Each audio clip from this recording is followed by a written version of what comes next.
Thank you for watching this video. Your support means a lot and motivates me to keep creating more content. If you enjoyed the video, please leave a like, share your thoughts in the comments, and subscribe so you won't miss upcoming videos.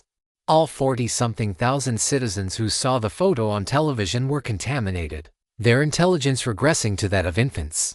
The radiation contamination brought by gods was too terrifying and impossible to guard against. So from then on, countries banned the discussion of such content. Once discovered, accounts were immediately banned and deleted, and those involved in serious cases were even invited for a cup of coffee. Once the rule-based contamination ends, I will recover the clay god doll, loot the corpses, and after getting the spoils, I will immediately cross the mountains to leave, and steal a motorcycle as a means of transport.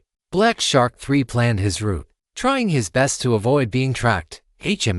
Black Shark 3 suddenly looked up. The yellow sand flying in the air was rustling as it fell to the ground, becoming sparse, and visibility increased. The sandstorm was getting smaller. This meant the rule-based contamination had ended. Everyone on the train, including those annoying 9 provinces dragon guards, was dead. Black Shark 3 laughed out loud and immediately ran toward the rear of the train. He was going to recover the clay god doll. However, when he rushed into the carriage, he saw the boy who had killed Octopus Ball holding a torch, fiercely smashing the clay god doll. What the hell? What is going on? Black Shark eyes widened instantly, looking like 2 large light bulbs. Why was someone still alive? This was a god-forbidden game with a contamination intensity of 5.0. Even a leopard head would die if he got dragged into it. In the 9 provinces, god hunters also had ranks. A so-called leopard head was a god hunter who possessed 10 divine graces and had served as a main force in conquering 3 divine ruins. A look of shock and anger appeared on Black Shark Eye's face. Although he did not want to believe it emotionally, his reason told him that the young boy before him, who still had no hair on his chin, had successfully walked out of the clay god doll's rule-based contamination. He was a genius. He would surely achieve great things in the future. But since he ran into me, your bright future will end today. Chapter 52, Floating Life, Night Rain. Wild Buddha blowing out the lamp. On the train, Black Shark Eye's murderous intent surged, but the next moment, his gaze involuntarily fell upon the clay god doll. More than half of its stomach had been smashed open, revealing a walnut-sized ball of flesh. Divine remains. Black Shark 3 was extremely shocked. This had to be divine remains. But why would it be inside the stomach of the clay god doll? Could it be that the 9-Dragon Pavilion knew long ago that this god-forbidden item had this thing inside its stomach? The employer for this mission at the Lost Coast was the 9-Dragon Pavilion. That pavilion master had paid a high price. Black Shark 3 stared fixedly at that ball of flesh, his face filled with ecstasy. This was divine remains, worth a fortune. A precious resource that all major organizations would use every means to plunder. If the Lost Coast possessed a piece of divine remains, its value would instantly multiply, and it would become a target that all parties would actively try to win over. Ingredients have arrived. Because of the strong body odor, charcoal grilling with extra spices is recommended, the God Eater commented. Lin Baici turned his head and met Black Shark Eye's ferocious and greedy eyes. Get lost. Black Shark 3 roared, it's mine. Lin Baici did not back down. He tucked the hem of his kasaya into his belt and raised the burning torch. The muscle Buddha appeared in front of him. Don't touch the divine remains, and I will spare your life. Black Shark 3 glanced at the torch in Lin Baici's hand. It was a god-forbidden item. He did not care about Lin Baici. He was mainly worried that this kid would damage the divine remains. Even if a piece the size of a sesame seed fell off, it would be a huge loss. Get out, Black Shark 3 scolded. Lin Baici was still thinking about tactics when a slit suddenly opened on the walnut-sized ball of flesh on the ground, like a god opening its eyes. A pale eyeball was revealed. Swish, the eyeball rotated. A terrifying soul pressure swept across the entire area. In that instant, Lin Baici and Black Shark 3 felt their hearts jolt violently, almost stopping in sudden death. They both felt humble and insignificant, like insects, being looked down upon by a god. Thump!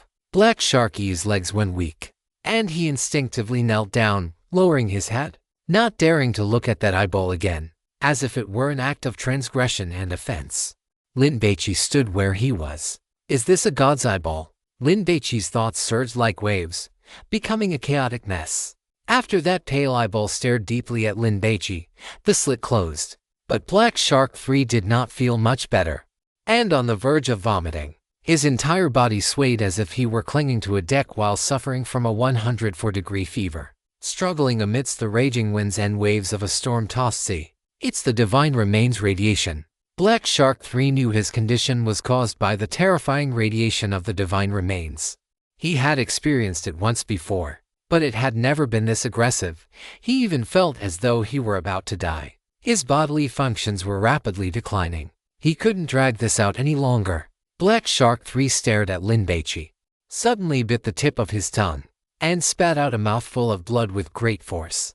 The blood did not hit the ground. Instead, it condensed in midair into several blood-red sharks. With a sharp whistle, they shot toward Lin Baici like bullets. Blood Shark Bite. This was Black Shark II's strongest divine gift, his trump card kept for life or death situations. As these blood sharks shot toward Lin Baici, they were visibly splitting and growing at a rapid pace. In the blink of an eye, they were over a meter long, numbering 30 or 40 in total. The muscle Buddha swung its fists to intercept them, but it only managed to smash 3. The blood sharks flicked their tails, easily dodging the Buddha and lunging straight for Lin Baici. Lin Baici did not panic. He retreated quickly, took a deep breath, and activated his divine gift. A Buddha image appeared behind Lin Baici. The Buddha image sat cross-legged on a lotus pedestal with its eyes tightly closed, in front of its chest. Its hands were bound inward, with both thumbs crossed, and the index and middle fingers of both hands held straight together, forming a mantra hand seal. Suddenly, a fine drizzle began to fall in the air, instantly soaking everything inside the carriage. What kind of divine gift is this? Black Shark E's expression turned grave, tinged with a hint of terror, as the fine rain sprinkled onto the blood sharks. A cluster of flames appeared on their heads, just like a lit oil lamp. Black Shark 3 looked up. Although he couldn't see anything, he knew there was a flame on his own head as well, because he could feel a gentle warmth. That was the fire of life, the temperature of the soul. Damn it! Why does this guy seem unaffected by the divine remains radiation? Black Shark 3 discovered another problem. The swarm of blood sharks had already reached Lin Baici. One had opened its massive jaws and bitten his arm, but the next moment, Lin Baici's ultimate move arrived. The Buddha image sitting high behind him suddenly blew a breath of air, floating life night rain. Wild Buddha blows out the lamp, whoosh! There was no raging gale, no flying sand or rocks. There was only the refreshing night breeze one feels while cooling off in the summer. But after being brushed by this light breeze, the flames atop the heads of the blood sharks were instantly extinguished, just like the flame of an oil lamp being blown out. Pop, up. The moment the flames went out, the bodies of the blood sharks shattered completely, scattering into the air. Black Shark 3 was stunned into numbness. This kid's divine gift. It's so strong. Under the influence of the divine remains radiation, Black Shark 3 was in a terrible state. Combined with the sight of this terrifying scene, he suddenly felt the urge to retreat. But it was already too late. A breeze brushed across his face. It was very cool, making Black Shark 3 hum with involuntary comfort. Then, the next moment, he collapsed to the ground with a thud and stopped breathing. The flame on his head was his life force, and it had been extinguished by the wild Buddha's breath. Lin Baici was holding a torch, ready for battle, but he was left stunned when Black Shark 3 suddenly collapsed, dead.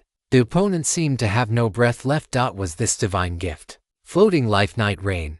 Wild Buddha blows out the lamp. Really that powerful? This ingredient's bodily functions were already significantly reduced by the divine remains radiation, which is why your divine gift was able to kill it instantly. The gourmet god commented, "You aren't going to make me eat this thing, are you?" Lin Baici felt a headache coming on. If the divine remains were still the kind he had seen in the Longchen Temple divine ruins like dried beef jerky, Lin Baici could have managed to take a bite. But this was an eyeball, and it appeared to be alive. Once a human consumes divine remains of this level, they will be immediately irradiated by divine energy and become a type of aberration, what humans call a monster. What do I do now? Lin Baici breathed a sigh of relief that he didn't have to eat it. But honestly, he still felt a psychological urge to take a bite. The gourmet god did not respond. Lin Baici didn't expect the gourmet god to answer everything. He quickly ran toward Black Shark Ai's corpse. Since he dared to use a divine taboo item, he must have brought a black coffin, otherwise, how would he seal it? Lin Baici didn't know if the black coffin could seal the divine remains. But it was surely safer than putting it directly into the black altar bowl, right? Black Shark 3 was completely dead. He had a waste bag. Lin Baici unbuckled it and opened it, finding a short wallet, a set of keys, and a mobile phone inside. Besides those, there were 2 black mechanical metal spheres the size of cherries. This must be the black coffin, right? There was a button on the black metal sphere. Lin Baici took it and ran back to the side of the clay idol, smashed open the stomach of the divine taboo item, and pried out the meatball-shaped divine remains. He pressed the metal sphere against the divine remains and pushed the button. Click, click, click. The metal sphere opened, ejecting black mechanical ribbons that instantly wrapped the divine remains tightly, making it look like a mummy. Lin Baici checked it briefly, placed it into the black altar bowl, and then picked up the pine torch to completely smash the clay idol to pieces. The yellow sand filling the sky vanished rapidly. The facial features are not clear enough. The personal characteristics are not distinct enough. The clay monster held the clay figurine fired by 18D and critiqued it. 50 points. Fail. 18D was trembling all over, his mind completely blank. Am I going to die now? 18D wanted to resist. But when he thought of the poor souls who had been swatted into pieces by the clay monster like mosquitoes, he lost his courage. He simply hugged his head with both hands, closed his eyes, and played the coward. He waited for more than 10 seconds, but no attack came. Could it be that I am special? Am I a child of destiny? Is this clay monster preparing to let me go? 18D opened his eyes and discovered that the red clay pond, the earthen kiln, and most terrifying of all, the clay monster itself, had all vanished. The messy train carriage and the passengers who had survived the ordeal came into his view. I am back. 18D was stunned, and then he burst into tears. I want to go home. I want to eat the braised pork you make. When Jiahongyao and Ma Yuan hurried over, Lin Baici was busy familiarizing himself with the divine grace he had just absorbed from the divine taboo item, the clay idol. This divine grace was called Red Rolling Stone. Lin Baici had not yet fully grasped it, but seeing Jiahongyao and the other, he immediately stopped channeling his divine energy, and the small red clay figure he had summoned instantly crumbled into a pile of dust. A powerful trump card like divine grace was, of course, not something he could let others know about. Little Lin, Jiahongyao rushed over, her face full of curiosity. What happened? Why did the rule contamination end? Ma Yuan was more meticulous than Jiahongyao and had sharper observation skills. His eyes immediately fell upon Black Shark 3 lying on the ground. Ma Yuan felt a jolt in his heart and quickly ran over to examine the corpse. Could this young man have killed him? That shouldn't be possible, right? This guy was a core member of the Lost Coast team. He was not someone that those wild, self-taught god hunters could compare to. I got lucky. I ambushed Black Shark 3 and killed him. Lin Baici shrugged his shoulders. It really was you who killed him. Ma Yuan was dumbfounded. Wait, why are there no wounds on this corpse? What kind of method did you use to ambush him? It seems this kid possesses some kind of bizarre, offensive divine grace. Jiahongyao was startled, then burst into loud laughter, patting Lin Baici hard on the chest. Amazing. As expected of the man I have my own. Hearing this, Ma Yuan wanted to roll his eyes. Jiahongyao is such a brilliant and peerless woman. So why do you have a sister with the intelligence of a husky? Are you two even related by blood? Do you not even doubt what this kid is saying? Chapter 53, $1 Million Reward. Not far away, the crying and arguing of the passengers could be heard. Little Lin, don't be so reckless in the future. Run when you need to. After laughing, Jiahongyao reminded Lin Baici in a serious tone, you are a newcomer, facing a core member of the Lost Coast. It is not shameful to run away. Besides, you might not always be this lucky to win. Lin Baici nodded. He accepted the kindness of the girl with the high ponytail, although his divine graces floating night rain and wild Buddha blowing out the lamp were powerful. It would not have been easy to kill Black Shark 3 in an instant. This time, it was entirely because that guy had been severely injured by the radiation from that eyeball divine relic. Under normal circumstances, even if Black Shark 3 couldn't beat Lin Baici, he could have easily escaped. Regardless, I admire your courage to face such a strong enemy. Ma Yuan extended his right hand toward Lin Baici. Let's reintroduce ourselves. Ma Yuan, from the Qiantang branch of the Zhuzhou Security Bureau. Thank you for your assistance, Lin Baici, a prospective freshman at Haijing University of Technology. Lin Baici smiled and shook Ma Yuan's hand. This kid is really handsome. Ma Yuan felt envious. With looks like that, even if he were penniless, he wouldn't lack girls once he went to university. However, since he killed Black Shark 3, he wouldn't be short on money either. Ma Yuan laughed heartily. Baici, Lost Coast is a dark organization that has committed many evil deeds. So the Security Bureau has issued a bounty for these villains. A bounty? Lin Baici's eyes lit up. How much? The head of Black Shark 3 is worth 1 million RMB. After saying this, Ma Yuan sighed. It wasn't because he envied Lin Baici for getting the reward, but because this was supposed to be their mission, yet they had failed. If word got out, it would be embarrassing. 1 million. Lin Baici was shocked. If he had 1 million, wouldn't his 4 years of university life be absolutely wonderful? When can I get it? We have to wait for official personnel to verify the corpse of Black Shark 3 to confirm it is the real one. And after they understand the detailed process. Ma Yuan was quite familiar with these procedures, but don't worry, with me here, I will urge them to speed up the process and try to get you this reward within 2 months. Thank you, Brother Ma. Lin Baici was grateful. Once the reward arrived, he would buy a good phone, a laptop, and a GoPro sports camera. He would work hard on making videos, strive to reach 1 million followers soon, earn big money, and buy his mom a big house. It is only right. Ma Yuan's attitude was friendly.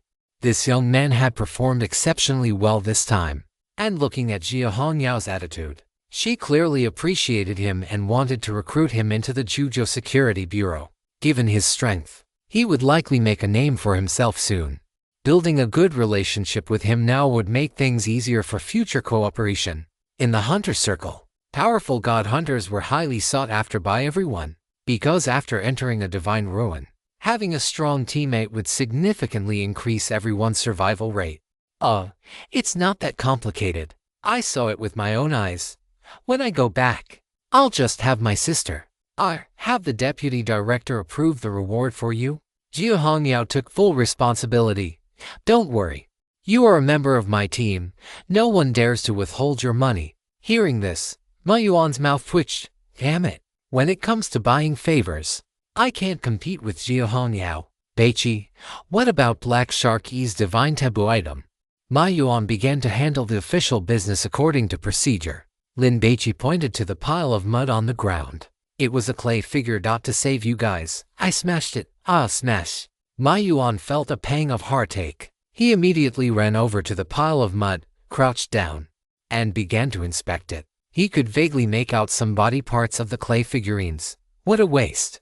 A divine taboo item capable of creating a disaster with a pollution intensity of 5.0 would have been a massive achievement if it could have been brought back intact. Wasn't there still a nautilus shell?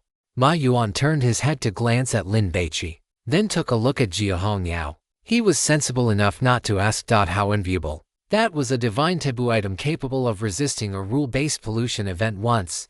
It was highly sought after in the underground black market. Ma Yuan did not know that while the nautilus shell was good, the most valuable item was actually the divine remains of the eyeball.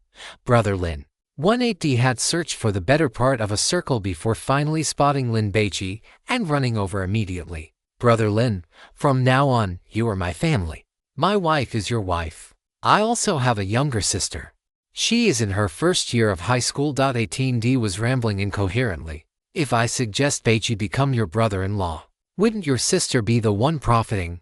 Ma Yuan teased. 180 took one look at Lin Baici's face and decided to forget it. There was no need for him to play matchmaker at all. If his sister saw him, she would definitely pursue him herself. I understand what you mean. No need to thank me. Lin Baici smiled. Some of the other passengers also found Lin Baici and hurried over to thank him. It could be said that everyone alive right now owed Lin Baici their lives. It was just a small effort. Everyone, please don't thank me anymore. Lin Baici looked up at the sky. The sun was setting. It was evening. Can I leave now?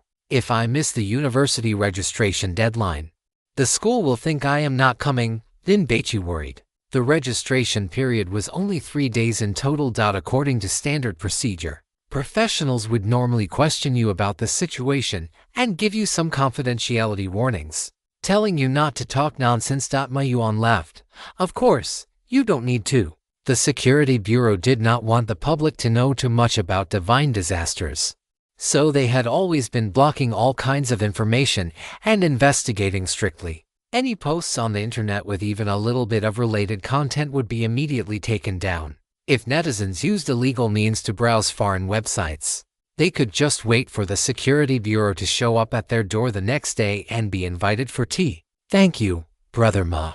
This was the benefit of having connections in high places. Otherwise, if he had to go through the whole process, it would be a miracle if Lin Baici could leave by the day after tomorrow. You are welcome.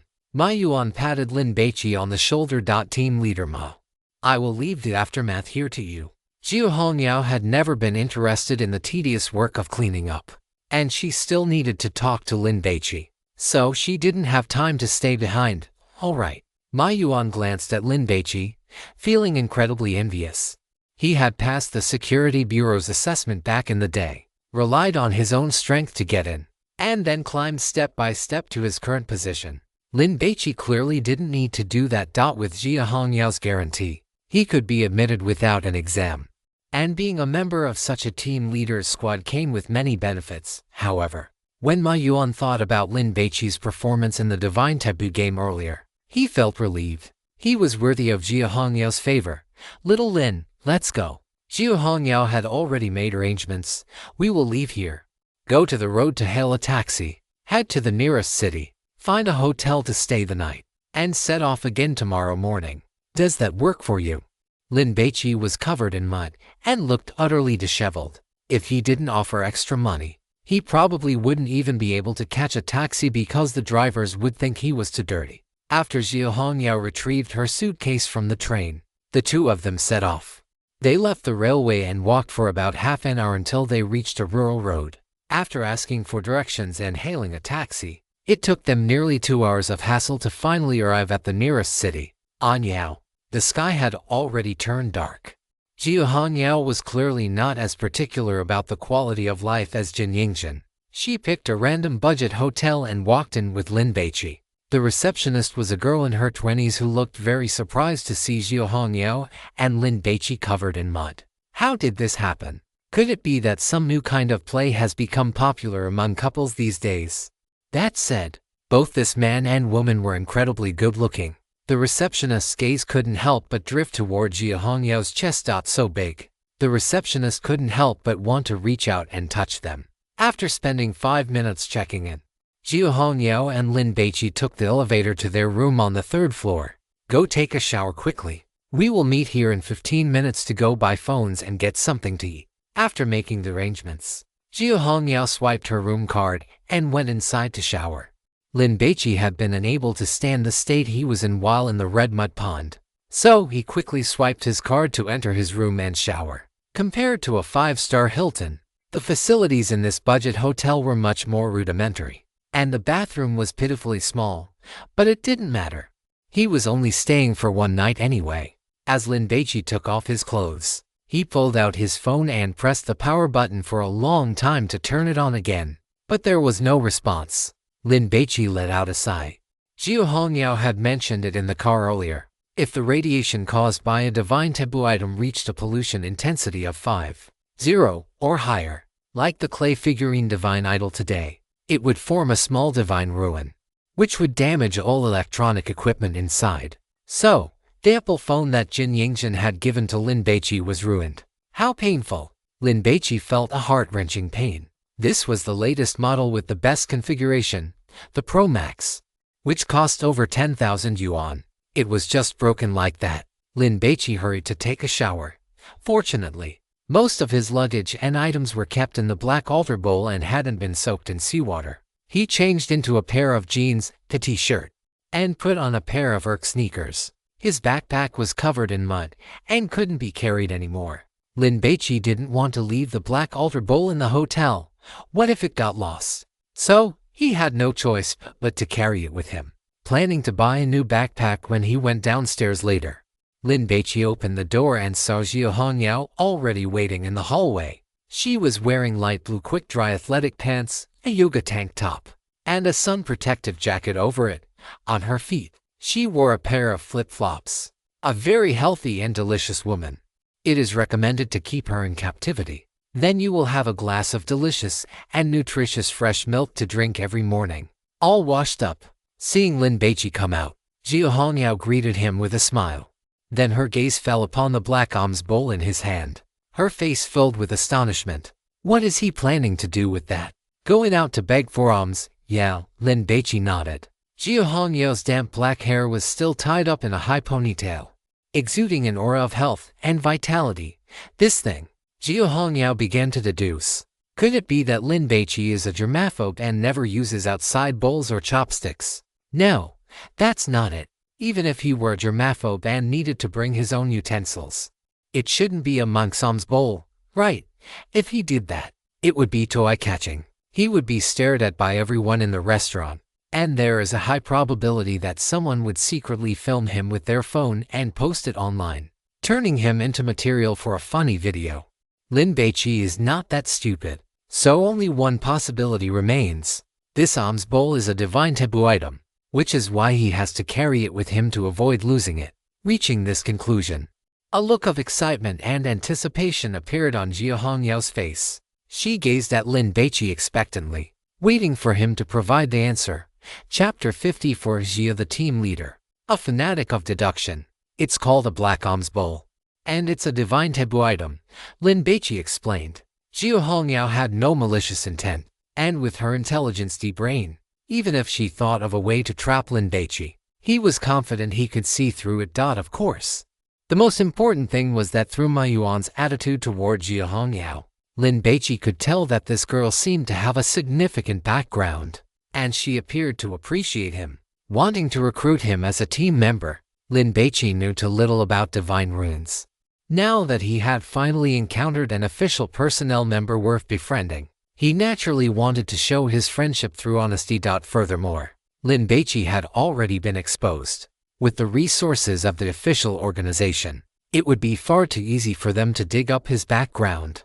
Just like in today's situation, Lin Baici could tell that Ma Yuan wanted to ask about the whereabouts of the Nautilus shell that had been on Black Shark 3. But because Jia Hongyao didn't bring it up, he wisely chose not to ask in the end. No matter how slow-witted Jia Hongyao might be, as an official, she had her duties, and it was impossible for her to make a mistake on a major matter like a divine taboo item. After all, once this thing caused rule-based contamination, it would result in major casualties. The girl with the high ponytail didn't mention the Nautilus shell, which was clearly her way of protecting Lin Baici and helping him secure his own interests. Lin Baici kept this favor in mind. Jia Hongyao nodded. Her expression was calm, but her little tongue was so happy it felt like it wanted to jump up and sing a song. Detective Jia. Jia Hongyao gave herself a mental thumbs up.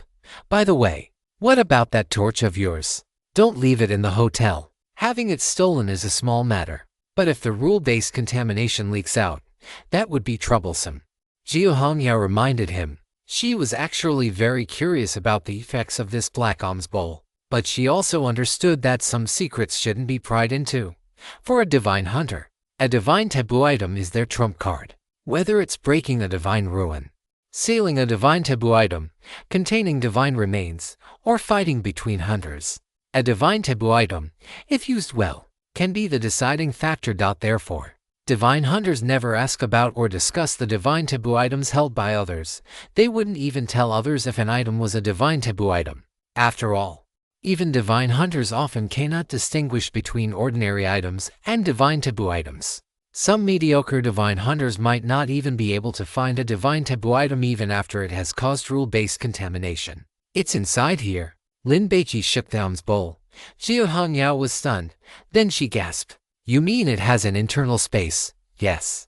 Lin Baici introduced the effects of the Black Om's bowl. Toxin purification, a large granary. Zhu Hongyao was incredibly envious. After all, who wouldn't want to eat green, healthy food? And that granary effect. Isn't that just too convenient? Little Lin, if I may ask, how did you become a divine hunter? Zhu Hongyao asked curiously. Lin Baici signaled for Zhu Hongyao to return to the room, then briefly described his experience at Longchen Temple. After listening, Zhu Hongyao was dumbfounded. 5 hours to break a divine ruin. Zhu Hongyao looked at Lin Baici. Are you sure? 5.5 at most. But definitely no more than 6, Lin Baici recalled. And there were no other divine hunters present, just ordinary people. Zhu Hongyao was astonished. Yeah, Lin Baici nodded. Xia Hongyao was speechless, not knowing how to respond. Every year, there are about a few dozen meteors that fall to Earth and form divine ruins. Without the help of divine hunters, it is almost impossible for ordinary people to walk out of them alive, let alone absorb divine grace and become divine hunters. Where do the divine hunters of various countries come from? They are selected from military academies and the armed forces, undergo 5 years of training and cultivation, and then follow experienced divine hunters into the divine ruins. If they are lucky, 1 or 2 out of 100 will become a divine hunter. In the hunter circle, there is a type called a wild divine hunter, an ordinary person who follows a divine hunter out of a rule-based contamination zone and luckily absorbs the divine grace from a divine taboo. But even for these wild ones, they still need the help of a divine hunter to survive. Like Lin Baici, a high school graduate who single-handedly cleared at least 5 divine taboo games, obtained 3 instances of divine grace, and finally broke the divine ruin and walked out alive. As far as Zhu Hongyao knew, in the last 5 years, only 3 people had achieved such a stunning debut. Those 3 individuals were now the most dazzling rising stars in their respective countries. Thinking of this, Zhu Hongyao felt a surge of excitement.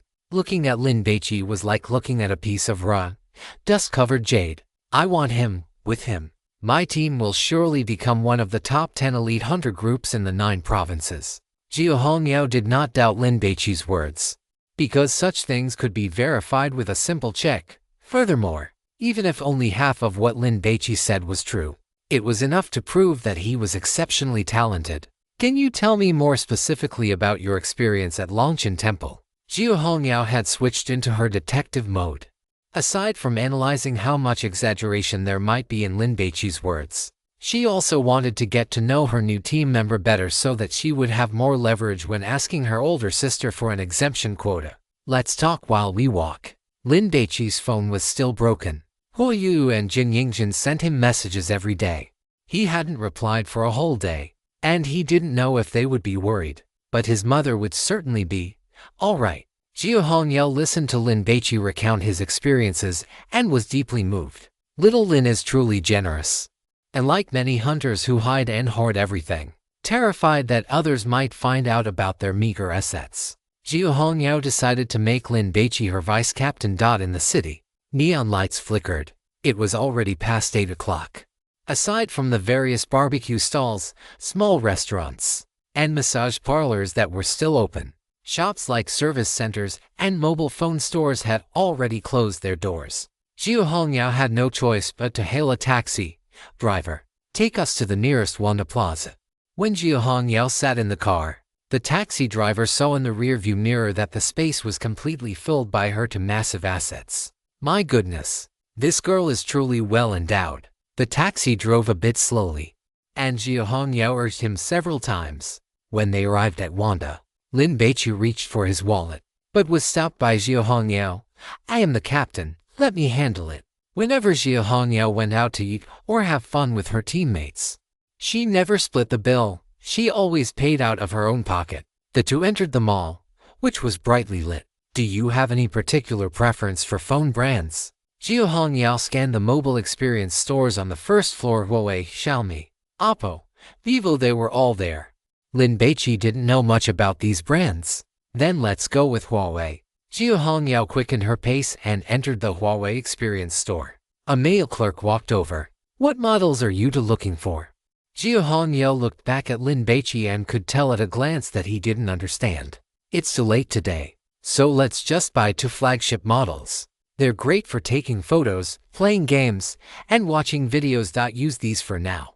And when we have more time later, we can look around more. Jiu Hongyeo made the decision. Isn't that very expensive? Lin Baici was worried. Flagship models. Phones with those specifications were definitely not cheap. Although it was a bit embarrassing for a man to tell a girl that something was too expensive, and he was worried about not being able to afford it, Lin Baici couldn't bear to spend money recklessly. Knowing that the tuition and living expenses he had brought were all earned through his mother's hard work. It's fine, I'm poor now, but that doesn't mean I won't have money in the future, Lin Baici comforted himself. Around 6 or 7,000. Jiu Hongyeo wasn't picky about electronic products. She belonged to the type who was satisfied as long as they worked. So expensive, Lin Baici frowned. This price was equivalent to 3 months of his living expenses. You can take a look at this P-series model. There's a discount if you buy it now, the clerk introduced. He quietly observed the two of them, listening to their conversation. He couldn't quite figure out their relationship. A couple. Doesn't look like it. Friends. Neither of them had a local accent. So, why were they in Anyao?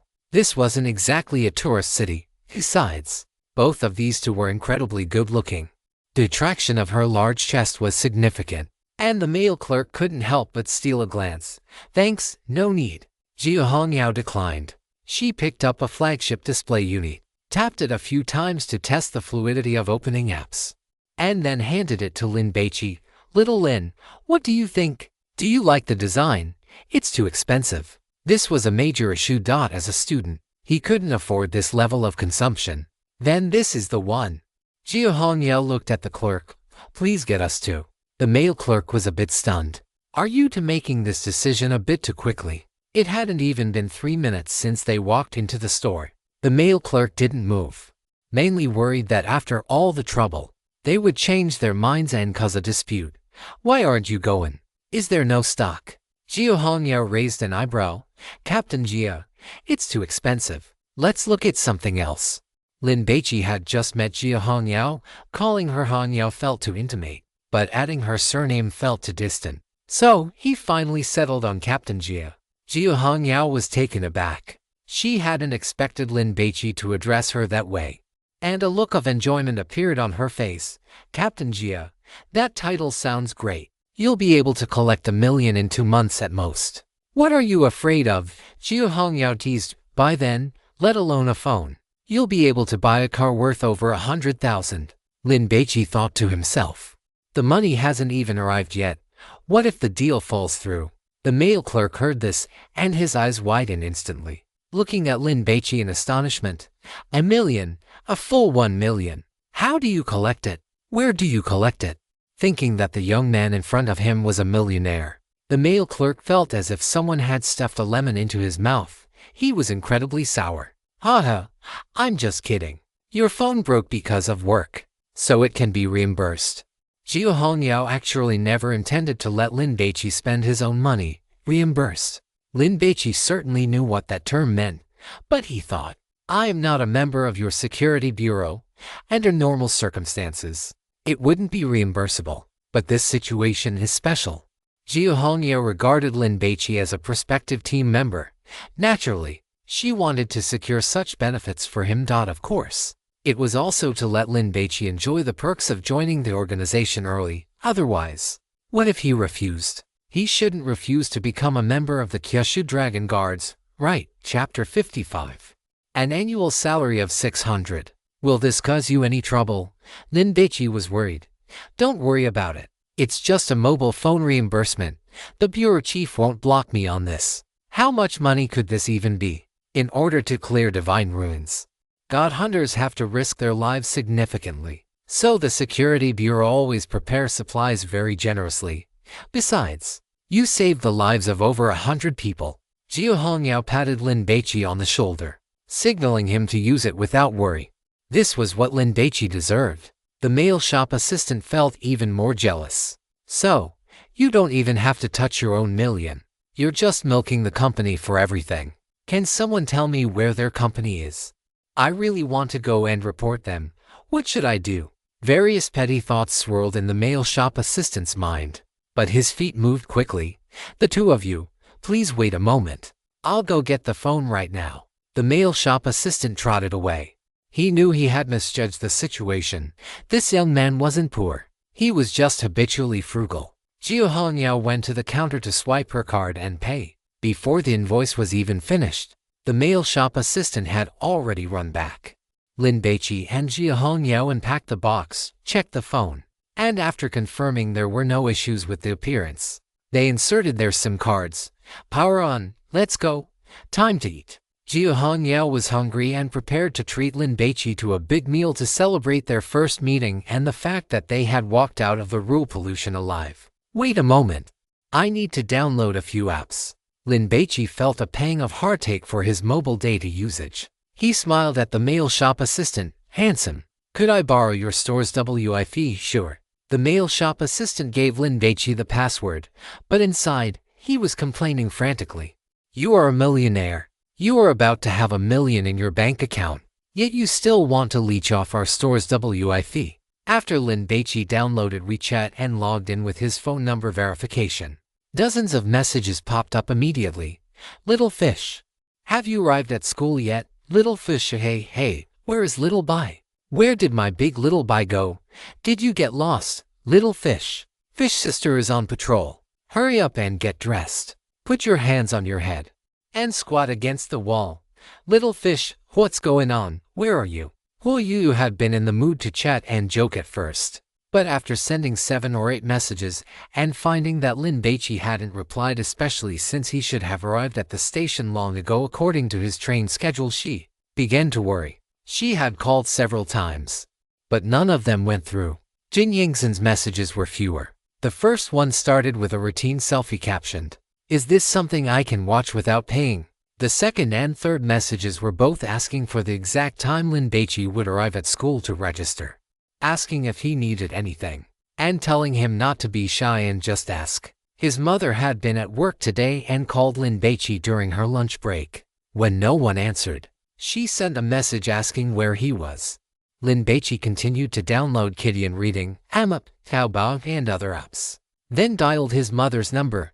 "Mom, I've arrived. It's fine. Everything went quite smoothly. Dinner. I've already eaten. Don't worry about it. My roommates are all very nice. I'm going to walk around the campus. I'll hang up now." To keep his mother from worrying, Lin Baici told a little white lie. Afterward, he clicked on Huayu's WeChat. Lin Jiadayugui ran into a small problem. It's already been resolved. I'll arrive at school tomorrow. Then, he replied to the Count of Monte Cristo Princess, which was Jin Yingxin's WeChat. Lin Jiadayugui, I'll arrive tomorrow. Everything is fine. I don't need anything. Thank you. Just as Lin Baici finished sending the message, his ringtone went off. It was Huayu. Lin Baici answered. Little Bai, what kind of problem did you run into? Huayu's tone was full of anxiety. Lin Baici could hear Huayu's concern and felt a sense of warmth. I ran into some trouble on the high-speed train. Do you need help? Huayu was worried. It's already been resolved.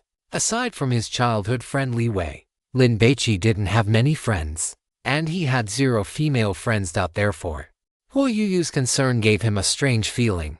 What kind of problem could be so big that you didn't even have time to reply to a WeChat message? In Huayu's heart, she was full of resentment. I heard people say that if someone doesn't reply to your WeChat, it's because you aren't important to them. Huayu truly considered Lin Baici a friend.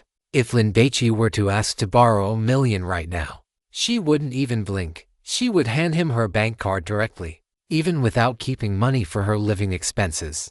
So, the fact that Lin Baici didn't reply made her feel that her status in Lin Baici's heart wasn't very high, which left her feeling very disappointed. Lin Baici glanced at the mail shop assistant and walked out of the store to avoid being overheard. I encountered rule pollution on the high-speed train. I spent the whole afternoon playing a game of life and death. A gasp came from the receiver. You aren't hurt, are you? Lin Baici thought of the hundreds of passengers who had died and sighed. Where are you now? I'll come to see you. Huo Yuyu was anxious and had already started changing her clothes. I'm in Anrao. It's still far from Haijing. Lin Baici felt a headache coming on. He heard a flurry of activity on Huo Yuyu's end, and it seemed she was still talking to her fans. He didn't know that when he sent the WeChat message to Huo Yuyu, she was in the middle of a live stream. After deciding to go find Lin Baici, she had turned on her mic, apologized to her viewers, and said she had an urgent matter and had to end the stream. Little fish, it's late at night. Don't go through all this trouble, Lin Baici hurriedly persuaded. Besides, by the time you buy your ticket and wait for the train, I might have already boarded my own train. Well, all right then. Huo Yuyu gave up, sighing. What kind of luck do you have? You run into a rule contamination just by going to register for school. Good luck, Lin Baici thought to himself. He had gained a divine grace in Nautilus, and a piece of divine remains. He had made a fortune, hadn't he? Right. There was also the 1 million in prize money and Jia Hongyao's friendship. You hurry up and come to Haijing. I've already prepared a feast of wine and meat to wash away your bad luck when you get here. After chatting for a few more moments, the two hung up. While Lin Baici was on the phone, his WeChat had pinged several times, and there were 2 missed calls. Opening them now, he saw they were all from Jin Yingzhen. The calls were also from the Korean girl. Lin Baici called her back, since it was an international long-distance call. They chatted for a bit before saying goodnight to each other. Otherwise, he wouldn't be able to afford the phone bill. You have Korean friends too. Jia Hongyao was surprised. As a god hunter, her sixth sense was very sharp, and she had heard the calls of Appa. Appa coming from the phone. She knew that this term meant older brother in Korean. Yeah, I met her at Longchen Temple. Lin Baici saw that all the important apps had finished downloading, so he went to get something to eat with Jia Hongyao, barbecue or hot pot. Jia Hongyao had taken advantage of the time Lin Baici was on the phone to check Meituan and see what was good to eat. Whatever, Lin Baici didn't mind. Jia Hongyao chose hot pot. There was a sports brand store on the 2nd floor. Jia Hongyao went in and, without trying anything on, picked out 2 sets of sportswear to change into. The hot pot restaurant was on the 5th floor. They ordered a yin-yang pot, 2 pounds of fatty lamb and beef, and added tripe, fish tofu, baby bok choy, and various other side dishes for the pot. Lin Baici and Jia Hongyao had been through a lot for most of the day and were hungry. It took them about 40 minutes to sweep the table clean like a whirlwind. The bill was 260 yuan, which Jia Hongyao paid. Lin Baici didn't fight to pay because the girl with the high ponytail said it could be reimbursed. Reimbursement, what a beautiful word. Lin Baici sighed with emotion. On the way back, Jia Hongyao bought 6 cans of beer, some potato chips, peanuts, melon seeds, and duck necks at a supermarket. When they reached the hotel, Jia Hongyao followed Lin Baici into his room, clearly intending to talk through the night. Lin Baici was a young man in the prime of his energy. In the past, he wouldn't feel tired even after pulling all-nighters for several days, and now, after consuming the meteorite and the divine remains, his physical fitness was even better. PSSSD. Jia Hongyao opened 2 cans of beer, handed one to Lin Baici, kept one for herself, and sat cross-legged on the bed. After taking a sip, she blinked her large eyes and stared at Lin Baici. The shoulder-perching Buddha infant, the blood-adding lamp. It sounds so terrifying. Tell me more. Although Jia Hongyao said it was terrifying, her expression didn't match her words. Instead, she looked excited, as if a horror movie fan had finally waited for a long-awaited new horror film to be released. How did you deduce it? Tell me the details. Jia Hongyao loved deduction the most. Lin Baici had no choice but to explain it in detail once more. In fact, Lin Baici felt a little proud himself. After all, clearing 3 divine taboo games, the shoulder-perching Buddha infant, the blood-adding lamp, and the offering flowers before the Buddha, and killing the dark Buddha statue, this debut battle was definitely worth writing home about. And just like that, after twisting off the arm of the dark Buddha statue, I broke the divine ruin. Lin Baici shrugged his shoulders. Brilliant. Jia Hongyao exclaimed in praise, picked up her beer, and gulped down several mouthfuls. It's a pity. Wouldn't it have been great if I had been at Longchen Temple with you? Jia Hongyao imagined herself with her brain working at full capacity, deducing the key to the rule contamination through various clues. She would definitely be as cool as Sherlock Holmes arriving on the scene. Haha, there will be opportunities in the future. Lin Baici recalled Jia Hongyao's performance in the rule contamination today. Although she was a bit clumsy, she was brave, wouldn't abandon her friends, and was the first to step up when trouble rose. This girl with the high ponytail, she was worth befriending. Hearing this, Jia Hongyao, who had originally wanted to wait until she obtained the exemption qualification before inviting Lin Baici, couldn't hold back anymore. Xiaobai, do you want to join the Chuzhou Security Bureau and be my teammate? Jia Hongyao's eyes were like stars, clear, bright, innocent, and filled with a certain light. Lin Baici raised an eyebrow. You say join, and I join. Isn't an organization like that supposed to be a classified agency? With your performance, getting an exemption qualification won't be difficult. Jia Hongyao was certain every God Hunter organization would definitely be fighting over a newcomer like him. Lin Baici fell silent. He was seriously considering it. Because of an accident, he had become a God Hunter. So what should he do in the future? Seeing Lin Baici not speaking, Jia Hongyao thought he was hesitating and began to persuade him. The benefits at our security bureau are very good. The base annual salary is 600. Lin Baici's train of thought was interrupted, and he blurted out, how much? He thought he had misheard. Chapter 56. Soul of the Great Dragon. An annual salary of 600, Jia Hongyao introduced. As long as you become a member of our security bureau, you can get at least 600, 0 RMB and 10 meteorite coins every year. Meteorite coins. That was another term Lin Baici didn't understand. There is a mysterious mineral in the divine ruins called meteorite stone. It contains a mysterious energy that God Hunters call divine energy. After being purified and refined through special means, this divine energy can be absorbed by the human body to strengthen it. It is said that it can allow humans to continue to evolve. Jia Hongyao explained. I see. Lin Baici listened very carefully. The researchers at the Security Bureau have smelted a special metal that can serve as a container to hold divine energy. Meteor coins are made from this very metal, and each one contains a certain amount of divine energy, which is why it has become a universally accepted currency. Jia Hongyao explained. Acting as his guide, Lin Baici recalled how he had directly devoured a meteor stone in the Longshan Temple Divine Ruin to strengthen his body. I even ate a divine relic. That was even more delicious than a meteor stone. 10 meteor coins constitute a high salary. And the Security Bureau provides other benefits as well. If you go on a mission and enter a divine ruin, there is an additional bonus. This amount depends on the difficulty of the divine ruin and the tasks assigned to the hunter. Even if you are just patrolling and standing guard on the perimeter of a divine ruin, you can earn at least 1 million, though you would only receive 1 meteor coin.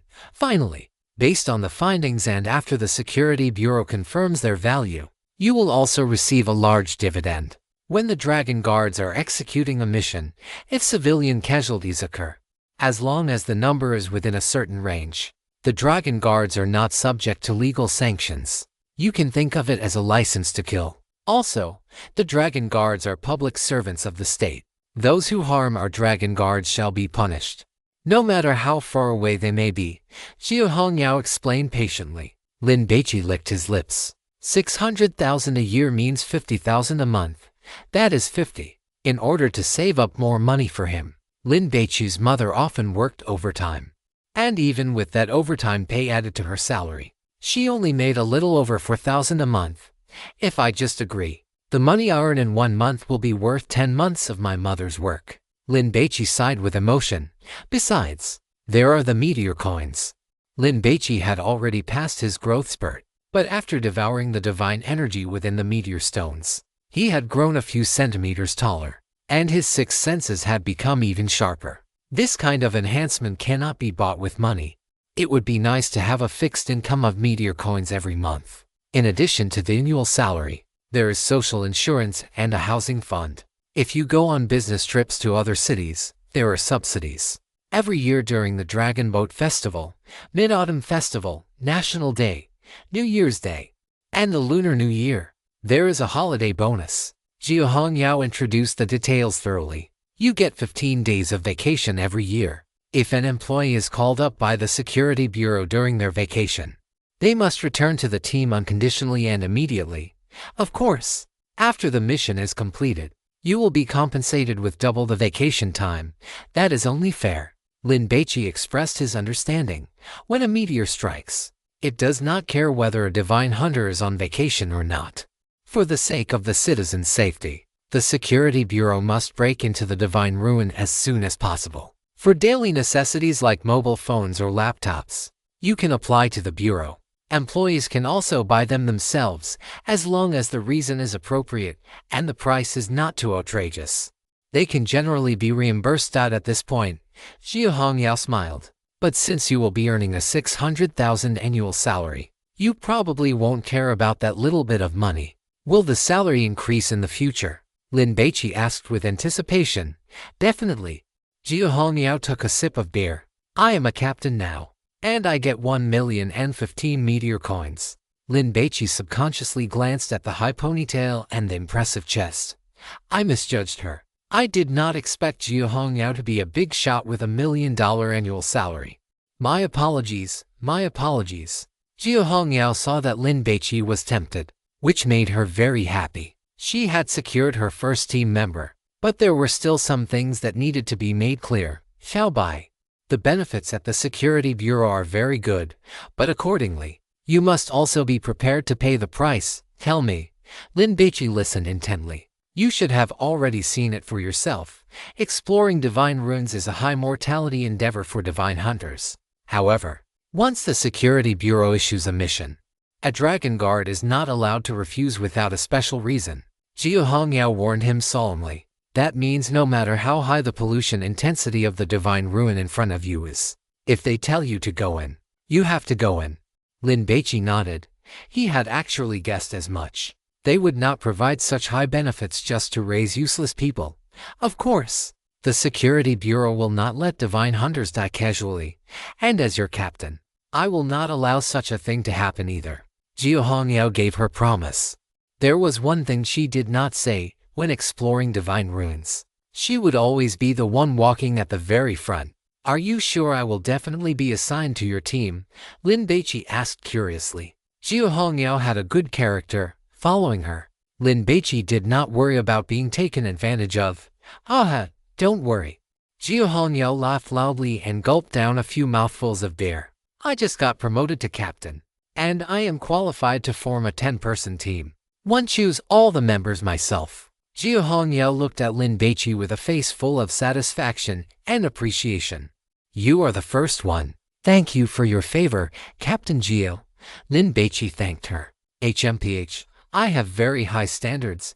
Xie Hongyao hummed proudly. By the way, when we are on missions, if someone makes the ultimate sacrifice, there will be a pension for your family. What is the main responsibility of the Security Bureau? Lin Baici took a sip of his drink. The word sacrifice was heavy, but if he died, being able to leave a sum of money for his mother would not be a total loss. Our Security Bureau. The full name is the 9 Provinces Security Bureau. And the meaning is simple and easy to understand. It is the sacred shield that guards the 9 provinces of China. As long as the divine shield does not break, the 9 provinces will not fall. Xie Hongyao sat up straight, her tone serious. The Security Bureau is responsible for handling all matters related to divine disasters, including exploring divine ruins, investigating divine taboo items circulating illegally on the market, purifying rule-based pollution, hunting gods, and so on. Also, ordinary citizens are not allowed to possess divine taboo items. So before I finish processing your employment paperwork, you had better not use those few divine taboo items of yours. Xie Hongyao reminded him solemnly. Understood. This was also the reason why Lin Baici wanted to join the Security Bureau. Divine taboo items have many times the lethality of firearms. Ordinary people are not even allowed to own real guns, let alone air guns, let alone divine taboo items. God hunters currently serving in the Security Bureau are known as Dragon Guards and have their own exclusive uniforms and badges. Xie Hongyao looked Lin Baici up and down. With his high level of attractiveness and such a great physique, he would definitely look incredibly handsome in a Dragon Guard uniform. Becoming the most dashing guy in the entire bureau. My team wants to rank among the top 10 elite Dragon Guard squads in the Security Bureau, which requires independently clearing several 10-year level divine runes.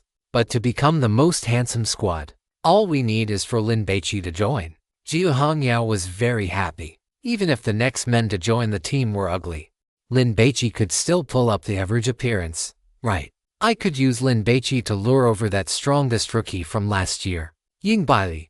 I heard those squad leaders were breaking their heads trying to snatch her up. Jia Hongyao didn't dare to dream of getting a rookie like Lin Baici. But now with Lin Baici, she could give it a try. Come, cheers. Jia Hongyao clinked her glass with Lin Baici. The two chatted until late into the night. Jia Hongyao was still in high spirits. But remembering that Lin Baici had to wake up early the next day to catch a train, she had to let it go. Get some rest early. Jia Hongyao said goodbye. After returning to her room, she took a hot shower. After coming out, she still felt no sleepiness. So she unlocked her phone and tapped into a WeChat group named Dragon Soul. There were not many people in this group, but they were all squad leader level figures in the Security Bureau, each with the proud record of independently clearing a 10-year level divine ruin. Jia Hongyao first sent a red envelope of 100 yuan. Stop sleeping, get up and party, Crane Chancellor, thanks, great detective. He was the first to grab it. 55 yuan and 90 cents. Hotpot Immortal, same here. Feast brother Hotpot Immortal. No sincerity. Hurry up and retract that. And don't forget to say thank you, Captain Jia. Hotpot Immortal eat dumb. He and Feast brother were from the same batch, had a great relationship, and often roasted each other. My daughter is number one. Is there something happy, Hongyao? Feast brother. The only things that can make the great detective Jia happy, besides not getting scolded, is finding a new teammate. I bet it's the latter, great detective Jia. On the way back from my business trip today, I encountered the Black Shark 3 from the Lost Coast. You definitely wouldn't guess that guy actually had a companion.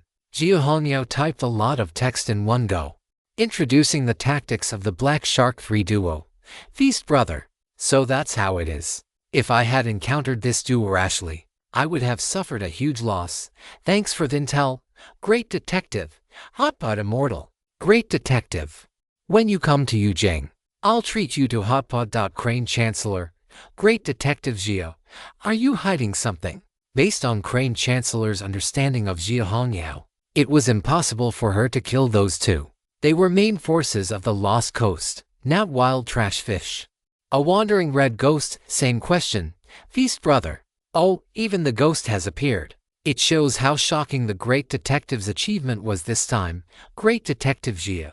You'll know in a few days. Jia Hongyao lay on the bed, smiling so hard her eyes turned into crescents. I won't tell you. What if Lin Baici gets poached by you guys? For a full minute, no one spoke in the group. Jia Hongyao endured and endured, but couldn't help it. She still wanted to show off her new teammate. I'll just show off a little bit. Great detective Jia. I met a high school student. He is a wild god hunter. He put in a lot of effort to take down Black Shark 3 and his companion.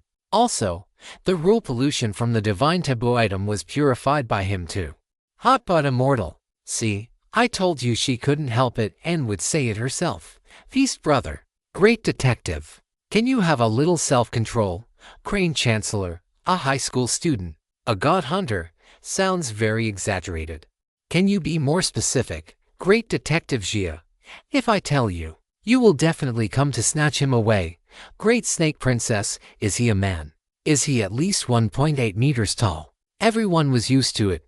Great Snake Princess started every conversation with this sentence. In her value system, anyone under 1.8 meters didn't count as a man.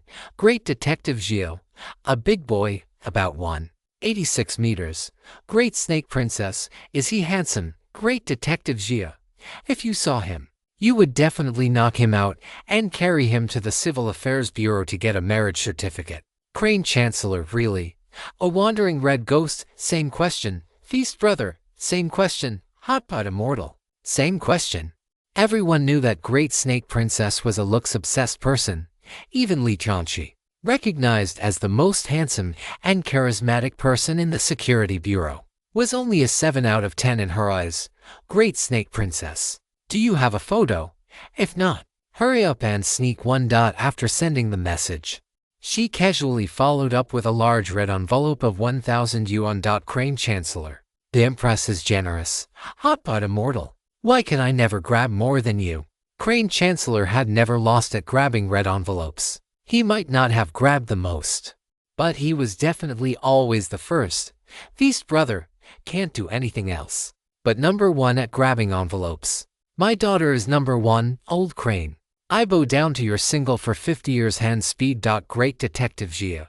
Sneaking a photo is impossible unless you give Bai Liuli to me. Great Snake Princess. If that high school student is really handsome enough to make me scream, it's not impossible to give Bai Liuli to you. No one believed this. Bai Liuli was the junior Great Snake Princess valued most. Someone she had spent a lot of effort and resources to cultivate. Even when headquarters asked for people to have Bai Liuli join the Dragon Cavalry Regiment, Great Snake Princess didn't give her up. A wandering red ghost. Tell us about the divine taboo game you encountered. Out of professional habit, everyone was interested in any rule pollution, because they might encounter a similar divine taboo game in the future. More experience meant a higher survival rate. Chapter 57. The Jia Sisters. Jia Hongniao didn't hide anything, and since she still wanted to show off her first teammate, she said a lot. Those in the Dragon Soul group were all old foxes, especially Crane Chancellor. Through his rambling, he managed to extract everything from Jia Hongniao. Don't let Jia Hongniao's self-proclaimed title of Great Detective fool you. Everyone knows her IQ is average, perhaps even a bit lower than the average person. But there is no helping that. After all, with such a magnificent pair of breasts, according to the law of conservation of energy, something has to be smaller somewhere, right? Prime Minister Crane. This high school graduate is quite strong. Everyone felt the same way after hearing Jia Hongniao's account. Hot but immortal. Clearing a god ruins all by himself. That is impressive. The Black Shark 3 duo didn't die in vain. Funeral feast brother Hongniao. Make sure to protect him and get his employment paperwork processed immediately. If he has offended people from Lost Coast, they will definitely retaliate. I really don't want to attend his funeral feast. Great Detective Jia, I understand. If Lin Baici were a rogue god hunter, Lost Coast would certainly seek revenge. But if Lin Baici becomes a dragon guard, then people from that organization will have to show some restraint. After all, everyone understands that offending someone with an official background leads to big trouble. But then again, which newcomer, just starting out, could take down the core members of a notorious terrorist organization like Lost Coast? The bounty issued by the Kyushu Security Bureau isn't about the money. It represents an attitude, a warning. It tells the targets, I have my eyes on you. So don't go causing trouble on Kyushu soil. Either behave yourselves or get out of Kyushu and go cause chaos abroad. If these guys really stir up major trouble, the Kyushu Security Bureau won't wait for rogue god hunters to hunt their heads. They will dispatch dragon guards to pursue them to the ends of the earth. God hunters join the Kyushu Security Bureau for a few reasons. First, most of the top-tier god hunters in Kyushu are in this organization. It is easier to survive when you have a powerful organization backing you, and teaming up with experts increases your own survival rate. If you ever get trapped in a god ruins, your companions will come to rescue you, and you can receive top-tier medical treatment if you are injured. Second, it is to protect their families. In this life, who doesn't have family they care about? It might be comfortable to go it alone, but what about your family as a god hunter? You have to secure scarce and valuable resources like god taboo items, meteorite stones, and god remains. It is impossible not to make enemies. Third, of course, there is also a desire to serve the country. Prime Minister Crane, by the way, according to the latest news, the Qin Palace God Ruins is showing signs of expanding again. This piece of information caused an uproar in the group chat. The Qin Palace God Ruins was a god ruins brought about by a meteorite that fell 11 years ago. At that time, the Kyushu Security Bureau sent 300 teams into it within a month. But the entire force was wiped out. 3 months later, 2 dragon-level Grand Commanders led a 100-man team inside, and they also never returned. Since then, this god ruins located in the Qinling Mountains has been named the Qin Palace God Ruins. Most of the time, god ruins continue to expand. and the radiation from God remains pollutes cities, farmland, villages, and rivers, turning them into no man's lands. To protect their homeland, the Kyushu Dragon Guards would charge into the god ruins one after another, even knowing they might die, just to contain the god remains and clear the ruins. But just after headquarters issued the mobilization order, this god ruin stopped expanding for some unknown reason. To minimize losses and maximize benefits, headquarters opened up the Kin Palace God Ruins, allowing god hunters from other countries to come and explore it. For the first 5 years, confident god hunters would always enter, but none survived. Afterward, various hunter organizations listed the Kin Palace God Ruins as a death trap and gave up on exploring it. Unexpectedly, 11 years later, the Kin Palace God Ruins has started to expand again. Prime Minister Crane. It won't be long before headquarters issues a mobilization order. Everyone fell silent. For a god ruins like the Kin Palace, which has existed for over 10 years, many items inside have been under the radiation of god remains for so long that they have been polluted into god taboo items. More god taboo items mean more rule-based pollution, which naturally increases the mortality rate for god hunters. The leaders of the Kyushu Security Bureau are not heartless butchers. They won't force god hunters to clear such ruins. Instead, they issue a mobilization order. They use generous rewards to incentivize the dragon guards to volunteer to enter the god ruins. Funeral feast. Brother, sigh. I'm going to be attending a lot of colleagues' funeral feasts this time. No one called funeral feast brother a jinx, because based on past experience, the death toll for dragon guards when clearing a major 10-year-old god ruins is always extremely high. My daughter is number 1. My daughter is awake. I'm going to go sing her a lullaby. Hotpot immortal. Everyone come to Yujing when you're free. Let's have hotpot together. Funeral feast. Brother. Time to sleep. Time to sleep. Everyone logged off, and the group chat went quiet. The Kin Palace God Ruins. If I could lead a team to take it down, I would become famous in one battle. Xia Hongyao sighed, though she was just thinking about it. Since the birth of that god ruins, more than 10 dragon-level hunters have died inside. Even if Xia Hongyao had a screw loose, she wouldn't go challenge it. Checking the time, it was 2:30 a.m. Xia Hongyao dialed her older sister's number. There was no need to worry about disturbing her rest, because at this hour, her sister was definitely working overtime. The phone rang 3 times before it was answered. Big sister, give me a direct entry quota without an exam. Xia Hongyao got straight to the point. Reason. On the other end of the line, Xia Hongmian's voice was calm, devoid of any emotional fluctuation, making it impossible for Xia Hongyao to judge her mood. I encountered rule-based pollution on the high-speed train today. Xia Hongyao spoke at a rapid pace, giving a rough summary of what happened on the train today. She didn't need to deliberately emphasize Lin Baici's contribution, because he had single-handedly taken down Black Shark 3. Such an impressive newcomer must be recruited into the bureau as soon as possible. What if another organization snatches him up first? That's why I need a direct entry quota. After Xia Hongyao finished speaking, she waited anxiously for her sister's reply. She was 4 years younger than her sister, Xia Hongmian, and their relationship was just average. Because she was often scolded, she was quite afraid of Xia Hongmian. Moreover, as the deputy minister of the Kyushu Security Bureau's Haijing branch, Xia Hongmian was very busy with work, leaving the two of them with little time to bond. Xia Hongmian refused. Hearing those 2 words, Xia Hongyao became anxious immediately. Why? I am not lying. Captain Ma Yuan from the Qiantang branch can testify for me. You can call him and ask. Really? Lin Baici is very talented. Xia Hongyao was both anxious and angry, and she said a whole lot more. Anything else? Xia Hongmian's voice remained calm. What will it take for you to believe me? Xia Hongyao retorted. I believe you. That Lin Baici is very talented. But it is still not happening, Xia Hongmian insisted. Why? Xia Hongyao shouted. According to what you said, he just graduated from high school this year and became a god hunter during the summer vacation. That means he definitely does not have a license, Xia Hongmian explained.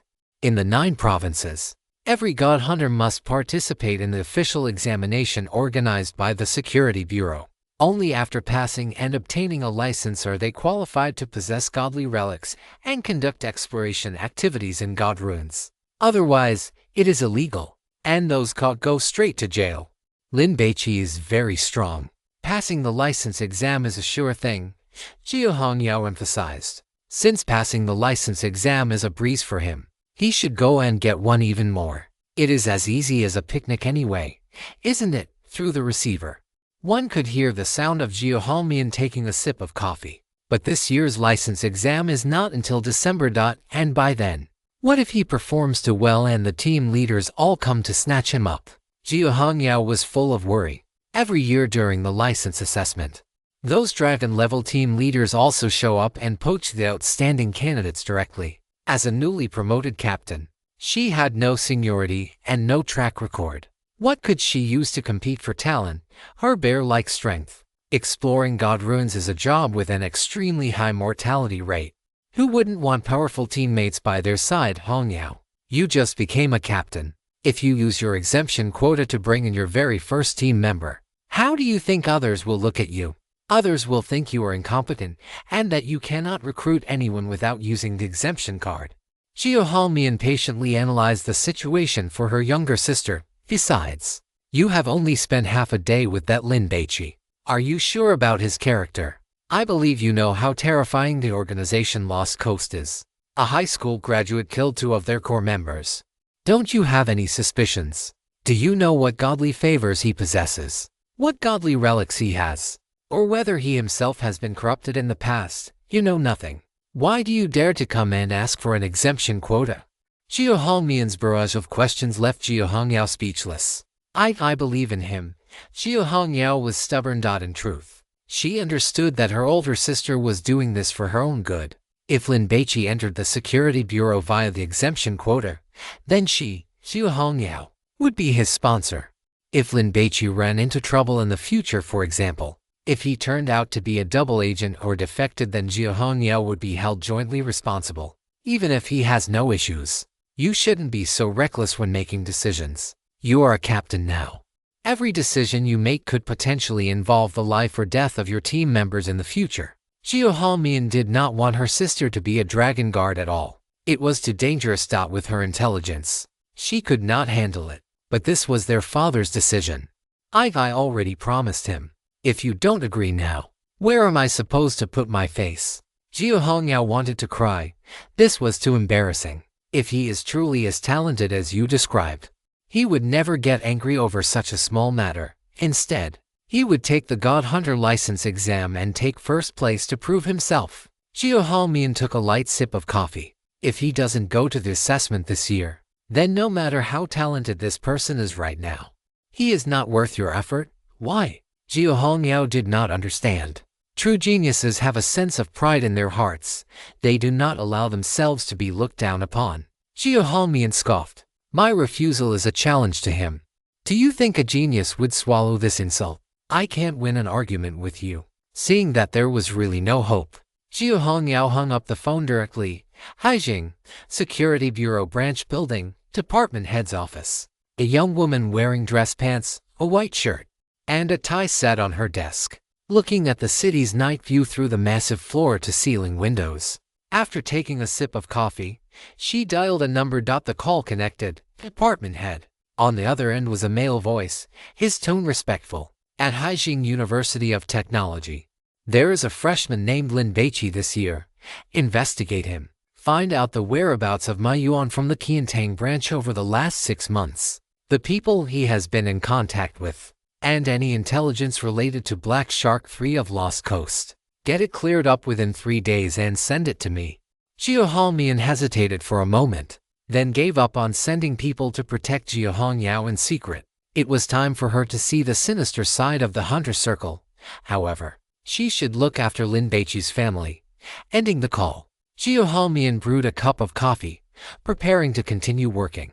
When her sister's call came through again, that 1 million in bounty should still be paid, right? I saw the corpses of Black Shark 3 and his partner with my own eyes. If her older sister did not agree, Jiu Hongyao was prepared to pay out of her own pocket. In any case, she absolutely could not let Lin Baici think that she, as a captain, was incompetent and unreliable. Fine, it will be transferred to you within half a month. As soon as Jiao Hongmian finished speaking, she heard Jiao Hongyao hang up the phone. Jiao Hongmian did not take her younger sister's temper tantrum to heart. She lowered her head and looked at a document placed on her desk. The Qin Palace God Ruin. Should I go and take a look? Early the next morning, Lin Baici and Jiao Hongyao rushed to the train station and boarded the high-speed rail to Haijing City. Chapter 58 Origin Form from Manhua to Haijing. It takes over 4 hours by high-speed rail, but with Jiao Hongyao for company, Lin Baici was not bored. On the high-speed train, it was as noisy as ever. Every half hour or so, the attendant would push a snack cart through the aisle, selling sunflower seeds, peanuts, and soda. Lin Baici and Jiao Hongyao were hiding in the space between the train cars, speaking in low voices. Most of the time, it was Lin Baici doing the asking. Jiao Hongyao was remarkably patient with her first team member, judging by her demeanor. She would probably even answer him if he asked about the dates of her menstrual cycle. Are all divine remains the same? Lin Baici thought of the eyeball he had accidentally obtained from the divine taboo item, the clay figurine idol. That thing seemed alive. At the time, the eyeball had suddenly opened and locked gazes with him, giving him quite a fright. Divine remains are simply the corpses of gods, so of course they are all the same. It is just that there are differences in size and which part of the body they come from. Jiao Hongyao glanced at both sides of the carriage, making sure no one was listening. The larger the divine remains, the higher their value. If you ever find a complete set of divine remains, you can pick any divine taboo item you want from the Security Bureau treasury. After being sealed by a black coffin, divine taboo items can be used as weapons. Powerful divine taboo items can increase a god hunter's combat effectiveness and multiply their survival rate within the divine ruins. Have you ever seen divine remains in the shape of an eyeball? Lin Baici asked, trying to sound casual. Last night, Jiao Hongyao had asked him how he had disposed of the divine remains at Longchen Temple. It was not that she wanted them, but rather that such material was too dangerous. Without a special container to house it, it could easily cause secondary radiation contamination. Lin Baici could not tell her that he had eaten it. He figured that even if he did, Jiao Hongyao would not believe him and would think he was joking. So, in the end, he made up an excuse, saying the divine remains had crumbled into dust and been blown away by the wind. Jiao Hongyao believed him and did not press the matter further. Otherwise, Lin Baici would surely have had a headache.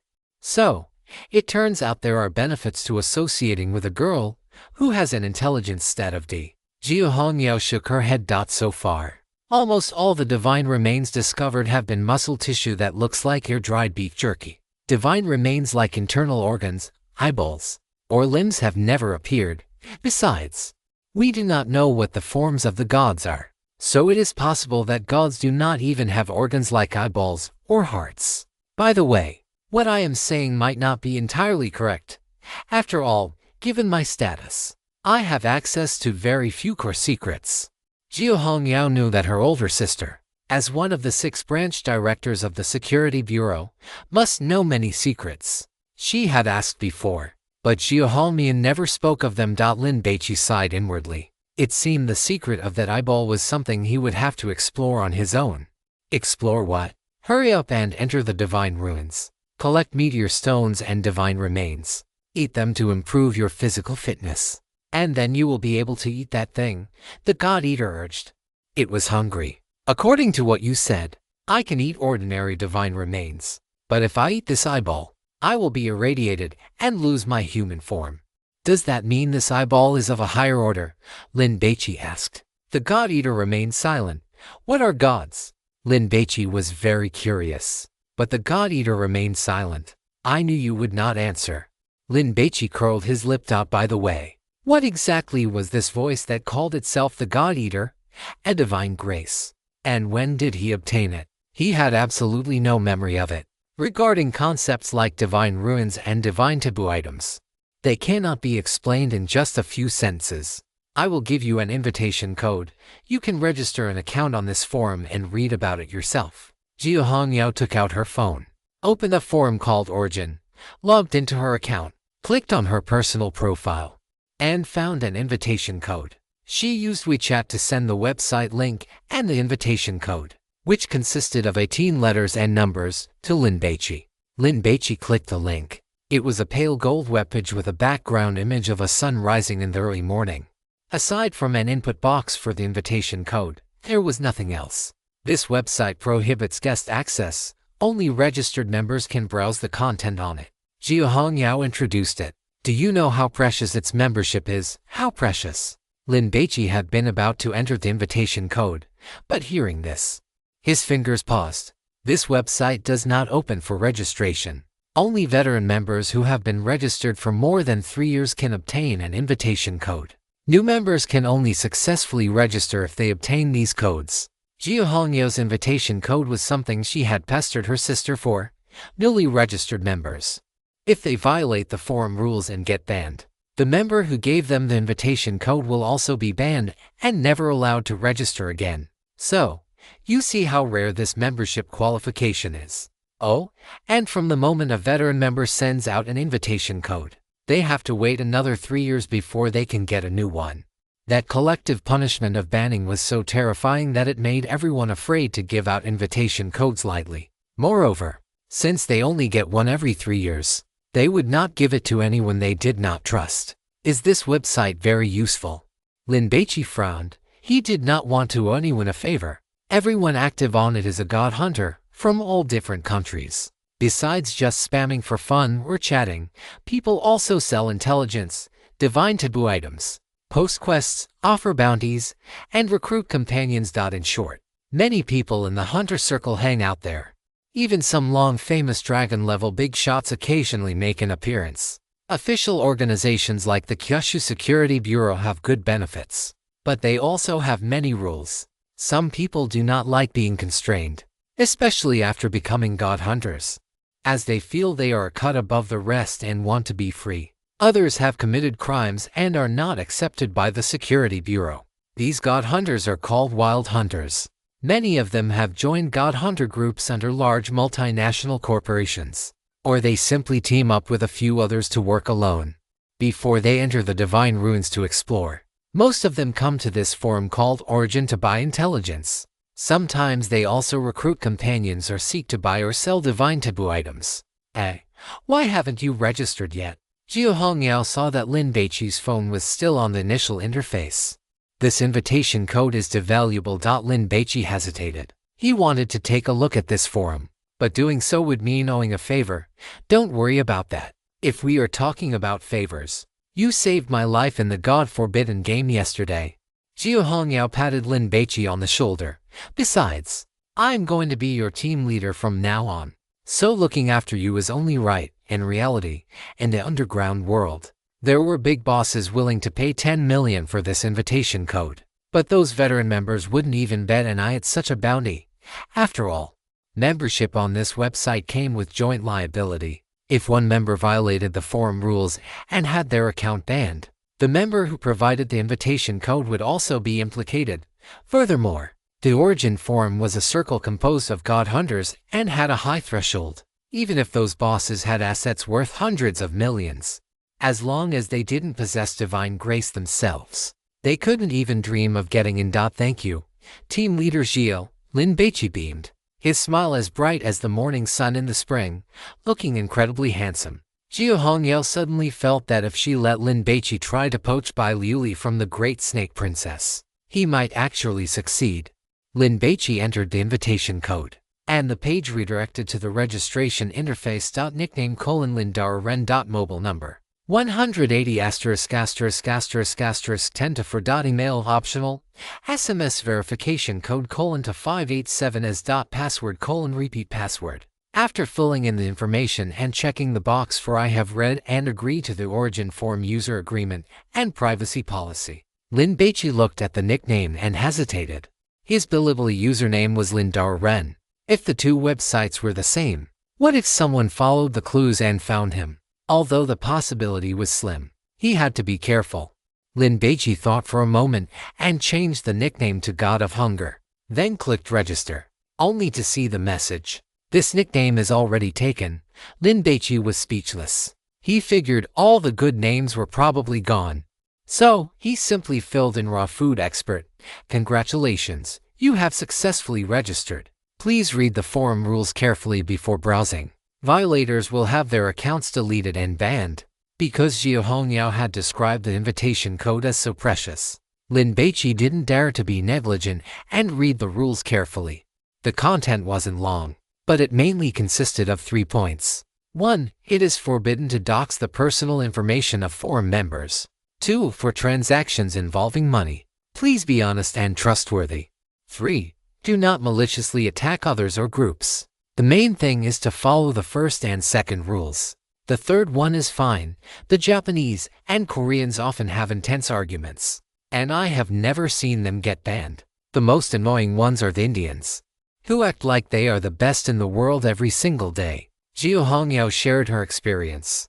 Lin Baici clicked into the homepage. Origin Hall. This section is for spamming, casual chat, and venting. Some people also post welfare pictures. Xiao Hongyao introduced. Lin Baici was stunned. Such a high-end website, and people post those kinds of pictures. Speaking of which, team leader Xiao, you know quite a lot, don't you? This is a forum for god hunters, so of course, they post pictures related to that content. Though many of them are photoshopped, the welfare pictures Xiao Hongyao referred to were actually terrifying photos of various divine remains, god-forbidden items, and people who had died during rule-based contamination. One of the posts that consistently ranked at the top of the forum's popularity was a review of the 10 most terrifying, bizarre, and desperate god-forbidden games of the last decade. The second section was the God Bar. This section mainly published news and information related to divine ruins, as well as recent news from the Hunter Circle. For example, a meteor falling in a certain place and a new divine ruin appearing, or a certain country having a powerful new hunter. Lin Baici pressed his finger on the screen and scrolled down. The third section is bounty requests. When everyone encounters unknown, mysterious god-forbidden items or doesn't know how to break certain rule-based contaminations, they post here to offer a bounty for help. If someone solves it, they can collect the reward. Xiao Hongyao felt she had a high IQ. Over the years, she had read the Sherlock Holmes collection dozens of times and was confident in her strong deductive reasoning. So she often hung out in this section to help people solve difficult problems. Let me tell you a secret. I have earned 200,000 here. Xiao Hongyao's beautiful eyes and brows were filled with a touch of pride. It didn't matter how much money she earned. The main thing was that her deductive abilities had been proven. 200,000. Lin Baici felt he had found a way to make money. If someone with a D-rank intelligence like you can earn 200,000, then it wouldn't be too much for me to double that and rake in 400,000. Right. With a light tap of his index finger on the screen, Lin Baici entered the section. Before he could even start browsing the posts, a sense of hunger struck him. Chapter 59 Bounty Requests, 10,000 per character. Lin Baici's current feeling was like being in a group chat in the middle of the night when someone suddenly posts pictures of barbecue, beer, and hot pot, claiming they are having a late-night snack. It was simply infuriating. Buy all these god-forbidden items. The gluttonous god was excited, like a woman who had just received her paycheck and opened Taobao, wanting to buy everything in sight. You make it sound so easy. Do I have the money? Lin Baici wanted to roll his eyes. Go earn it. Your face and body are very valuable. There are plenty of rich women who would want you. The gluttonous god had a very high opinion of Lin Baici's physique. As long as he was willing to lose his pride, he could eat soft rice until he threw up. Lin Baici didn't want to bother with the gluttonous god anymore. He casually clicked on a post. Help needed. This should be a god-forbidden item, but for 5 years, it hasn't been sealed by a black coffin. Yet it hasn't caused any rule-based contamination either. Does anyone know what's going on? The original poster had attached 3 pictures of an antique that looked like a urinal, taken from different angles. At the end, the bounty was listed 50,000 yuan. The bounty duration was 1 month, and as of today, only 10 days had passed. There were comments posted below, 7 in total. Using the visible only to the original poster mode, it was impossible to tell if any of these people had answered correctly. Captain Jia, can you really get 50,000 for answering this question? Lin Baici still found it hard to believe. After all, This speed of making money was just too fast. Definitely. Jiu Hongyao glanced at Lin Baici's phone screen. No matter the era, information is always extremely valuable. You think 50,000 is a lot, but to this original poster, if they don't know the details of this divine taboo item, it's just junk. But if they do know, they can flip it and sell it for a fortune. Lin Baici nodded. If I answer their bounty, how do I get the money? The original poster's money has already been deposited into the forum's account. As long as your answer is confirmed to be correct, the poster will notify the moderator to transfer the money to you, Jiu Hongyao explained. Don't worry about the poster refusing to acknowledge it after getting the correct answer, because the moderator will verify it. And to be honest, a few 100,000 is pocket change to a god hunter. No one would risk getting their account banned for that little money. Lin Baici was too poor. Not to mention never having seen how billionaires spend money. He hadn't even experienced the life of an average rich kid. When it got hot, he would only pick the cheapest popsicle to eat. What about those rich people? A single bottle of red wine on their wine rack could be worth hundreds of thousands or even millions. With one sip of that wine, they could drink away the entire year's living expenses for Lin Baici and his mother. Jiu Hongyao glanced at the post Lin Baici was looking at, feeling a bit curious. Do you know the reason why this divine taboo item has no radiation rule pollution? I don't. Lin Baici shook his head. I figured you wouldn't. Jiu Hongyao wasn't a top student, but she had studied hard. When she was undergoing advanced training at the Security Bureau headquarters, she had read all the documents in the Grand Library. Among them were many introductions related to divine ruins and divine taboo items. The reason Jiu Hongyao could earn those bounty rewards was purely because she read a lot. It had nothing to do with deduction. Lin Baici was just a high school student who hadn't been exposed to any relevant content before. So, he definitely wouldn't know. She would just have to teach him slowly and fill in these gaps in his knowledge. Jiu Hongyao prepared to head back and would first organize some basic materials to send to him. But I have the gluttonous god. Lin Baici browsed the posts. He didn't need to look at the ones with high bounties. They were definitely difficult. After all, no one was a sucker who would give away money for simple questions. Each post had the specific bounty amount displayed in front of it. Lin Baici clicked on a few and browsed through them casually. Although he didn't know the answers, it was quite eye-opening. The types of divine taboo items were truly diverse. Seeking help. What do the patterns on these 3 pictures mean? Does anyone know? The bounty was 10,000 per picture. The bounty duration was 2 months, and as of today, 56 days had passed. Lin Baici took a look.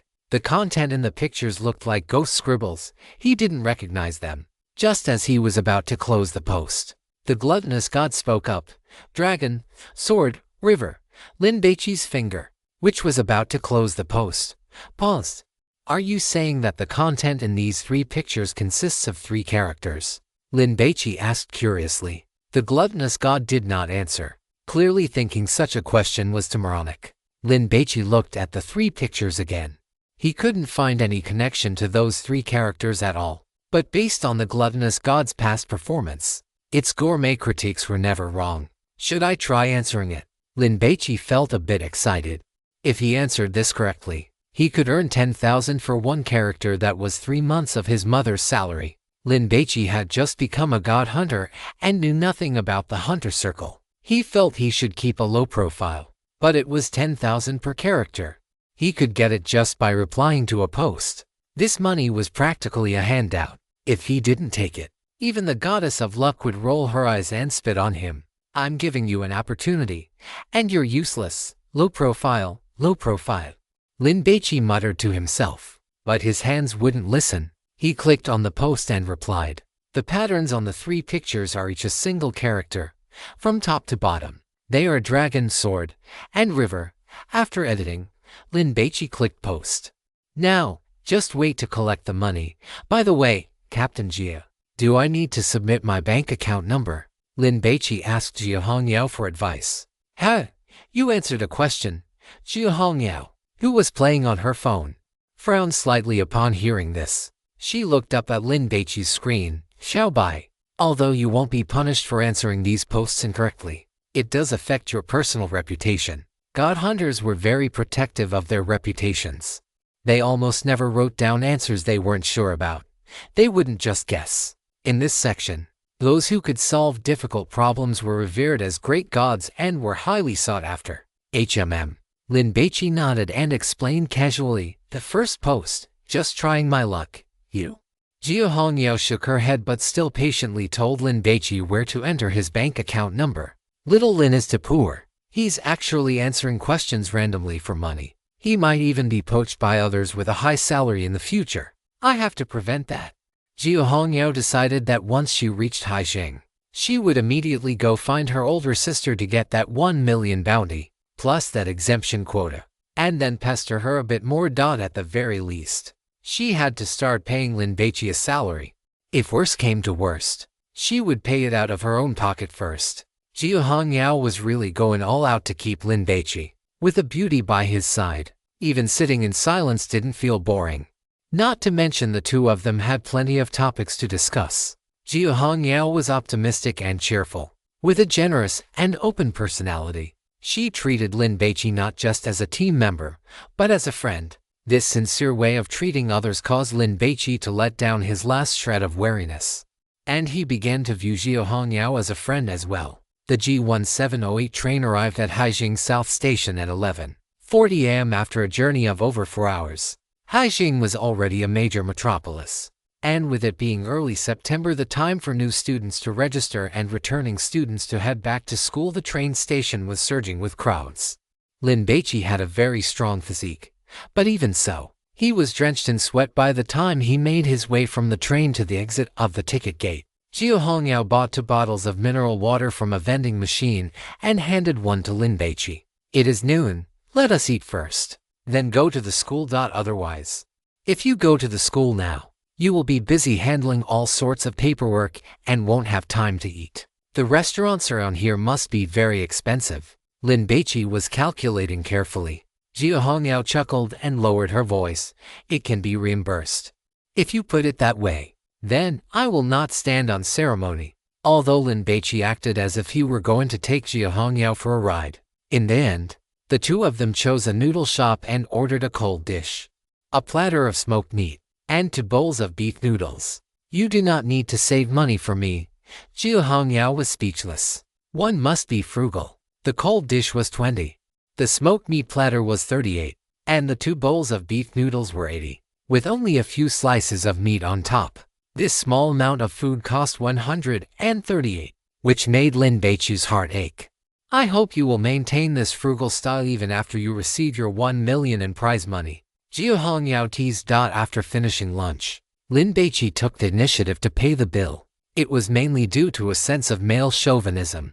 Regardless of whether Jia Hongyao could get this meal reimbursed, Lin Baici felt that when eating with a friend, especially a girl, there was no reason to let her pay. Of course, for those female gold diggers who wanted to treat men like ATMs, they would not get a single cent out of Lin Baici. "I told you it could be reimbursed." Jia Hongyao suddenly felt she could not see through Lin Baici. If you said he loved money, he was not stingy when treating a friend to a meal, and he did not covet small gains like reimbursements. "You treat me next time, a big feast," Lin Baici laughed. "All right. Let us take a taxi to Haijing University of Technology now." Jia Hongyao planned to take Lin Baici to the school first and help him finish all the procedures before returning to the security bureau. "I will not trouble you. I will take the school bus. Captain Jia, goodbye." Lin Baici shouldered his backpack, pulled his suitcase, and said goodbye to Jia Hongyao. Just after finishing his meal, he had gone to a public restroom to retrieve his luggage from the black alms bowl. Now, he was ready to head to Haijing University of Technology. He did not want to use his divine item on campus. If someone were to film him with a phone, he would be in a real bind. "I will take you," Jia Hongyao insisted. "Taking a taxi is too expensive. The school bus is quite good, and I might even get to know some alumni." On the west side of the station square, over a dozen buses were parked. The sides of the buses were plastered with the names of their respective schools and red banners welcoming new students. They were very conspicuous. "Goodbye, Captain Jia. Call me if anything comes up." Lin Baici pulled his suitcase and ran off. Jia Hongyao shook her head with a smile. then walked to the side of the road to hail a taxi to the security bureau to ask her older sister for Lin Baici's prize money. Over by the buses, there were already quite a few students when Lin Baici approached. The senior students responsible for receiving new students from various schools immediately looked at him. This boy was truly handsome. I wonder which school he is from. Probably a student from an art school, right? Chapter 60. A gift from the heavens. On the large square in front of the train station, the crowd was surging. Because the start dates for various universities all fell within these few days, there were many college students. Every youthful face was filled with the wantonness and high spirits of youth. Youth is capital. One has the right to squander time and the qualifications to enjoy one's youth. The buses sent by various universities to pick up new students were all hung with the names of their schools and welcome banners, with senior students acting as volunteers waiting nearby. New students definitely did not need to worry about getting on the wrong bus. When Lin Baici pulled his suitcase over, the senior students in front of those buses immediately looked over. Oh my God. Is he too handsome? A senior student with a bob cut and a rabbit hair clip saw Lin Baici approaching and immediately pointed the way enthusiastically. The bus for Haijin Academy of Drama is over there. Haijin Academy of Drama. Lin Baici was confused and looked in the direction the senior student was pointing. In front of that green painted bus, several student volunteers who had been bored and chatting just a moment ago were already looking over, their expressions filled with amazement. Damn, this guy is so handsome. He could compete for the title of school hunk among this year's freshmen. Compete? Look at his physique, those muscles, those lines. You can tell at a glance that he works out. Among this year's freshmen, there are others as handsome as him, sure, but his physique, sorry. They are all completely crushed. That is right. His physical condition is just too good. A gift from the heavens. You cannot be jealous of that. Haijin Academy of Drama, abbreviated as Haijin Drama, was one of the 3 best film academies in the 9 provinces. Many famous stars that everyone was familiar with had graduated from this school. It could be said that getting into Haijin Drama was like catching an express train to stardom. However, to become a star, one needed to be at least good-looking with an outstanding figure. Of course, if one had a background or a family with a mind, it was not impossible to play around, but the chances of success were very low. These volunteers were all 3rd or 4th year students at Haijin Drama. After undergoing training in posture and image, combined with the fact that their natural looks were already above average, they truly stood out from the crowd. The new students sitting on the buses waiting for them to fill up and depart would glance at them from time to time. After all, who wouldn't want to fantasize about being that elegant and outstanding, where simply standing somewhere makes you the center of everyone's attention? However, at this moment, when that tall boy over 1 meter 80 arrived, the seniors from the Haijin Academy of Drama were immediately overshadowed. It wasn't just his looks and physique, but his aura. Having been tempered by life and death in the Zen temple god ruins and having killed the Black Shark 3 duo, Lin Baici already possessed a calm, composed, and inflappable temperament. Moreover, with $1 million in his account within at most 2 months, he radiated confidence from the inside out. Lin Baici saw the school name posted on the bus and shook his head with a smile. Senior, I'm not from the Haijin Academy of Drama. Huh? The senior with the bob cut was stunned. In her perception, boys who studied well were mostly not handsome and were just nerds. A boy as handsome as the one in front of her must have terrible grades. I'm a freshman at Haijin University of Technology. Lin Baici smiled slightly, his aura incredibly sunny, and he pulled his suitcase toward the bus for Haijin University of Technology. What's going on? Not from the Drama Academy. Isn't that a waste of that face? The students whispered among themselves. The seniors from the Drama Academy were taken aback for a moment, not expecting that the freshman wasn't from their school, but they immediately felt relieved. Great. One less strong competitor. What are you happy about with his looks? If he goes for an audition, he's aiming for the lead role. He wouldn't be fighting you for bit parts. The senior in her 4th year leading the team started scolding them. She didn't know why, but she just felt very annoyed. Maybe it's because we lost a badass junior alumnus, the senior muttered. Just because you're good looking doesn't mean you can be the lead. A senior muttered SOURLY. However, even he didn't believe that himself. in the current film and television industry. For someone to become famous, it's not like before where you needed a solid representative work. Now, as long as you are good-looking enough and the company you sign with is willing to spend money on hot searches and hire internet trolls, that person can become famous, gain fans, and reap the rewards. That boy had the perfect image of a little wolf dog. He would definitely not lack wealthy women throwing money at him to promote him. On the bus, the teacher leading the drama academy team was enjoying the air conditioning and playing on his phone. When he saw Lin Baici, his eyes lit up, and he thought to himself that this year's school heartthrob had arrived. As long as this boy's emotional intelligence wasn't bad and his talent was passable, he would definitely be snatched up by various big companies.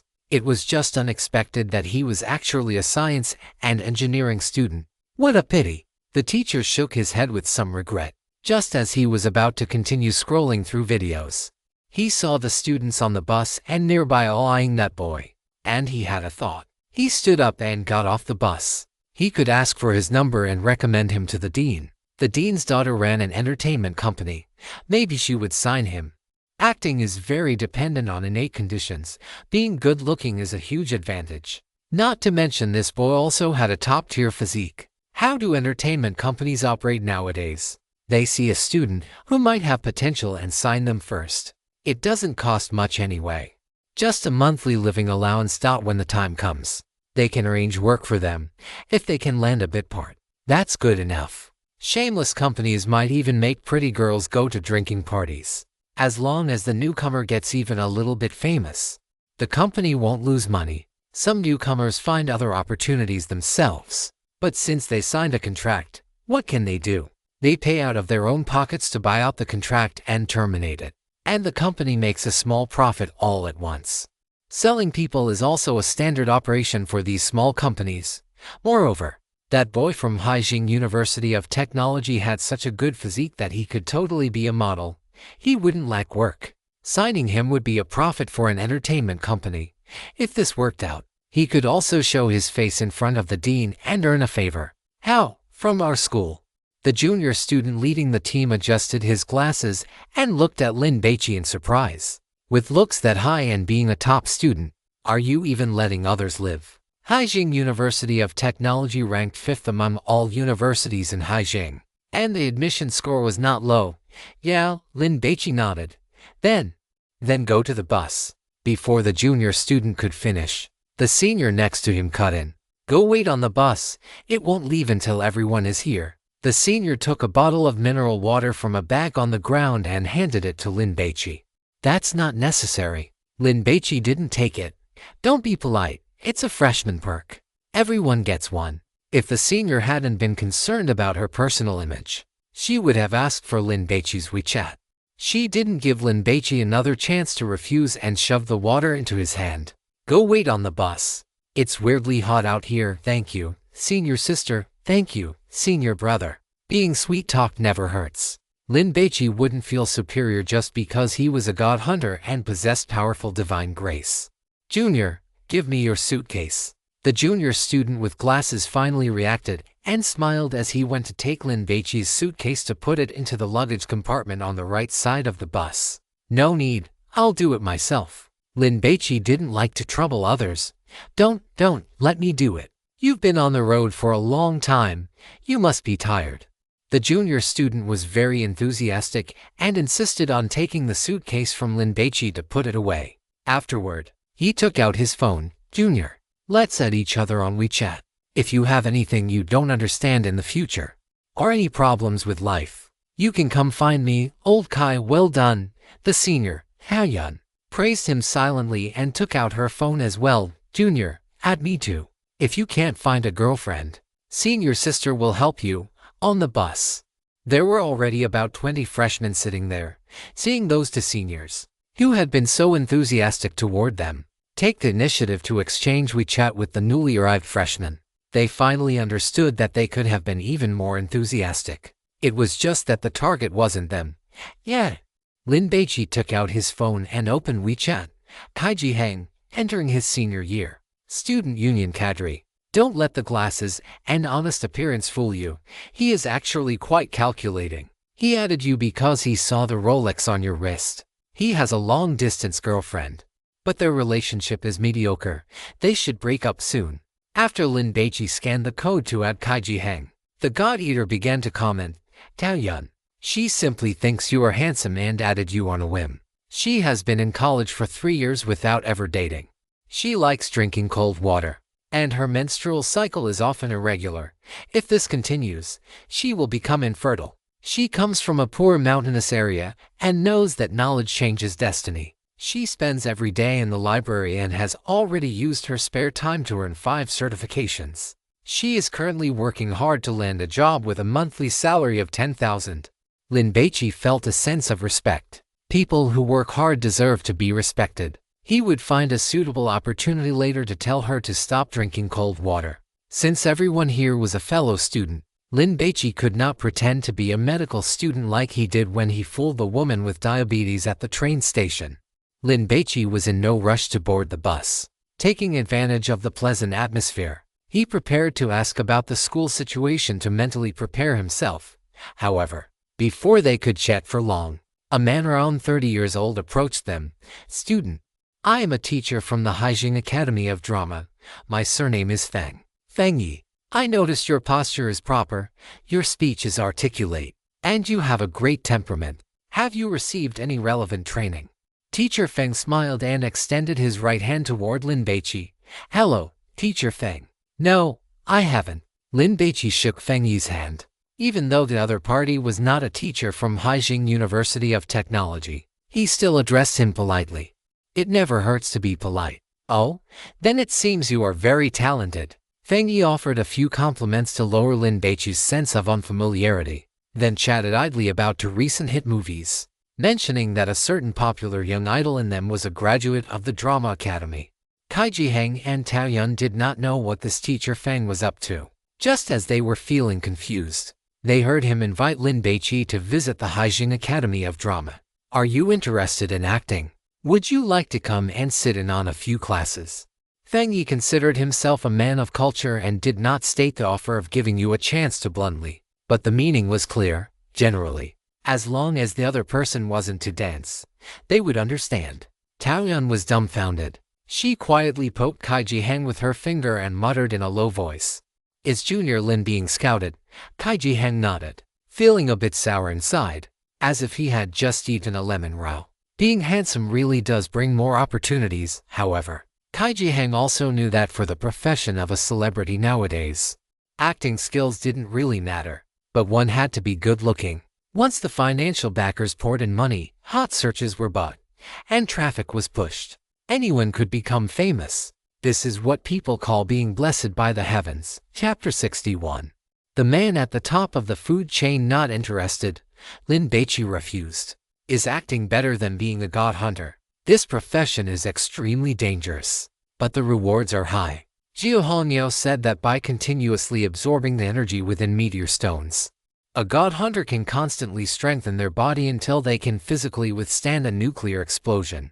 Improved immunity, not getting sick for years, eyesight not deteriorating even after watching videos and playing games 24 hours a day, eating and drinking whatever one wants without worrying about high blood pressure, high blood sugar, or gout. Any god hunter, even a newcomer like Lin Baici, already possessed a physique much stronger than that of an ordinary person.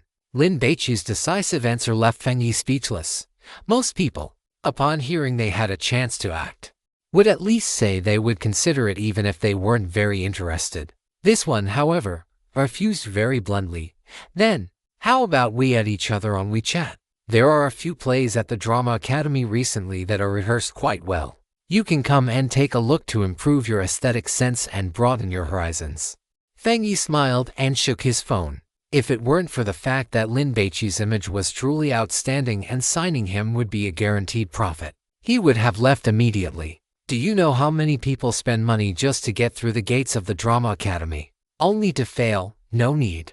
I'm not interested in plays. Lin Baici refused again. Kaiji Heng was dumbfounded. Taoyuan was dumbfounded. Feng Yi was truly out of words this time. He also had his pride.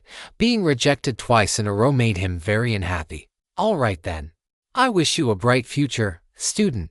After saying this, Feng Yi strode away, not wanting to stay there for even a second longer. Damn, Junior Lin. You're something else. You gave up such a good opportunity. Kaiji Hang was so shocked that he even let out a curse. There are so many beautiful girls at the Drama Academy. Do you know how many luxury cars are parked outside that school every day? Don't you want to have a celebrity girlfriend? Taoyuan was surprised. I don't. Lin Baici subconsciously thought of the photos Jin Yingjin sent him every night, the kind that made him think, is this something I can see for free? The Korean girl's beauty was higher than that of the popular list female stars today. By the way, Lin Baici remembered Jin Yingjin saying that her mother owned a very famous entertainment agency that had signed many trainees. Those were all idols preparing for their debut. I admire you. Kaiji Hang figured that Lin Baici must be from a small town and had no idea about the fame of the Drama Academy. Once he found out, he would definitely regret it. You have guts. Taoyuan felt that Lin Baici was a decent person, and like other boys who racked their brains trying to find a girl from the Drama Academy to be their girlfriend. After all, taking one out in public was truly a matter of prestige. The students nearby, seeing this scene, had various thoughts. The freshmen felt that they would also wait for their own opportunities, while the seniors felt that Lin Baici was a bit naive and foolish. He was handsome, but his brain didn't seem to work well. How many good opportunities can one have in life? When you encounter one, you should try your best to seize it. Haijing University of Science and Technology is decent, but even for undergraduates in popular majors, the monthly salary is only around 10,000 yuan, or 20,000 at most. Being a celebrity is different. An actor who played bit parts in hit dramas once revealed that he had been unemployed for nearly a year. When he checked his balance, he found only a little over 1,000,000 yuan left, which panicked him at the time. The speed at which celebrities make money is truly fast, and it is easy. Many people nearby think you are stupid. They don't understand your uniqueness at all. You are the top predator at the top of the food chain. Breaking God ruins and consuming God remains is what you should be doing. These lowly ants don't even have the qualifications to crawl at your feet and chant your great name. In this city, there is the scent of a god. Stop talking to these insects. Go to the bus and conserve your energy to prepare for hunting gods. The God Eater said a lot in one breath. The massive amount of information revealed, however, gave Lin Baici a headache. As for the talk about the food chain and predators, he took it as sarcasm, but the remark about the scent of a god in the city was quite frightening. As far as I know, there are no god ruins in Haijing or its surrounding areas, right? Where would a god come from? Lin Baici asked. In super first-tier cities like Shangjing, Haijing, and Yuzheng, there are branches of the security bureau stationed with a large number of dragon guards. Once a meteor falls nearby and forms a god ruin, the dragon guards will immediately mobilize to explore it and contain the god remains, not giving them a chance to spread. The God Eater was silent. What exactly is a god? Lin Baici was curious. The God Eater did not answer, as if it had fallen asleep. Lin Baici did not mind.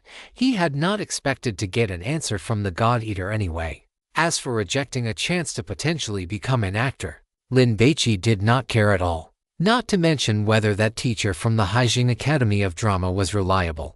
Even if he were, how difficult would it be for Lin Baici to climb up step by step after getting an opportunity? It was impossible for the other party to have the power to arrange a major supporting role for him right from the start. Right. He didn't even need to think about being the lead. If such an opportunity really existed, why wouldn't they promote someone they knew well? To put it bluntly, that teacher was like a talent scout. Seeing that Lin Baici was handsome, he cast a net to see if he could catch something. If Lin Baici became famous, he would make a profit. If not, he would lose nothing. If Lin Baici really wanted to be an actor, he might as well go to Jin Yingjin, who was the young lady of a chaebol with her own entertainment company. She had money and connections. I am, after all, a staff member of the Kyushu Security Bureau who is about to earn an annual salary of 600 yuan and receive 120 meteor coins. With such a high annual salary, dating a senior, playing games all night, and sleeping until I wake up naturally in the morning to enjoy 4 years of wonderful university life isn't that sweet? This was a life he could have right now.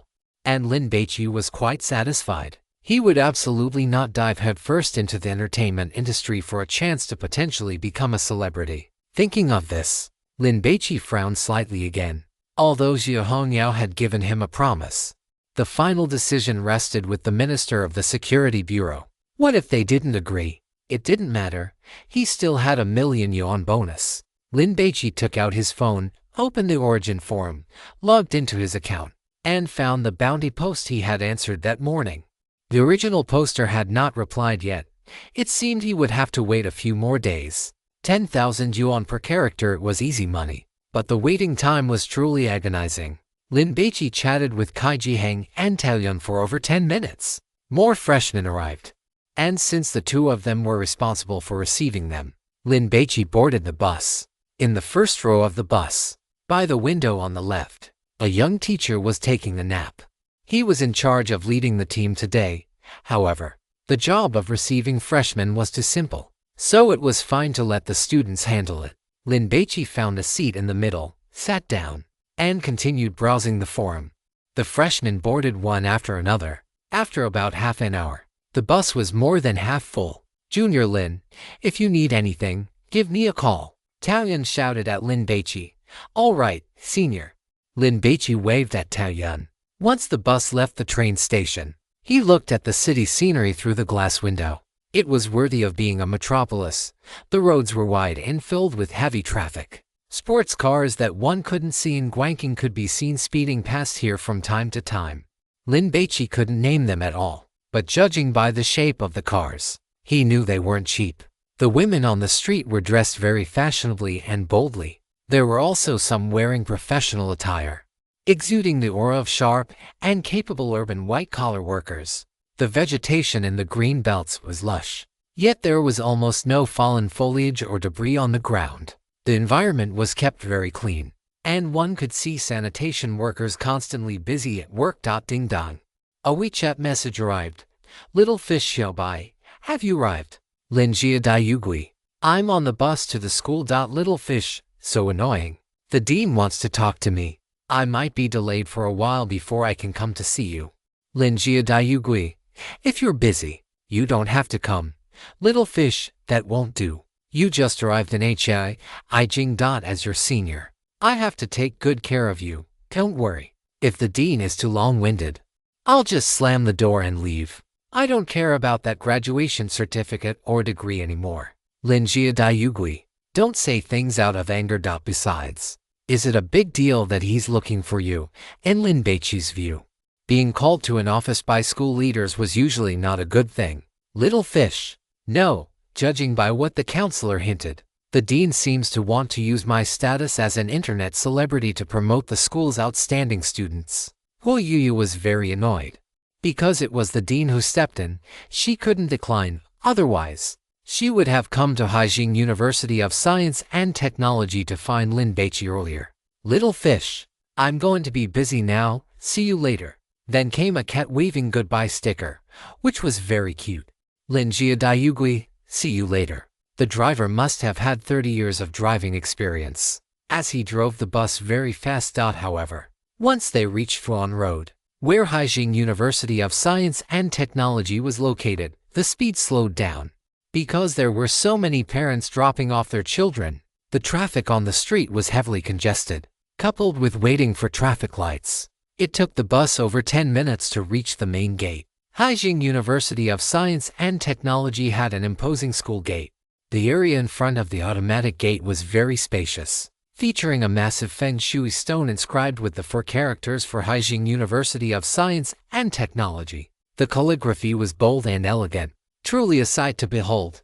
The bus moved slowly, traveling along the main road inside the campus until it arrived in front of the block teaching building. There was a large plaza in front of the building, which was currently decorated with many banners. Over 30 tables had been set up, and a large number of freshmen and their parents had gathered there. "We have arrived," the driver shouted and opened the bus doors. The freshmen were like penguins that had just left the Arctic and entered a new world. Everything they saw felt fresh and exciting. They were both thrilled and nervous, paying close attention to their appearances, worried about making a fool of themselves on their very first day of registration.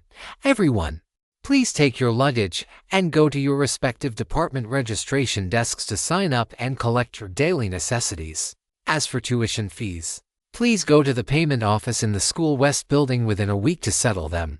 Campus cards are also processed at the payment office. You will need them to eat in the school cafeteria, shower in the bathhouse, and get water from the water station. Once you receive them, please keep them safe. After the bus stop, a senior student accompanied by several student union volunteers came over to help the freshmen take their luggage off the bus, point them in the right direction, and share some important reminders. Thank you. After Lin Baici retrieved his suitcase, he went to queue at the registration desk for the School of Electrical Engineering. He had filled in software engineering at Haijing University of Science and Technology as his first choice, and he had been accepted. Chapter 60 to freshman registration. Today was the second day of university registration. There were many freshmen, and with the parents accompanying their children, the campus was bustling with activity.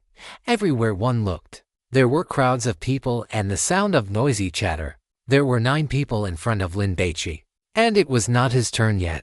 While another dozen had lined up behind him, the registration was being handled by a senior student and a senior sister from the department, both in their 4th year. The senior student looked quite ordinary. Wearing thick glasses, he looked like an honest man at first glance. The senior sister was very pretty, with long legs, a slim waist, and light makeup. She was beautiful. It is just that her skin is a bit dark. If I had to rate her out of 10, I would give her a 7. The boy in front of Lin Baici was muttering to himself while holding his phone. Take a look. No way. I cannot film without someone's permission. That is my principle in life. All right. For the sake of my followers, I will go all out. Just one look. As the boy spoke, he pointed his phone toward the tan-skinned senior sister. Did you see that? I did not lie to you, did I? The boy looked very proud. I did not expect the senior sisters in our electrical engineering department to be of such high quality. I can really look forward to my upcoming campus life. Thank you for the subscription, Green-Headed Fungus. Thank you. Thank you for the subscription, Ox 3 Feet. Thank you. This boy was thanking his viewers for their tips. His voice was loud enough that nearby students turned to look. Lin Baici was close by and could see clearly. This freshman, who was of average height and slightly chubby, was also a streamer on the Shark platform. He was wearing a pair of white Adidas Yeezy shoes, cropped casual pants, a Japanese-style trendy t-shirt, a baseball cap, and brown sunglasses. He had an outgoing and cheerful personality and was a social butterfly. If it were Lin Baici, he would definitely be too embarrassed to livestream under the gaze of so many people. Ask for her WeChat. Do you guys want me, the great official, to suffer social death on the first day of school? Do you know how awkward I would be if I got rejected? Regardless of whether it works or not, a plain tip?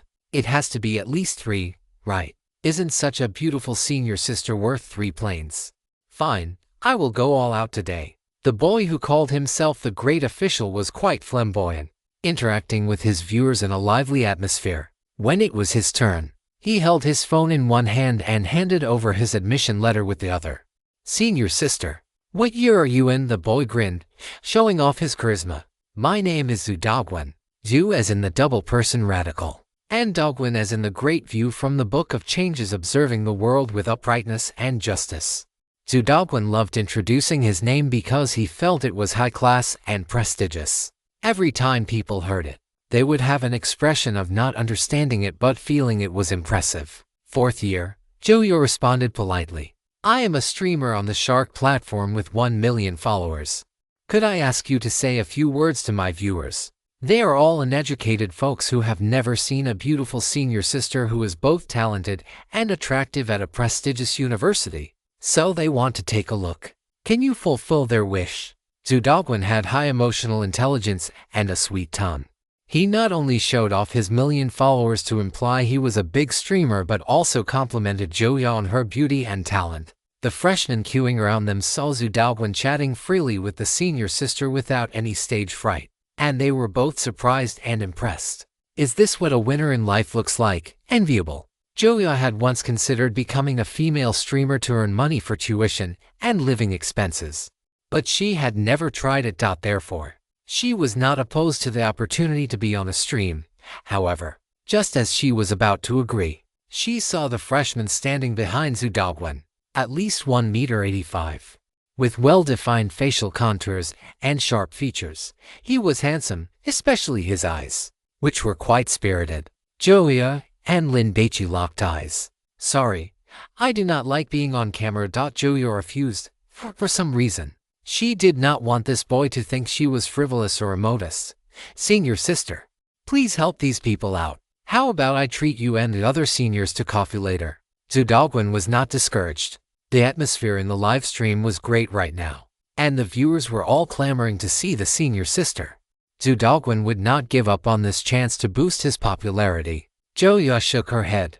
She quickly glanced at Lin Baici, her gaze sweeping over his entire body, when her eyes landed on the relics on his wrist. There was a slight pause. He has athlete's foot, likes to collect adult films, especially the JK category, and is a frequent visitor to roadside hair salons. He likes to take candid photos. Be careful to protect your privacy. The meat is very smelly. Even a dog wouldn't eat it. Lin Baici looked at Zhu Daoguan's feet. The gluttonous god's commentary was referring to him. It seems that expensive shoes cannot cure athlete's foot. A senior in her 4th year is standing lost at a crossroads in life. Having recently realized the power of money to change many things, she wants money.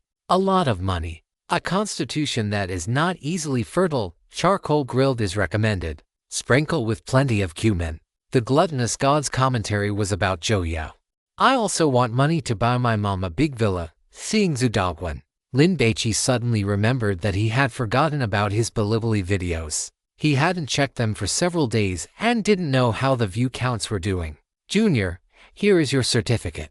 Go to the bottom of dormitory building to collect your daily necessities." The senior wearing glasses was annoyed by this freshman. He started chasing a senior girl the moment he arrived. "You are quite arrogant. If I really let you succeed, wouldn't we seniors have wasted our 4 years of college?" However, looking at his clothes and style, this freshman's surname Zhu seems quite wealthy. Being a streamer is indeed a lucrative path. Zhu Daoguan took the certificate but continued to pester Joya. For the sake of 3 big airplane gifts, he had to get Joya to show her face. "Senior, thank you for your trouble." Lin Baici handed over his admission notice. The bespectacled senior blurted out, "This freshman's looks are so high tier. He is the most handsome freshman he has seen so far. And standing there, he truly stands out from the crowd. Damn it, with these looks and this physique, he will absolutely dominate for the next 4 years of college. He could even set a goal of 100 conquests." The bespectacled senior felt envious, quickly processed the certificate for Lin Baici, and simultaneously gave him some instructions on things to watch out for. "How do I get to dormitory 2? Lin Baici looked into the distance. Nearby were buildings 7 and 8, and the teaching building blocked his view. "From this way." The bespectacled senior was just about to give directions when Joya interrupted. "Little son, my head hurts a bit. I think I have heat stroke. I'm going back to the dorm to lie down for a while. You and little Xiao can take charge. Is that okay?" Joya raised her hand and pinched the bridge of her nose with her index finger. "Oh, then hurry back and rest. I can handle it alone." The bespectacled senior was very confident.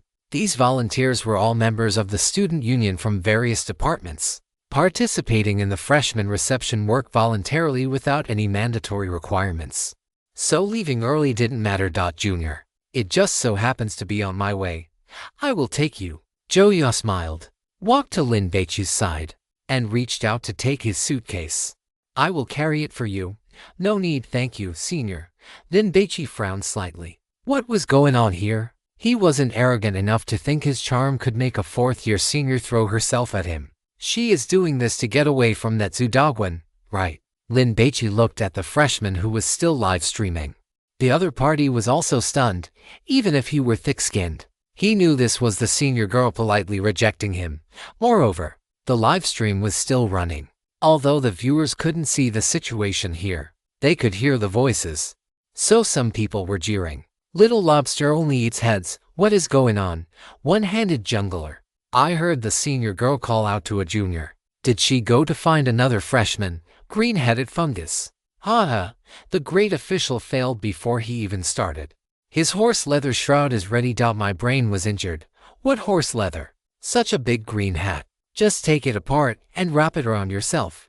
Howl 3 feet. Haha, do you really think you are Simon the Great Official? Are you stupid? Senior has heat stroke and a headache. You guys need to understand. When girls show their faces, they all hope to look their most beautiful, Su Dobwin argued. But in reality, playing the victim now could earn him quite a few sympathetic tips. However, watching the senior girl pull the suitcase and walk away chatting and laughing with that freshman, he lost his mood. He felt depressed and wanted to shove his smelly feet into the mouths of the senior girl and that freshman. Oh, forget about that senior girl. I found someone even prettier. Let's go. I will take you guys to observe her and walk around the campus at the same time. Su Dobwin quickly pulled himself together. No rush. There are still 4 years of college. Take it slow. I will definitely turn this school into my fish pond. Joyo pulled the suitcase and walked side by side with Lin Baici along the road, taking the opportunity to introduce the surrounding buildings to him. That 5-story building to the east that looks like a toilet is the library. I don't know who designed it. Either their personal taste is terrible, or the school leaders took a bribe. In any case, this toilet building is very famous among universities in Haijing. Joyo smiled and told Lin Baici some school inside jokes that only students of the school would know. Our school students don't say they are going to the library to study. They say they are going to the toilet. Senior, let me carry it myself. Although the suitcase wasn't heavy, having a girl pull it while he only carried a backpack made Lin Baici feel embarrassed. What? Are you afraid I will steal your things? Joyo asked back. Lin Baici shook his head quickly. This 4th-year senior was poised and generous, and the affinity and humor she revealed in her conversation made Lin Baici quite fond of her. Junior Lin, do you work out often? Joyo asked curiously. Lin Baici was wearing a short-sleeved shirt. His arms were exposed, and his firm muscles were visible. Furthermore, upon getting closer, Joyo realized that this junior was truly tall. She only reached his chest. If they were to kiss, she wouldn't even be able to reach his lips on her tiptoes. Chapter 63 Senior, Lin Baici was busy studying every day, and his free time was spent reading novels and playing games. He had no time to work out at all. Then, why is your physique so good? Joyo reached out, pretending to poke Lin Baici's bicep. The muscle definition looked beautiful, and like her boyfriend, whose body was flabby, it just grew naturally, I guess. Lin Baici guessed that it was 9 times out of 10 related to the gluttonous god. Haha, Junior, you are too modest out once you reach university. There is no need to hide your light. When it is time to shine, you should shine and let people know how excellent you are so that you can get more opportunities. Joyo imparted her experience. Don't be afraid of others being jealous. Remember one sentence. Those who do not attract jealousy are mediocre. Burpees have been quite popular lately and are very trendy among the girls. Joyo and her roommates have practiced them at night too, and it is very tiring. So she knows how much sweat and self-discipline it takes for Lin Baici to build a physique like that. For example, opportunities like joining the student union or applying for the party. You must actively strive for them. It will be very helpful for finding a job in the future. Joyo had the intention of befriending Lin Baici. After all, having a handsome and wealthy male friend is a matter of great face. And who knows, maybe one day he could give her a helping hand. Joyo's gaze swept over the watch on Lin Baici's left wrist without leaving a trace. Rolex, that is right. It seems to be called something like a submariner. Joyo is not quite sure. She only knows her boyfriend calls it the Green Water Ghost. Because the dial and bezel of this watch are both green, it got that name. Joyo thinks the name Green Water Ghost sounds unpleasant, and she does not know what is so good about this kind of watch. But her boyfriend loves it super much. He even saved various pictures of this watch on his phone and would flip through them to look at them whenever he was free. Her boyfriend said this is his dream watch, and he is striving to be able to buy one with a single month's salary 10 years after graduation. So how much does it cost? Over 80,000 yuan, in RMB. Now, her boyfriend's dream watch is being worn casually on this junior's wrist. Some people are born in Rome, while others are born to be beasts of burden. Joyo is a senior now and is no longer naive. besides hating that Zudogwen and wanting to get rid of him. The more important reason she sent Lin Baici to the boys' dormitory building was because of this watch. Once this opportunity passes, it will be gone forever. In the future, there will be almost no chance to get to know Lin Baici again. Thank you, Senior, for sharing your experience. Lin Baici thanked her with his words, but in his heart, he did not care about this anymore. He is now a god hunter and will soon become a member of the Kyushu Dragon Guards with an annual salary of 600,000 and 120 meteor coins. Even if he does not become one, it does not matter, as long as he has the qualifications to enter the god ruins and bring out godly forbidden objects without them being confiscated by official agencies. Lin Baici has the confidence to become a very wealthy man. When he was browsing those posts on the Origin forum, he saw that some people were buying godly forbidden objects. They pay according to the characteristics of the objects, and even the cheapest ones cost over 1 million. Housing prices in Haijing are too expensive. If you want to buy a new house in a good location, don't even think about it without 10 million. So waiting for a salary is to slow. It is September now. Lin Baici plans to wait until October and take advantage of the 7-day National Day holiday to call Jiahongyao to go break into a god ruin and get some godly forbidden objects. He cannot go without calling Jiahongyao, because god hunters without a license are prohibited from possessing godly forbidden objects, let alone entering god ruins at will. I wonder how to take the exam for the license. I need to get one quickly. Look, that lake is called Qingliu Pond, but we all call it Little Taihu. Leaving the teaching building area, which consists of 12 large buildings, along the main road, there is a huge flower garden planted with colorful flowers. On the west side, there is a large lake. Willow trees are planted along the lakeside. When the summer breeze blows, the willow branches sway, and the green trees provide shade. Even from far away, one can feel a sense of coolness. Don't look at how beautiful the scenery is here. There are mosquitoes in the summer and it is too cold in the winter. Except for freshmen couples who haven't tasted the bitterness yet. Those old birds never come to this kind of place to flirt. Julia feels that Lin Baici definitely does not like girlfriends, and she hopes he does not turn into a scumbag. Look further into the distance. That 3-story building with white ceramic tiles to the north is the No. 1 canteen. The stir-fried dishes on the 3rd floor are not bad, just a bit expensive. Behind building No. 1, there is a smaller Halo canteen. Except for the beef dumplings, which are okay, everything else is not tasty. So, I don't recommend trying them. After passing the canteen and continuing north, that is the sports field. Do you like playing ball? Our school also has a sports stadium with quite good facilities. With your height, you should be able to dunk, right? Julia was a bit expectant. The boys in her department are not impressive, and their ball skills are too poor.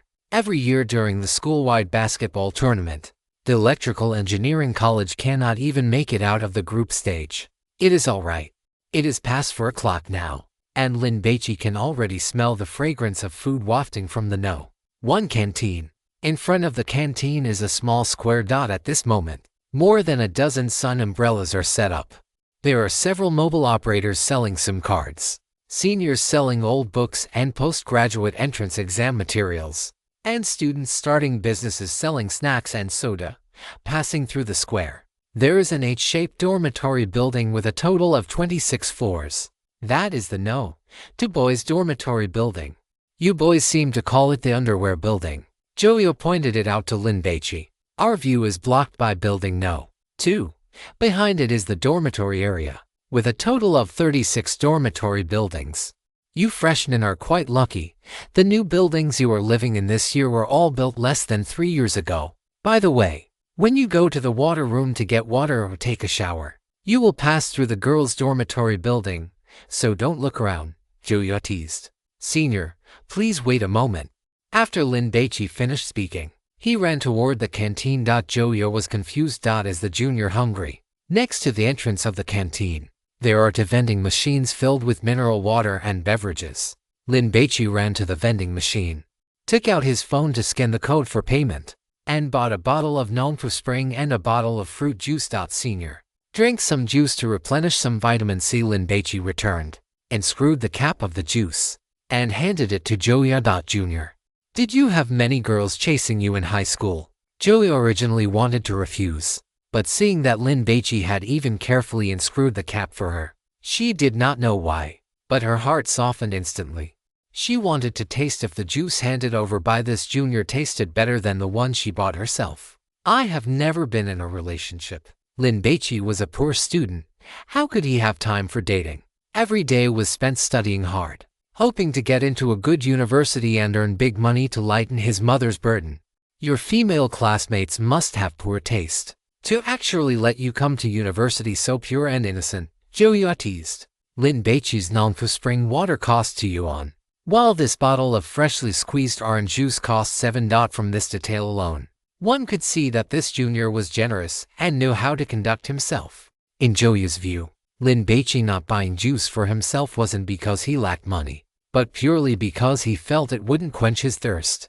Yet he felt that giving her mineral water would seem cheap. Joey didn't care whether it was water or juice. She wouldn't have minded even if Lin Baici hadn't bought her anything. But now, receiving a bottle of juice with the cap already twisted open put her in an incredibly good mood. There was a sense of happiness in being treated gently by the world. After all, everyone wants to be cared for and respected. Downstairs at dormitory building No. 2, the crowd was surging. Freshmen were queuing up to collect their daily necessities. You wait here. I'll go get them for you. Joey rolled up her sleeves, ready to get to work. Actually, she had intended to just drop Lin Baici off downstairs and be done with it. But the junior's bottle of juice had made her change her mind. Don't. Lin Baici grabbed Joey's arm. Just help me watch my luggage. If he really let Joey go collect his luggage for him, he feared he would be seen as a pampered pretty boy who couldn't even take care of his own daily needs. As for why Lin Baici didn't buy juice for himself, it was simply because it was too sweet. He wasn't used to drinking it. After spending 20 minutes in line, Lin Baici received a bulging, pale green duffel bag from the warehouse manager, a set of green military training uniforms, a folding stool, a thermos, and other daily necessities like a toothbrush cup, toothbrush towel, and wash basin. Inside the large bag were 2 sets of quilts and mattresses, along with 4 bed sheets and quilt covers.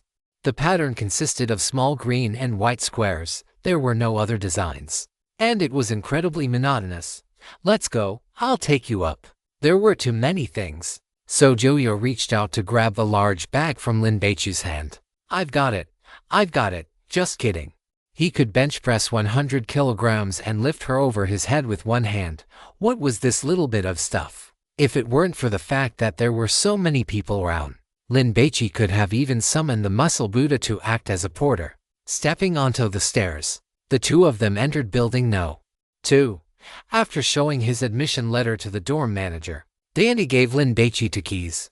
9th floor. This was Lin Baici's dormitory. There were 2 elevators in the building, but there were too many people today. After waiting for 15 minutes, the two of them finally squeezed into the elevator and reached the 9th floor. The hallway was crowded with people, freshmen with youthful faces, and parents worried about whether they could adapt to university life. Every face was filled with concern and attachment. Lin Baici walked up to room 906. The door was closed. Lin Baici first raised his hand to knock, waited for about 5 seconds, and then pushed the door open. This small detail made Joey's impression of Lin Baici even better. Junior Lin was thoughtful toward others.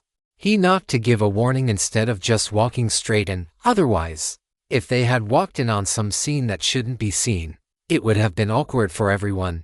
For example, if someone in the dorm was crying secretly after leaving their parents for the first time, or if parents were giving their child advice that was inconvenient for outsiders to hear. Chapter 64. I know all your secrets. Lin Baici gripped the doorknob and took in the entire dormitory at a glance. The space was not large. There were 3 sets of bunk beds with wooden boards on top, painted in a dark green color. This color was truly baffling. Had the president of Haijing University of Science and Technology been cheated on otherwise? Why were the quilt covers, sheets, and beds all green? They really had no sense of aesthetics at all. Lin Baici's evaluation was just one word. In the northeast corner and the middle of the dorm, there was a desk placed in each spot. On the desk in the corner, there was also a landline telephone. It looked very old. probably having been there for 7 or 8 years. Did anyone even use this thing anymore? Inside is the balcony. There's a sink. And your lockers are placed there too. Joya introduced the layout of the dormitory. Lin Baici nodded. There were currently 6 people in the dorm. A tall boy, a little over 1.8 meters, was sitting on the lower bunk of the bed near the door, spinning a basketball on the index finger of his left hand. He was wearing a yellow Lakers jersey with the number 23 printed on it, and on his feet were a pair of EJ32 basketball shoes. Seeing Lin Baici walk in, the other person stood up and asked politely, "Do you need help?" "Thanks, no need." This roommate seemed to be a basketball fan. His appearance was average, but he was very sturdy and his skin was dark, clearly from playing basketball year-round. Wow, a muscle man. Because he plays basketball all year, his muscles are firm and powerful, quite chewy. Recommended for barbecue. Be sure to brush on plenty of sauce, medium rare. Don't complain that it's hard to chew. This is the best texture. The gluttonous god had started critiquing ingredients again, leaving Lin Baici speechless. "My name is Fang Mingyuan." Number 23 reached out his hand toward Lin Baici, but then immediately remembered he had been playing basketball and his hand wasn't clean. So, he quickly pulled it back. However, Lin Baici didn't mind and shook it anyway. Lin Baici smiled brightly. A big boy who prefers action over thinking. He likes playing basketball and longs to join a professional team. He has no interest in women, after all. How could women be as beautiful as well-developed biceps in the future? When exploring the divine ruins, you can bring him along. Use him as a porter in normal times. And when supplies are scarce, use him as rations. It is recommended to set aside time every week to play basketball with him, focusing on exercising his 2 thighs. I believe that after a year, the meat will be very delicious. If you need any help, just say the word. Fang Mingyuan smiled, nodded at Joyo, and sat back down to continue playing with the basketball to maintain his feel for the ball. On the balcony, a boy was on the phone. He was about 1.70 meters tall, with a long face and a side-parted hairstyle. His hair was of excellent quality, with long bangs that slightly covered his eyes. In short, he was very handsome. His attire was also extremely fashionable, consisting of trendy brands that Lin Baici could not name. His personal style resembled that of members of idol groups from Japan or South Korea. He looks a bit effeminate, but he is not gay. His temper is somewhat volatile, and his emotional intelligence fluctuates wildly. His family is not just wealthy, they are extremely wealthy. He is quite loyal to his friends, but he is always taken for a sucker. I suggest you do not eat this person's brain. It will make you stupid. His constitution is rather weak. He gets sick often, and he is currently suffering from kidney deficiency. Kidney deficiency? Lin Baici was stunned. Isn't an 18-year-old man supposed to be overflowing with vitality? How could he be deficient, however? After Lin Baici looked at the boy's face, he understood. Rich and handsome. How could he possibly lack a girlfriend? I said I want to break up. Can't you understand? I don't like long-distance relationships. You want me to visit you every weekend? No, I want to sleep in. You want to come see me? No, it will disturb my sleep. Jin Jiayui's patience was quickly exhausted, and his voice grew louder. That is all. I am hanging up. Jin Jiayui ignored his girlfriend's protests and hung up the phone directly. He walked out of the balcony and, upon seeing Lin Baici, looked him up and down. "Hello, I am Lin Baici, from Guangqing." Lin Baici greeted him with a smile. "I am Jin Jiayui, from Shangjing." After saying this, Jin Jiayui took out his wireless earphones and put them on. Without asking for Fang Mingyuan's opinion, he hummed a tune, sat directly on his bed, and started playing a mobile game. Fang Mingyuan shifted to the side to make room. There was another boy on the balcony. He had a basin of water in front of him and was squatting by the wall, scrubbing stains off the floor and the wall. Beside him were a broom and a dustpan. The dustpan contained quite a few cigarette butts, several crumpled wads of toilet paper, and 3 socks, along with a pair of underwear, all of which were filthy. It seemed that the seniors who had lived in this dormitory before were not very clean people. "Hi, hello," Lin Baici greeted him. The boy stood up immediately, trying hard to squeeze out a smile to appear friendly as he greeted Lin Baici. Hello, my name is Lin Baici.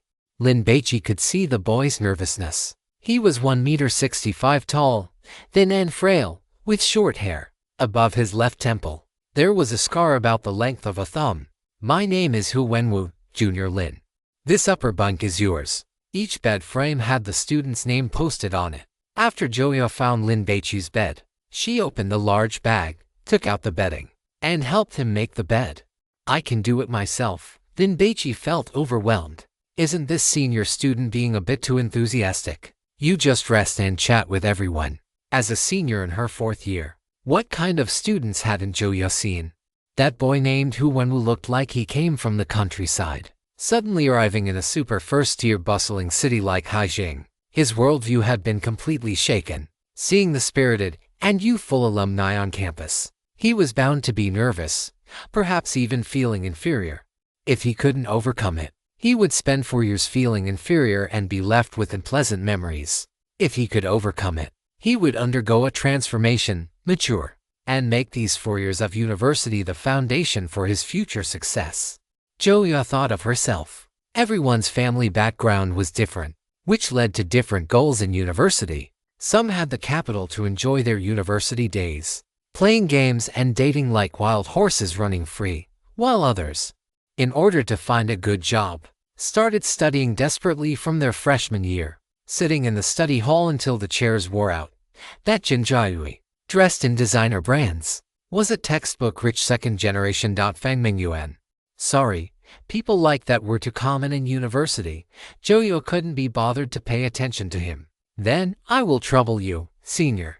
There were 3 other people in the dormitory. A middle-aged couple and a round-faced boy wearing black-rimmed glasses. The woman was making the bed and giving her son instructions on daily matters, while the man stood by the bed smoking, his brows furrowed, clearly lost in thought. The boy was saying I know while looking down at his phone, scrolling through TikTok. His voice wasn't loud, but everyone in the room could hear him. When Lin Baici pushed the door open, the round-faced boy glanced over and made eye contact with him. Just as Lin Baici was about to greet him, the other boy looked at Joyo, scanned her up and down, curled his lip, and lowered his head to continue scrolling through videos. The other party had no intention of greeting him, so after Lin Baici and Hu Wenwu exchanged names, he didn't bother talking to the round-faced boy either, choosing instead to help Joyo make the bed. The smoking man saw this, frowned, looked Lin Baici up and down, and showed clear displeasure on his face. His son had been ignored. It made him feel that this boy was ill-mannered, a self-centered mama's boy with a strong sense of territoriality. He is always calculating and petty. Never owe him any favors, because he will definitely find a way to make you pay it back double. He is obsessed with black silk stockings. He has secretly bought them online and worn them. In high school, during lunch breaks when no one was around, he secretly added ingredients to the water cups of 3 classmates he disliked. What kind of ingredients? Lin Baici frowned. The gluttonous god didn't say, but Lin Baici could roughly guess. He would have to be careful from now on. He should keep his water cup with him at all times. Otherwise, if someone added ingredients to it, it would be disgusting to drink. With the gluttonous god around, what I eat and drink should be perfectly safe. A minor section chief who thinks he has some power and feels superior. When attending his son's parent-teacher meeting in the 8th grade, he took a fancy to the mother of one of his son's classmates and tried to hit on her using his status as a section chief. As a result, he was recorded, and it cost him 50,000 yuan to settle it. He likes to put on airs as a leader. Lin Baici listened to the gluttonous god's commentary, feeling somewhat stunned. This roommate's father had a square face, and when he furrowed his brows, he looked very serious, possessing the air of an upright gentleman. It was hard to imagine he had done such sordid things. A woman who loves to show off and gossip about other people's family affairs, always adding fuel to the fire and spreading all sorts of rumors. Having broken up to couples who were originally living in harmony. What kind of top-tier trash is this whole family? Lin Baici was speechless. Could he please get a different roommate? He was genuinely afraid that if this round-faced boy ever got unhappy one day, he might add something extra to everyone's water bottles. Joyo climbed down from the upper bunk and clapped her hands. Junior, it's all done. Thank you for your hard work, Senior. Lin Baici felt quite embarrassed. Don't be such a stranger. Joya took out her phone and checked the time. It's past 4. I'm heading back to my dorm. I still have laundry to do. How about we grab dinner together tonight? Lin Baici offered.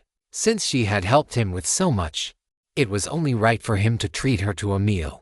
It's your first day checking in today. You should chat more with your roommates and build some rapport. Joya had noticed that Lin Baici hadn't paid any attention to that round-faced boy. So she knew this guy was also a prideful one. If you respect me, I will respect you even more. But if you are rude, very well. I won't even treat you like a human being. We have each other on WeChat anyway. We can make plans anytime. Joya waved goodbye to Lin Baici. The two of them had exchanged WeChat contacts on the way to dormitory building No. 2 earlier. Take care, Senior. Lin Baici wanted to walk Joya out of the dormitory building, but she stopped him. There are too many people waiting for the elevator. If you go down and come back up, it'll take half an hour. Don't bother. Joya shook the juice in her hand. Treat me to milk tea next time, no problem. After seeing Joya off, Lin Baici returned to the dorm. Fang Mingyuan bounced his basketball and teased with a smile. Not bad, classmate Lin. You managed to hook a senior on your first day here. When Fang Mingyuan checked in, it was this same senior who had handled his paperwork. Hu Wenwu felt very envious. When he checked in, he had seen that senior at the registration desk. She had a beautiful smile and a pleasant voice. He had even secretly thought that over his 4 years of university, he would work hard to improve himself and find a girlfriend of that caliber. Even if he couldn't find one as pretty, she shouldn't be too bad either. He didn't expect that his roommate, on his very first day, would have already managed to do it. Chapter 65. This palace has arrived. Little Lindsay, come quickly to receive me in the dormitory. Everyone had been busy with their own things, but because of Fang Mingyuan's remark, they all looked up at Lin Baici. Jin Jiahui smiled. Given the new roommate's looks, it wasn't surprising that girls would chase after him. After all, he himself had experience to many such things. That section chiefly looked at Lin Baici with a condescending, scrutinizing gaze, while his wife wore an expression of annoyance. The girl who had just come in was pretty and had a good figure, though she was a bit short. If she were to marry their son, it definitely wouldn't do, unless her family background was quite good. However, she could date their son to let him gain some experience, so he wouldn't be deceived by women in the future. Now that she heard this girl already had a partner, she naturally felt uncomfortable, as if a peach she had taken a liking to had already been bitten into. Bad luck. Senior Jo is not my girlfriend, Lin Baici quickly clarified. Who knew if Joya had a boyfriend at school? If someone heard that, it could easily cause misunderstandings and damage Joya's reputation. Oh, is she from your hometown? Fang Mingyuan felt a bit awkward for guessing wrong. Not that either. Lin Baici walked to the balcony, picked up a rag from beside the sink, and washed it. Wenwu, where else hasn't been wiped? Don't bother. I can handle it alone. There isn't much left. Hu Wenwu wanted to do more work so he could leave a good impression on his new roommate. Not from your hometown. Then, why did she walk you up here? Fang Mingyuan was puzzled. Lin Baici shrugged his shoulders, wearing an expression that said he didn't know either. Classmate Lin, you have to seize the opportunity, Fang Mingyuan teased. That senior even walked you up here. If you're willing to take the initiative to pursue her, you'll definitely be the first one in our dorm to get off the market. Lin Baici smiled and didn't say anything. Joyo was nice, but compared to Huayuyu and Jin Yingxin, she was more than a notch behind. However, if he had to choose, he would of course pick Xia Hongyao because of her assets. This is university now. What's there to be shy about when it comes to dating? Fang Mingyuan had a carefree personality and spoke without much thought. Seeing Lin Baici start cleaning, he also came over, picked up a broom, and joined the cleanup. He had asked Hu Wenwu earlier if he needed help, and Hu Wenwu had said no. So Fang Mingyuan hadn't done anything and had just been playing with his basketball. Jin Jiayu was a rich second-generation kid whose family lived in a villa and had a nanny. It wasn't that he was lazy or afraid of getting dirty, but in his worldview, the concept of cleaning simply didn't exist. If he were forced to do it, he would just pay for a cleaning service. Liu Yu sniffed, stole a glance at Lin Baici and the other two, then walked out of the dorm with his phone. Mom, a high school classmate messaged me on WeChat. I'm going to make a call. In reality, no one was looking for Liu Yu. He just wanted an excuse to leave. It's not that I'm not cleaning. It's that I have things to attend to. Hu Wenwu felt that Fang Mingyuan was right. A girl had even taken the initiative to walk him up. If Lin Baici started pursuing her, he would definitely succeed. He also wanted to chime in, but when the words reached his lips, he was too nervous to say them. Section Chief Liu coughed, threw his cigarette butt on the floor, and ground it out with his shoe. The 4 years of university are the most important time in your life. If you don't study hard, you'll be unemployed upon graduation, and you'll have wasted your parents' hard-earned money for nothing. Section Chief Liu spoke in a lecturing tone, quite sternly. Hu Wenwu shrank his neck and forced a smile on his face. Fang Mingyuan glanced at Section Chief Liu and didn't say a word. As for Lin Baici, he didn't even spare him a glance. After hearing the god of gluttony's assessment of him, Lin Baici had no favorable impression of the man. What kind of decent person would use his status as a section chief to hit on the mother of his son's classmate? Section Chief Liu noticed that apart from Hu Wenwu, the other 3 boys did not show a submissive or attentive attitude, and his expression immediately darkened. You all are too self-righteous, always thinking you are right. Once you graduate and get beaten down by society, you will realize how golden these words of mine truly are. Section Chief Liu shook his head. These children are unteachable. How many 4-year periods does one have in a lifetime? The uncle is right. Fang Mingyuan chuckled and gave a perfunctory reply. Mingyuan, do you know anything about the girls at this school? I am planning to pursue a campus beauty for fun, Lin Baici inquired. Hu Wenwu froze upon hearing this and subconsciously glanced at Section Chief Liu. This was clearly a counterattack from Lin. I have worked hard for 3 years in middle school and 3 years in high school. Can I not enjoy myself now? Lin Baici hated it when others lectured him. Fang Mingyuan thought to himself, well, this is a guy who refuses to be taken advantage of. But it felt quite satisfying to hear. As for that Uncle Liu, who are you?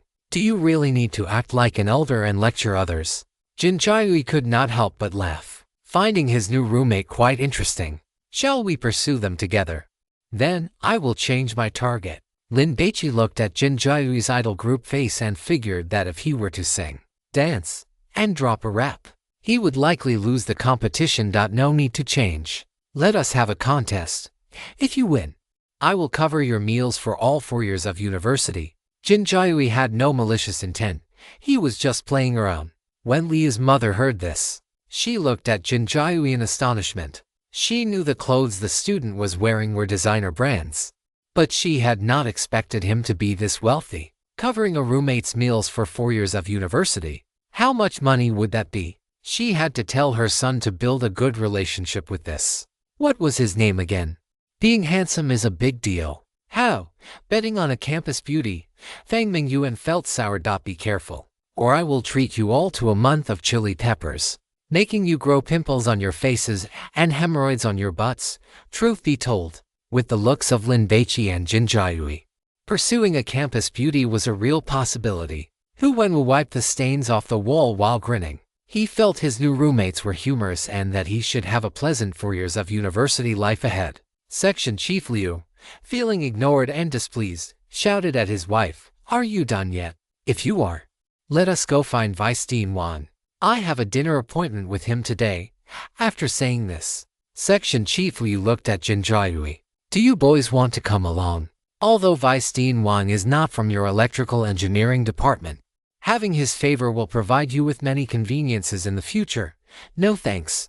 I have things to do later. Jin Jiaoyu was not going. He had already eaten with his father and the school principal at noon and did not want to go through another meal. He planned to stroll around the campus in a while. Thank you, uncle. But no need. Hu Wenwu also hurriedly declined and thanked him. Fang Mingyuan and Lin Baici said nothing. They were not as naive as Hu Wenwu. Section Chief Liu's offer was just a polite formality, and even if he were inviting someone, it would only have been Jin Jiaoyu.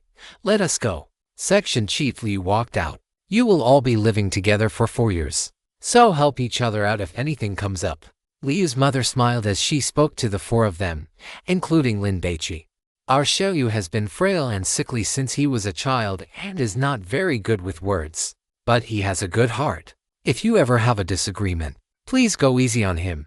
I will bring you all local specialties when I come to visit again. Hu Wenwu saw Liu's mother out and even walked her to the door. Fang Mingyuan and Lin Baici did not move, and Jin Jiahui kept his head down, playing on his phone without even glancing at her. Who isn't a baby themselves?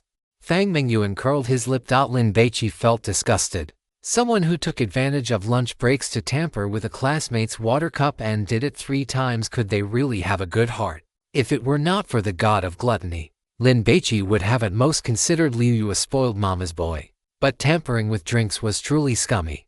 The 3 of them spent over 10 minutes cleaning the dormitory. Fang Mingyuan impatiently picked up his basketball and spun it on his left index finger. It is not late yet. Want to go play for a while? Do you like basketball that much? Jin Jiahui did not like sports because it made him sweaty. I got in as a sports recruit. Fang Mingyuan looked at Lin Baici, noting that his new roommate had a great build. Are you one too? Lin Baici shook his head. Want to compete? Fang Mingyuan issued a challenge. His way of building rapport was playing basketball. No, I am not very good at it. It was registration day. Why play basketball when there were so many things left to do? Maybe another day. I am planning to go buy a campus card. All right then.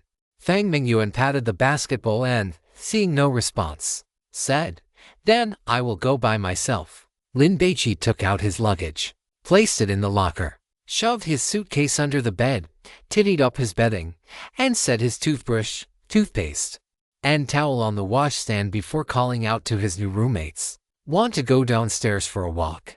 Maybe buy some things while we are at it. I am not going. I am going to watch some live streams. Jin Jiahui refused. Opened the Shark app, found Huo Yu among the streamers he followed, and clicked into her channel, only to find an announcement stating she had things to do today and would be off air for the day. She bailed. Jin Jiahui felt depressed. He had broken up with his girlfriend today and was officially single again. He had originally planned to drop a few big rockets in Huo Yu's stream to cheer himself up. But now he had no chance. Forget it. I will wait until tomorrow. Jin Jiahui opened a WeChat group called Fishermen, which consisted of hardcore wealthy fans who had tipped Huo Yu over 100,000 yuan. He scrolled through the chat history and it seemed that a friend of Huo Yu's was registering for university today, and she had gone to welcome him. Sigh. I really want to go out for a meal and sing karaoke with Little Fishy too. Jin Jiahui had asked Huo Yu out several times, but he had never managed to get her to agree. I will go. Hu Wenwu put on his backpack. Inside were his phone, wallet, and bank cards, important items he needed to keep with him at all times. Let us go. Lin Baici also put on a backpack. There was no help for it. He had to keep the black alms bowl with him. Beyond the fear of losing it, he was more worried that it might suddenly trigger a rule-based contamination. If that happened, the freshmen in the entire building would likely end up being cooked like firewood for a pot of porridge. Just as he stepped into the elevator, his phone rang. Ding dong. It was a message from Huo Yu. Little Fishy, this palace has arrived. Little Lindsay, hurry up and come receive me. Linjia Daiyugui, where are you? Little Fishy, guess. Linjia Daiyugui, it is definitely not behind me. Little Fishy, I am at the small plaza in front of the cafeteria. The quality of this year's freshmen at your school is not great, especially the girls. I am relieved now. Linjia Daiyugui. Lin Baici's question marks were asking what Huo Yu was relieved about. Little Fishy, relieved that my little bai won't be snatched away. By the way, you shouldn't like those old women in their junior or senior years, right? After sending the message, Huo Yu suddenly realized that she was a year older than Lin Baici. But it did not matter. She was forever 16. Once she put on her sailor suit, slipped into her white stockings and leather shoes, she looked even cuter than a middle schooler. Linjia Daiyugui, Little Fishy, hurry down.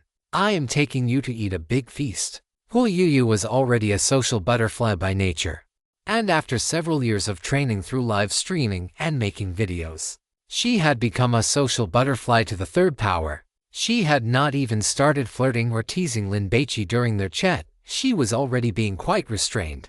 Chapter 66 The Repaying Fish. It was nearly dusk, and the small plaza in front of dormitory building No. 2 was still crowded with people. The scent of food wafting from the cafeteria made one's mouth water uncontrollably. Depart. Target. Cafeteria. Find the chef. Enjoy the delicacies, the gluttonous God urged. On the asphalt road in the distance, many cars were still parked. These were the parents who had come to drop off their children. There were not many students like Lin Baici who had come by train on their own. After all, a mother's heart follows her child for 1,000 miles. Parents still wanted to come and take a look at their child's school. Baici, which card are you going to buy? Hu Wenwu came from a poverty-stricken mountain area and had not even touched a mobile phone during his 3 years of high school. So, he did not know much about this. He wanted to ask which card was the cheapest, but when the words reached his lips, he felt too embarrassed to say them. Whichever one is the most cost-effective. I will buy that one. Although he was about to receive a 1 million yuan prize, and perhaps even a 600,000 yuan annual salary, not to mention the benefits, it was not in his hands yet. Besides, even if he did get it, he had to save it to buy a big villa for his mother. Seeing Lin Baici speak so openly and honestly, without any sense of shame about buying something cheap, made Hu Wenwu feel quite envious. He was still too concerned about the value of these material things. Lin Baici was tall with long legs. Standing there, he possessed an aura of looking down upon all the mountains, taking in the entire small plaza at a glance. He did not see the streamer. Forget it. I will not look for her anymore.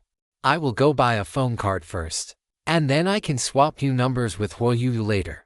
Go find me at the place selling phone cards. Lin Baici sent a message to Huoyu and walked toward the stall with the blue China mobile sign. It was not that he liked this brand, but rather that the girl selling the cards was quite pretty. She was wearing the blue vest of the mobile company. Although she wore light makeup, judging by her age, she was likely a university student working a part-time job. A girl skilled in rhetoric and very good at sales.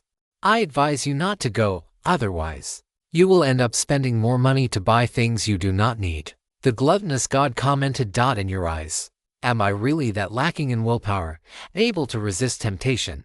Lin Baici curled his lip, feeling that the gluttonous God looked down on him. Even if she were a fairy with a silver tongue sharper than Gourdegang's, she would not be able to make me spend an extra cent.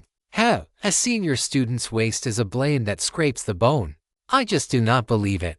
Lin Baici and Hu Wenwu walked up to the China mobile stall. Before they could say anything, the part-time senior student was already smiling, her 8 little white teeth making her look very approachable. Are you juniors looking to buy phone cards? The part-time senior picked up 2 flyers and handed them to Lin Baici and Hu Wenwu. Do you make a lot of calls, or do you watch a lot of videos? Hu Wenwu did not understand and looked at Lin Baici. Is there a difference? Lin Baici quickly scanned the flyer. If you make a lot of calls, you should choose one that offers long free calling time. If you watch a lot of videos and play games, you should choose one that offers a lot of data. The part-time senior's voice was sweet, but she began to drop hints. Generally, freshmen will buy the ones with more data. After all, you have just arrived in a new environment and will often miss home. So, you will definitely need to contact your parents frequently. Plus, once you have more classmates, chatting, video calling, and playing games together will also consume quite a bit of data. Basically, if you do not have 30 gigabytes a month, if you run out of data by then, buying extra data packages will be expensive. So, I suggest buying this 59 yuan dynamic campus card. It comes with 30 gigabytes of data per month, 100 minutes of talk time, free domestic incoming calls, and 500 gigabytes of cloud storage. This is the mainstream package at the moment, and most students are using it. As soon as Hu Wenwu heard 59 yuan, he immediately dismissed the idea of buying it. He looked at the packages on the flyer and found that even the cheapest one was 19 yuan. It was really expensive. The part-time senior had been observing the 2 of them. The boy on the left with short hair had a very serious expression while looking at the flyer. He was not a target customer. As for the other one, my goodness. Is that a Rolex on his wrist? Very good. If I do not fleece you, I will write my surname Xiao backward, Jr. If you feel like you will be chatting with your girlfriend a lot and the data is not enough, you can buy this 399 yuan package. It comes with 150 gigabytes of data, 1,500 minutes of talk time, and 1,000 meters fiber optic internet. Since you have just arrived, you definitely need to set up broadband. Our China mobile network has the best signal. The part-time senior student was pushing the most expensive plan, unless she ran into someone who didn't care about money or someone who did live streaming. She basically couldn't sell it. That is too expensive. Lin Baici had no interest. Then how about this 299 yuan? Before the part-time senior could finish, she was interrupted by Lin Baici. Too expensive.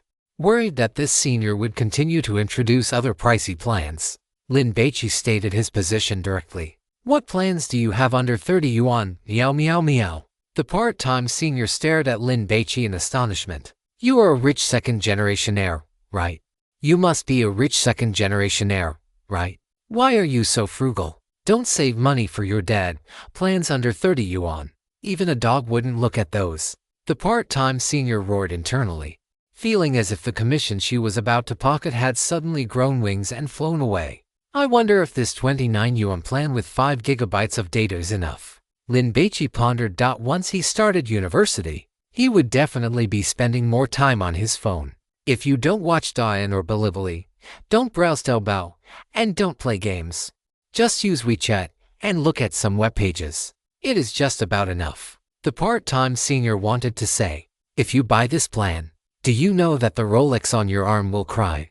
I think I will be watching Bilibili. Lin Baici remembered the video he posted of the Buddhist chanting. He had been busy these past few days and hadn't had a chance to check the data. Mainly, the data for the first 2 videos was so poor that Lin Baici didn't have much motivation. I strongly recommend this 49 yuan joy card plan to you. My heart is bitter. I want a hug.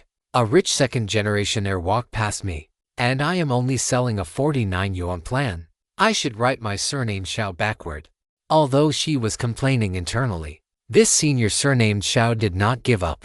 Only by plucking a feather from an iron rooster could she show her true ability. Wenwu, what do you think? Lin Baici sought his roommate's opinion. How about we go over there and take a look? Wenwu felt that all these plans were expensive and that it would be better to go check out the China Telecom booth. That works too. Lin Baici was indifferent. Damn it. You won't even let me earn 49 yuan. The part-time senior was almost going crazy, just as she was quickly organizing her pitch to keep the two of them. A cute, round-faced girl trotted over and slapped the handsome junior on the back. Xiao Bai. Huoyu touched her chin with one hand and crossed her arms with the other, observing Lin Baici with a grin. It has been more than 10 days. Why do I feel like you have grown taller again? Lin Baici turned his head and looked at the streamer with the curled eyelashes. Are you envious? Lin Baici had also noticed over the past 2 days that he had grown another 3 centimeters. He was now about 1 meter 88 tall, likely due to consuming the meteor stone and the divine remains. I wish I could chop off your legs and attach them to my own body. Huoyu waved her right hand, making a hand blade motion. Are you here to buy a phone card? Lin Baici nodded. Let me introduce you first. This is my roommate, Wenwu. Wenwu, this is my friend, Huoyu. Hello. Huoyu waved her hand. Hello. Wenwu was very awkward. He was introverted and had low self-esteem. During his 3 years of junior high and 3 years of high school, he had almost never spoken to a girl, let alone one as beautiful as this. So, he was very nervous right now. And his palms were sweating. As expected, he is a rich second-generation heir. The part-time senior muttered to herself. Look at this girl's beauty. If he weren't a rich second-generation heir, he wouldn't dare to pursue her. Although she was a bit short, she was pretty. Especially when she smiled, she was very cute. She was wearing a sky blue tank top, over which was a short, strapless dress with a ruffled hem that reached her thighs. She wasn't wearing stockings and was barefoot in a pair of sandals. She had medium short hair with a cartoon hair clip on her bangs, and she was carrying a golden Pikachu-shaped backpack. Her kawaii, sweet aura was off the charts. The part-time senior really wanted to tell Huoyu that her boyfriend was incredibly stingy. Buy a plan with more data. Huo Yuyu took the flyer from Lin Baiqi's hand and scanned it quickly. Get this, 299 yuan 100 gigabytes of data a month. That should be enough. Hearing this, the part-time senior's eyes lit up instantly, and she glanced at Lin Baici. Your girlfriend has already spoken. Do you still dare to be stingy? Too expensive. Lin Baici shook his head. And with that much data, I won't be able to use it all. You can video call me. Huo Yuyu's tone was matter of fact. Please, just get this plan. Bring over the list of numbers, and we will pick one, generally, for plans this expensive.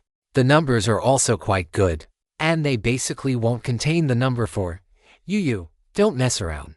Lin Baiqi's plan was to just buy any random plan first, and then see how things went after a month or two before switching to a suitable one. I will treat you. Worried that Lin Baici would refuse, Huo Yuyu quickly took her phone out of her small bag, preparing to scan the code to pay. Lin Baici grabbed the streamer's hand. No matter how fast Huo Yuyu was, she couldn't be faster than Lin Baici. How by? Give me a chance to repay you. Huo Yuyu put her hands together and bowed toward Lin Baici. Otherwise, I will owe such a big favor that I won't be able to eat or sleep well. The part-time senior looked at the two of them, unable to figure out their relationship. We pay a favor. Repay what favor? Are you the white snake? The part-time senior looked at Lin Baici. Look at that physique. If he were Zhu Xian, he could pin Fahai, who came to catch demons, to the ground and beat him up. Do you consider me a friend? Huo Yuyu looked at Lin Baici. If we are friends, don't calculate things so clearly, you know. A few tens of thousands of yuan is nothing to me. The female streamer said this with a completely serious expression, and Lin Baici felt too embarrassed to refuse again. Then let's switch to a different plan. This one is too expensive, and I won't even be able to use it all. Buy the 49 yuan one. The student working part-time handed over a list of numbers, except for the ones crossed out in red. You can choose any of these. How about this one? 138 *** 1001. What do you think? Huo Yuyu scanned the list quickly and picked a number. Her birthday was October 1st, which happened to match the last 4 digits perfectly. That works, Lin Baici smiled. I hope the number you pick brings me good luck. That's a given. Huo Yuyu put her hands on her hips and gave a proud huff. Seeing Lin Baici take out his phone, she quickly scanned the QR code and paid with her fingerprint. Don't fight me on this. Alipay notification, 2,500 yuan received. We will activate the SIM card for you within 24 hours at the latest. The student working part-time had been secretly happy about selling another card, but upon hearing the amount, she cursed to herself, realizing she had entered the wrong number. This payment code belonged to the service center, and getting a refund would require calling the boss, which was a huge hassle. Chapter 67. The great streamer Yu shows her might. Charge all the money into this phone card, Huo Yuyu instructed. The student working part-time was stunned. Wasn't it a mistake? Oh, right. 49 yuan a month. 2,352 yuan for 4 years. She had topped up to 2,500 yuan. If he only spent the monthly fee, it would be enough to cover all 4 years of university. My apologies. I was wrong. You aren't this rich kid's girlfriend. You are the rich girl herself, the kind who plays with steel wool scrubbers like a pro. The student working part-time realized she had misjudged the situation. Could it be that this freshman's Rolex was also bought by this girl? Hu Wenwu looked on in astonishment, spending 500 yuan on a phone card. He couldn't understand it. This amount was his living expenses for 2 whole semesters. And that girl was so caring toward his roommate. Shall I give me, you, a chance to repay you? Huo Yuyu tilted her head, looking at Lin Baici with a pitiful expression. The boy in front of her had saved her life, yet she had never done anything for him. This made Huo Yuyu, who never liked owing favors, feel uneasy. 1 isn't enough. How about at least 3? Lin Baici teased. He had also come to terms with it. Why waste energy on things like this? As long as everyone is together and happy, it doesn't matter who spends the money. With a bond forged in life and death situations, there was no need to be so calculating. Once the student working part-time handed the SIM card to Lin Baici, Huo Yuyu immediately tugged at his shirt. Let's go eat. I've booked a table at Jixiangju. I heard their seafood pot is excellent. Wait. Lin Baici was pulled a few steps forward before he turned back to look at Wenwu. You buy your cart first. Then we'll go eat together. No, I won't buy it. Oh, you guys go ahead. I won't go. Wenwu felt awkward about going to dinner with the two of them. Come with us. It's more fun with more people, Lin Baici invited. No, really. I still have some bread left over from lunch. If I don't eat it, it'll go bad. Wenwu had never eaten with a female student before, and he was very nervous. Yu wanted to have dinner alone with Lin Baici, but seeing that Lin Baici's invitation to Wenwu wasn't just polite small talk but a genuine intention to have him join, she smiled as well. Let's go. After this meal, you'll be one of my people. If Xiaobai ever gets tricked by some bad woman, you must tell me immediately. Yu's charisma was off the charts. Her interactions with her fans always made people feel like they were bathed in a spring breeze. Otherwise, she wouldn't have become a top-tier streamer on Shark Live in just over a year. She was currently so popular that she had the strength to challenge the #1 streamer on the platform. Then I'll impose on you both. Since they had invited him several times, it would be too tactless to refuse again. Besides, Wenwu was worried that Lin Baici might think he didn't want to be friends. To be honest, out of the entire dorm, Lin Baici was the one who left the best impression on him. Let's go. Yu stepped onto the golden sunset light spread across the stone path, feeling very happy. By the way, Xiaobai, did you change your phone? Lin Baici was currently using a Huawei. Yeah. Lin Baici gave Yu a look. He couldn't bring up this topic in front of an outsider. I understand. It broke on the train, right? Yu was actually quite curious. That was a mysterious and dangerous God-forbidden item. She wondered what kind of bizarre rule-based contamination Xiaobai had encountered in the past. Yu could only hear rumors, but now she had a friend who was a god hunter. She could get more information of this kind, and maybe even see photos of gods. It felt so cool. Oh, Yu suddenly cried out. I forgot to ask, you aren't hurt, are you? Lin Baici was completely intact and looked so healthy he could probably go all night, which made Yu forget to ask if he had been injured. Lin Baici laughed. He had made a huge profit from yesterday's God-forbidden game. He had obtained the Divine Grace Red Rolling Stone, the God-forbidden item Nautilus, and a mysterious piece of a god's eyeball. He had also met Jiao Hongyao and had the opportunity to join the Kyushu Security Bureau, which came with a 600,000 annual salary, 120 meteor coins, and countless benefits. Alright, and a 1 million yuan bonus. The three of them chatted as they walked out of the school's east gate. Haijing University of Technology had two main gates, front and back. The main gate was on Fuan Road, a major street where the city management didn't allow street vendors.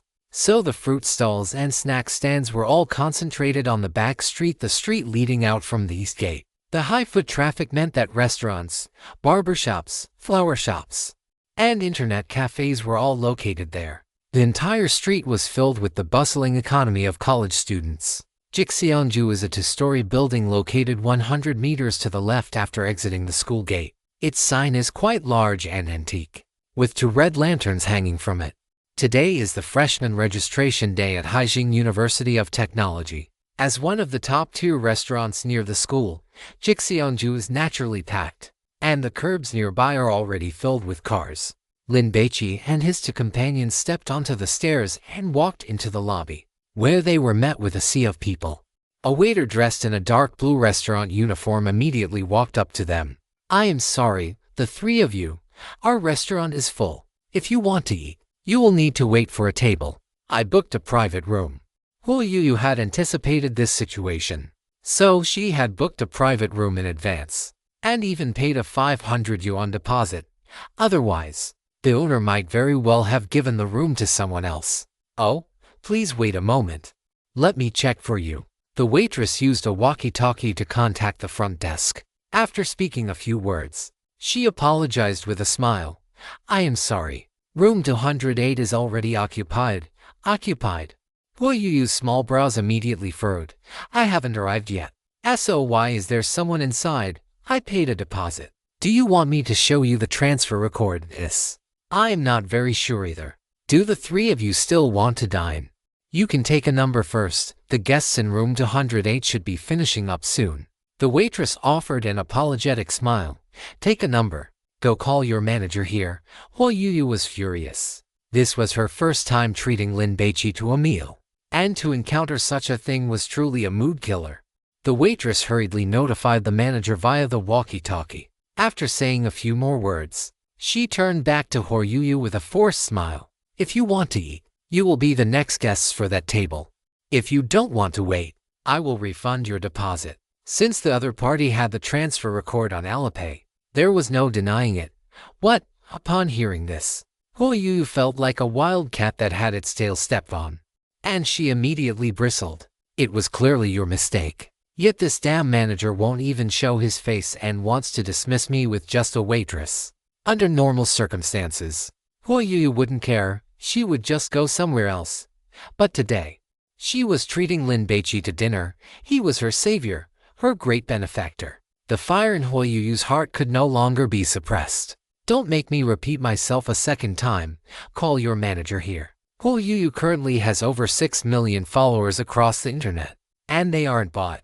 They are genuine fans.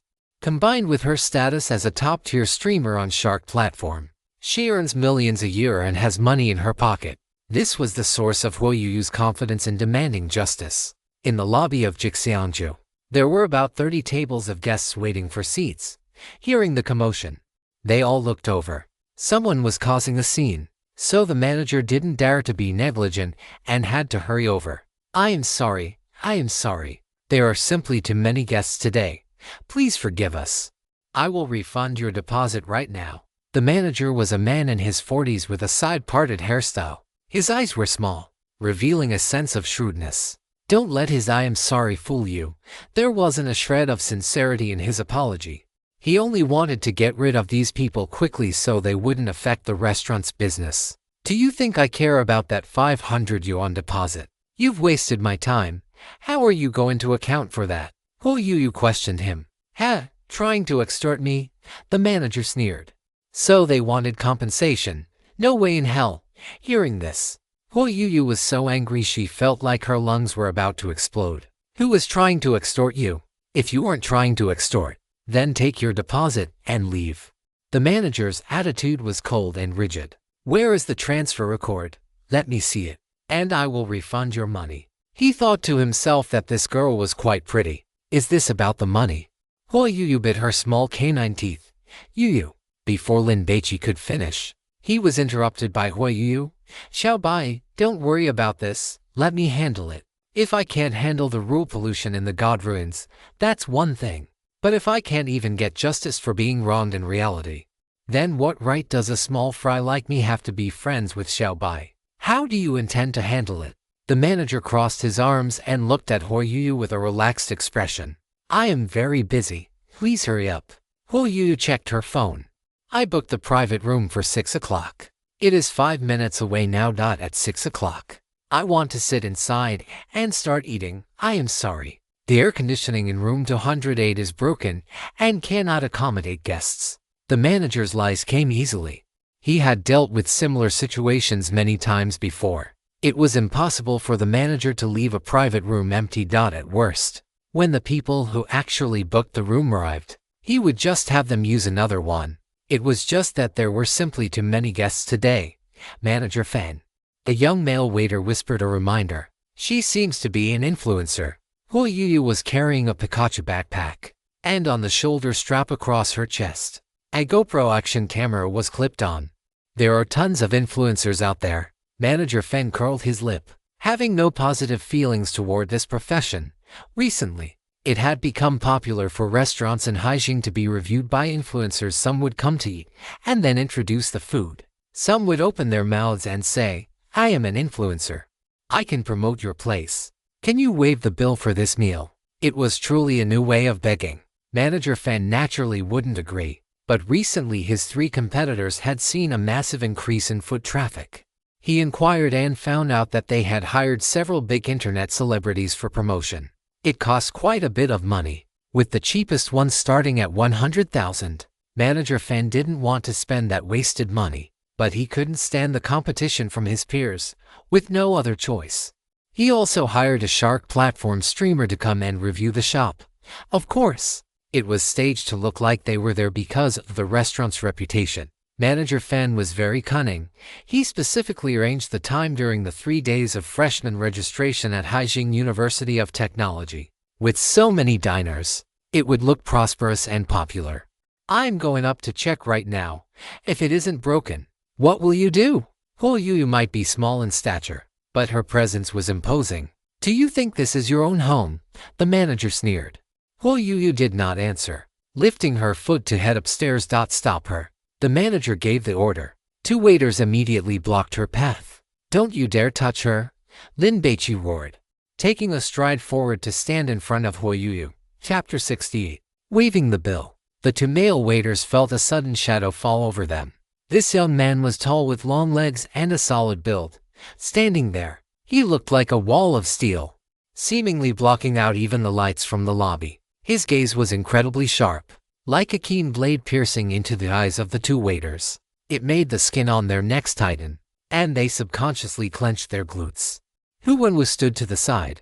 If he had been the one suffering this slight, he would have just endured it. But since it was his friend, he couldn't bring himself to walk away.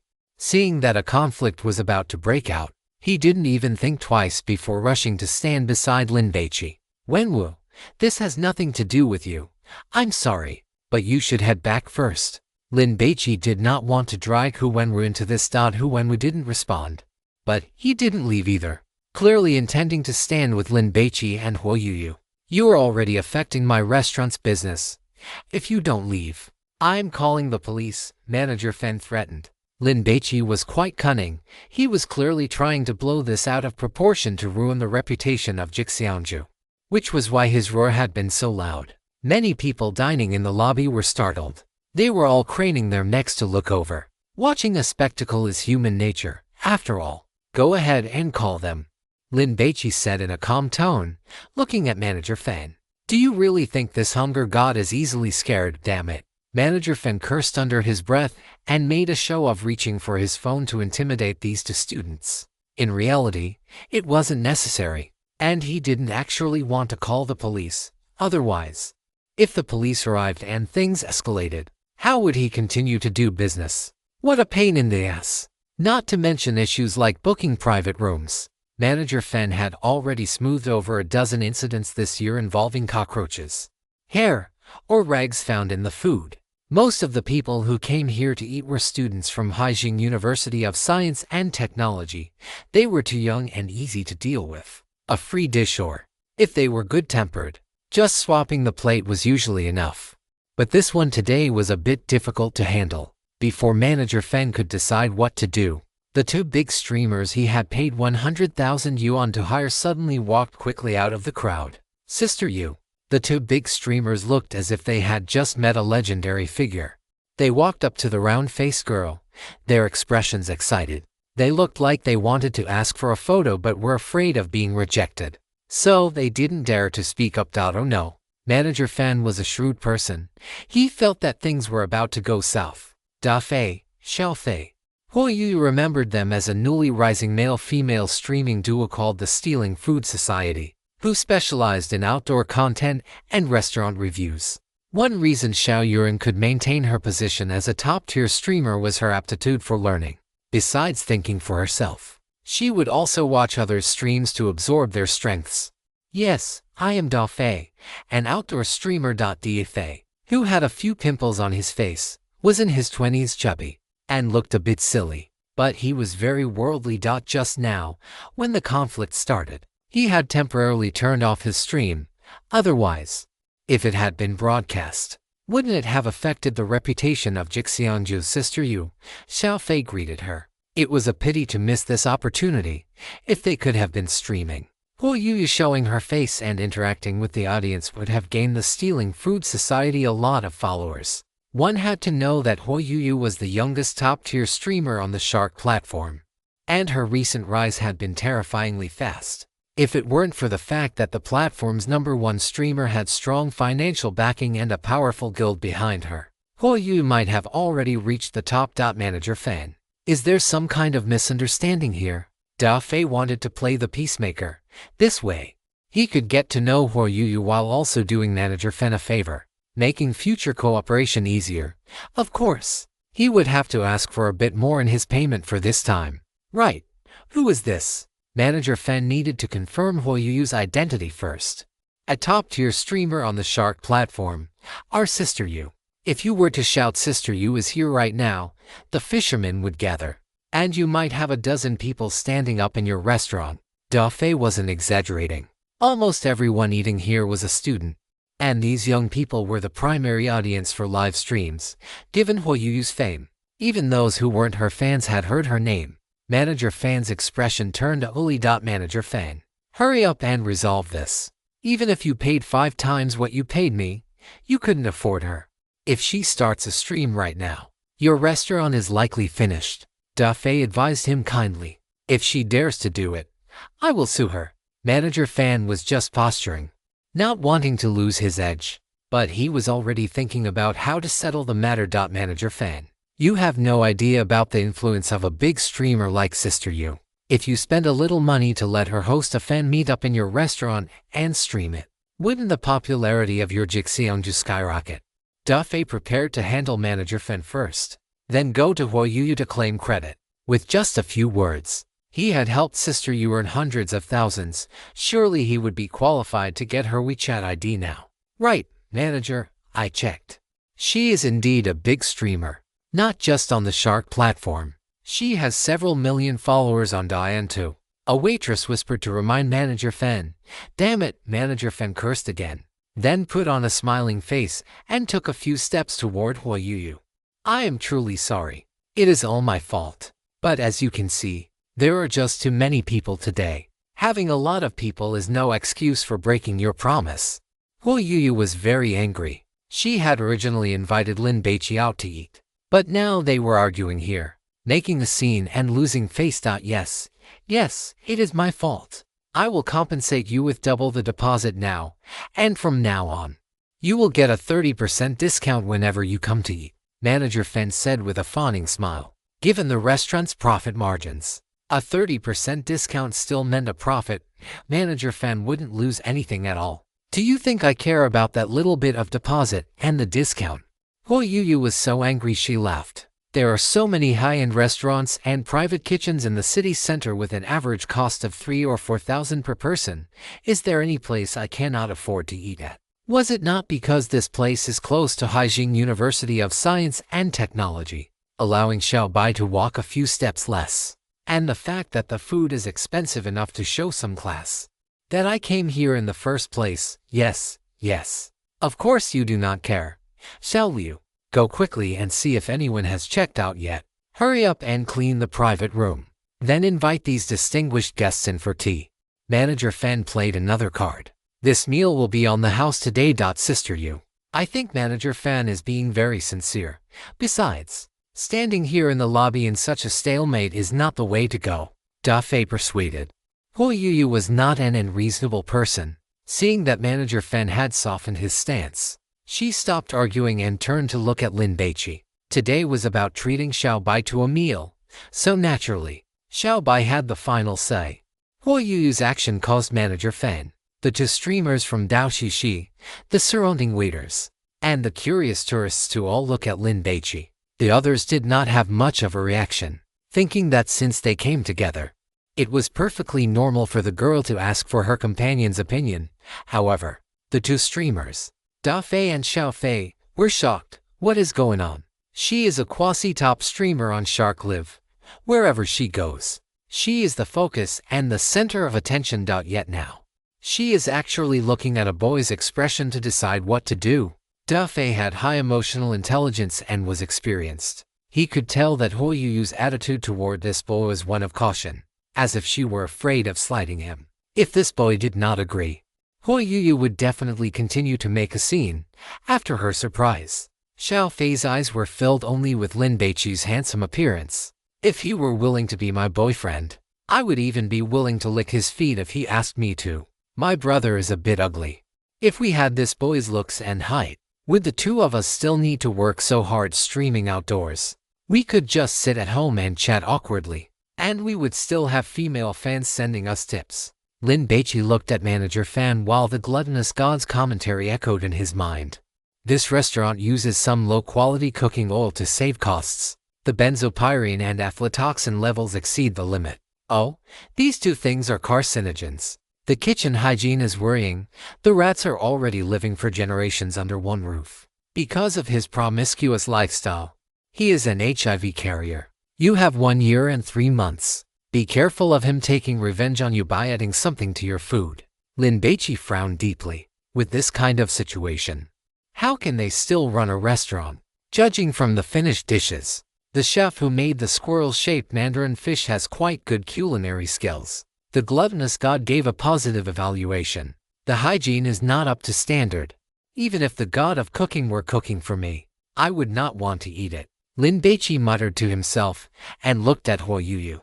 Do you still want to eat here? I will listen to you. Huo Yuyu actually did not want to eat here anymore. So what if the meal was free? She was not in the mood. She would not even want to eat a Manchuhan imperial feast. Refund our deposit. We do not need it to be on the house. We will not eat here. We will go to another place. Lin Baici made his decision. To guests, it was my poor handling of the situation today that caused you to be neglected. You must try the squirrel-shaped mandarin fish made by our chef later. It is our restaurant's signature dish. Manager Fan tried to persuade them to stay. No need. Hurry up and refund the money. Lin Baici urged. All right then. Next time you do come, the meal will be on the house. And no matter how many friends you bring to eat in the future, you will get a 30% discount. Manager Fan said a few words through his walkie-talkie, telling the front desk cashier to refund Huo Yuyu's deposit immediately. A few seconds later, Alipay notified them that 500 yuan had been received. Let's go. Lin Baici greeted Huo Yuyu. Da Fei and Xiao Fei would not miss this opportunity to get to know Huo Yuyu.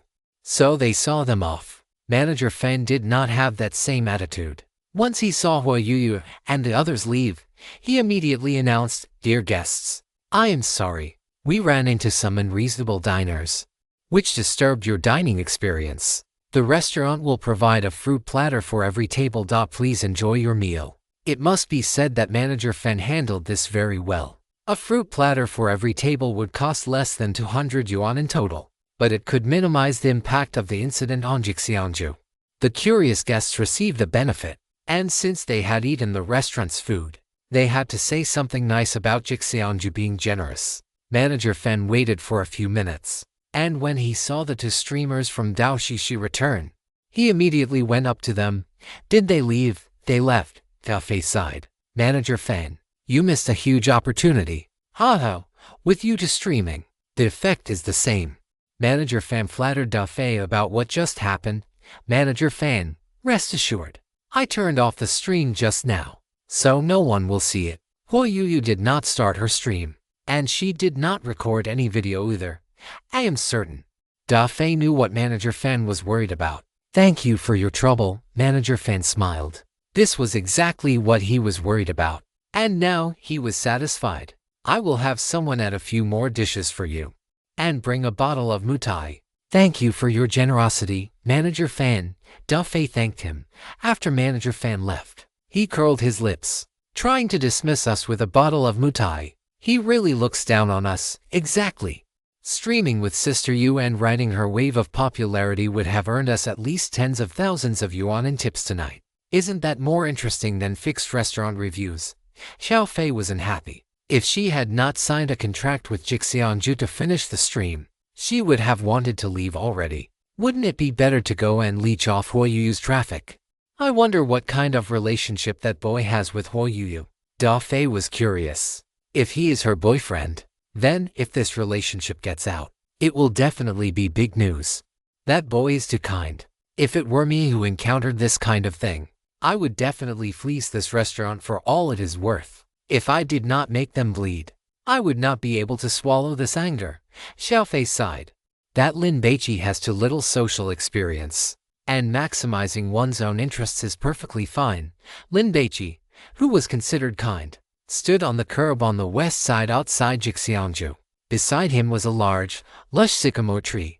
What is wrong? Hu Yu was puzzled. Why had Xiaobai stopped walking? Chapter 69. Lin Baici, handsome and kind-hearted.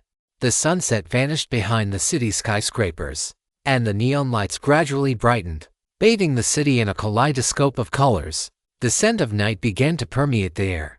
That manager fan deserves to be punished.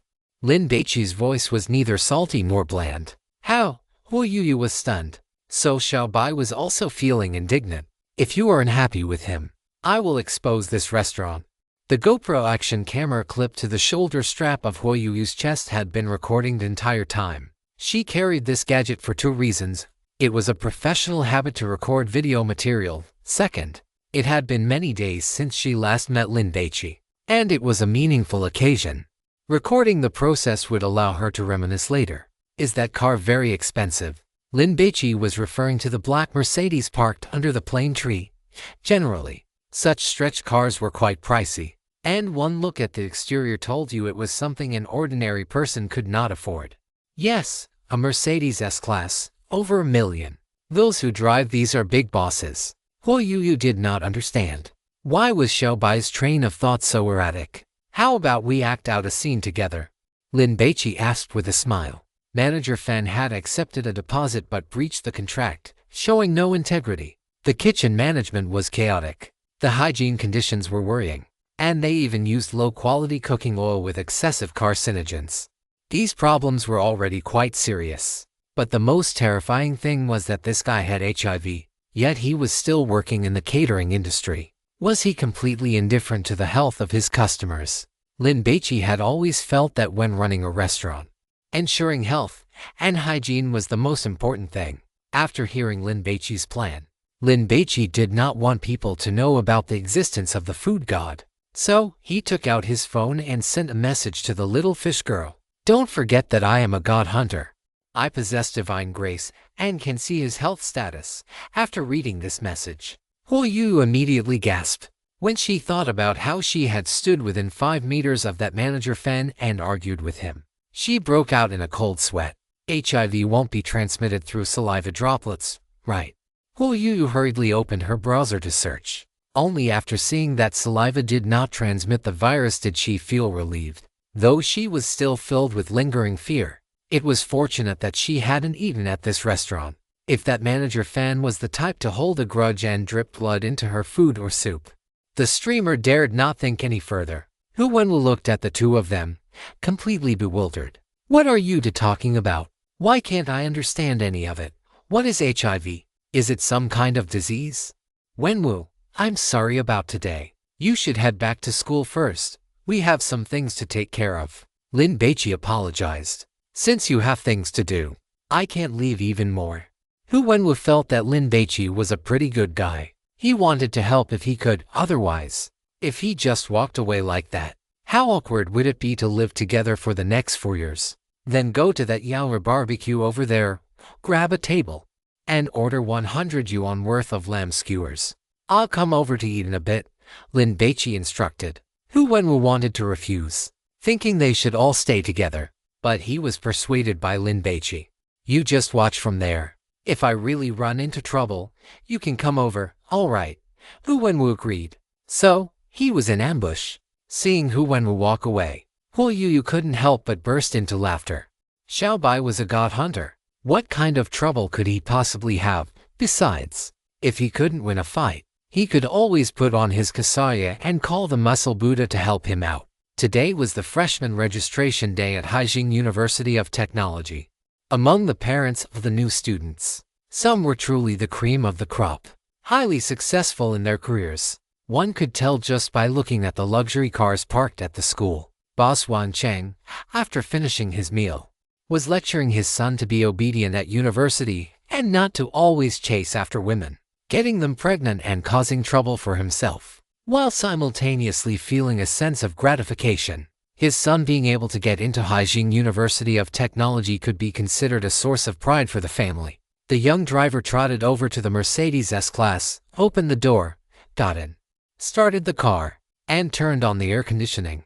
Lin Baici and Hu Yu, who had been waiting for 20 minutes, exchanged a glance, knowing their target had arrived, according to the plan. As the Mercedes owner walked close to the car, Ho Yu, standing under the plane tree, revealed an anxious expression and asked Lin Baici with concern, "What do we do now? Will we be infected, regardless of the time?" Beautiful women were always attractive, especially top-tier beauties like Ho Yu. The gazes of Boss Wang and his son had long since fallen upon her.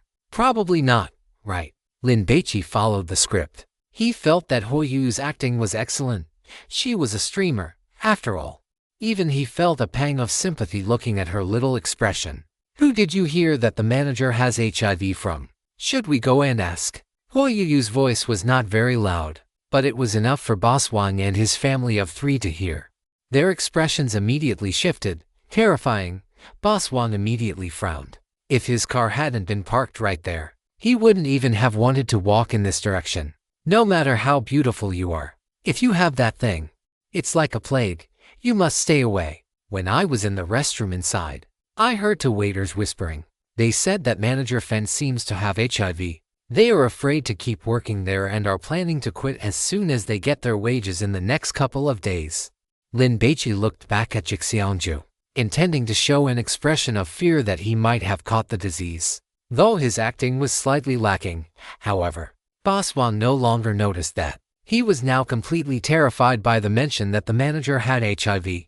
"Student, who did you say has AIDS?" Boss Wang asked. Lin Baici did not answer immediately, instead looking at Boss Wang with a guarded gaze. "Speak up." Boss Wang was very anxious. "Is it this Jixiangju?" Lin Baici did not speak, but Ho Yu wore an anxious expression. What on earth is the owner of this restaurant thinking? Hiring someone with HIV as a manager, could they be related? Ho Yu had actually guessed correctly. However, that owner had no idea Manager Fen had this condition, otherwise he would never have hired him. Boss Wang did not care about their relationship at all. He turned and walked straight into the restaurant. Lin Baici had originally prepared quite a few excuses. For instance, if the boss had asked him to go in for a confrontation, how he would decline. Or if the boss decided to go to the hospital for a blood test instead of finding Manager Fen first, how he would persuade him. As it turned out, the boss was so reckless that it saved him a lot of trouble. Boss Wang had started out as a construction foreman. He was a risk-taker who had seized opportunities to become a real estate developer with a net worth in the hundreds of millions. And yet, after not having enjoyed his success for long, he found out that the manager of a restaurant where he had just eaten a casual meal had AIDS. If this was confirmed, he would burn this restaurant to the ground. It was not that Boss Wang hadn't considered rushing to the hospital for a blood test, but how was he supposed to endure the wait for those few hours? Once, when Boss Wang had treated a client to a full night of entertainment, he had almost been exposed. The few hours spent waiting for the test results had been the most agonizing of his life. He did not want to go through that again, and besides, this kind of test was humiliating. Therefore, it was better to just ask the manager directly. It was the most efficient way. If he was wrong, at worst he could apologize and pay him 10,000 yuan in compensation. Lin Baici watched as Boss Wang strode toward Jixiangju and smiled. Let's go. Let's go eat barbecue and watch the show while we're at it." Boss Wang walked into the restaurant, and a waiter immediately came up to greet him. "Sir, did you leave something behind?" The waiter remembered this customer. He had just left. "Call your manager Fen here." Boss Wang suppressed his anger. Manager Fen arrived quickly, smiling as he asked, "Sir, what seems to be the problem? Do you have AIDS?" Boss Wang went straight to the point, staring fixedly at Manager Fen. The moment he finished speaking, Manager Fen's expression stiffened, and panic appeared on his face. Who has AIDS? If it had been someone else, they might not have noticed the change in Manager Fen. But when Boss Wang was building his business, he had dealt with everyone from high-ranking officials and wealthy merchants to local thugs and hoodlums. What kind of person hadn't he encountered? His eyes were incredibly sharp, and the moment he saw Manager Fan's expression, his heart sank. "I'm calling the police." Boss Wang took out his phone, continuing to probe. Don't call the police." Manager Fan was startled and instinctively tried to stop him. If the police weren't involved, the problem wouldn't be too big. They could negotiate privately. Boss Wang's heart went completely cold. Unable to contain his rage any longer, He grabbed a stool from nearby and smashed it toward Manager Fen. Under normal circumstances, he would have just slapped him. But today he didn't dare, fearing infection. You damn well have AIDS. What the hell are you doing being a restaurant manager for? Boss Wang's roar caused everyone in the lobby to fall silent, and then, instinctively, they all spat out the food they had in their mouths. The waiters were also in a state of panic. What the hell? What did Manager Fen have? They had originally been prepared to break up the fight, but now they all froze in place. A young waiter who didn't know what HIV was wanted to go over and help to make a good impression on Manager Fen, but he was pulled back by a colleague. Why are you going over there? Do you want to get infected? The mere mention of AIDS caused terror. It was the most direct perception people had of the disease because, up to this point, there were no effective treatments, and one could only wait for death. Who wouldn't be afraid of that? Soon, the restaurant lobby descended into chaos. 5 or 6 minutes later, the customers in the private rooms upstairs also found out, and no one had the appetite to eat anymore. And so, Jixianju became a scene of bedlam. A dozen or so hot-tempered customers grabbed stools and smashed them violently against Manager Fen. Manager Fen had no way to argue. A blood test would be ironclad proof. At the Yelmer barbecue stall, at a low table by the side of the road, Lin Baici was holding a skewer of lamb, chewing it nonchalantly. What do you think the outcome will be? Huo Yu asked curiously. Manager Fen getting beaten up is a certainty. He might even end up in the hospital. Lin Baici took a sip of draft beer. I don't know the law, so I don't know if he'll go to jail. But if he runs into some tough customers, he'll probably have to pay up. Yeah, everything is settled by making a scene these days. Huo Yu nodded. Jixianju was quite popular in this area, but after this incident, it was likely finished. By the time the three of them were halfway through their grilled lamb leg, police cars arrived with their lights flashing. A few minutes later, an ambulance arrived as well. Huo Yu ran over to watch. Soon, Manager Fen, his face covered in blood and his shirt soaked through, was pushed out on a stretcher. His left eye was swollen shut, and he couldn't even open it. Everyone moved back. Don't touch his blood, the nurse shouted. They didn't bandage Manager Fen because they were afraid. In short, they just needed to get him to the hospital quickly. Lin Baici watched as Manager Fen was pushed into the ambulance and raised his glass in a distant toast. I wish you a bright future. Farewell. Gulp, gulp. Lin Baici finished his beer. The dozen or so people who had beaten him were also taken away by the police. Though this incident would be difficult to handle, I didn't expect such an explosive event. Da Fei beamed with joy. After the scene in the restaurant, he had immediately changed his livestream title to Restaurant Manager is an HIV Carrier. Number of infected people currently unknown, which caused his viewer count to explode. Under normal circumstances, due to professional ethics, Da Fei shouldn't have been live streaming, but with this kind of traffic, it would be a sin against heaven's favor not to capitalize on it. Are we going to be okay? Xiao Fei asked worriedly. We're fine. As long as you keep yourself clean, you won't get HIV. After saying this, Da Fei saw Huo Yu in the crowd, and his face lit up. He ran over. Sister Yu, you guys haven't left yet. Well, we were eating barbecue nearby and saw that something seemed to have happened here. So we came over to take a look. Huo Yu looked curious. Why was that manager beaten up? It is a good thing you guys were not eating here. Xiao Fei chattered on and on about the whole thing, then sighed. Your friend is handsome and kind-hearted. He did not even want the deposit. As it turns out, that manager was a lowlife who finally got what was coming to him. Heaven itself stepped in to teach him a lesson. Huo Yu burst into laughter upon hearing this. Handsome and kind-hearted Lin Baici. This was all orchestrated by Xiao Bai. You know, I must say, divine grace is truly amazing.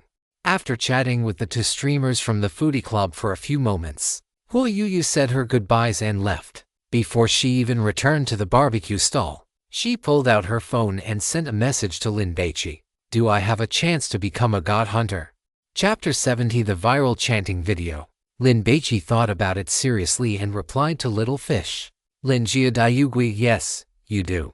But the mortality rate for this profession is very high. It is better to be a streamer. It is safe and peaceful. If Huoyu were just an ordinary college student whose streaming career was going nowhere and who could not make money, then becoming a god hunter to fight for a chance to change her destiny would be worth it. But Huoyu was living a very comfortable life now. There was no need to take such risks. "Little fish, please, Daddy, give me some pointers." After sending the message, Huoyu even added a kotoing emoji at the end. Lin Baici, you can become a god hunter by absorbing a piece of divine grace. But divine grace is too hard to obtain. Even if you have a lot of money, you probably cannot buy it. The only way is to enter the god ruins and find it yourself. Little fish, Daddy, the next time you enter the god ruins, you must take me with you. Little fish, I will count out to you again. Lin Baici, it is too dangerous. And I have not even decided when I will enter the god ruins again myself. Lin Baici estimated that once he became a member of the Kyushu Security Bureau, it would probably be soon. Huoyu returned and sat down next to Lin Baici, raising her glass. "Come on. Xiao Bai, Wenwu, let us toast to that manager Feng getting what he deserved." Hu Wenwu hurriedly raised his glass. He had never drunk alcohol at home, so he was not very accustomed to this kind of setting. Clink. The three of them toasted. Lin Baici took a couple of sips and reminded Huoyu, "Everything I told you is insider information that is strictly forbidden from being spread. Do not tell anyone else." I understand." Huoyu nodded quickly. As expected. Once you know a god hunter, you learn so much more. Let us see who dares to brag in front of me about knowing insider information from now on. Honestly, do you guys know any god hunters? The barbecue was heavily seasoned and had a strong flavor. To maintain her figure, Huoyu did not eat much, but Lin Baici did not mind.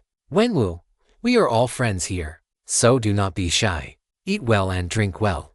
Huoyu had ordered a roasted lamb leg weighing over 6 pounds, and the portion was very generous. Eat up. It will be a waste if we leave any behind. Hu Wenwu wanted to say that they could eat the leftovers tomorrow, but then he realized that in such hot weather, the lamb would probably spoil by tomorrow. The owner pulled over an electrical cord and moved a fan from inside the shop over to them. "Do you need more drinks?" Huoyu looked at Lin Baici, waiting for him to make the call. "It is the first day of university. Let us go easy on the drinking." Lin Baici declined. "Alrighty." Although he did not sell the high-profit alcohol, the owner was not disappointed because the total cost of the dishes ordered by Lin Baici's table already exceeded 1,000 yuan. Otherwise, he would not have been bored enough to bring a fan over to this table. "Boss, are there any more fans? It is hot over here too," a short-haired boy shouted out. "Sorry, there is only one." The owner apologized with a smile. "I will buy a few more in the next couple of days. I promise you will be able to use one too." Since the owner had said so, the boy could not do anything about it. After the owner went back to work, the short-haired boy grumbled. "This owner is a lecher. Our table is full of men. If there were a few girls, we would definitely have gotten a fan." The short-haired boy felt that the only reason Lin Baici's table got a fan was because Huoyu was pretty. Besides, why would such a pretty girl be eating barbecue at a street stall? Shouldn't they be going to those fancy, high-end restaurants? Forget it. Do you know how much that lamb leg of theirs costs? At least 1,000 yuan, which is more than our 5 tables combined. The short-haired boy's companion was a fellow townsman, a junior student who had more social experience. They are big spenders. If the owner serves them well and they become repeat customers, ordering a lamb leg every time they come, he will make a fortune. So that is how it is. The short-haired boy suddenly realized he was a freshman, and he felt like he had learned something. 1,000 yuan. Hu Wenwu's mouth, which was chewing on lamb, froze. He knew this meal would not be cheap, but he had not expected it to be this expensive. Eat to your heart's content. Try not to leave anything. Huoyu poured drinks for Lin Baici and Hu Wenwu. She was just like a little sister next door, incredibly well-behaved. The three of them ate for an hour and a half and finally finished the entire lamb leg. It was late, but the whole city was brightly lit and bustling with noise. The night economy had just begun. "Are you both full?" Seeing the two of them nod, Huoyu took out her phone and called the owner. "Boss, check, please." "It is 267 yuan and 70 cents in total. I will waive the change, just pay 1. The owner handed over a payment QR code, a flash of surprise crossing his face. This girl is paying the bill. Usually, when men and women come here to eat, the men pay. It is rare to see a woman pay, let alone for such an expensive meal. Huo Yuyu scanned the code and paid. Alipay received 1,267 yuan. Take care. You three.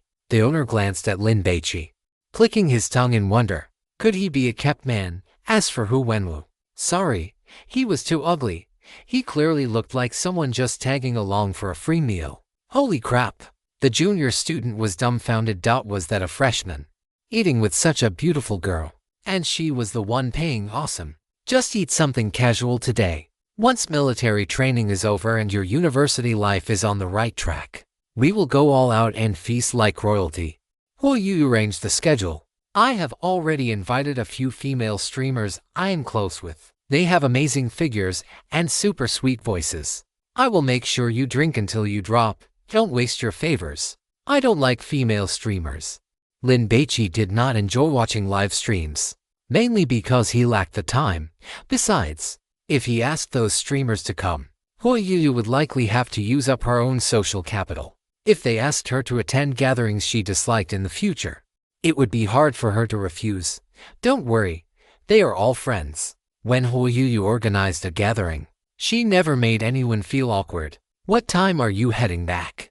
It was getting late, and Lin Baici was worried about Huo Yuyu returning too late and encountering danger on the way. Do you want me to see you off? The Little Mermaid was a thoughtful and considerate girl. She actually wanted to stroll around the campus with Lin Baici at night, but upon hearing this, she gave up on the idea. I will head back now. You don't need to see me off. Huo Yuyu smiled. It is your first day checking in, so you should adapt to the environment. Chat with your new roommates and build some rapport. I won't disturb you anymore. You had some alcohol. Are you sure you are okay? Lin Baici wanted to hear the gluttonous god comment on Huo Yuyu's current physical state, but the gluttonous god remained silent. I only had one bottle. Oh, stop worrying about me and hurry back to your dorm. It will take me at most 40 minutes to get back to High University by taxi. Huo Yuyu suddenly started running into the distance. After a dozen meters, she stopped and waved at Lin Baici. I am off. Let's keep in touch on WeChat. The Little Mermaid had arrived meticulously dressed and left with a light, carefree air, like Cinderella disappearing from the king's banquet before midnight. After waiting until Huo Yuyu's figure vanished from his sight, Lin Baici looked toward the no-to-male dormitory building shrouded in the night. Let's go back to the dorm. Dorm 906. Fang Mingyuan had gone to check out the basketball court. The place was not large, the equipment was average, and besides the school team, ordinary students were not allowed to use it. That was quite annoying, however. The playground at Haijing University of Science and Technology was huge. In addition to a soccer field, there were 10 basketball courts with plastic flooring, though there were simply too many people playing. Fang Mingyuan played for over an hour, worked up a sweat, ate a large bowl of ramen at the cafeteria, and returned to his dorm.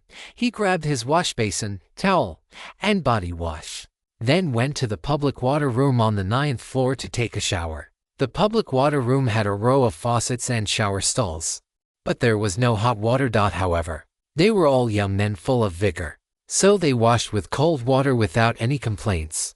After washing up and returning to his room, Fang Mingyuan put on his wireless earphones, picked up his phone, opened Bilibili, went to his favorites, and found a sutra chanting video. He clicked play. Avalokitesvara Bodhisattva, when practicing the profound Prajnaparamita, perceived that the 5 skandhas are all empty, and saved all suffering and distress.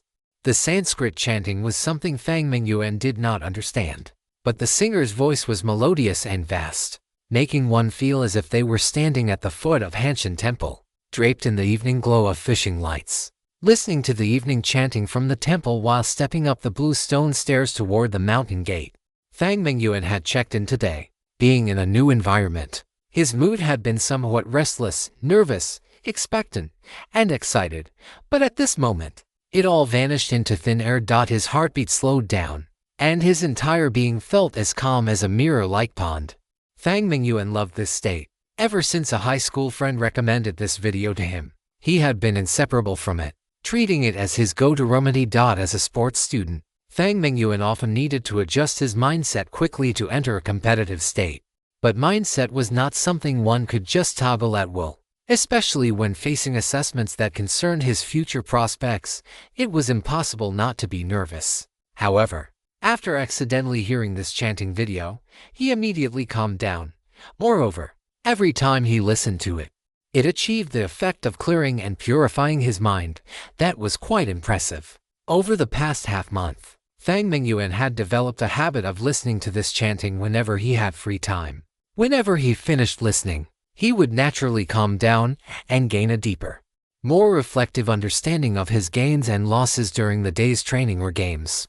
After the video finished, Fang Mingyuan clicked replay and then opened his private messages. He had sent a private message to the content creator, Lin Baici, who posted the video, asking for an MP3 version with better sound quality so it would be more convenient to listen to. But it had been 8 days, and he still had not received a reply. This time, there was still no news. Fang Mingyuan felt very disappointed. He clicked on the comments section and scrolled up to browse. Holy crap! What kind of divine video is this? After listening to this chant, I feel like I have no desires left. I am about to attain Buddhahood on the spot. I have been listening to this video for 3 days and have already broken up with my girlfriend. My mental state is super good now. No insomnia, no nightmares. It is incredibly comfortable. I discovered this thing is an artifact for curbing urges. After listening, I have absolutely no feeling left. Exactly. The first time I heard it, it scared the hell out of me. It made me think I had a physical dysfunction. I am kowtowing to you. Please release an MP3 version. There were over 30,000 comments. Most people were marveling at the magical nature of the chanting, while the rest were begging for an MP3 version. A premium member named Sun Wukong lost his golden cudgel had converted the video into an audio format, uploaded it to Baidu NetDisk, and posted a link in the comments section for people to download. The replies under that comment had already exceeded 1,000. After Fang Mingyuan posted another comment asking for an MP3, he clicked on Lin Baici's ID to enter the personal homepage, then clicked on Charge for Tao.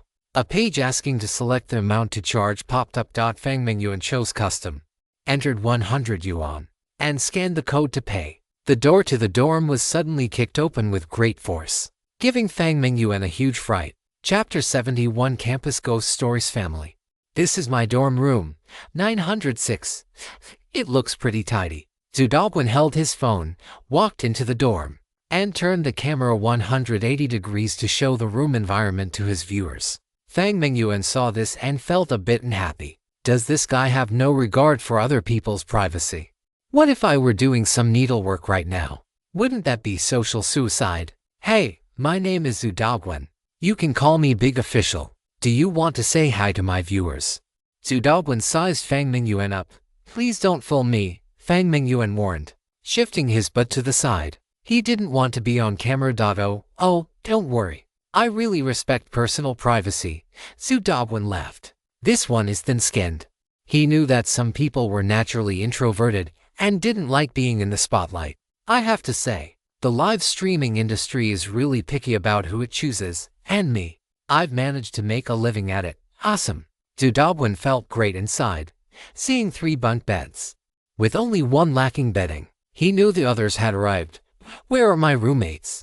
Did they go out to look at the senior girls? I don't know. Fang Mingyuan scrolled through his phone. I checked this afternoon, and the quality of senior girls at this University of Science and Technology really isn't that high. When you have time another day, you can go check out Haixing Normal University. That school has plenty of girls. Zhu Daoguan was a chatterbox. He took out a phone stand, stuck it to the desk, and then clipped his phone onto it. Live streaming while packing his luggage. A person can die, but the live stream cannot stop. Lin Baici, and who when we returned to the dorm to find Zhu Daoguan eating takeout and chatting nonsense with his viewers. Hearing the door open, Zhu Daoguan looked up, just about to greet them, when he saw Lin Baici's face. Why is it this kid? Zhu Daoguan's expression turned sour. He hadn't forgotten that when he was signing in this afternoon, that pretty senior girl had ignored him. lied about having a heat stroke and a headache, and told this guy right here that she was heading the same way and would walk him to the boys' dormitory building. That scene had been heard by quite a few viewers, causing him to lose some face. Lin Baici was also feeling depressed. Why did it have to be this stinky-footed guy? The gluttonous god said he had athlete's foot and liked to collect amateur adult films, which were minor issues. But he was also a regular at roadside massage parlors, and even worse, he liked to take candid photos. Lin Baici looked at that phone. The new roommate was clearly live streaming and had no intention of caring about anyone else's privacy. "Hello, my name is Hu Wenwu." Hu Wenwu took the initiative to greet him. "Hello, Zhu Daoguan. You can call me Big Official. I'm a streamer on Shark platform." Zhu Daoguan shook hands with Hu Wenwu, looking at his clothes style and speech. He's definitely from the countryside. I don't know what his personality is like, but for now, he seems like the kind of honest guy who wouldn't even notice if his wife cheated on him. That's assuming he can even find a wife. Zhu Daoguan pondered in his heart how he could use Hu Wenwu to boost his traffic, while his eyes turned to Lin Baici, smiling as he reached out. "Hello, handsome dot with you here. Our dorm is truly honored." Zhu Daoguan flattered Lin Baici to lower his guard. This kid is really good looking. If used well, he could create some content and get a wave of traffic. A scheming dog, in its eyes. Whether a person is worth befriending depends on whether they can bring it traffic. "Hello." Lin Baici also smiled, showing 8 white teeth, looking so radiant that it made people feel an instant liking for him. One must have depth and character, even if you wish the other person would move out immediately. You cannot show the slightest hint of it on your face. After washing his hands and face and changing into slippers, Lin Baici stood on the balcony to look at the night view of the campus. Not long after, Liu Yu and Jin Jiayu returned one after the other. Zhu Daoguan hurriedly greeted them as well. A mama's boy and a rich kid.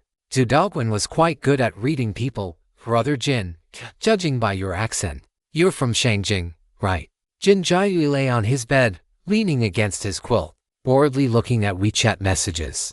All sent by his ex-girlfriends. "So annoying. Stop sending me messages." Jin Jiayu copy-pasted and replied to them one by one. "Shangjing is pretty good too. Why did you come to Haijing?" Zhu Daoguan struck up a conversation. "Shangjing is too close to home." Jin Jiayu's reason left Hu Wenwu dumbfounded. He would have given anything to go to university right at his own doorstep. "Haha, that's a great reason."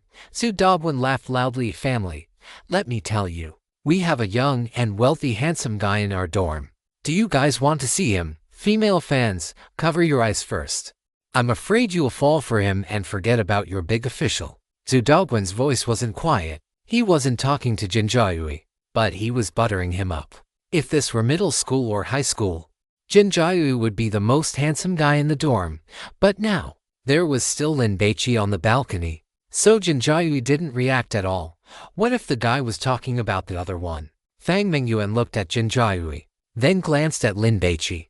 The two were equally matched in looks, but when it came to physique, Jin Jiayu didn't measure up. He was short and on the thin side, looking like a bit of a weakling. Fang Mingyuan could take on 6 of this type. "Are you live streaming?" Liu Yu looked at Zhu Daoguan's phone, his brows furrowing. "Can you turn it off?" "Huh, is it bothering you?" Zhu Daoguan cursed internally, calling Liu Yu a troublemaker. But he kept a smile on his face. "Please be mindful of our privacy. You're live streaming, and everything in the dorm is being exposed," Liu Yu complained. He was average looking and had quite a few pimples on his face, so he didn't want strangers to see him. And for some reason, watching Zhu Daoguan interact with his viewers just made him feel annoyed. "All right then." Zhu Daoguan looked at his phone. "Family, I'm going to have a heart-to-heart with my new roommates today to build some rapport. I'm ending the stream now. See you all tomorrow. Bye-bye." After Zhu Daoguan turned off the stream, he looked at Liu Yu. "Satisfied now?" "Yeah." Liu Yu nodded, changed into his slippers, then picked up a bottle of mineral water and took a few big gulps.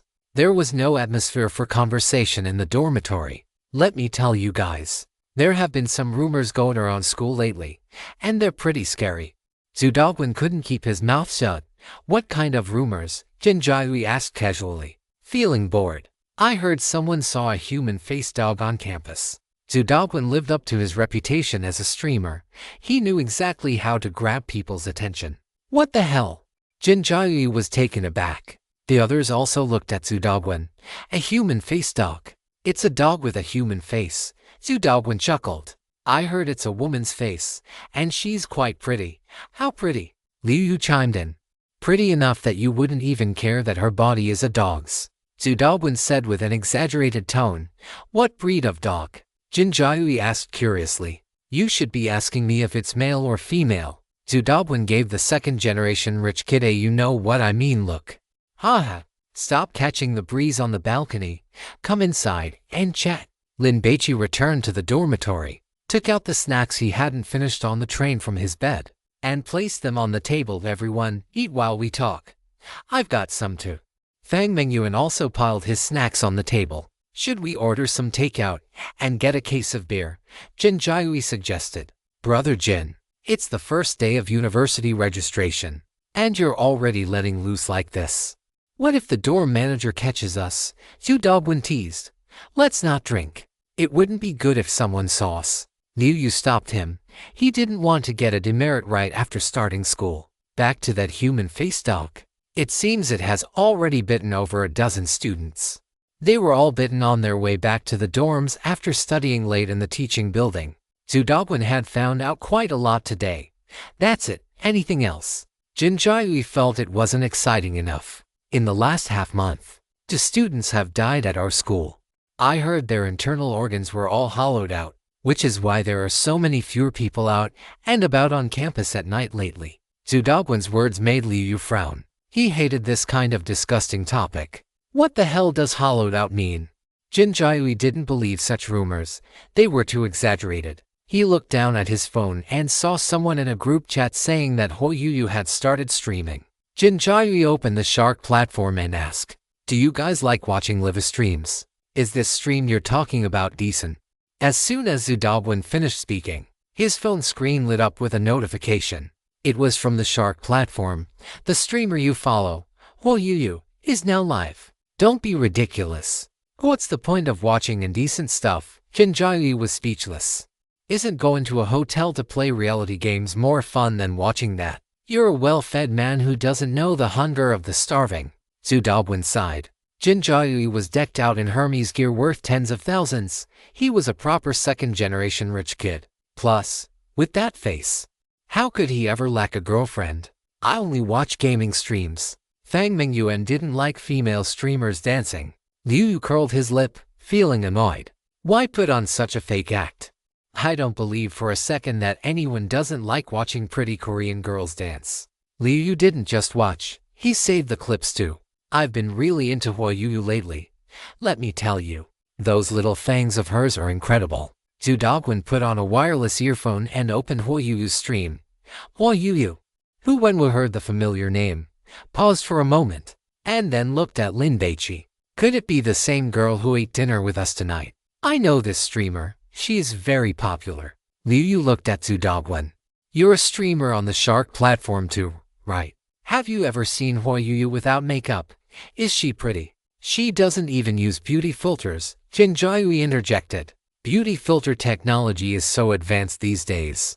Can you even tell if she's using them or not? Liu Yu didn't believe it. Zhu Daoguan couldn't be bothered to continue that topic. Ho Yu originally announced she wouldn't be streaming today, but she started anyway. I wonder why. Her friend was registering for university today, so she went to welcome them. She's probably streaming now because the gathering is over, Jin Jiaoyu explained. What? Zhu Daoguan looked confused. How do you know that? Someone said it in the group chat, Jin Jiaoyu explained casually. But Zhu Daoguan understood in a second. This second-generation rich kid was definitely in Ho Yu's whale fan grouped out rich people. After all, would certainly know more about a streamer's movements than ordinary fans. Chapter 72. Friend Little Fish. Zhu Daoguan picked up a bag of tomato-flavored potato chips, tore it open, grabbed a handful, and tossed them into his mouth, chewing with a loud crunching sound. What's the entry threshold for this group of yours? Zhu Daoguan asked curiously. There's no fixed amount, but it has to be at least 100,000, right? Jin Jiaoyu explained. Or you have to make a large enough single donation. When Jin Jiaoyu had just started his 3rd year of high school, he broke up with his girlfriend, bored. He happened to stumble upon Huoyuyu's stream. He thought the streamer was very pretty and approachable. So, he gifted 100 big rockets and was pulled into the group. Liu Yu had been listening to his roommates chat the whole time. Huoyuyu he wasn't a fan. He watched occasionally. But what could he do? Even though the streamer was quite cute, she had no chest, no butt, and she didn't dance either. Liu Yu still preferred those female bodhisattvas with great figures, who were very little. Hearing Jin Jiaoyu say that fans had to spend a lot of money to join Huoyuyu's elite fan group, he was stunned. You mean 100,000 in RMB? Do you think I'm using Vietnamese dong? Jin Jiaoyu chuckled. That much money. Are there any perks to see in the group? Liu Yu was a little excited, wanting to ask Jin Jiaoyu if he could mooch a few photos to look at. Perks my foot. What kind of person do you think the great streamer Yu is? Jin Jiaoyu frowned. Let alone perks. There weren't even many daily life photos. The benefit of joining the group was just being able to tag little Yu Ren and chat or shoot the breeze with everyone. Ah! Liu Yu didn't say anything, but in his heart, he was thinking the word idiot. You spent over 100,000 and didn't even see a single hair of a perk. If you aren't an idiot, who is?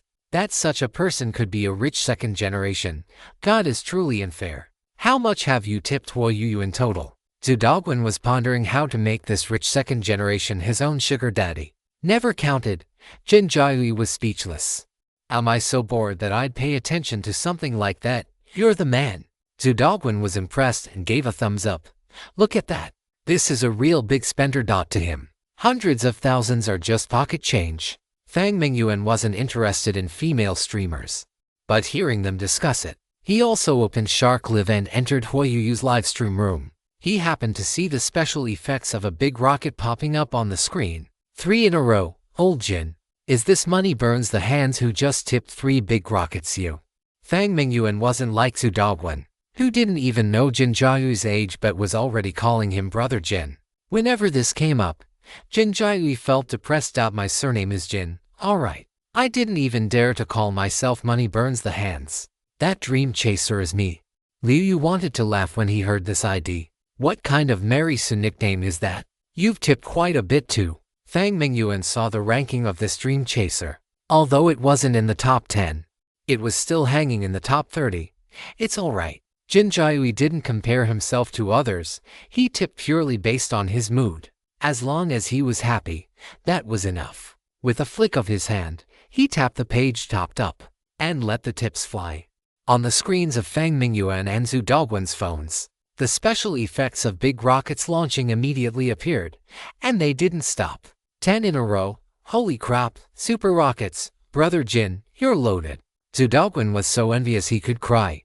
10 super rockets. 2,000 each in the time it took to speak. Jin Jiaoyu had sent them out. Fang Mingyuan turned his head to look at Jin Jiaoyu, gaining a new understanding of his new roommate's financial power. Tipping 20,000 yuan so casually, with that nonchalant attitude, as if he were spending a few bucks. Liu Yu knew the price of a super rocket. Hearing Zhu Daoguan say that, he froze, looked at Jin Jiaoyu in astonishment, then moved his lips and muttered idiot to himself. Brother Jin, when I stream tomorrow, you should come and show some support too. Zhu Daoguan handed over a bag of potato chips. Here, offer Brother Jin a bag of chips. Wishing you good health and a new bride every day. Forget the bride. Women are too much trouble. When you stream tomorrow, remember to tell me. I'll go drop a few rockets. Jin Jiaoyu was generous. Supporting a roommate was his duty. Thanks, Brother Jin. Zhu Daoguan was about to have some money coming in, so he felt he couldn't be stingy either. He had to show off his financial power in front of his 5 new roommates. Jin Jiaoyu liked Huoyuyu, so he would tip her a rocket anyway. He also felt this female streamer was pretty good. Tipping wasn't a loss. After Zhu Daoguan finished tipping and the special effects appeared on the stream, he immediately told Jin Jiaoyu, Brother Jin, this Zhu Daoguan Ren who tipped Huoyuyu to rockets is me. Guessed as much. Jin Jiaoyu nodded. Who didn't understand the topic of live streaming, so he could only sit on the bed and listen silently. However, he was certain that the name Huoyuyu was the girl they had eaten dinner with that night. Because the man and woman who were live streaming at the restaurant had called her sister Yu. And the reason that manager Fen had backed down was because Huo Yu was famous. I hope the great streamer Yu uses this money to buy some high-end cosmetics, dress herself up beautifully, and work hard at streaming for everyone. Zhu Daoguan teased. Hu Wenwu couldn't help but glance at Zhu Daoguan when he heard this. At dinner tonight, Huo Yu had paid the bill, which came to over 1,000 yuan.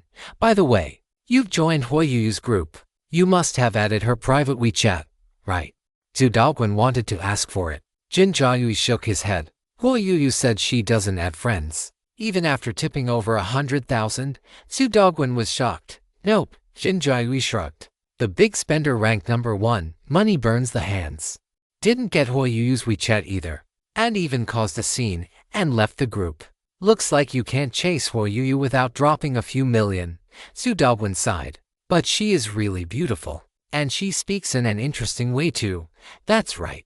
Not only does she have a beautiful shell, but she also has a 1 in a million soul. Jin Jiayui had requested to be friends several times, but had been rejected by Huo Yu every time. Hu Wenwu lowered his head, looking at the old, laggy phone in his hand, and opened WeChat. Inside. Apart from his mom and 2 male classmates, there weren't many people. Huo Yu's nickname was Little Yu Ren, and she was in there, added just today. She was also the first girl he had added since he got this phone in his 3rd year of high school and signed up for WeChat. Baici, which streamer do you like? Jin Jiayui noticed Lin Baici lying on the bed, having not said a word the whole time. In his view, among the entire dormitory, the people who left the best impression on him so far were Lin Baici and Fang Mingyuan. As for that Hu Wenwu, they probably wouldn't be able to get along. Zhu Daoguan's behavior was like the lackeys who used to follow him around back in high school. As for Liu Yu, he was too self-centered. He spoke when he wanted to and did his own thing when he didn't, showing very little respect for others. I don't have any favorite female streamers. Lin Baici wasn't lying, and that included Huo Yu. Then what are your hobbies? Jin Jiayui changed his posture, lying down more comfortably. It must be working out, right? Fang Mingyuan chimed in. I feel like his physical fitness is even better than mine, and I'm a sports major. Lin Baici wanted to say that he never worked out and that his hobby was making videos and being a content creator. Though recently, he had become slightly interested in god ruins. The topic quickly shifted to personal hobbies. Ding dong. A WeChat message arrived. Little fishy. Xiao Bai. Several wealthy bosses tipped me just now. I think the scale of the wine pool and meat forest stream can be upgraded, and we can find a few more dragons too. Lin Jia Daiyugui, don't spend it recklessly. Save the money for your dowry. Little fishy. My goal is to earn 100 million before I'm 30, achieve financial freedom, and then enjoy life. Marriage, sorry, not considering it. Lin Jia Daiyugui, keep it up. Little fishy. You're a god hunter now. You definitely won't be short of money in the future. When I turn 30, if I haven't earned that 100 million, will you make up the difference for me? It was followed by a sly, grinning emoji. Lin Jia Daiyugui, no problem. Little fishy. Yeah, I've screenshotted and saved it. Evidence in hand. I feel like I can just lie flat now and wait 30 years to collect that 100 million from you. Lin Jia Daiyugui, rich lady. I'm poorer than you right now. Little fishy, it's okay, I'll support you. After sending this message, Huo Yu curled her lips. I'd love to support you, but I'm afraid that young lady from the Chable family will fight me for you. If it really came down to financial power, who could beat Jin Yingjin? Her own money was earned through the hard work of streaming 8 or 9 hours every day, unlike those big capitalists like Jin Yingjin who lived off the blood of others. A moment of silence for the people of Korea. Lin Baici sent a laughing emoji. Huo Yu was truly interesting. Like a little ray of sunshine. It was no wonder her streaming style was loved by so many people. Ding dong. A new message. This one from Princess of Monte Cristo. Lin Baici tapped it open. As expected, the big bears were out, dazzlingly white. This time, it was a fitness photo of Jin Yingjin wearing tight yoga pants. Princess of Monte Cristo. Appa, do you think my camel pose looks pretty? Lin Jia Daiyugui. I don't understand yoga. Lin Baici replied honestly. Princess of Monte Cristo. It's okay if you don't understand. I'll teach you later. Princess of Monte Cristo. Appa, have you arrived at school? Lin Baici, I have. Princess of Monte Cristo, understood. Get some rest early. Then, there was a voice message below. Lin Baici casually tapped play. Annyeonghaseyo, Philjayo. Lin Baici didn't know what it meant. Zudogwan, on the lower bunk, heard this and immediately laughed lewdly, teasing Lin Baici. I didn't expect that someone who looks so upright would also like watching Korean girls dance. Zudogwan had no idea that Lin Baici knew a Korean girl. He assumed he was watching a live stream. Liu Yu muttered, closet pervert. Lin Baici couldn't be bothered to explain and was about to change the subject when a notification suddenly popped up on his phone. It was from the Origin forum. Lin Baici perked up, immediately opened the forum, and logged into his account. In the top right corner, next to his nickname, the envelope icon had a red *1 on it.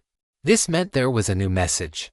Lin Baici clicked on it immediately. It was from the official Origin forum. Chapter 73, the first bounty received. Thank you for your enthusiastic assistance. Your answer has been accepted. The bounty will be issued to your registered bank account within 3 business days. Please keep an eye out for it. Thank you for your contribution to the Origin forum. You have been awarded 10 reputation points and 10 god coins. We wish you a pleasant life. Lin Baici looked at the message from the forum, feeling a mix of excitement, anticipation, and disbelief. He had just earned 30,000 yuan like that. Since the official account had sent the message, they shouldn't go back on their word, right? Why did he have to wait 3 days? It was so hard to wait. However, Lin Baici thought about it. He had only answered 1 post, telling the original poster what the patterns in the 3 photos meant, and he had earned 30,000 yuan for nothing. It was easier than picking up money off the ground, so waiting 3 days wasn't entirely unacceptable. He didn't know what reputation or god coins were used for, but since he didn't need them for now, he didn't need to worry about them. Lin Baici closed the message and entered the 3rd section, Help Wanted Bounties.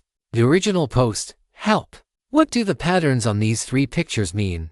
Does anyone know? Had closed for answers, and the post was marked with big red letters, Bounty ended, resolved.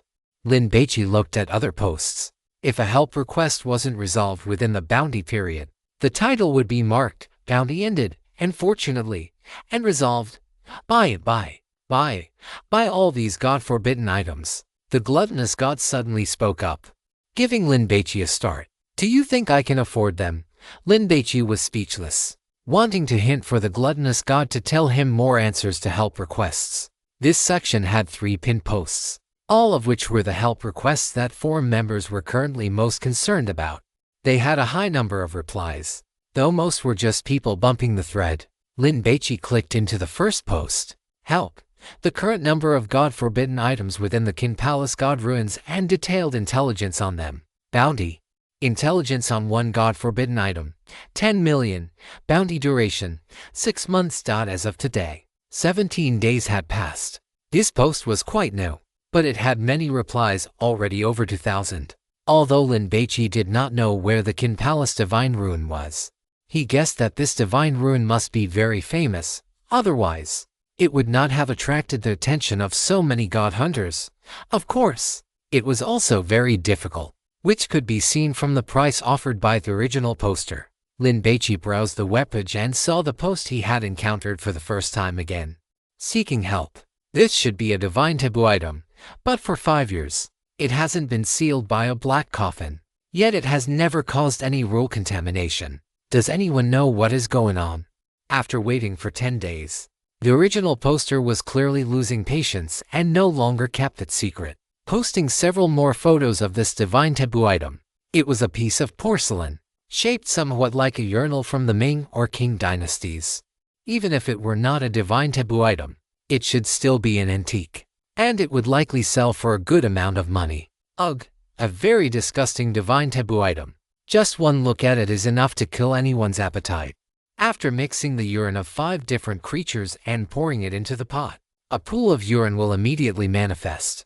Anyone who falls into this pool must swim 1,000 meters without stopping to escape the rule contamination. Lin Baici curled his lip. So that was the activation method. It was so bizarre. No wonder the owner of this divine taboo item could not find a solution. He scrolled down the page. The replies were all visible only to the original poster. So Lin Baici did not know if anyone had answered correctly, but he doubted it. The bounty for this help-seeking post was 50,000 yuan, which could be considered as good as in his pocket. When Lin Baici prepared to reply, he hesitated again. No rush. Wait until he received the 30,000 yuan bonus and confirmed that the forum would not scam him before answering the question. I say, everyone, it is getting late. Shouldn't we go to sleep? After chatting for a while, Liu Yu intended to sleep and proposed ending the dormitory night talk. What time is it even? Zhu Daoguan was a night owl. He felt uncomfortable if he did not stay up late. Early to bed and early to rise is good for your health. Liu Yu found an excuse. School just started, so we should try to establish a good sleep schedule. Fine. Let's wash up and sleep. Zhu Daoguan could tell that this Liu Yu was very self-centered. If he wanted to sleep, no one else was allowed to chat, or he would find all sorts of reasons to stop them. A troublesome person. Zhu Daoguan did not like Lin Baici, purely because he had lost a bit of face at the registration desk this afternoon. However, he also understood that the guy was handsome and wore a Rolex. He really could not compete. In other aspects, Lin Baici was fine as a person. This could be seen from the attitudes of Fang Mingyuan, Hu Wenwu, and Jin Jiayu toward him. Being able to make three people who definitely would not hang out together willing to try being friends with him proved that Lin Baici still had charisma. Then, I will wash up first. Liu Yu walked to the balcony, stood by the sink, and began to wash up.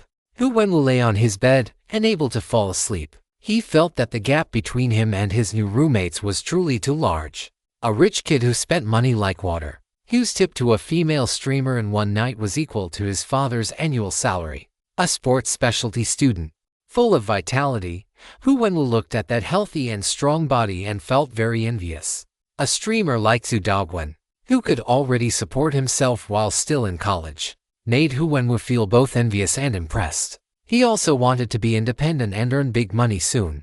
Liu Yu was ordinary, but he had a father who was a section chief. Judging by how that uncle lectured people, he must be a big official, right? Plus, Liu Yu was very confident and said exactly what he thought, which was much better than a coward like himself.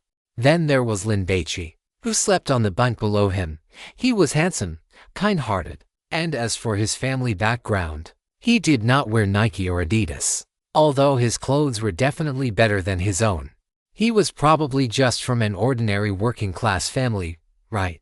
Those two rich kids had family status, something one was born without and would likely never have in the future. The sports student was gifted by heaven, plus his own hard work. As for the streamer profession, he could not do that himself. Hu Wenwu thought it over and felt that Lin Baici was quite ordinary. The only person he could potentially catch up to. Baici, you go ahead and wash. Jin Jiayu came out from the balcony, shaking his wet hair. Wenwu, Zhu Daoguan, do you want to wash first? Lin Baici did not go. You go first. Hu Wenwu did not care. It would not take more than a few minutes anyway. Too tired today, not washing. Zhu Daoguan had already stripped down and lay on the bed, wearing only a pair of boxer shorts, not even covering himself with a blanket. Lin Baici was speechless. You have athlete's foot. For heaven's sake, you traveled all day, and you are not even going to wash up. Forget it. This was personal freedom. He had no right to interfere. Lin Baici jumped off the bed. Just as he took off his t-shirt, Fang Mingyuan exclaimed, "Holy crap!" Fang Mingyuan immediately shuffled over in his slippers and rushed to his side, reaching out to touch Lin Baici's abdominal muscles. "How did you train these muscles?" Lin Baici swatted Fang Mingyuan's hand away. Jin Jiayu looked over, completely dumbfounded. Was this physique to fit? Zhu Daoguan now had only one feeling.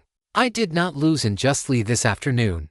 That senior student in her 4th year was indeed a veteran. She saw at a glance that Lin Baici had more to offer.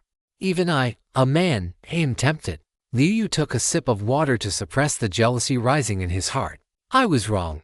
Lin is definitely not ordinary. If he were an ordinary person, how could he be disciplined enough to train such muscles? Hu Wenwu reflected. Baici, can you be my coach? I am not asking for muscles at your level, just half of it, and I will give you 300,000. As soon as Jin Jiaoyu announced this price, everyone's faces were instantly filled with shock, followed by envy in Liu Yu's eyes. There was also some jealousy, judging by the wealthy aura Jin Jiaoyu displayed while tipping on the livestream earlier. As long as Lin Baici taught him, he would definitely get that 300,000. That was 300,000. He could buy so many things. Fang Mingyuan was a student athlete. If he could make it into the provincial team, that would be for the best. If not, his goal was to become a fitness coach. Earning 300,000 a year was his ideal annual salary. Xiao Bai, why don't you just agree? Zhu Daoguan chimed in. Sorry, I don't know anything about fitness. I can't help you, Lin Baici said, feeling helpless. If Xiao Bai doesn't know fitness and teaches you rashly, it might cause physical injury. After all, everyone's body is different and requires a customized fitness plan. Fang Mingyuan actually knew a thing or two, but Jin Jiaoyu didn't want to use him. All right then, Jin Jiaoyu said, feeling very regretful. Liu Yu thought Lin Baici was a complete idiot. If he just taught him casually for a month, even if there were no results, he wouldn't get the full 300,000. But given Jin Jiaoyu's personality, he would have at least given him 50 or 60,000, right? It seemed Lin Baici had put all his talent points into his looks and physique. Fang Mingyuan and Hu Wenwu felt that Lin Baici had resisted the temptation of 300,000 yuan and refused to teach Jin Jiaoyu with a clear conscience. His character was a top-notch. Everyone had just arrived in a new environment and was very excited, feeling no sleepiness at all. Zhu Daoguan tried to speak several times, but was stopped by Liu Yu. In the end, there was no other way. So Zhu Daoguan called everyone to go to the hallway to chat. Let's go. Let's play some cards. Jin Jiaoyu and Fang Mingyuan both got up and called for Lin Baici to join them. He couldn't very well keep sleeping, so he put on a pair of shorts and got out of bed. The school dormitory building turned off the lights at 11 o'clock sharp, but the lights in the hallway stayed on. Looks like everyone can't sleep. Fang Mingyuan saw that there were many people in the hallway, except for Liu Yu. The five of them played cards and chatted until after 2 o'clock before going to sleep. Lin Baici lay in bed, hoping to have a colorful college life for the next 4 years. He had originally planned to work part-time to earn living expenses and lighten his mother's burden. But now that was no longer necessary. Even if he didn't get that job at the Kyushu Security Bureau, he could still earn some money by answering questions on the Origin Forum. However, if he wanted to get rich quickly and be able to afford a house in Haijing, he would have to enter the Divine Ruins and collect Divine Taboo objects. The only problem was that without a Divine Hunter license, wild hunters were not allowed to possess Divine Taboo objects, let alone enter the Divine Ruins. Otherwise, even if he obtained a Divine Taboo object, it would be confiscated by the Security Bureau. Therefore, no matter when, joining an official organization, eating from the public pot, and holding an iron rice bowl was the most comfortable path. The next morning at 8 o'clock, Lin Baici woke up from hunger. Chapter 70 for Jin Yingshan is here. Thanks to the Alliance leader Junzi Ruhong Yuao for the generous tip. Divine Taboo object. Lin Baici felt a jolt of energy. He immediately looked up to observe his surroundings while his right hand quickly grabbed the clothes placed at the head of his bed. The clothes were rolled into a ball, wrapping the black altar bowl. What came into view was a slightly messy university dormitory. The snoring of Zhu Daoguan and Jin Jiaoyu rose and fell in succession. The morning sunlight was like a thief, sneaking into the balcony and spreading across the floor. Outside the window, the ears were just right, and one could hear the clamor of youth. Lin Baici let out a breath. He had been exposed to information about the Divine Runes too much lately, and he was overreacting. This was a university. After all, where would there be any Divine Taboo objects? His hunger was just purely because it was time to eat. Lin Baici lowered his head and glanced down. Fang Mingyuan's blanket was not folded and was thrown casually on the bed. The Spalding basketball under the bed was gone. He must have gone to the court to play. Hu Wenwu was also not there, though it wasn't clear what he was doing. Liu Yu was lying on his bed, wearing headphones and watching a video, while muttering some syllables. With Lin Baici's current hearing, he could tell that he was reciting English words. When Liu Yu saw that Lin Baici had woken up, He immediately turned off the video and switched to the Weibo screen. The trending topics nowadays are getting more and more boring. 7 out of 10 are related to celebrities, and the remaining 3 are women fighting. Lin Baici was stunned. Was this the kind of person who studied secretly and worked hard behind everyone's back? Liu Yu's operation of switching apps was extremely skillful. He clearly did this often. Lin Baici smiled and got up to wash up. Because Zhu Daoguan and Jin Jiayi were still sleeping, Lin Baici tried to keep his movements light, drawing water, squeezing toothpaste, brushing his teeth. Lin Baici looked at himself in the mirror on the wall, his mouth full of white foam, and the corners of his mouth curled up, revealing a big smile. A new life begins. After washing his face, Lin Baici politely asked Liu Yu, "Are you going to eat?" Liu Yu planned to take advantage of his good memory in the morning to study for a while longer. His goal was to be first in his department and win a scholarship. All right. Lin Baici stuffed the black altar bowl into his backpack and went downstairs. Although the granary of the black altar bowl had saved Lin Baici a lot of trouble, it was too troublesome to have to carry it with him every time he went out. If he didn't bring it and left it in the dormitory, Lin Baici wouldn't feel at ease. If it were lost, or if a rule-based contamination suddenly broke out, that would be a huge disaster. Lin Baici left the dormitory building and stepped onto the small square, immediately smelling the fragrance wafting from the No.1 canteen. There were quite a few people, and they all looked like freshmen. Lin Baici walked into the canteen, and a wave of noise and heat immediately rushed toward him. Even with the air conditioning on, it couldn't block this intensity. There was no shouting or hawking, only students wandering around the various windows, peeking and scouting. There was no help for it. The freshmen had just arrived and didn't know which chef cooked the best food, or which auntie wouldn't intentionally shake her ladle when serving, causing the meat chunks to fall back into the vegetable basin. Lin Baici prepared to start eating from the first floor, a mediocre university canteen. The ingredients used today are all wholesaled from the vegetable market, with no inferior goods or rotten, spoiled items. The hygiene conditions are up to standard. They just conducted rat and cockroach extermination 3 days ago. From the 6th window on the right, the cook has diabetes and is lazy. Although he washes his hands after using the restroom, he only does it for show. If you do not want your food to have a hint of sweetness, do not buy from there. Lin Baici looked over. That window sold steamed buns. He could not see what the cook looked like, but the auntie in charge of serving the food was in her 40s, quick-handed, and had a very friendly smile. After the auntie lifted the steamer lid, steam billowed out, carrying a rich fragrance that made one's appetite soar. There were over 20 students queuing in front of the window. If it were not for the God Eater's warning, Lin Baici would have wanted to buy a few buns to try: soy milk, fried dough sticks, millet porridge, treasure porridge. There was a wide variety of options. It was Lin Baici's first time in the cafeteria, so he looked at every window before finally ordering a bowl of millet porridge, a tea egg, and a sweet sesame seed cake. At Haijing University of Science and Technology, students do not need to bring their own bowls and chopsticks. There were several dining carts evenly placed near the serving windows, stocked with stainless steel trays and bowls, as well as disinfected chopsticks and spoons. Students just needed to grab a set before getting their food. Lin Baici carried his breakfast on a tray, feeling that everything was quite novel. The cafeteria tables were the steel kind where the table and chairs are integrated, with each one seating 6 people. The tabletops were blue, and the chairs were orange. Lin Baici found a seat and sat down. It was a bit cold on the backside, perhaps because it was early morning. The male students were all sleeping in and skipping breakfast. In any case, there was an absurdly high number of female students. After finishing his meal, Lin Baici began to wander around the school, intending to take a walk to familiarize himself with the environment. On the sports field, many students were busy burning off their energy. Lin Baici stepped onto the plastic track. The feel underfoot was good.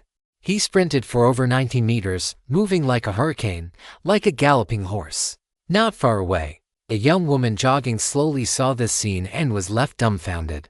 That was way too fast, right? That guy was not even wearing running shoes and was carrying a backpack. Wow, those 2 long legs were truly eye-catching. He must be a sports major, right? At 10:30 in the morning, Lin Baici finished touring the campus and was preparing to go to the on-campus department store to buy some things when his phone suddenly pinged with a notification.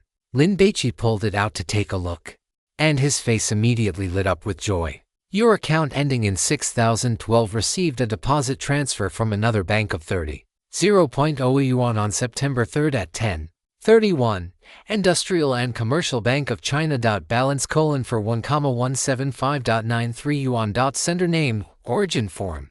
Sender account ending in 0001. Industrial and Commercial Bank of China. Awesome. Lin Baici excitedly clenched his right hand into a fist and pumped it 3 times. This remittance came from the origin forum. It was undoubtedly the reward for correctly answering that help-seeking post. Yesterday, Lin Baici received a message from the forum saying the bounty would arrive within 3 days. But he had not expected it to be this fast. It seems the staff at the Origin Forum are quite efficient. With the money in hand, Lin Baici felt relieved and then became happy again. From now on, this forum's bounty help section would be his own pasture. He could come in to shear some wool whenever he was free. It was simply wonderful. 30,000 yuan. Looking at the text message, Lin Baici's first thought was to call his mom immediately and tell her to stop working so much overtime just for that little bit of extra pay. He would earn his own living expenses from now on. His mom could take it easier, but just as he was about to dial, Lin Baici hesitated. How would he explain the source of the money? Tell the truth. If his mom knew he had become a god hunter, she would definitely be worried sick every day, preferring to work more overtime herself rather than let him risk his life. Make up a random excuse, like winning the lottery. His mom was not stupid. He would never be able to fool her. He would just have to hide it for a month or 2. By then, he could say he had received a scholarship or participated in a startup project with a senior student and wrote an app that sold for some money.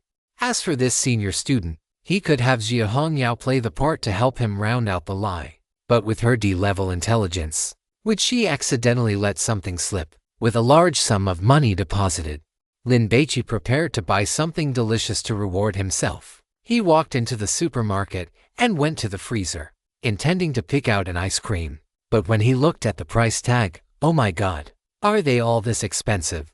How beautiful is the jasmine flower, fragrant and beautiful on every branch. His phone rang, and Lin Baici answered. Appa, I have come to see you. Where are you? Jin Yingzhen's respectful voice came through the receiver. You have arrived at Haijing University of Science and Technology. Lin Baici was surprised.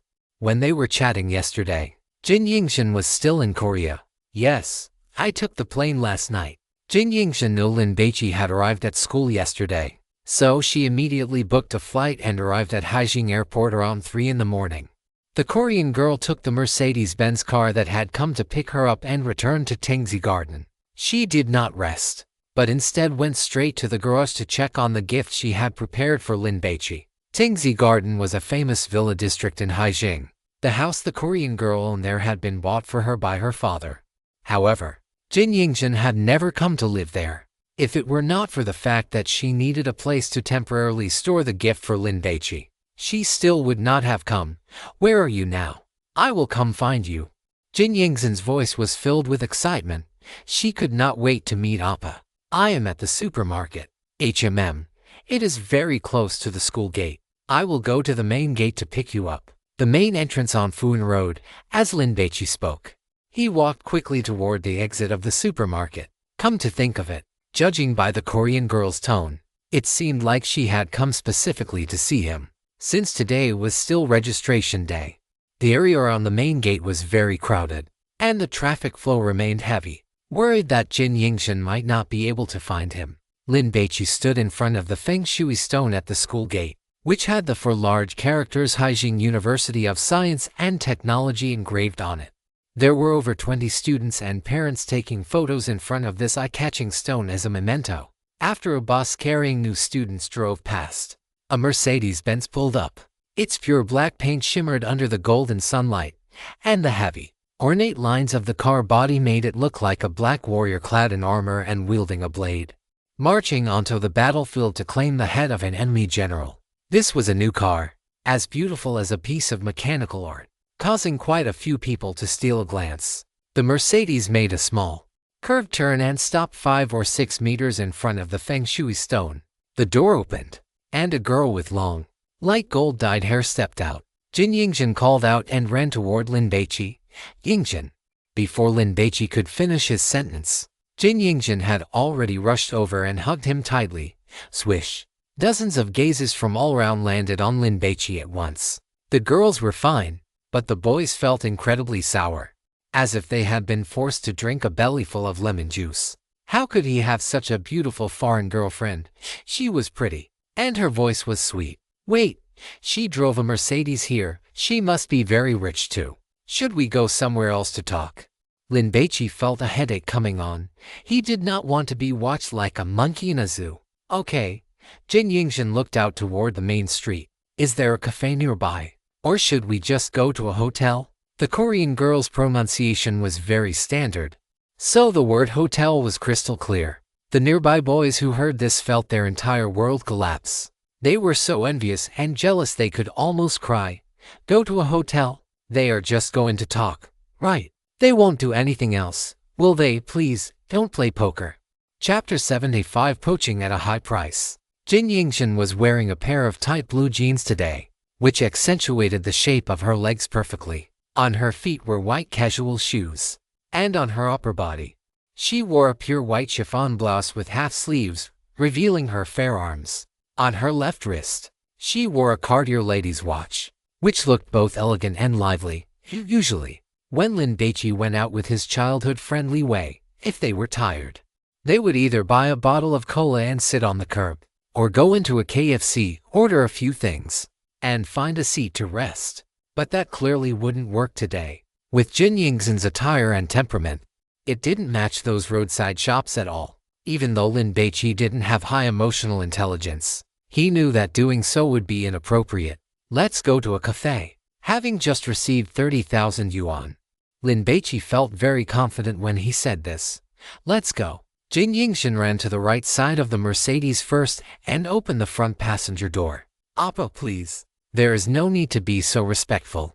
Lin Baici felt that everyone around was looking at him, so he quickly got into the car. Jin Yingzhen had long since adapted to this kind of attention, because when you are outstanding enough, people will naturally pay attention to you and scrutinize you. Some will admire you, and naturally, others will despise you. There is no need to care about those gazes, just be yourself. University students have strong purchasing power, so there is a dazzling array of all kinds of shops near every university. After exiting the school gate and turning right, 60 meters ahead, there was a two-story cafe called Florence Town. The decor was full of Italian style, giving off an exotic atmosphere. Let's go to this one. Jin Yingzhen parked the car, and she and Lin Baici went inside. Inside the cafe, brown floors were laid out, wind chimes hung from the ceiling, and the sound of light music brushed past their ears like waves washing over a beach, gentle enough to make one intoxicated. A female clerk wearing a brown uniform walked over. Do you have a reservation? The clerk's smile was very professional. Jin Yingzhen looked around.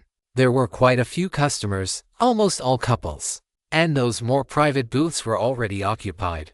Are there any private rooms? Or perhaps more private seats? Sorry, we have had many customers these past 2 days, so the private rooms are all booked. The only seats left are these few on the first floor. Would you like to sit by the window over there? The clerk emphasized. You can see the scenery. This isn't Budapest in Hungary. What is there to see on a regular street? Jin Yingzhen complained, but she still respected Lin Baici's opinion. Appa, what do you think? Let's just sit here. It was just a chat. There was no need to be so particular. This way, please. The clerk led Lin Baici and Jin Yingzhen to a seat by the window and then handed each of them an exquisite menu. Our hand-drip coffee here is very good. Jin Yingzhen couldn't be bothered to look at the menu. What kind of good coffee could a cafe catering to university students have? Lin Baici, however, was shocked. 180 for a pot of coffee. And that's the cheapest one. Although he hadn't seen the pot, he assumed it couldn't be very big. Besides coffee, there were desserts, cakes, ice cream, and sodas. What would you like to drink? Lin Baici asked for Jin Yingzhen's opinion. Whatever. Jin Yingzhen didn't care. Let's go with this one. 1 pot. And a large fruit platter. Do you eat cake? Lin Baici didn't recognize any of these coffees, so he simply chose the most expensive one. He was worried that if he chose a cheap one, this young lady from a wealthy family wouldn't be used to it. No, thank you. Jin Yingjin had to maintain her figure and wouldn't eat just anything. These 2 cakes, 1 of each, and a box of these small cookies. This was Haijing University of Science and Technology, so Lin Baici felt he should fulfill his duties as a host and treat Jin Yingjin well. Appa, there is no need to order so much. Jin Yingjin was quite touched. She saw what Lin Baici had ordered. They were all the most expensive items, which showed that he considered her a friend and was worried about not hosting her properly. Let him pay the bill. Although they hadn't known each other for long, Jin Yingjin knew that Lin Baici was definitely not that kind of person. Appa, after eating this meal, are you going to have to eat dirt for half a month? Jin Yingjin teased. Are you looking down on me? Lin Baici laughed. In a little while, he would have $1 million in prize money coming in, and if he ran out of cash, he could always go to the origin forum to fleece some more. Appa, why did you change your phone? Jin Yingjin noticed that Lin Baici's phone had become a Huawei. I encountered some rule corruption on my way here, Lin Baici explained casually without going into detail. After hearing this, Jin Yingjin hesitated for a moment before speaking up. Appa, would you like to come to Korea for a few days? I heard that our girl groups are quite popular in your Jujo. Do you have any favorite members? I can call them over to keep you company. Female celebrities were fine, but people from Juju didn't seem to watch many Korean movies or dramas, so he probably wouldn't recognize those stars. I just started school. Lin Baici had never been abroad, actually. You are already a god hunter. Whether you go to university or not doesn't really matter anymore. Jin Yingjin didn't know how to bring it up. The main thing was that Korea was truly inferior to Jujo, and the success rate of trying to poach someone was too low. Learning more knowledge never hurts. Lin Baici didn't see it that way. Most of the things that drove human progress were created by those who possess knowledge. If a god hunter didn't study, he feared that he would only be fit to be a hired thug until the day he died. In Jujo, you aren't allowed to explore god ruins without a license. We have similar regulations in Korea, but my brother is a very powerful god hunter who holds an important position in the military. If you want to explore god ruins, I can help introduce you.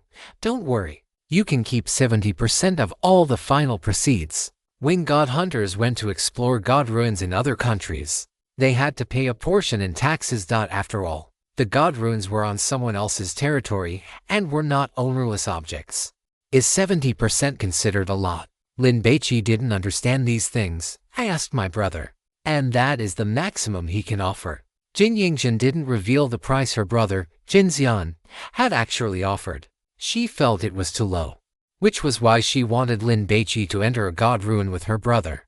As long as Jin Xian saw Lin Baici's performance, he would definitely raise his offer. When trying to poach someone, the success rate of throwing out a sky-high price the first time was far higher than increasing the offer bit by bit. Because that represented sincerity. We will talk about it later. The items they ordered arrived, and Lin Baici gestured for Jin Yingjin to drink her coffee. Xinyan. That is the Florence Town Cafe up ahead. Their iced coffee is delicious. Huang Tao kept looking for topics to keep the atmosphere from turning cold. Ji Xinyan had zero interest. This Huang Tao was the son of one of her mother's close friends. He was a sophomore this year. After that, Andy found out that she had also gotten into Haijing University of Science and Technology. She told her mother that she could have her son look after her. What a joke! Did she look like she needed someone to look after her? Actually, Ji Xinyan knew that the Andy wanted her son to marry her. After all, her dowry was very generous. Holy crap, a Mercedes-AMG 63S. Huang Tao saw the Mercedes Jin Yingjin had parked in front of the cafe and immediately exclaimed. He walked a few steps closer and even took out his phone to snap a few pictures. Ji Xinyan knew this car. You know about it too. Huang Tao was excited, as if he had found a kindred spirit. Look at that. 20-inch lightweight rims with PS4S tires, 6-piston calipers, quad exhaust at the rear, and that ducktail spoiler on the trunk. It is just so sexy. Look at that V8 Bitterbow tattoo on the fender. The style is off the charts, isn't it? Huang Tao walked around to the front of the car and touched the hood. Inside this, there is a 4.0 V8 twin-turbo engine with over 600 horsepower. That is the heart of a monster. Driving this car on the road, you are the king of the highway. With just a tap of the gas pedal, you can easily overtake any vehicle. You know quite a bit about cars, Ji Xinyan replied perfunctorily. Huang Tao didn't catch it and kept chattering excitedly, not really. It is just that this Mercedes is my dream car. My goal is to earn enough in my annual salary after graduation to buy one every 2 years. 2 years? Ji Xinyan's beautiful willow leaf eyebrows furrowed. When Huang Tao heard this, he thought he had messed up. Assuming Ji Xinyan thought his life goal was too small, so he quickly explained. With all the options selected, this car costs about 2 million. Even with an annual salary of 1 million, it would take 2 years to afford it. That is quite expensive. Ji Xinyan had no interest in cars. Let's go. I am thirsty. Let's go get coffee. As Huang Tao walked, he kept looking back at the Mercedes parked on the curb. It was truly beautiful. It was like a sleeping transformer, waiting for its master to take the wheel. Ji Xinyan and Huang Tao entered the cafe. There weren't many seats left, so they didn't have a choice and picked one by the window. After sitting down, Huang Tao skillfully ordered while asking Ji Xinyan what she liked in a gentlemanly manner. Whatever. Ji Xinyan played with her phone, but her eyes drifted toward Lin Baici. My God, so handsome.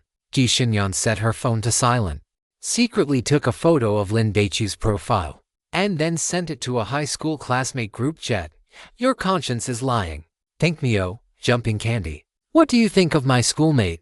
High quality, right? The people drinking coffee here were likely students from Haijing University of Science and Technology. After Huang Tao finished ordering, he noticed Jin Yingzhen and couldn't help but take a few extra looks. She had a great figure and was pretty, but why did she look like a Korean? Although the other party wasn't speaking loudly, because the two booths were adjacent, he could still hear them. When the girl with dyed blonde hair called the boy Appa, Huang Tao confirmed it. This was a Korean girl. Kimchi-flavored. Ji Xinyan was chatting. Jumping candy. Is it too late for me to apply to Haijing University of Science and Technology now? Thank me, you're consciencingly. Get his WeChat. Get his WeChat. Where is me girlfriend? This girl is so pretty. Big sister Xinyan. Please post a photo of her face. Your conscience is lying. Get lost. Taking photos of guys is one thing, but taking photos of girls is a matter of character. Not to mention posting them in the group chat for the male students to see. That is absolutely unacceptable. Who knows what those guys would do with the photos? My girlfriend sent a crying emoji. Pink Neo, your conscience is lying. Hurry up. Her Majesty wants his WeChat within 3 seconds. Chapter 76. Jealousy makes me ugly. Inside the cafe, soft music flowed melodiously, creating a leisurely and comfortable atmosphere, perfect for romance. Your conscience is lying. Are you kidding? When have I, Ji Xinyan, ever asked a guy for his WeChat? They are always the ones hitting on me, aren't they? Ji Xinyan rolled her eyes. She would never do something that lowered her own status. Pink Niao immediately sent a mocking meme, and the other classmates quickly followed suit, all joining in to tease Ji Xinyan. However, everyone was just joking. Ji Xinyan was pretty but had no airs, and she could get along with both male and female classmates. So she was incredibly popular and the undisputed core of the class. Ji Xinyan ignored those guys in the group chat and cast a sidelong glance at Huang Tao. Damn it! You asked me out for coffee, so why do you keep sneaking glances at that kimchi girl? So what if her figure is better than mine? You men don't understand at all. With breasts that big, they will definitely sag once she turns 30. Ji Xinyan was annoyed. After taking a sip of coffee, she deliberately slammed the cup down on the table with a thud. Xinyan, how is the coffee? Is it to your taste? Huang Tao was somewhat distracted. He used to watch those Korean girl group dance videos and thought they were so seductive. Now that he saw one in person, he found that she radiated a kind of pheromone from head to toe that made people impulsive. Huang Tao watched as Jin Yingzhen picked up her cup, held it to her lips painted with rose-red lipstick, and took a sip. As the edge of the cup pressed lightly against her red lips, oh my God! Huang Tao shifted his sitting position. It's average. Ji Xinyang curled her lip. She wanted to leave because sitting with that kimchi girl made her look inferior. A man with a mind full of filth actually dares to covet your spare rations. I suggest charcoal grilling him and feeding him to the dogs. The gluttonous god suddenly commented, causing Lin Baici to raise an eyebrow. He glanced around casually and his gaze landed on Huang Tao. It's this guy. Huang Tao met Lin Baici's eyes and nodded with a smile, looking very gentlemanly. Jin Yingxin followed Lin Baici's line of sight and looked over. Huang Tao noticed this and was just about to smile at Jin Yingxin, even raising his cup to toast her, but she had already turned her head back. That casual posture was as if she were looking at a stray dog passing by on the side of the road.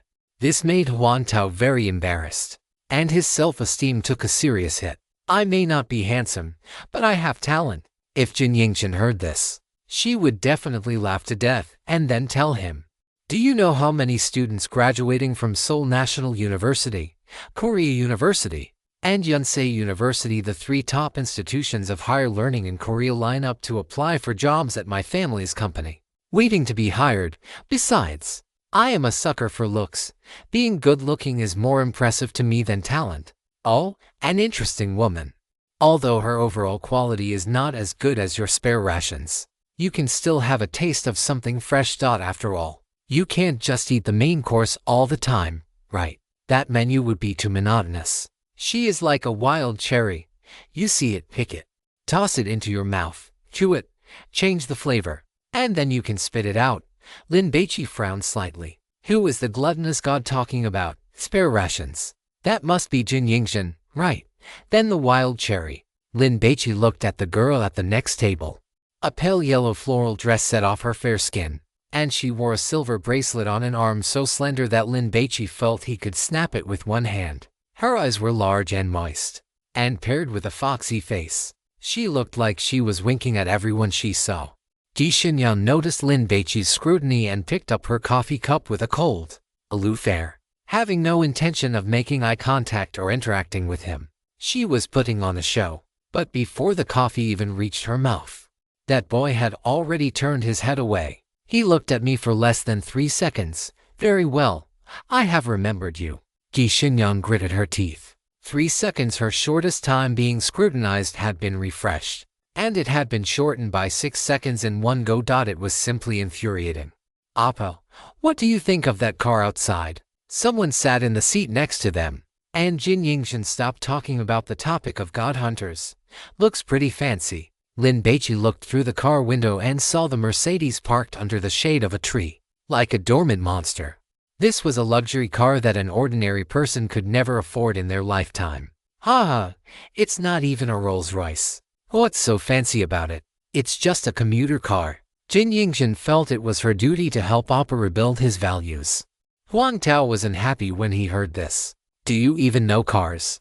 A Mercedes-AMG 63S worth nearly $2 million is just a commuter car in your eyes. Can you even afford it? Even if you live-streamed Korean dance every day until you broke your waist, you wouldn't earn enough for this car." "Appa." Jin Yingxin looked respectful. She took out the car key with its high-tech texture, handed it to Lin Baici with both hands, and bowed at the same time. "This is a back-to-school gift for you. Please don't refuse it." Huang Tao spat out a mouthful of coffee. "What is going on?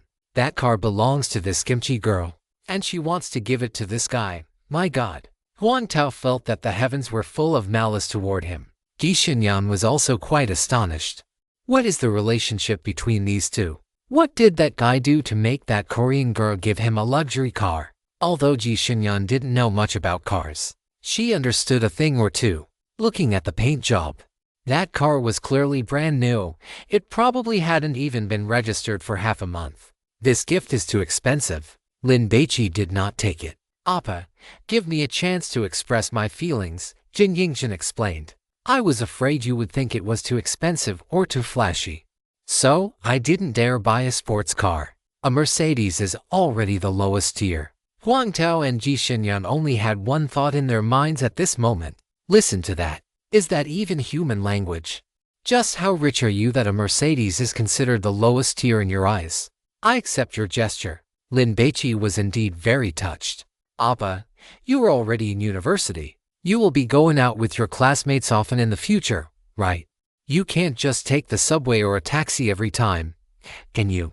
That would be too inconvenient, Jin Yingjin persuaded. When you have a girlfriend, are you really going to make her squeeze onto a bus?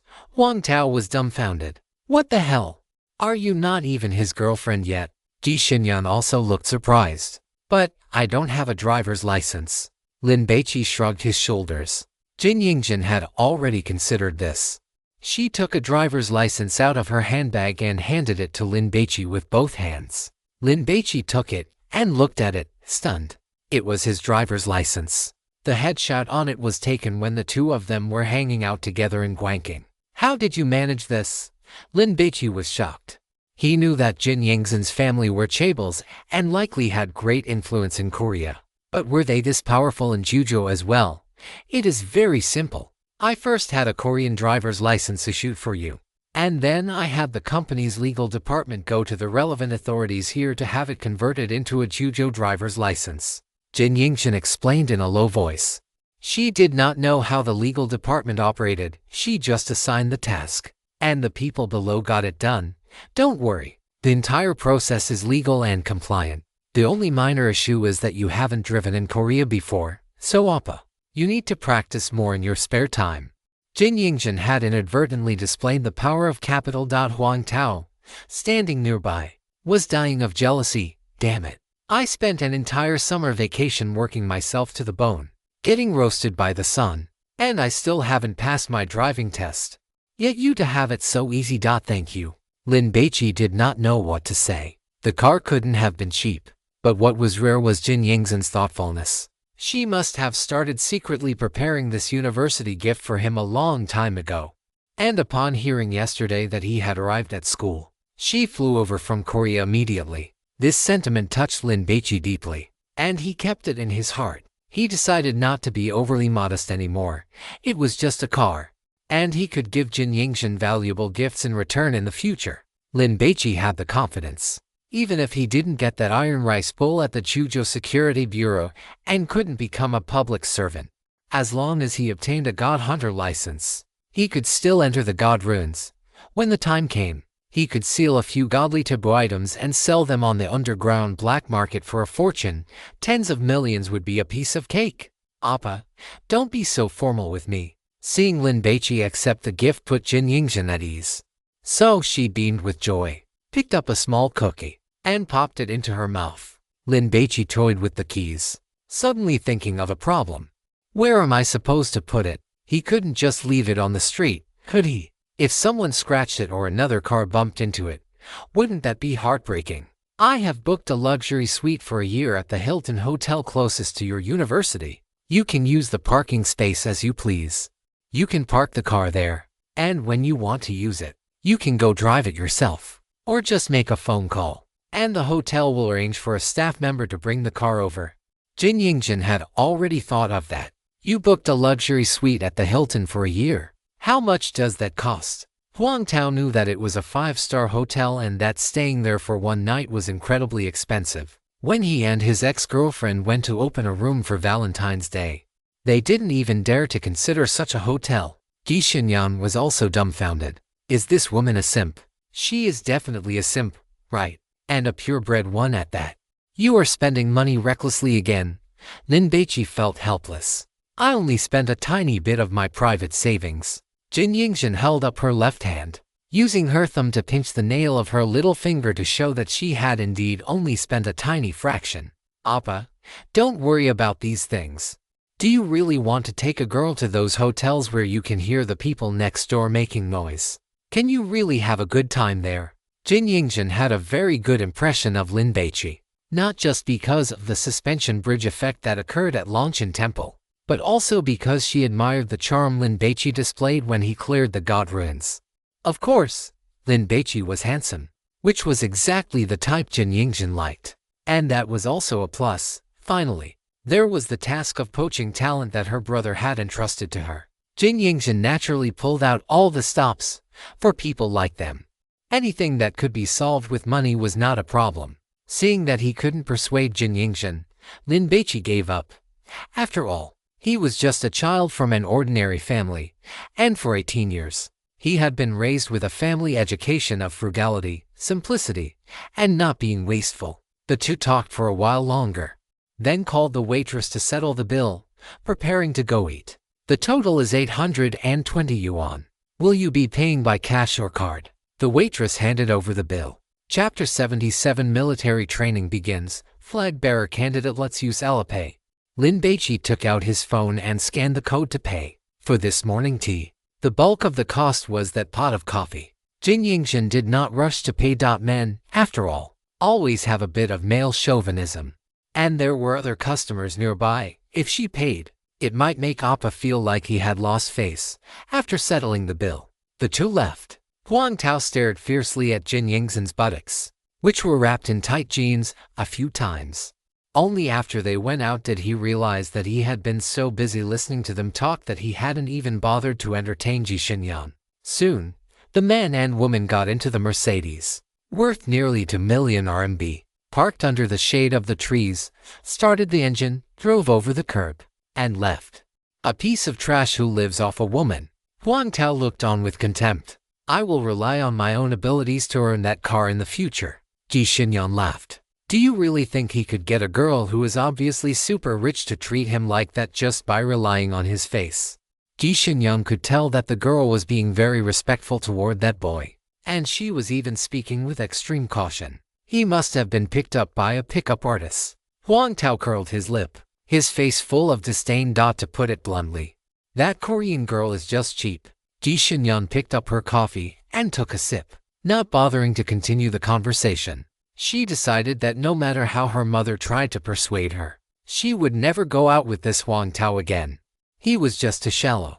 After Lin Baici and Jin Yingxin finished lunch, he accompanied her for a stroll around the campus before seeing her off at the main gate. You should head back. I know the way. Jin Yingxin gave Lin Baici a hug.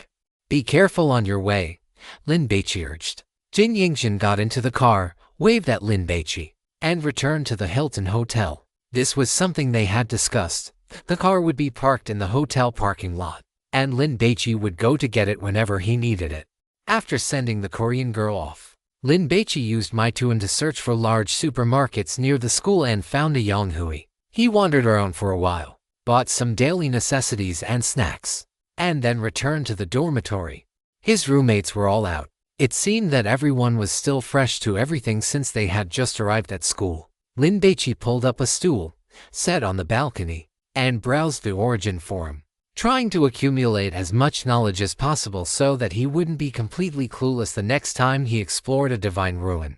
In the evening, his roommates returned one after another. Hu Wenwu was reading, Su Dogwen was live streaming, Liu Yu was scrolling through videos, Jin Jiayi was bored and playing on his laptop, and Fang Mingyuan was absent, clearly out playing basketball. At 11 o'clock. The lights in all the dormitory buildings were turned off on time.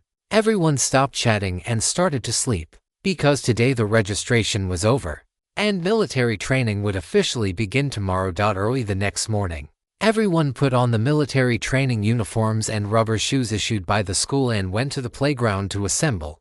The freshmen were divided into groups based on their majors. Software engineering had a total of 9 classes and over 300 students, forming 4 phalanxes, with men and women separated into 2 phalanxes each. On the men's side, there were about 20 extra people, so they were tossed into the electrical engineering phalanx. Lin Baici was 1.88 meters tall, and because he was too tall, he was arranged in the last row. The instructor was a young man in his 20s, sturdy in build, speaking with a Northwest accent and a booming voice. On the very first day, he gave everyone a show of force by making them stand under the sun for 30 minutes, forming lines, marching in step, turning left and right. It was the same old traditional military training content. Nothing worth mentioning. The only fun part was probably looking at the girls. Everyone was wearing the same green military training uniform and the same hat. If someone could still stand out from a crowd of girls and make people think they were beautiful at a glance, then they were truly good looking. The first day passed just like that. In the evening, except for Lin Baici and Fang Mingyuan, even Hu Wenwu, who often did farm work, Was too tired to move and went to bed early after washing up. Old Bai, you are a beast. Jin Jiayi was incredibly envious when he saw that Lin Baici looked like nothing had happened to him. Fang Mingyuan was also surprised. He was a sports student who exercised year-round, so it was normal for him not to be tired. But what was up with Lin Baici? His physical fitness seemed to be even better than his own. On the second day, military training continued, but students in the girls' phalanx started suffering from heat stroke. Everyone dismiss. Take a 15-minute break. After Instructor Li finished speaking, he shouted at Lin Baici, "Lin Baici, come over here for a second." Some people looked at Lin Baici, curious about why the instructor was looking for him, while others didn't care and sat on the ground chatting with those around them. Military training did not allow the use of mobile phones, so it was quite boring. Instructor, Lin Baici thought to himself. He didn't seem to have messed up. Do you want to be the flag bearer? Instructor Li got straight to the point. Lin Baici didn't expect it to be something like this. Military training would last for 9 days. And on the 10th day, there would be a school-wide report performance where school leaders and military leaders would come to inspect the results of the freshmen's training. The flag bearer was the person who carried the red flag and walked at the very front of all the phalanxes. It could be said to be the most dazzling position. Of course, there were strict requirements for personal appearance. You couldn't look disheveled, and being too short wouldn't work either. What are you hanging for? Do you want to do it or not? Speak up.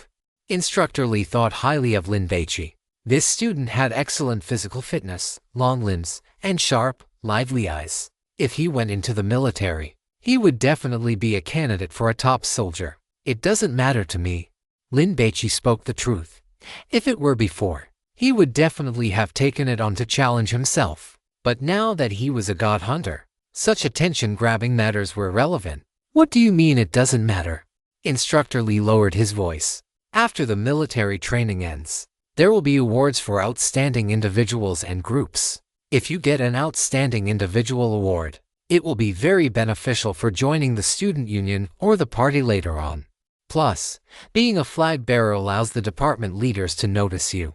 At the very least, showing your face like this makes it easier to find a girlfriend later. Instructor Li and his colleagues were responsible for military training at various universities every year, so they were very clear about these things. I will listen to the instructor. Since the instructor had already put it so clearly, it would be a bit ungrateful if he didn't agree. All right, go ahead. Prepare well. Once you are selected, there will be separate training. Instructor Li patted Lin Baici on the shoulder. What a pity for such a physique. If only he were one of my soldiers. Zhu Daguan had been staring at them, and as soon as Lin Baici returned, he immediately came over. What did the instructor want with you? What else could it be? To be the flag bearer. The one who spoke was a tall guy named Zhang Jixu. He wore glasses and was very thin, like a stalk of sorghum. He was also in the last row, to the right of Lin Baici. They were all from Software Engineering Class 01. Flag bearer. Zhu Daguan was surprised. Yeah, just look at old Bai's physique and his looks. He is definitely the best candidate for a flag bearer in all these years. When it came to being a flag bearer, Zhang Jixu was tall enough, but his build was too thin. Plus, he wore glasses, and his features were too ordinary. Being a flag bearer isn't just about looks, Zhu Daguan muttered, feeling a bit envious. However, he also understood that with his own height, he wasn't even as tall as the red flagpole. He would never have a chance to be a flag bearer in this lifetime. The break ended. There was no wind and no clouds. The scorching sun hung in the sky without restraint, baking the earth. Soon, exclamations came from the girls' formation again. It's so hot. Can't we train for a shorter time? I want to fake a heat stroke. Do you think the school doctor is just sitting around doing nothing? The students were drenched in sweat, and their military training uniforms were soaked through in large patches. Finally, they made it to another break. Everyone sat on the ground, listless. Some simply took off their training uniforms and covered their heads with them. A few students had brought water and left it by the edge of the track. After reporting to the instructor, they ran over to drink. Lin Baici licked his lips. He could still hold on, but why bother? So, he got up, went to find the instructor, and after saying a few words, he came back. Mingyu and Wenwu, let's go. Come with me to buy some water. Some people heard this and looked at the instructor. Anyone who wants to buy water, go quickly, 5 minutes. Instructor Lee glanced at his watch. Whoosh! Many students immediately stood up and ran toward the nearby canteen. No. 2. There was a supermarket on the first floor, which was rumored to be run by a relative of one of the school's leaders. The 3 of them arrived at the supermarket. Fang Mingyuan headed straight for the refrigerated cabinet, took out 2 bottles of iced cola, and tossed them to Lin Baici and Hu Wenwu. He grabbed one for himself, twisted off the cap, and gulped down several mouthfuls. Refreshing. Fang Mingyuan let out a long, satisfied breath. Hu Wenwu didn't drink his. Don't be polite with Mingyuan. Lin Baici actually wanted water, but since Fang Mingyuan had already given him a cola, it wouldn't be polite to refuse. So, he took a few sips as well before walking toward the checkout counter. Mom, I'd like to buy a lot of water. Do you have a tricycle or something similar? Behind the counter was a middle-aged woman dressed quite fashionably. Upon hearing this, she lifted her eyelids and looked at Lin Baici. How much are you buying? Lin Baici thought about the number of people. I'll take 10 cases of Nongfu Spring. 1 case meant 1 box, containing 24 bottles. There's an electric tricycle outside. Do you know how to ride it? I do. Hu Wenwu had ridden one back in his village. Move the goods yourself, and bring it back to me when you're done, the proprietress instructed. No problem. Lin Baici let Hu Wenwu and Fang Mingyuan start moving the goods while he settled the bill. Because they weren't allowed to carry mobile phones, he had brought a fair amount of cash with him just in case. It cost 380 in total. The proprietress didn't give a discount, but she did throw in 3 cans of herbal tea. Why are you buying so much water?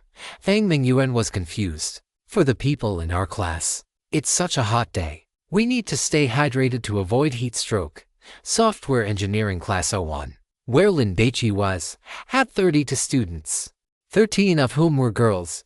You're really generous. Fang Mingyuan would at most buy water for his friends. We're all in the same class from now on. We should look out for each other to build class cohesion. Lin Baici wasn't a stingy person even when he didn't have much money. And now that his income had skyrocketed, he felt even more confident. Hu Wenwu rode the electric tricycle, carrying the mineral water, Lin Baici, and Fang Mingyuan. This sight attracted the attention of many freshmen as soon as they arrived near the track. One had to remember that the track was filled with thousands of freshmen undergoing military training. Chapter 78, Warm-Hearted Guy. Hu Wenwu kept his head down, not daring to face those gazes. Old Hu, our lives are in your hands. Don't flip the cart, Fang Mingyuan teased. Hu Wenwu parked the tricycle on the track. You too, and load the cart. Lin Baici carried a case of mineral water back to the front of the formation, tore open the packaging, and casually took out a few bottles to toss to the students of Class 01. Then, he took a single bottle and handed it to Instructor Lee. You're a generous kid. Instructor Lee smiled, feeling even more favorably toward Lin Baici. He had been in charge of military training for college students for 7 or 8 years, but he had only seen 3 students buy water for their classmates so far. Classmate, is there none for us? Some playful boys teased. Go get it yourself. Are you waiting for me to feed you? Lin Baici finished handing out the water from the box and returned to the electric tricycle. Let's go. Everyone grab a case. Let's head to the girls' side. Ha! Hu Wenwu was stunned, then shook his head. You guys go. There are 3 cases of water. You two can carry them, dummy. Old Bai is giving us a chance to make a good impression. Fang Mingyuan instantly understood Lin Baici's good intentions. Otherwise, with his build, carrying 5 cases by himself wouldn't have been a problem. Hu Wenwu had a shy personality and didn't dare to go. Don't you want to get a girlfriend? Fang Mingyuan picked up a case of water and shoved it into Hu Wenwu's arms. Old Hu, we're in college now. Time to change a little. Lin Baici wasn't just talking about Hu Wenwu, he was also preparing to change himself, striving to become a better version of himself. Hu Wenwu gritted his teeth and nodded. The 3 of them carried the 3 cases of water toward the formation where the girls of Software Engineering Class 01 were located. The girls had already noticed the 3 of them. Fang Mingyuan, who was into sports, had a more outgoing personality. Girls of Class 01, come out and get some water. Well, thank you. Then, I won't be polite. The girls of Class 01 hadn't expected the mineral water to be for them. They were suddenly filled with a sense of happiness, feeling as if the world was treating them with kindness. Following that, a sense of superiority rose in his chest. There was no helping it. Everyone was undergoing military training together, suffering under the scorching sun. Yet he had suddenly managed to get mineral water. With treatment like this, it was impossible not to feel superior. The boys in his class were generous, kind, and considerate. It seemed the next 4 years would be quite pleasant. Some girls were too shy to take the water, so Ji Xinyan stepped out to distribute it to everyone. Don't waste our classmates' kindness.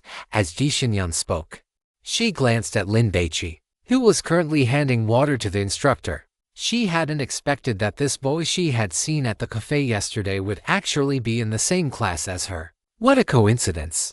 If you guys can't finish it, share it with others. Lin Baici instructed Ji Xinyan. There were 72 bottles in the 3 cases, and Lin Baici estimated that the girls in Class 01 definitely wouldn't be able to finish them all. Who bought this water? Ji Xinyan asked, sounding as if it were a casual inquiry. The boys chipped in together. Lin Baici had already prepared the answer. Hu Wenwu was stunned when he heard this. Why did old Bai say that? Fang Mingyuan didn't want to take credit for this favor, so he immediately refuted it. Don't listen to him. He paid for it himself. We two were just the errand boys. The girls, who had initially thought all the boys in the class were great upon hearing Lin Baici's answer, were now suddenly surprised by Fang Mingyuan's explanation. They all looked at Lin Baici with astonishment. Since you were the one who spent the money, why did you say it was the boys? Wouldn't that make everyone's gratitude toward you decrease? I just happened to think of it first. If I hadn't bought the water for you, I'm sure someone else would have. Lin Baici gave a hearty laugh. One needed to be humble at times like this. And when the girls asked, he couldn't just say he was the one who paid for it. That would be too showy. Not necessarily. Ji Xinyan took the opportunity to chime in. All right. I won't disturb you anymore. Rest well and don't get heat stroke. Lin Baici said his goodbyes. What's your name? Ji Xinyan pressed. And the other girls, even those not in Class 01, were very interested in Lin Baici's name. His name is Hu Wenwu. Well versed in both literature and martial arts, he had the highest college entrance exam score in our dorm. This is Fang Mingyuan. He's super good at basketball and is a member of the school team. My name is Lin Baici. I'm quite ordinary. Lin Baici introduced them. Ordinary Lin Baici. Is that right? Ji Xinyan thought to herself. With that face of yours, you dare to call yourself ordinary? Do you believe that wealthy women would fight to have your children? The 3 of them left, and the girls immediately began whispering and evaluating them. That Lin Baici is kind of handsome. What? You call that kind of? Your standards for handsome must be really high. He's a warm guy. Don't speak too soon. Maybe he's a wolf in sheep's clothing. Look at you all now. He only used a bottle of water, and you've already developed such a strong liking for him, a wolf. Wouldn't that be even better? I love bad boys. The girls chattered away, all having formed a good impression of Lin Baici. After the little episode of delivering water, the military training continued. But there was one change. The boys from other classes didn't want to be outdone. On the 3rd day, during the break, everyone went to buy water for the girls in their respective classes. Lin Baici trained every day. After washing up at night, he would chat with Huo Yu and Jin Yingxian for a while, then browse the origin forum. Now that he wasn't being managed by his mom, his life was incredibly comfortable. On the 4th day, Lin Baici participated in the selection for the flag bearer, which involved standing in military posture, marching, and the like. On the 5th day, Lin Baici saw a tall, handsome boy standing by the edge of the playground, holding a red flag and practicing his marching steps. In the evening, after everyone had finished dinner, there was an emergency assembly at 8 o'clock. Everyone brought their folding stools to the playground and, under Instructor Li's orders, sat down in a circle. Tonight is a social mixer. Come on, sit mixed together, boys and girls alternating. Instructor Zhang was the instructor for the girls' phalanx. She was relatively serious and didn't like to talk much.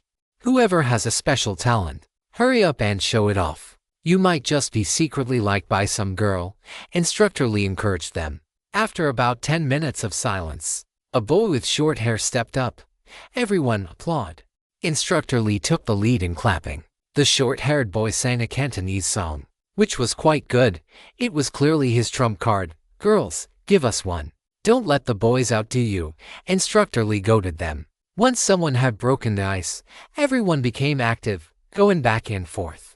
It had to be said that the current freshmen were truly full of hidden talents. Fang Mengyuan also went up and showed off some fancy basketball moves, while Jin Jiayu played a piece on the guitar.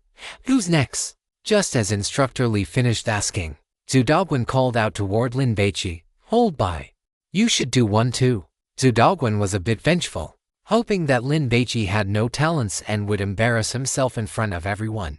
Lin Baici shook his head. He had sung two songs before and uploaded them to Bilibili, but the response had been lackluster, which had really hit his confidence. So he had no interest. Hold by, don't hold back. Everyone is waiting for you to show off your skills. Come on, give us one. Zhu Daoguan clapped rhythmically. Everyone else started to join in, clapping along. Because of the water delivering incident that day, combined with his high level of attractiveness, Lin Baici now had some fame among the software engineering freshmen. Give us one. Give us one. Give us one. Everyone chanted in unison. Lin Baici had no choice but to stand up and walk to the middle of the circle. Then I'll sing the brightest star in the night sky. Lin Baici didn't use any divine ability. He just sang casually. When the song ended, everyone applauded. That was just average. It was all right. At least he didn't go off key. So what if he sang it poorly? Did I come here to listen to the song? I came to look at the person. The girls chattered away. The social mixture was quite lively. When it was time to disperse, Instructor Lee called out to Lin Baici. Baici, come over here for a second. Lin Baici guessed it must be about the flag bearer position. Instructor Lee hesitated, not knowing how to bring it up. Lin Baici looked at the glowing windows of the girls' dormitory building and waited patiently. Hey, that flag bearer business, it fell through. Instructor Lee sighed. Thank you for your trouble, Instructor. Lin Baici expressed his gratitude. A student named Zheng Haixuan was appointed as the flag bearer. It was designated by your vice dean. Instructor Lee revealed the inside scoop. Don't be fooled by the fact that all the instructors recommended candidates and held selection trials yesterday. In reality, those people were just there to make up the numbers. They were destined to be rejected from the start. Instructor Lee felt bad about it. He was the one who had encouraged Lin Baici, only for it to end in such a disappointing result. I understand, Lin Baici nodded. In truth, he really didn't care whether he was the flag bearer or not. It's good that you can keep a level head. Instructor Lee patted Lin Baici on the shoulder, clearly admiring his calm and indifferent attitude. Time is like fine sand in a young girl's hands. It flows away very quickly. The 9-day military training period had ended. Tomorrow was the final performance review. Zhu Daoguan was completely fed up with this kind of formalism. Lin Baici was lying on his bed, chatting with Jia Hongyao. Great Detective Jia. The Vice Minister has already signed off on it, and it is currently going through the procedures. I estimate you will receive the bonus in a week at most. Lin Jia Daiyugui, sorry for the trouble. Great Detective Jia. This is what I should do. Great Detective Jia. How many days of rest do you get after military training? Lin Jia Daiyugui, 3 days. It works out perfectly, as classes officially start next Monday. Great Detective Jia. You're free the day after tomorrow, right? I'll take you to a fun place. Lin Jia Daiyugui, how fun is it? Great Detective Jia. It will make you so happy you'll forget to go home. Lin Baici. Instructor Lee is looking for you. Someone shouted from the hallway. Got it, I'm coming. Lin Baici got off the bed. Lin Jia Daiyugui. The instructor is calling me. Go ahead and get busy. By the way, help me keep an eye out. Have there been any suspicious individuals lurking around your school lately? Lin Jia Daiyugui, what's wrong? Great Detective Jia.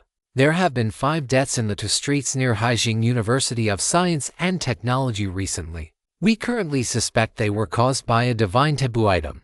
Lin Jia Daiyugui understood.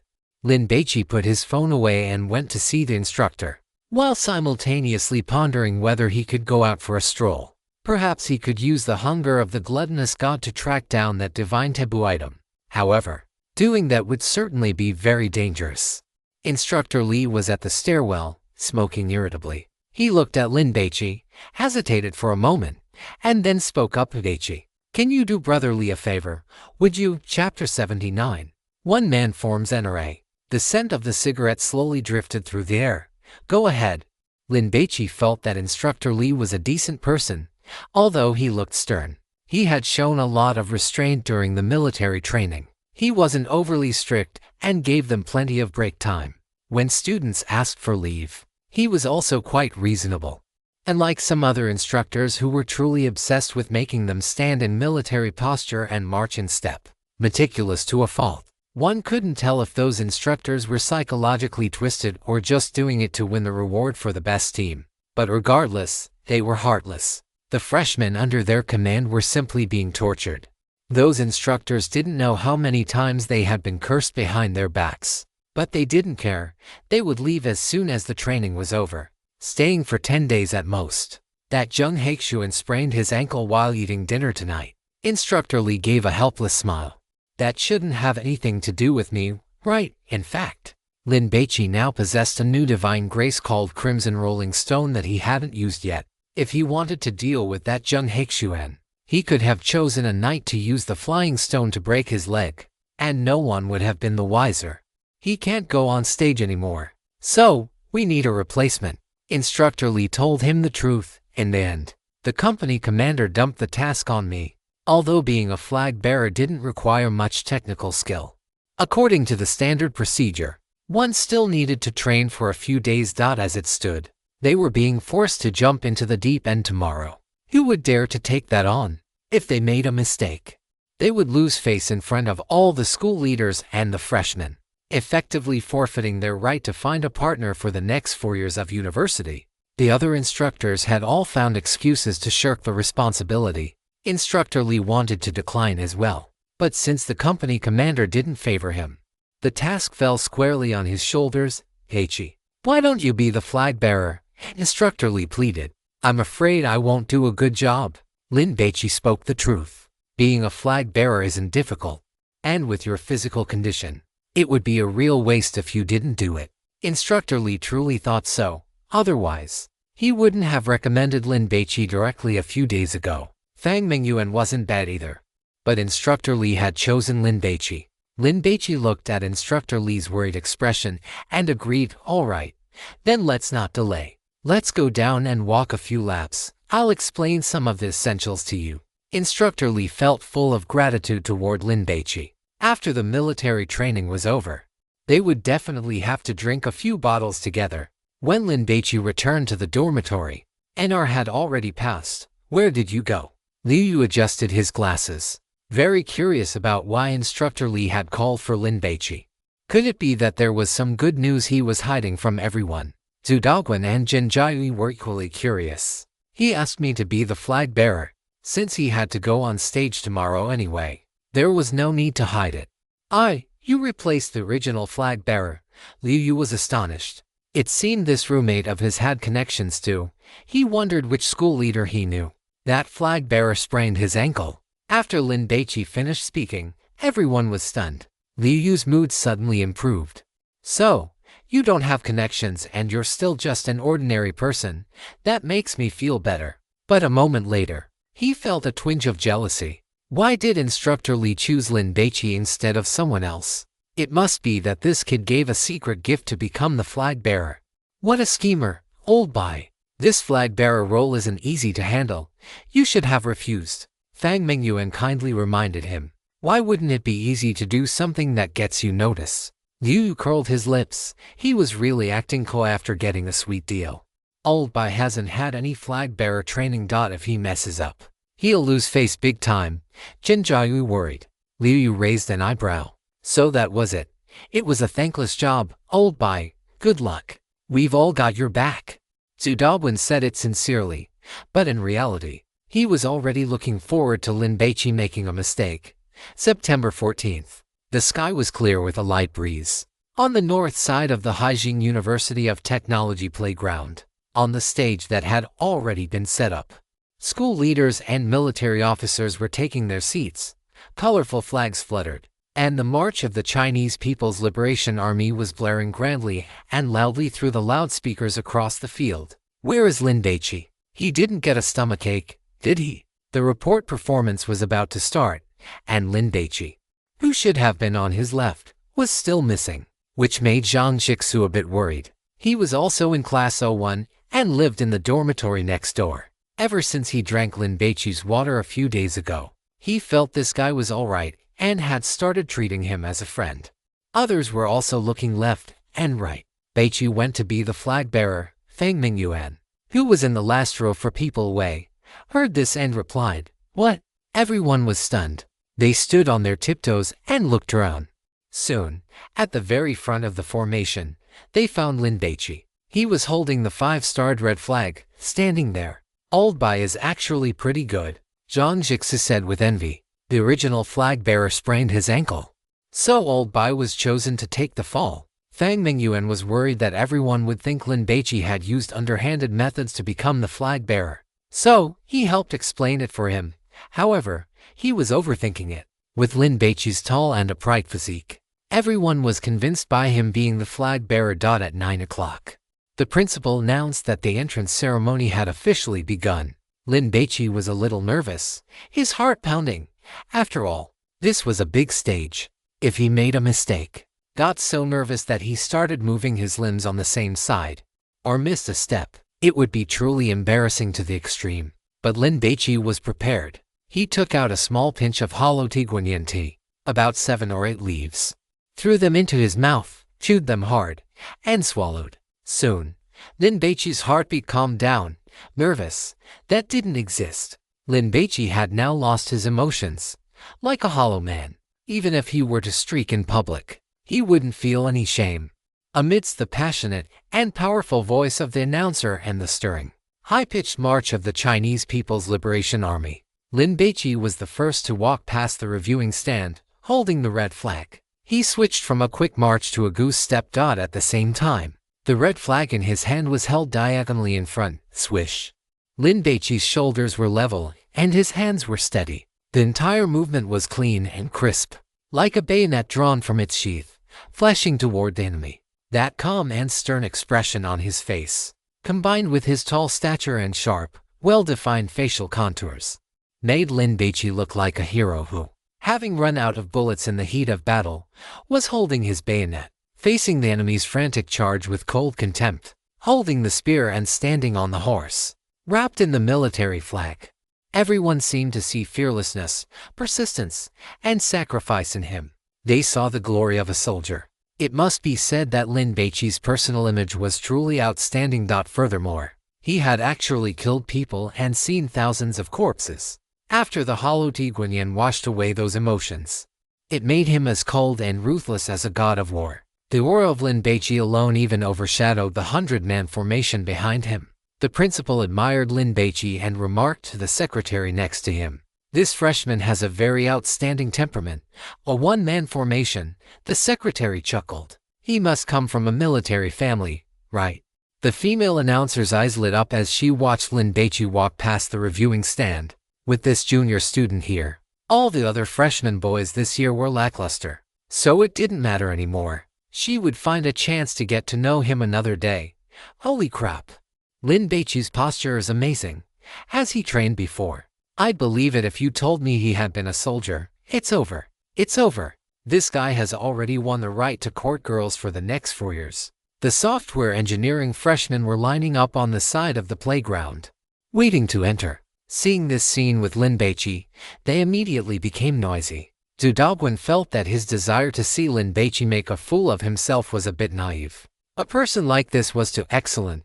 Given one opportunity, he would shine so brightly that others would look as insignificant as fireflies. Over at the girls' formation, they were also chattering away. "Isn't Lin Baici just too handsome? Did you hear? Girls from other departments are already asking for Lin Baici's name. If any of you have ideas, make your move quickly. Charity begins at home. We absolutely cannot let those sluts from other departments chase after Lin Baici." The software engineering girls were united against a common enemy at this moment. After Lin Baici walked past the reviewing stand, he walked another half circle along the track and finally entered the playground. stopping directly in front of the reviewing stand across the track. This was the glory of the flag bearer, because by holding the red flag, he would stand at the very front and become the most dazzling presence.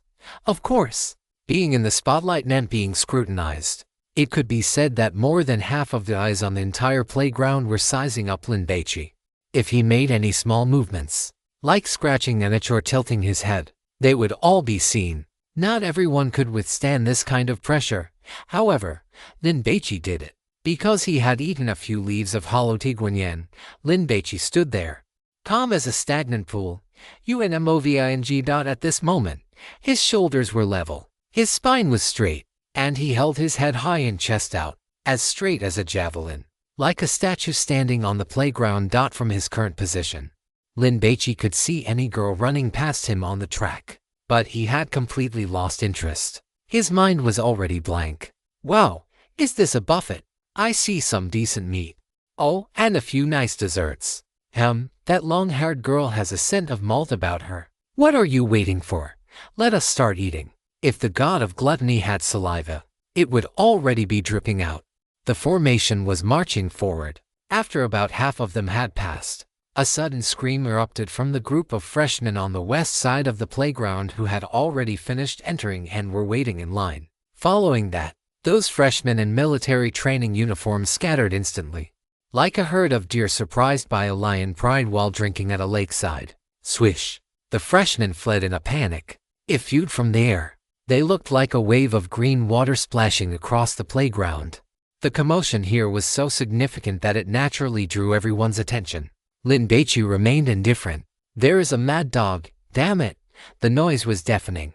The school leaders could no longer bother with reviewing the formations and stood up one by one. The instructors waiting outside the playground all ran toward the center of the chaos. Lin Baici finally turned his head. Through the crowd, he saw a dirty adult border collie charging left and right. It suddenly leaped up, pounced on a freshman, bit into his face, and tore off a chunk of flesh. The unlucky freshman let out a shrill scream. The border collie's features were twisted, its eyes were bloodshot, and a large amount of saliva was spraying from its mouth, with its tongue lolling out. It was clearly a mad dog. After biting the boy, it continued its frantic run, charging toward a formation of female students. The girls scattered and ran, screaming in terror. Because there were so many people packed so closely together, a collision occurred, and some girls were knocked down and trampled several times. A mad dog contaminated by the radiation of a divine remnant. By the time Lin Baici heard this commentary, he had already dashed out, his right wrist rotating rapidly to wrap the red flag around the flagpole. Chapter 80. Famous overnight. The playground was in total chaos. The area where the mad dog was rampaging was like a violent storm rapidly spreading outward.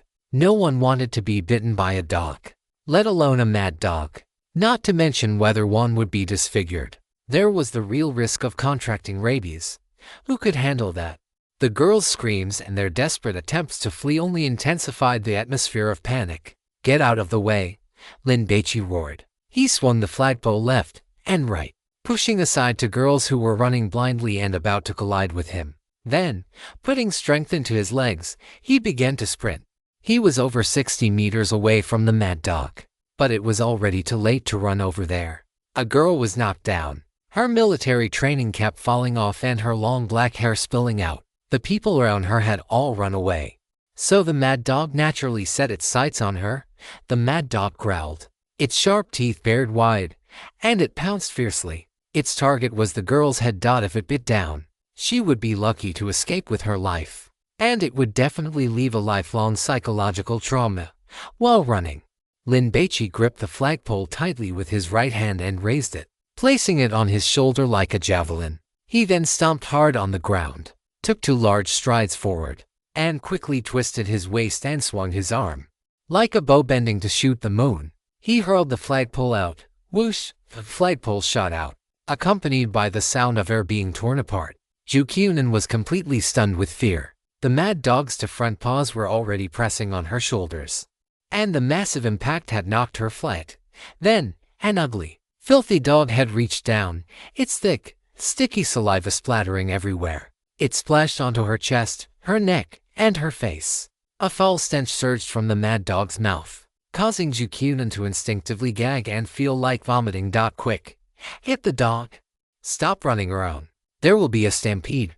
Block it. The shouting from all around forced its way into her ears, but Jukyunin could no longer hear it. All she could see was that dog head, which was rapidly growing larger. Then, in the next instant, just as those drooling jaws were about to bite her, a red shadow entered her peripheral vision, arriving with a whistle through the air and piercing into the mad dog's stomach.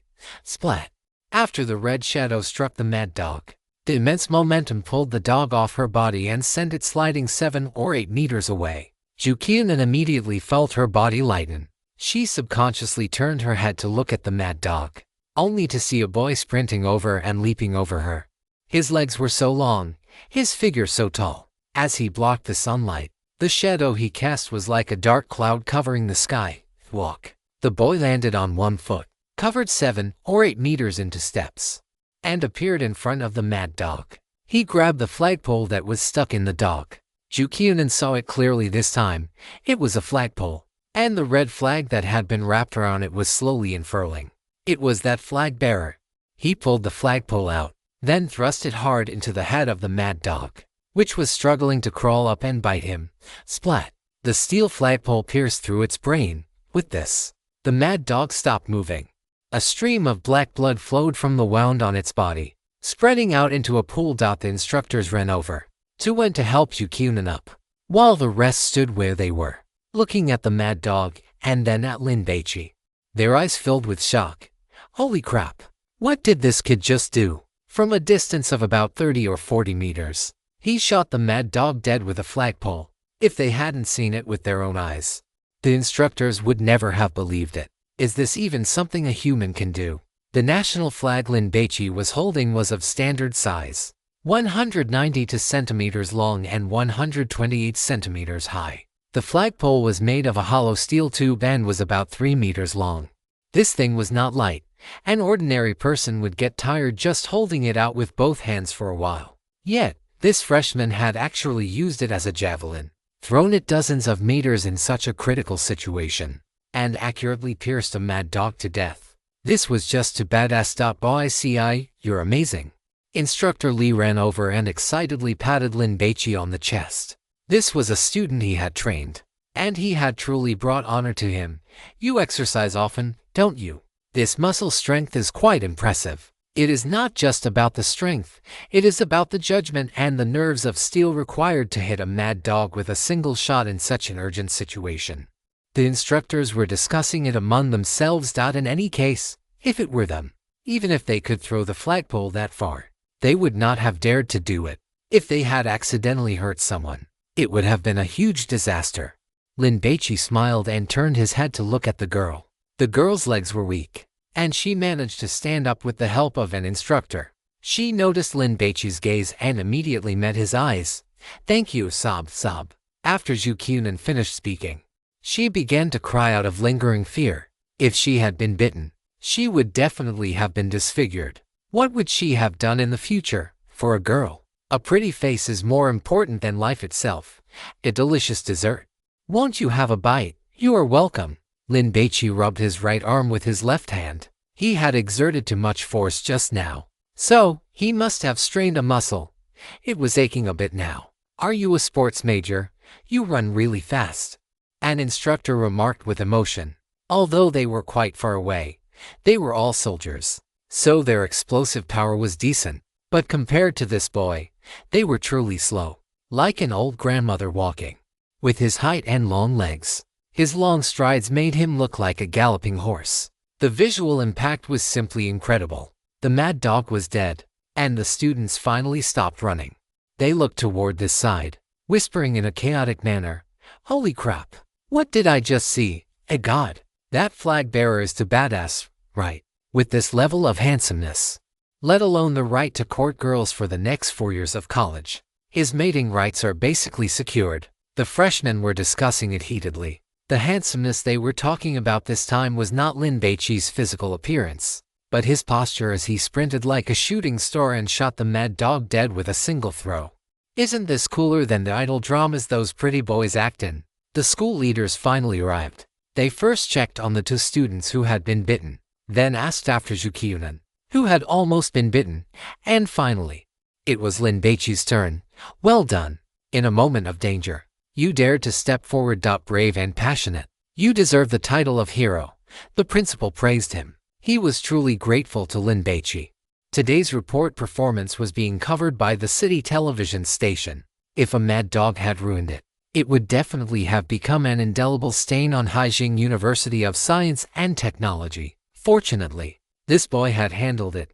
For the subsequent publicity, they could focus on this boy, showcasing his bravery, fearlessness, passion, and selfless dedication. In any case, they had to hype him up. After all, he was the only university student who had moved against the flow while the other freshmen were running away. I just reacted quickly.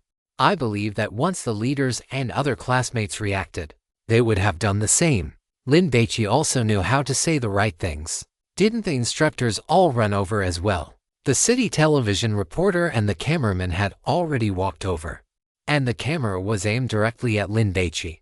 They would certainly not miss out on this kind of news. When the principal heard these words from Lin Baici, the smile on his face grew even wider. This student was not only brave but also had high emotional intelligence.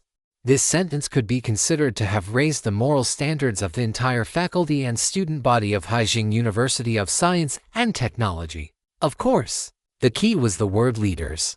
Our Haijing University of Science and Technology has always adhered to a people-oriented teaching standard, emphasizing character before competence, and cultivating useful talents for society. The principal held Lin Baici's hand. What is your name?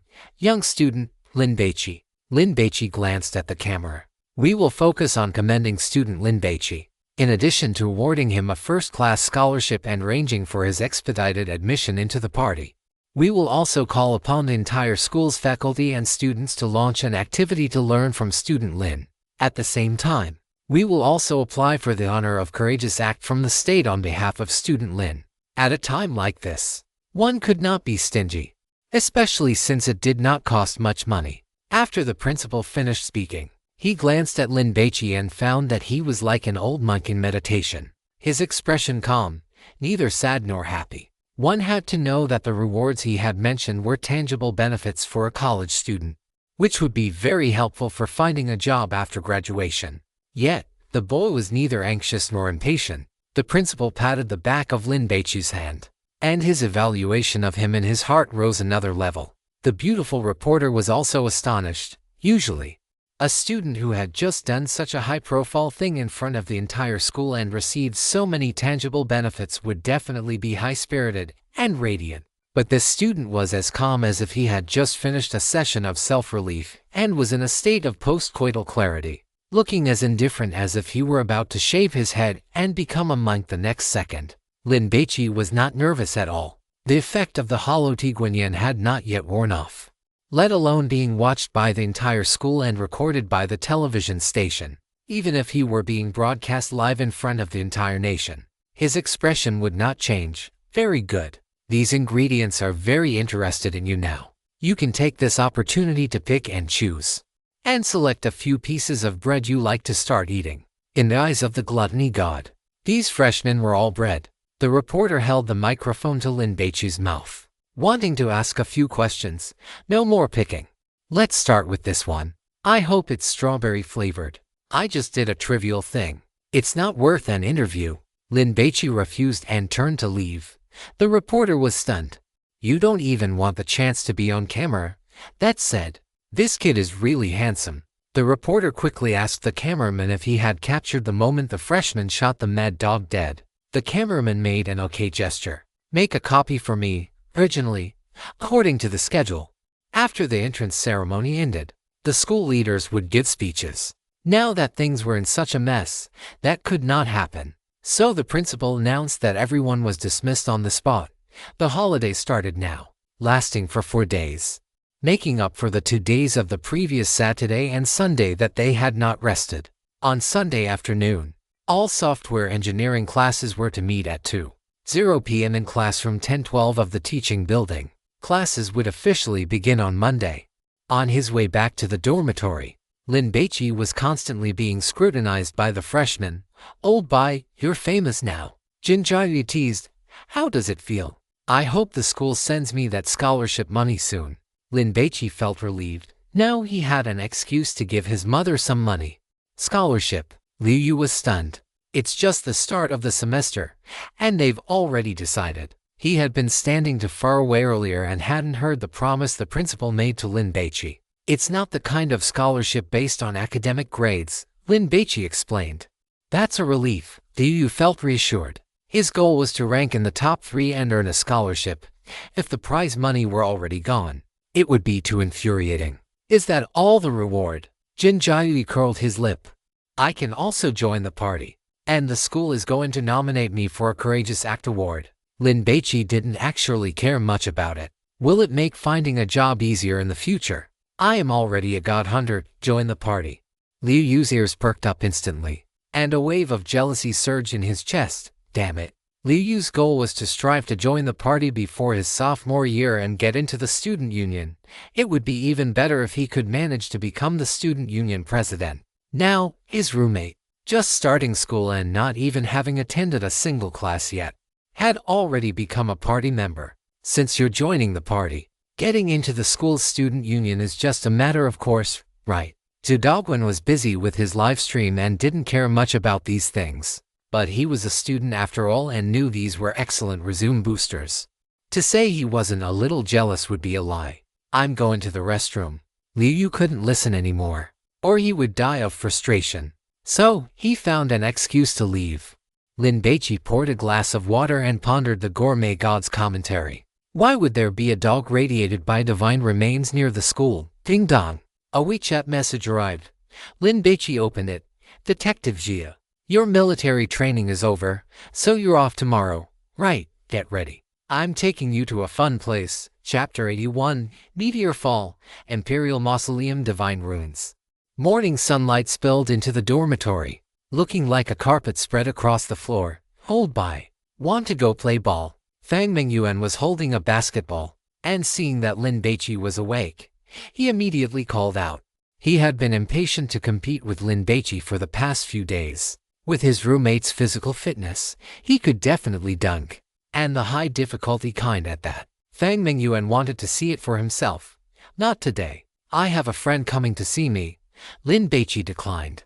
Fang Mingyuan was disappointed. "Sigh, why is it so hard to play basketball with Lin Baici? Why don't you call Hu Wenwu?" Lin Baici put on his clothes and got out of bed to wash up. Hu Wenwu was too shy and didn't like to talk. Lin Baici wanted to help him get out more.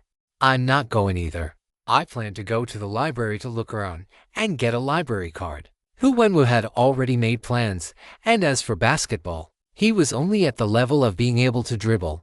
Going would definitely be embarrassing. "All right then, I'm off." Fang Mingyuan left the dormitory. "Stop rushing me." Jin Jiayu was on the phone, his voice filled with dissatisfaction. "If you rush me again, I'm not going." Liu Yu felt envious. Jin Jiayu had found a new girlfriend, and looking at his attitude, it was clear that she was the one fawning over him. "It's so good to have money." Lin Baici was brushing his teeth when ding dong, a WeChat message arrived. After washing his face and coming out, Lin Baici unlocked his phone. "Little fish. Little fish is out jungling. Come out and face your death. Little Bai. Lin under the moon. Did you come to Haijing University of Technology? Little fish. I'm already downstairs. I went to Zhong's shop early this morning to buy steamed buns and carried them for 40 minutes.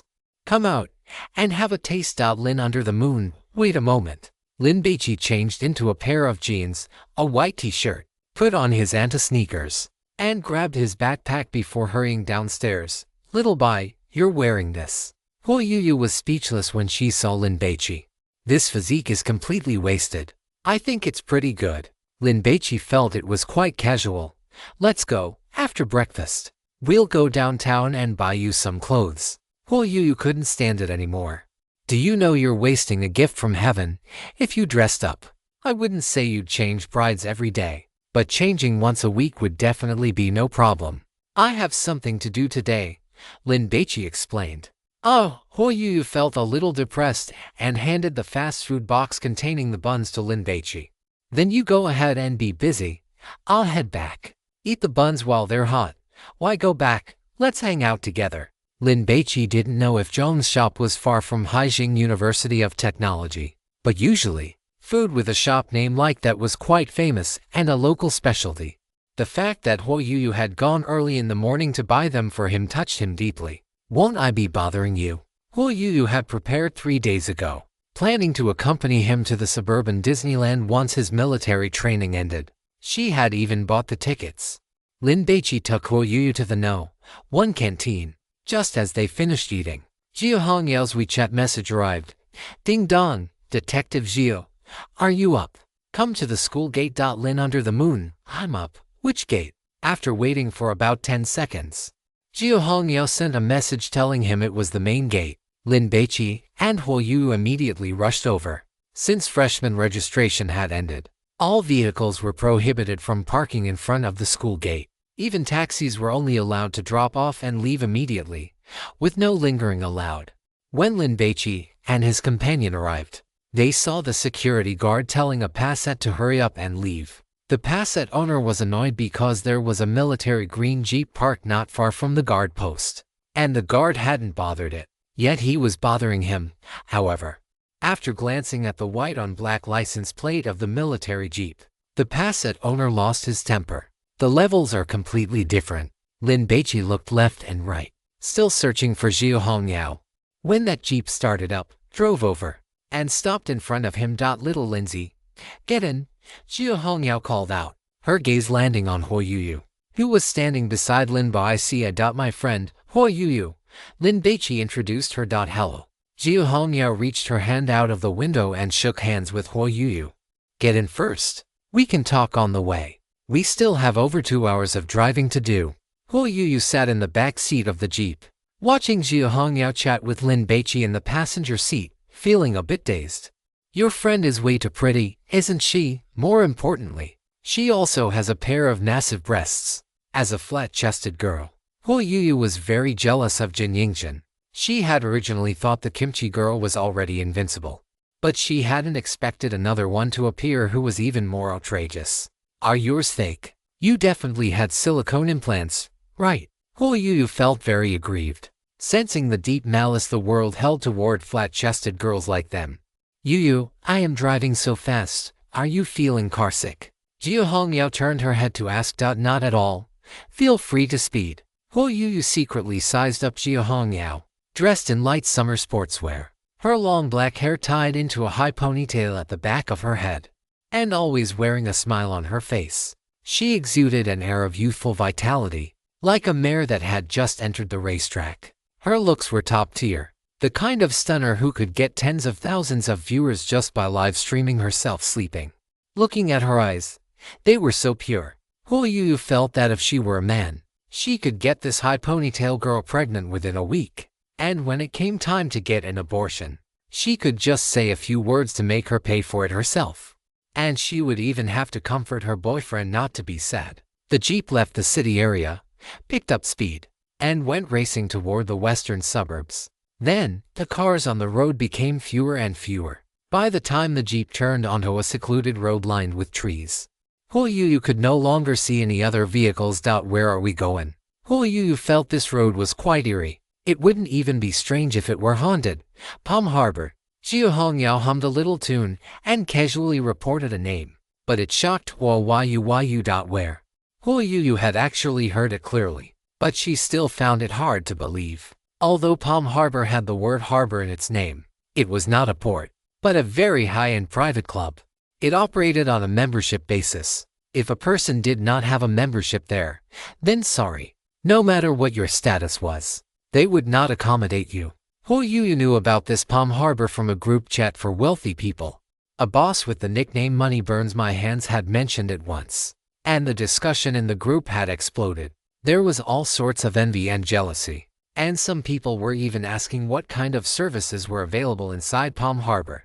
Huo Yuyu knew these wealthy people were all quite rich, but even they didn't have the qualifications to come to Palm Harbor. Yet, this high ponytail girl in front of her not only went there to play herself, but could also bring to companions. At that time in the wealthy group, Someone had asked Money Burns My Hands if he could take them into Palm Harbor to see it, offering to pay for all the expenses.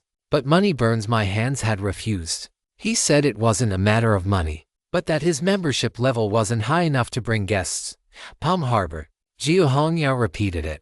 Huo Yuyu looked at Lin Baici. How did they know each other? Jiu Hongyao brought him to a place like this right after military training ended. The relationship between the two of them was definitely not ordinary. At 11 o'clock, the jeep stopped in front of a large gate. It wasn't an electric gate, but a large iron gate, full of European style. Huo Yuyu saw that the iron bars forming the gate were carved with patterns, a type of herbaceous plant like creeping fig covering them, blooming with small purple, white, and pink flowers. As the summer breeze blew, she seemed to be able to smell a faint fragrance. Jiu Hongyao honked the horn twice. Soon, 2 young guards in black uniforms came jogging out, each pushing open one side of the gate. The jeep drove in. Don't they check membership cards or anything? Huo Yuyu was surprised. She saw that besides hanging batons, the 2 guards also had stun guns at their waists. This car is on record. Jiu Hongyao really didn't have a devious bone in her body. She answered whatever people asked her. Huo Yuyu understood. Having to stop for a guard to check a membership card was just so low class. The cars driven by members must have already been recorded in Palm Harbor's surveillance system. As long as the monitor on the gate saw them, it would open and let them through. Also, it wasn't that they couldn't afford an electric gate, but they felt this kind of gate had more class. What kind of things are there to play with here? Huo Yuyu was curious. She had already seen a large golf course nestled among the lush green mountains. I am not too sure. I don't come here often. There should be golf and a swimming pool, right? I usually come here just to go to the shooting range, Jiu Hongyao explained. Huo Yuyu was impressed. If I were a member here, I would want to spend every day here. By the way, photography for social media posts probably isn't allowed here, right? Little Lindsay, you like shooting, right? Jiu Hongyao thought that all men liked playing with guns, which was why she brought Lin Baici here to let him have some fun. I have never touched one, a shooting range. Lin Baici was a little excited. Today I will let you shoot to your heart's content. Jiu Hongyao laughed heartily. She parked the car, took Lin Baici and Huo Yuyu straight to the club lobby, and then took the elevator to the underground shooting range. Shooting guns above ground makes it easy for the noise to cause trouble, so it is better underground, Jiu Hongyao explained. Which floor for our distinguished guests? The elevator was large and very clean. A female staff member wearing flesh-colored stockings, a small suit jacket on top, and a blue pencil skirt uniform helped press the elevator button. The shooting range. Jiu Hongyao rolled up her sleeves, preparing to show off her marksmanship. Even the elevator girl is this beautiful. Huo Yuyu sighed, thinking that rich people really know how to enjoy themselves. This girl responsible for operating the elevator would at least be considered a department beauty if she were at Haijing University. However, she also understood that these girls came here to work not just for the money, but more so to wait for an opportunity. The elevator doors opened. Please enjoy your visit, honored guests, the female employee bowed, clearly having undergone professional etiquette training. What kind of gun do you want to play with? An automatic rifle or a handgun? Jiu Hongyao spoke to Lin Baici without forgetting about Huo Yuyu. Lin Baici was still hesitating when he suddenly heard someone call his name. Lin Baici. Lin Baici turned his head and saw Senior Zhou Yao, whom he had met on the day of school registration, standing not far away. She was carrying a wine bucket containing 2 bottles of champagne chilled with ice. Beside her was a girl wearing a tight-fitting skirt, with a melon seed-shaped face and a very pretty appearance. The gradient-colored stockings on her legs were extremely eye-catching. Junior Lin, is it really you? Zhou Yao was surprised. She had not expected to see Lin Baici here. Immediately, her gaze swept over Jiu Hongyao and Huo Yuyu, and a trace of slight irritation rose in her heart. Lin Baici's friends were truly beautiful. Senior, are you here to play too? Lin Baici noticed that Zhou Yao looked different today compared to more than 10 days ago. She was wearing a dress with a hemline that reached her thighs, quite short, and she was wearing black stockings. The senior had applied light makeup, and her lips were very red and alluring. Yes, here to play. Joyo wanted to say a few more words to Lin Baici, but her companion was already impatient. Joyo, hurry up. Don't let Brother Tang wait too long, Dushin urged. Junior. Joyo gave a helpless smile, which also carried a hint of embarrassment. Senior, you go ahead and get busy. Lin Baici smiled. Baici, should I teach you how to shoot, or should I hire an instructor for you? Jia Hongyao actually wanted to do it herself, but she was worried that Lin Baici might look down on her. Joyo looked back, watching the three of them walk away. Stop looking, let's go. Brother Tang is going to get impatient, Dushin said anxiously. Even if my mother died today, I wouldn't care. Our goal is to keep Brother Tang happy. That's just my junior. We were just saying a few words, Joyo explained. Even if it were your boyfriend, it wouldn't matter, Dushin said unhappily. Do you know how rare this opportunity is? I begged for a long time just to get Brother Tang to bring us to Palm Harbor. Speaking of this, Joyo felt even more embarrassed. If Lin Baici ran into her, what would he think of her? Don't worry about that junior of yours. Look at the clothes he's wearing. All cheap street stall goods. And he's wearing a green water ghost. 9 times out of 10, it's a fake, Dushin said with disdain. Didn't you hear that big-breasted girl offer to find him an instructor? No need to ask. He's just a gigolo. Once that girl gets tired of playing with him, she'll tell him to get lost as far as he can. Let's go. If we can really get into Brother Tang's circle, it will be a huge help for our future. If she were a freshman, Dushin might have liked a handsome boy like Lin Baici, but now, sorry, you cannot provide me with a decent and affluent life. Lin Baici did not know he was being looked down upon. As he followed Jia Hongyao to pick up a gun, the gluttonous god suddenly spoke. Yahoo! A delivery has arrived at the door. Time to take the order. Before Lin Baici could understand what that meant, he felt the ground shake violently and lost consciousness. A few seconds earlier, above the ground, a meteor dragging a magnificent orange-red tail flame crashed into Qiansui Mountain in the western suburbs of Haijing City. The black mist that surged out was like a tsunami, spreading rapidly and quickly enveloping an area of 30 miles, including Palm Bay. Launch announcement. August 1st, which is midnight tonight. The book will officially launch. During the 41 days of the new book period, I have posted 252 words so far, an average of over 6,000 words per day. I dare not say it is the most, but it is definitely not a small amount, and it should satisfy everyone. The data for the new book period is good, but no matter how good it is still just the new book period. It still depends on the launch subscriptions. If you readers like this book, please subscribe and support it, especially the first subscription.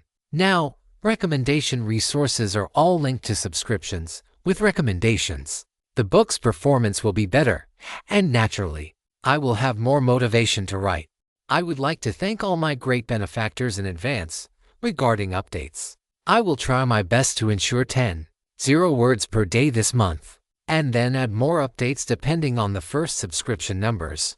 If you are supportive and dare to let the first subscription exceed 50, I am willing to write until I collapse in front of the computer. Really? Do you dare to give me a chance to collapse from exhaustion? The interesting part of this book is the God-forbidden game, rule pollution, and the God-eating. To be honest, conceiving the God ruins plot is very mentally taxing.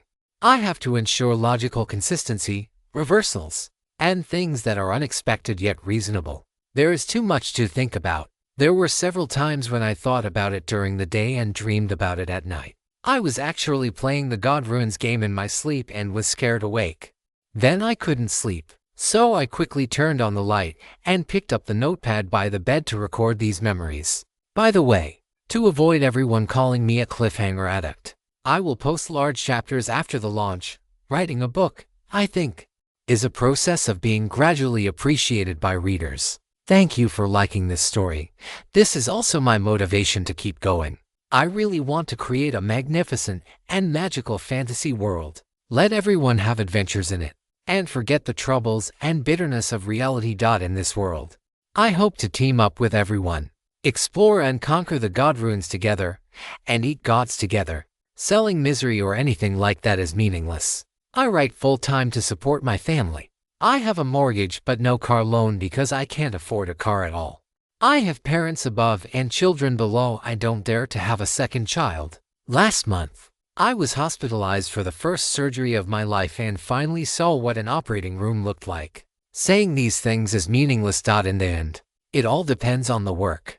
An interesting story and a world that makes people love and become addicted to it are the most powerful attractions of a book.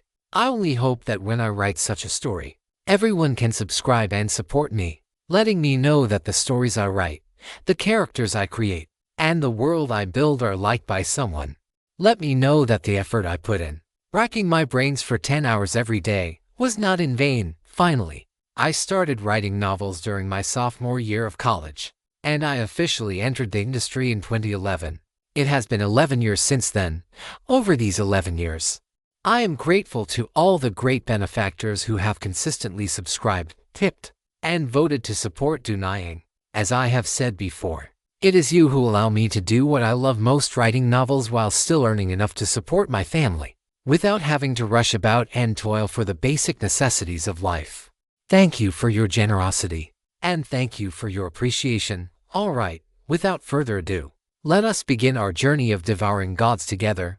Your loving Dunaying, July 31st, 2022, 7 p.m., Chapter 82. 5 Body Prostration to Offer 3 Sacrifices. Respecting ghosts and gods instead of the heavens, seeking first subscription. Lin Baici woke up. The first thing he saw was blackness surging, making one feel as if they were in a cold, dense fog in the middle of winter. Visibility was less than 5 meters. Because of his experience at Longchen Temple, and because he was no longer an ordinary person but a god hunter possessing for divine favors, Lin Baici was not very panicked. He raised his wrist and checked his watch. 11:15 a.m. About 6 or 7 minutes had passed since he fainted. Lin Baici saw Hua Yuyu and Jia Hongyao. They had also fainted and were lying on the ground beside him. Jia Hongyao was doing better, but Hua Yuyu was an ordinary person. At this moment, her brows were instinctively furrowed, and her body twitched occasionally. She was clearly uncomfortable. Once they die, you will lose a dessert and a backup milk source. It would be better to eat them now. Start eating, shall you, Hongyao? Lin Baici helped the streamer closest to him sit up and shook her shoulders firmly. Wake up. Seeing the churning blackness all around, her expression turned to one of shock. A god ruin. Then, the surprise on the face of this high ponytail girl turned into excitement. The god ruin is here. I can finally stretch my muscles. The only regret was that she hadn't formed a team yet. But that didn't matter. Her strongest teammate was by her side, Xiao Linzi. Jia Hongyao looked at Lin Baici. We need to contain the divine remains as soon as possible and break this god ruin. Hua Yu woke up with a splitting headache, as if she had been struck by a sandbag. Then, seeing everything around her, she was dumbfounded. God ruin. The little fish wanted to cry. Why did I run into a god ruin again? I checked the almanac before going out recently. Could it be that I really need to enshrine a Guanyin statue at home? The streamer looked helplessly at Lin Baici. Don't be afraid, Lin Baici comforted her, stroking the streamer's head like he was petting a cat. Hey, one piece of good news and one piece of bad news. Hua Yuyu took out her phone and pressed it a few times, only to find the screen black. It had crashed long ago. The bad news is, we've encountered a god ruin again, and the good news, Jia Hongyao stood up and looked around. For ordinary people, a god ruin is a place of certain death. The terrifying and bizarre rule pollution brings despair, horror, and death. Most of the time, suicide is even a form of relief, allowing people to suffer less torture. The good news is that Xiao Bai is here too. Hua Yu remembered her experience at Longchen Temple last time and felt slightly more at ease. As long as Xiao Bai is here, there is hope. I'm a god hunter too, you know. Jia Hongyao pouted. Besides, I often read Sherlock Holmes. My deductive reasoning skills are excellent. Hua Yuyu was stunned. She had thought Jia Hongyao was a second-generation heir with a powerful family background who had only invited Lin Baici to hang out because she found out he was a god hunter and wanted to build a relationship. She didn't expect her to be a god hunter herself. Xiao Linzi, let's go. Let's go contain the divine remains. Jia Hongyao was eager to try. According to the confidentiality principle, God hunters are not allowed to reveal their identities casually, but in this situation, since everyone is breaking the god ruin together, it would definitely be exposed. Bang, bang! Two gunshots broke the silence that came from the shooting range. Jia Hongyao was quite familiar with this place. Lead the way. Let's go take a look, Lin Baici warned. The fog is too thick. Everyone be careful and don't get separated. When a meteor falls, a god ruin appears. At the beginning, there will be a large amount of blackness surging and spreading, from being unable to see one's own fingers to gradually increasing visibility. After a period of time, perhaps a few days, perhaps half a month, the concentration of the black mist will gradually stabilize, while simultaneously radiating outwards, swallowing everything like a tide. If the divine remains are not contained, this black mist will continue to spread. Inside the black mist, there is radiation from the divine remains, which will pollute some objects into divine taboo items. The longer the god ruin lasts, the longer the objects are exposed to the radiation of the divine remains, and the greater the number of divine taboo items will be. Therefore, the later the god ruin is broken, the greater the danger the god hunters will face. Hurry, hurry! The buffet has started. Let's taste the delicious food first. The gourmet god's tone was cheerful. Lin Baici noticed it was in a very good mood, almost humming a little tune.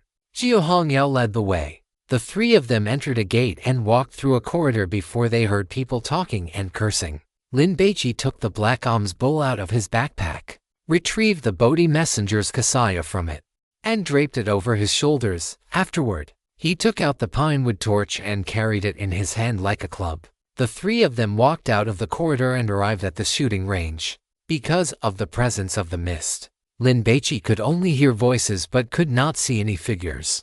To avoid being hit by stray bullets, he called out a warning. Stop shooting, you'll hit someone. Lin Baici felt that the guy firing the gun was an idiot. At a time like this, one should cherish their ammunition and save it for a critical moment. I'll fire whenever I want to. Is that any of your business? Someone shouted from within the mist. Can we go find some guns first? Huo Yu suggested. Since this was a shooting range, there certainly wouldn't be a shortage of firearms. It's meaningless. Jia Hongyao didn't want to waste the effort. Huo Yu was puzzled. Why is it meaningless? Firearms don't really help much with purifying rule-based pollution, Jia Hongyao explained. Rule-based pollution is too bizarre and unfathomable. After some people are polluted, they lose their sanity and do crazy things, like shooting their own companions. The most common dead flesh creatures in the god ruins require hundreds of bullets to kill, but for god hunters, a single shot to a vital point will kill them. So, over time, people stopped carrying firearms. This thing posed a greater threat to humans than it did to monsters. Then what do we use? Hand-to-hand combat. Huo Yu felt helpless. As a weak girl who barely had the strength to truss a chicken, wouldn't she be in trouble? We use divine grace, and god-forbidden items sealed by black coffins can also serve as weapons. Jia Hongyao drew her short blade. That is why god hunters are so valuable. Lin Baici and the other two turned their heads to look to the right. Footsteps were chaotic. Soon, over a dozen young men and women appeared. Senior Sister Joya and the girl wearing a tight skirt and gradient-colored stockings were following them. When these people saw Lin Baici and his group, they were stunned. It wasn't because Jia Hongyao and Huo Yu were beautiful. The two girls were indeed good-looking, but the girls who could enter their social circle were not lacking in looks or figures. They had seen plenty, so their immunity was naturally high. What they were scrutinizing at this moment was Lin Baici. Why is he wearing a kasaya? What the hell? Does Palm Harbor offer funeral services too? I guess he's some rich woman's boy playing dress-up. Du Xin interjected, wanting to use the joke about Lin Baici to ease the atmosphere, but no one laughed. What time do you think it is? You still have the heart to joke around. A boy holding an M1911 pistol snapped back immediately. He was wearing brown shorts and a vest with a gaudy, colorful pattern featuring a large skull on the chest. Brother Zhu, I was wrong. Du Xin apologized quickly. Zhao calmed down. Beside him, a tall boy with thick eyebrows advised. He had been very calm and composed throughout. We must be trapped in the god ruins. Getting angry won't help. Damn it. Du Zhou cursed again. but he stopped throwing a tantrum. "Brother Tang, what do we do now?" A young man with an earring in his left lobe asked the thick-browed boy. "Brother Tang, my head hurts so much." The speaker was a girl in a tennis skirt and a white t-shirt. Her voice was soft and sweet. "Let's gather everyone here first. Then go upstairs and take a look." The youth addressed as Brother Tang, whose name was Tang Jiqian, had a calmness and sense of organization that helped dissipate much of the panic in everyone's hearts. Jiu Hongyao poked Lin Baiqi's arm quietly. "Little Lin, these people are led by that Brother Tang and Brother Zhu, and that woman in the leather skirt." Hu Yu added. Jiu Hongyao was taken aback and looked at the young woman in the crowd wearing a black leather miniskirt and tall military boots. "She looks cool, but how did you figure out she's a core figure in this circle?" Jiu Hongyao asked, not ashamed to seek knowledge. When Brother Tang was speaking, he glanced at the woman in the leather skirt several times. Lin Baici explained in a low voice, "HMM." Jiu Hongyao frowned, then relaxed as she understood.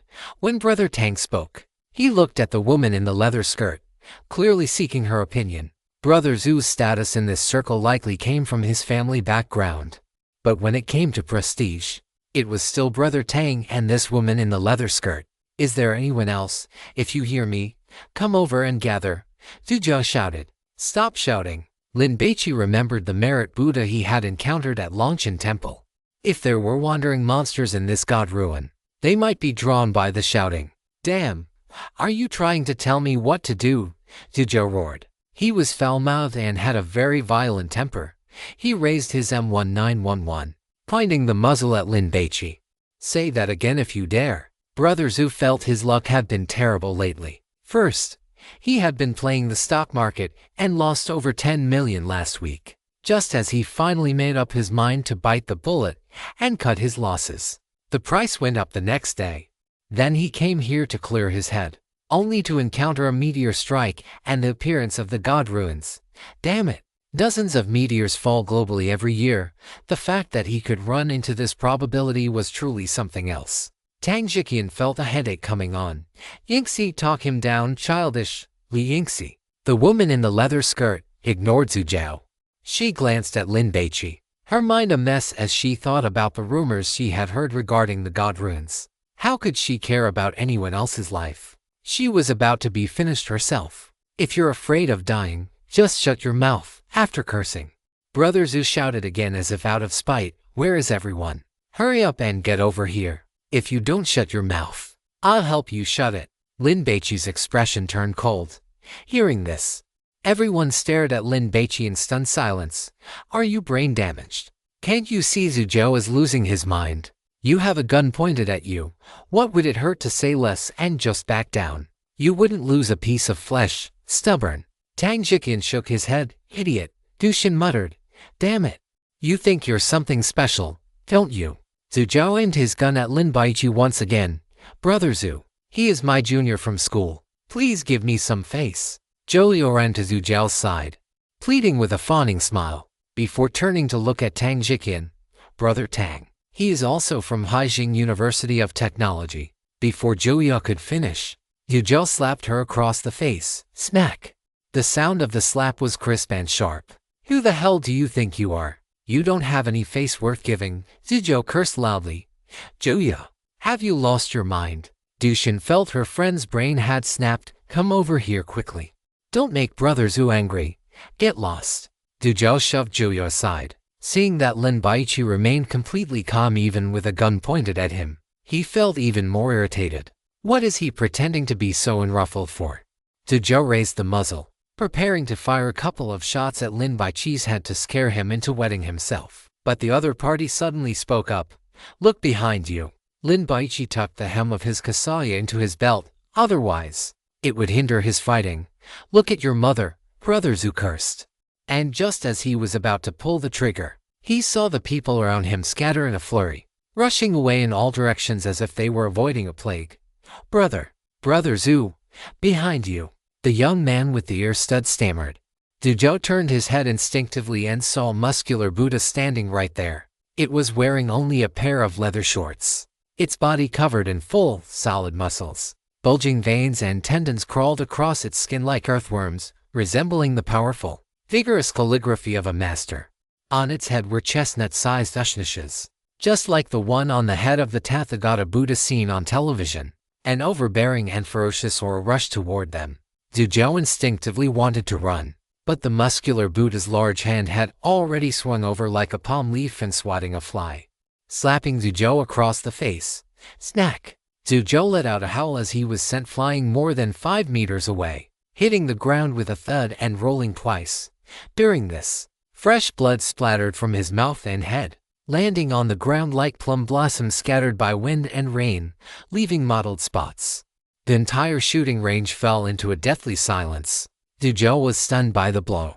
It took him a few seconds to catch his breath before he began to wail in agony. A monster. The girl in the tennis skirt instinctively wanted to scream, but Lu Yingxi covered her mouth. Tang Shiqian immediately stared at Lin Baici, then looked at Huo Yuyu and Jia Hongyao. Seeing that they remained indifferent to the sudden appearance of this muscular Buddha, he understood. This was conjured by that young man. Tang Shiqian's eyes lit up. Are you a god hunter? These young people had clearly heard the term god hunter before, and their initially anxious expressions suddenly turned into excitement. They were saved. A god hunter. Isn't that the group of people who specialize in breaking through god ruins? The girl in the tennis skirt wept with joy. At this moment, everyone was sizing up Lin Baici. It's over. It's over. I offended a god hunter. Will I be killed? Du Xin was scared to tears, nearly wetting herself. She had heard that these god hunters had a license to kill. Even if they didn't, if they simply chose not to save her, she would be done for. This was a god ruin, a terrifying place known for having no survivors. Zhou, can you put in a good word for me? Du Xin was so regretful she could spit blood. Why did I have to mock him? Why did I belittle him? Besides, at your age, you are clearly a student. So why are you a god hunter? Zhou didn't hear a word of it. She stared blankly at Lin Baici, completely stunned. Junior Lin is a legendary god hunter. Zhou turned her head and saw the muscular Buddha. It pressed its palms together, bowed slightly in a gesture of respect, chanted Amitabha, and then its figure gradually faded until it disappeared. Brother Zhu, I said it again. How do you feel? After Lin Baici finished speaking, he looked at Tang Shiqian and his group. Does anyone else have an opinion? Everyone remained silent, avoiding Lin Baici's gaze. Very good. Lin Baici nodded and looked around. You all don't need to hide anymore. Come out quickly. We are heading up. A dozen more people emerged from the black mist. It was clear they had been observing from the shadows the whole time. Coach Zhang, Coach Tan, Jia Hongyao saw two familiar faces. She had met them when she came here to shoot in the past. Hongyao. This is. Coach Zhang was not tall, but he had a sturdy build. He was a retired soldier, and after being discharged, he had always kept up with his physical training. Guardian of China, Dragon Guard of 9 provinces, and fortunately, these 8 words could only be spoken in her heart. Hello. I am the boss of Goxing Electronics. My surname is Fu Jinlin. A boss in his 40s walked quickly toward Lin Baici with a smile on his face, extending both hands from a distance to shake Lin Baici's hand. Goxing Electronics was a circuit board component manufacturing factory. Shall you go and get that handgun? Lin Baici shook Fu Jinlin's hand without giving his name. After all, these people would basically all be dead soon. Huo Yuyu ran over immediately. She had wanted to pick up that gun for a long time. In fact, everyone without a gun wanted to pick it up. But due to the intimidation of the muscular Buddha, no one dared to move. What if they offended this god hunter and got their heads blown off? Coach Zhang, please lead us to the stairs and take us to the ground floor lobby, Lin Baici ordered. Aren't we taking the elevator? The girl in the tennis skirt interjected. Taking the elevator should be faster, right? After she finished speaking, she saw several people looking at her as if she were an idiot. Sister Kiao, do you still dare to take the elevator now? The young man with the ear stud was speechless. Use your head for once. When the group reached the stairwell, Coach Zhang stopped moving. He turned his head and looked at Lin Baici, wanting to say something but hesitating. Because walking in the front was too dangerous. He had just responded to the national call to have a second child this year, so he couldn't die. Otherwise, what would happen to his wife and children? I'll go. Jiu Hongyao held a short blade, taking the lead. Lin Baici did not try to dissuade her, following closely behind the girl with the high ponytail. Huo Yu wanted to keep up, but Tang Shiqin and Lu Yingxi squeezed in. Handsome, what kind of dangers are in here? Lu Yingxi inquired. I do not know. Every divine ruin has radiation from divine remains.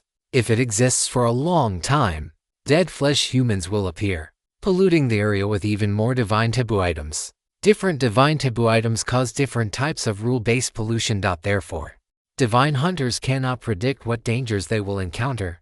They can only judge the intensity of the pollution in the divine ruin based on experience. If it exceeds 5-0, divine hunters also face a massive risk of death. The group went upstairs, their footsteps chaotic, and one could even hear their nervous breathing. Do not go up any further. Go out through the fire door on the right, walk down a corridor, and you will be at the northwest corner of the lobby, Coach Xiang reminded them. Jiu Hongyao pushed the door open and stepped out. Outside was a corridor filled with churning fog. Everyone moved cautiously, continuing forward. After walking about 40 meters, Coach Xiang swallowed nervously and reminded Lin Baici. It is not right. We have walked so far. We should have reached the lobby by now. The group stopped and looked around. Suddenly, a sharp, eerie, and high-pitched voice rang out. Prostrate in five-fold worship to offer the 3 sacrificial beasts. Show no reverence to the heavens but honor the ghosts and gods. The voice drew out its tone, rising and falling, as if a high priest of a primitive tribe were using living people as offerings for a ritual, praying to the gods for protection. What is this? Sister Kao's legs trembled, and a warm, wet liquid began to flow down her thighs. Shut up, Lu Yingxi cursed. Everyone, stay quiet. This prayer was bizarre, ethereal, and permeated with a bone-chilling aura. After it rang out 3 times in succession, with a loud bang, a large cluster of flames ignited. A dim, yellowish light quickly spilled out, dispelling the dark fog in the surroundings. Damn it, what is that? Everyone exclaimed, their faces filled with panic. At the 2 o'clock position, about 20 meters away, there was a small platform built of wood, 1 meter high, piled with firewood that was currently burning. The bang from just a moment ago was the sound of this bonfire being lit.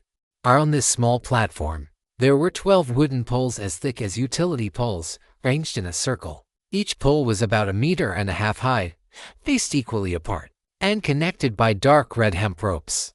These hemp ropes were as thick as a wrist, and hanging from them were white, ghastly animal bones, animal teeth, beautiful stone tools, and a dozen rotting, dripping severed heads. Some flies landed on them, buzzing loudly. However, the most numerous items hanging there were shells the size of an adult's palm, judging by their shape and the patterns on them. They looked like tortoise shells, a primitive tribal altar, used for praying, seeking blessings, and cursing. After all, human strength has its limits. Who wouldn't want to cling to the thigh of a ghost godfather? Lin Baici observed the altar. The wooden poles surrounding it were carved with various patterns, resembling the cave paintings of primitive tribes, very abstract. At the top of each pole sat a clay basin, inside which a small bonfire was also lit. There was no wind, yet these flames flickered as if ghost shadows were dancing. Where is this place? Where is the lobby? Coach Xiang was dumbfounded, feeling his scalp tingle. This place was incredibly unsettling. The others were no better off. They all felt it was terrifying, as if they were in the middle of some horrific, evil ritual, and they were the intended sacrifices. Can we please leave this place? Sister Kao urged, her voice filled with tears. Lin Baici and Jiu Hongyao exchanged a look, knowing they had encountered a divine taboo item. Why are you all just standing there? Let's go. Boss Fu Jinlin valued his life. He turned to leave, but after running a dozen steps, he suddenly stopped. What is that? Everyone immediately looked over. Hiss, are those dried corpses? Lu Yingxi gasped, a chill running down her spine. As the dark fog was dispelled by the dim light, everyone saw 5 bizarrely posed dried corpses standing more than 30 meters away.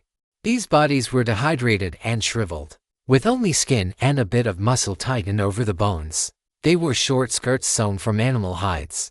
Necklaces of pale animal teeth hung around their necks, and brightly colored tail feathers of some bird were stuck in their hair. A piece of tortoise shell was embedded in each of their foreheads, and mysterious patterns were painted on their bodies, faces, and even their pupils, forming a design it wasn't clear if it was a tribal totem or some kind of ritual attire. They were all currently posed in a strange posture, as if performing some kind of ritual dance. They should be dead, right? Sister Kao covered her mouth with her hand, worried that if she screamed, she would wake these dried corpses up. Nonsense, Tang Jiqian cursed. If these were alive, wouldn't that scare people to death? There are more over there. The earring wearing youth felt his scalp go numb. It wasn't just here. Surrounding the altar in a circle were all these tribal dried corpses, at least 60 or 70 of them. The bonfire on the altar suddenly crackled again, sparks flying, the flames flickered, and there seemed to be a face with only eyes and a mouth appearing within them. Prostrate in five-fold worship to offer the 3 sacrificial beasts. Show no reverence to the heavens but honor the ghosts and gods. This god asks you, is it you who wishes to divine? Fear appeared on everyone's faces. Who was speaking? They looked at each other, not daring to answer, not even daring to move. Many people's gazes turned toward Lin Baici. The meaning was self-evident. You are a divine hunter, you answer. Less than 10 seconds later, they no longer had to worry about it. On the 12 wooden stakes surrounding the altar, the dozen human heads hanging from the hemp ropes suddenly opened their eyes, turned their heads in unison, and glared at one girl. Whoosh! Everyone scrambled back in terror, and Joey even tripped over her own feet, falling onto her backside. The unlucky person being stared at by the severed head was the girl in the tennis skirt, whom the youth with the left ear stud called Sister Kao. Woo-woo, Brother Tang. Kiao Ning was trembling with fear, looking toward Tang Jiqian for help. Do not be afraid. Let us first see what is going on. Tang Jiqian comforted her. Ascending to the heavens, descending into the abyss. Of all the spiritual calculations, none are as reliable as your faith. Today is an auspicious day, suitable for performing divination. Step forward, step forward, step forward. The voice was initially deep, ethereal, and mysterious. But by the time it said step forward, the speed of speech became extremely fast, with an obvious sense of urgency. What does this mean? Fu Jinlin looked completely bewildered. In fact, no one really understood it. A bunch of uneducated fools. The meaning of these 3 sentences is, you may be able to soar in the sky or roam in deep pools, and you may come up with all sorts of clever spiritual strategies, but none of them are as useful as your devout trust in ghosts and gods. Now is the auspicious time to perform divination. So hurry to the front of the altar and use divination to resolve your troubles.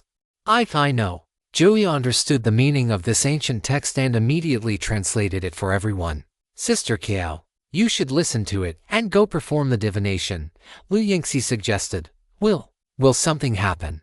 Kao Ning did not want to go. She was so unlucky. Why did it have to be her? This is rule contamination. It is even more dangerous if you do not go. Jia Hongyao explained. We currently have 2 ways to survive. 1. Quickly find the divine taboo object and seal it. 2. Follow its rules and complete the divine taboo game. You are also a god hunter. Li Yingxi was surprised. Jia Hongyao scrutinized the altar, trying hard to find any clues.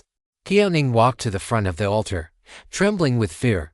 Clatter, clatter, clatter. The tortoise shell fragments tied to the wooden stakes with hemp ropes suddenly began to shake, and then one piece fell off and flew into the bonfire. The tortoise shell burned, making crackling sounds like firecrackers on New Year's Eve. Kiao Ning shivered and looked at Tang Jiqian. Tang Jiqian had no solution either. He turned his head to look at Lin Baici. The divination time was very short, only about 10 seconds or so. In that bonfire, there was another loud bang, and sparks scattered like ghost fire. It spoke again. You have a calamity of decapitation today. This was clearly not a good omen, and Kiao Ning's face turned pale instantly. Brother Tang, do not be afraid. It is just trying to scare you. Tang Jiqian comforted Kiao Ning. Brother Tang, let us hurry and leave. Before Kiao Ning could finish her sentence, her head suddenly clicked and tilted to the side, falling off her neck like a ripe persimmon. The head hit the ground and rolled a few times. Chapter 83 Tortoiseshell Divination. A great omen of disaster today? The girls screamed in terror. Xiao Bi. Hu Yu hugged Lin Baici tightly. her body trembling like a fledgling bird caught in the beak of a predatory raptor. Sizzle. A large amount of fresh blood sprayed from Qiaoning's severed neck, scattering everywhere like flowers falling from the sky. This terrifying scene made everyone's spine turn cold, and they broke out in a cold sweat. What on earth is going on? Tang Jiqian could no longer maintain his composure. He looked at Lin Baici and demanded an answer. If she had been killed by a monster, he would not have been this scared, because no matter how terrifying a monster is, it can still be seen. But now, just because that voice performed a divination saying, "You have a calamity of decapitation today." Qiaoning's head had fallen off without any warning. Who could handle this? The data is too scarce to analyze, but for now, it seems that its divination results will come true. Lin Baici looked at the bonfire, his brows slightly furrowed. The gluttonous god did not speak. However, Lin Baici did not place all his hopes of escaping this divine ruin on it. Then what should we do? Lu Yingxi interjected, her voice anxious. Perhaps if the person who steps forward to perform the divination gets a good result, they will be able to leave. Jiu Hongyao guessed. How can one get a good result? Should we give it money? Money probably will not work. It should be some precious offerings, like gold and silver jewelry, or the 3 sacrificial animals like pigs, horses, cattle, and sheep. Where are we supposed to find the 3 sacrificial animals in this place? Everyone was clamoring, all trying their best to find a way to overcome this crisis. Lin Baici endured his physical discomfort, walked to Qiaoning's headless corpse, and squatted down to examine her body. The wound on the neck is very clean, as if it were cut by some kind of sharp blade. Jiu Hongyao also came over and offered her opinion. Lin Baici nodded. After a rough look at the corpse, he reached out and grabbed the hem of Qiaoning's white t-shirt, rolling it up. A pink bra with lace was revealed. When Tang Jiqian saw this, he frowned, but remembering Lin Baici's identity as a god hunter, he did not say anything. Lu Yingxi, however, as a woman, found it hard to watch and subconsciously questioned him. What are you doing? Since she is already dead, do not desecrate her corpse. I am not as filthy as you think. I am just trying to see if there are any clues on her body, Lin Baici explained. After confirming that there were no patterns or anything similar on Qiaoning's upper body, he straightened her t-shirt and lifted her tennis skirt. Perhaps due to the massive blood loss, the skin on Qiaoning's thighs was frighteningly pale. Did you find anything? Fu Jinlin was full of hope, wishing that Lin Baici could find the answer. Lin Baici looked at everyone. Check your own bodies and see if there are any abnormalities, such as the appearance of extra tattoo patterns or something similar. Hearing this, everyone was shocked and immediately began to check themselves for areas they could not see, like their backs. They asked their companions to help. After a flurry of activity, nothing was discovered. Everyone seemed perfectly normal. Shall we just make a run for it? Dushin suggested. Tang Jiqian and Lu Yingxi had never experienced a god ruins before, but they were not unintelligent. They estimated that anyone who tried to leave would, 9 times out of 10, meet a grim fate. Besides, even if they were to run, they had to let someone else test the waters first. Before anyone could come up with a plan, it spoke again. Prostrate your body and offer the 3 sacrificial beasts. Show no reverence to the heavens, but honor the ghosts and gods. This god asks you, is it you who seeks divination? It was the same opening line, causing everyone's hearts to tighten instantly. Who was being targeted this time? Within seconds, the dozen or so heads hanging from the hemp rope opened their eyes once more and fixed their gaze upon Tang Jiqian's group. Swish! Everyone recoiled instantly, like stray cats that had stepped on their tails, trying to escape the field of vision of those heads. But the eyes on those heads followed a young man with long, artistic-looking hair, clinging to him like maggots on a bone, impossible to shake off. It is not me. It wasn't just Tang Jiqian. The others also let out a sigh of relief. Don't look at me. Don't look at me. The artistic young man prayed, dodging a few times. But realizing he couldn't escape, he fell into despair and roared at the crowd, won't you help me? Ascend to the heavens, descend to the abyss. Of all the spirits and numbers, none are as trustworthy as you. On this auspicious day, divination may proceed. Step forward. Step forward. Step forward. It urged. But with the precedent of Qiaoning's decapitation, The autistic young man dared not approach the altar. Suddenly, he gritted his teeth and bolted in the direction they had come from. However, he hadn't run far before the desiccated corpse closest to him, which had been posed in a bizarre posture, suddenly moved, like a predator pouncing on its prey. It darted toward him with incredible speed. Tied to the small of the corpse's back was a scabbard made of animal hide. It reached back with its right hand and, with a swish, drew a sharp, foot-long bone blade. The group held their breath in terror. After closing to within 3 meters of the artistic young man, the corpse pushed off the ground with its right foot, lunged, and slammed into his back. The young man stumbled forward a few steps and face-planted onto the ground. The corpse stepped on the young man's back, grabbed his artistic long hair with its left hand, and yanked it back with force.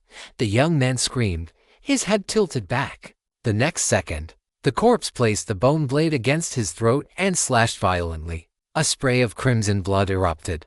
A wail spilled from the young man's gaping throat, but because of the air escaping through the wound, it lacked a truly piercing quality. The corpse sawed back and forth a few times, severed the young man's head, and carrying it, walked to the altar.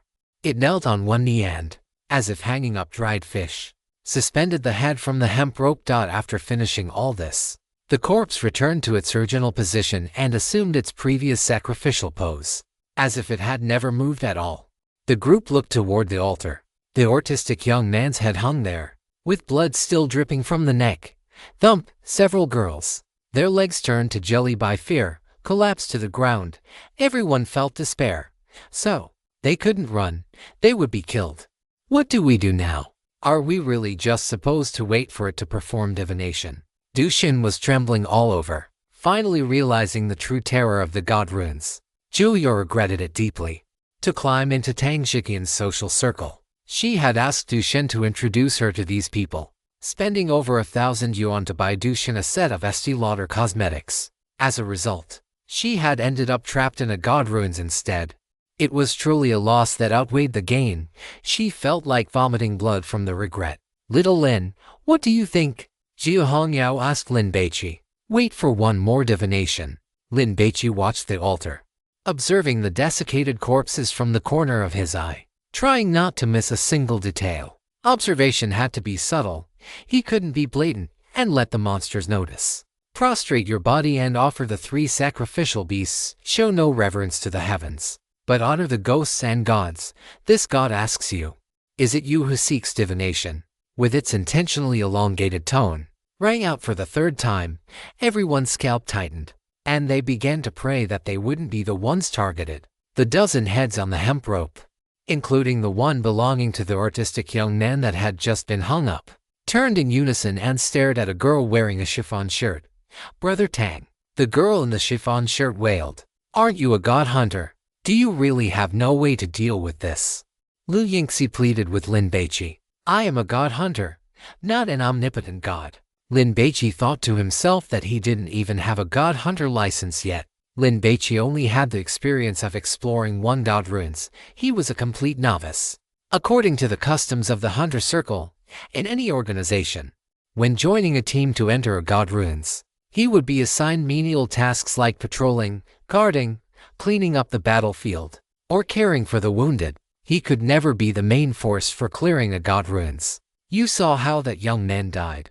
If you don't want to die, hurry up and go to the altar, Boss Fu Jinlin advised.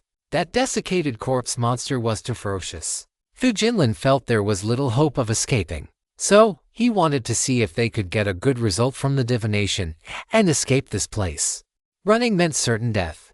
Going to the altar for divination might offer a chance to live. Trembling, the girl in the chiffon shirt walked toward the altar.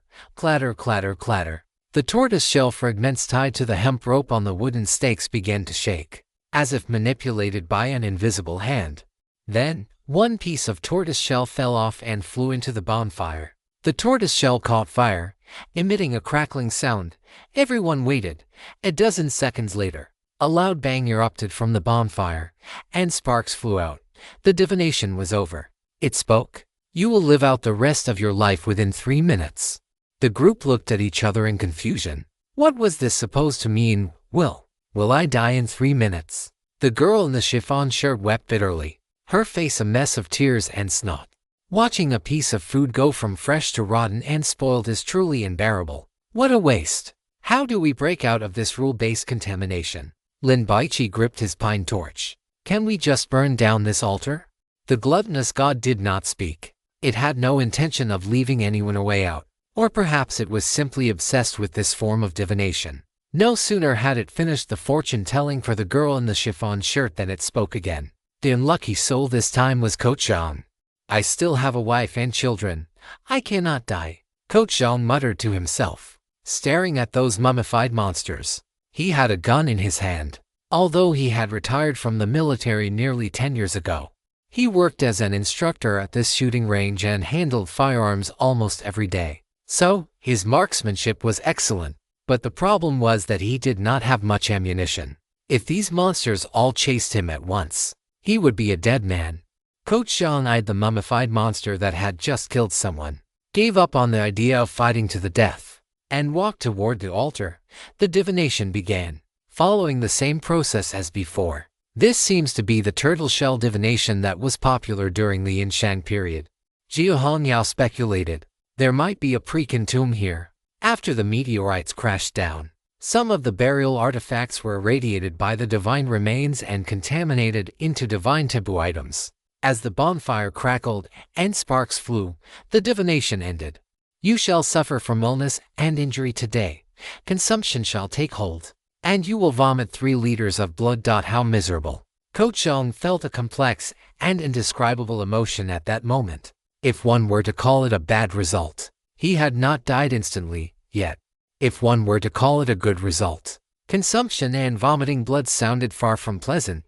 Consumption, isn't that just tuberculosis? Bosfu remembered that this was an infectious disease. If one caught it, they would have to go to a specialized infectious disease hospital for treatment. Old Jean, how are you feeling right now? Coach Dan asked with concern. I cough. Coach Jean was just about to answer when, the moment he opened his mouth, he felt a sharp pain in his lungs and began to cough. Cough. Coach Jean was coughing so violently that his entire body hunched over. His hands braced against his knees. After coughing a dozen times or so, he let out a retch and spat out a pool of fresh blood. Then, the bleeding became unstoppable. He vomited blood mouthful after mouthful, and soon a large pool had accumulated on the ground. At least he didn't die suddenly. Bosfu felt a sense of envy. Medical care was advanced nowadays, and this disease was curable. As long as Coach Jean could make it out alive, he would survive. This looks even more painful than death. The young man with the ear stud just watched, feeling the agony on Coach Zhang's behalf. Xiao Bai. Hu Yu suddenly tugged at Lin Baiqi's lapel and pointed toward the girl in the chiffon shirt. Hearing her voice, everyone looked over, and their expressions immediately turned to one of horror. The girls, in particular, showed faces full of fear. What happened to me?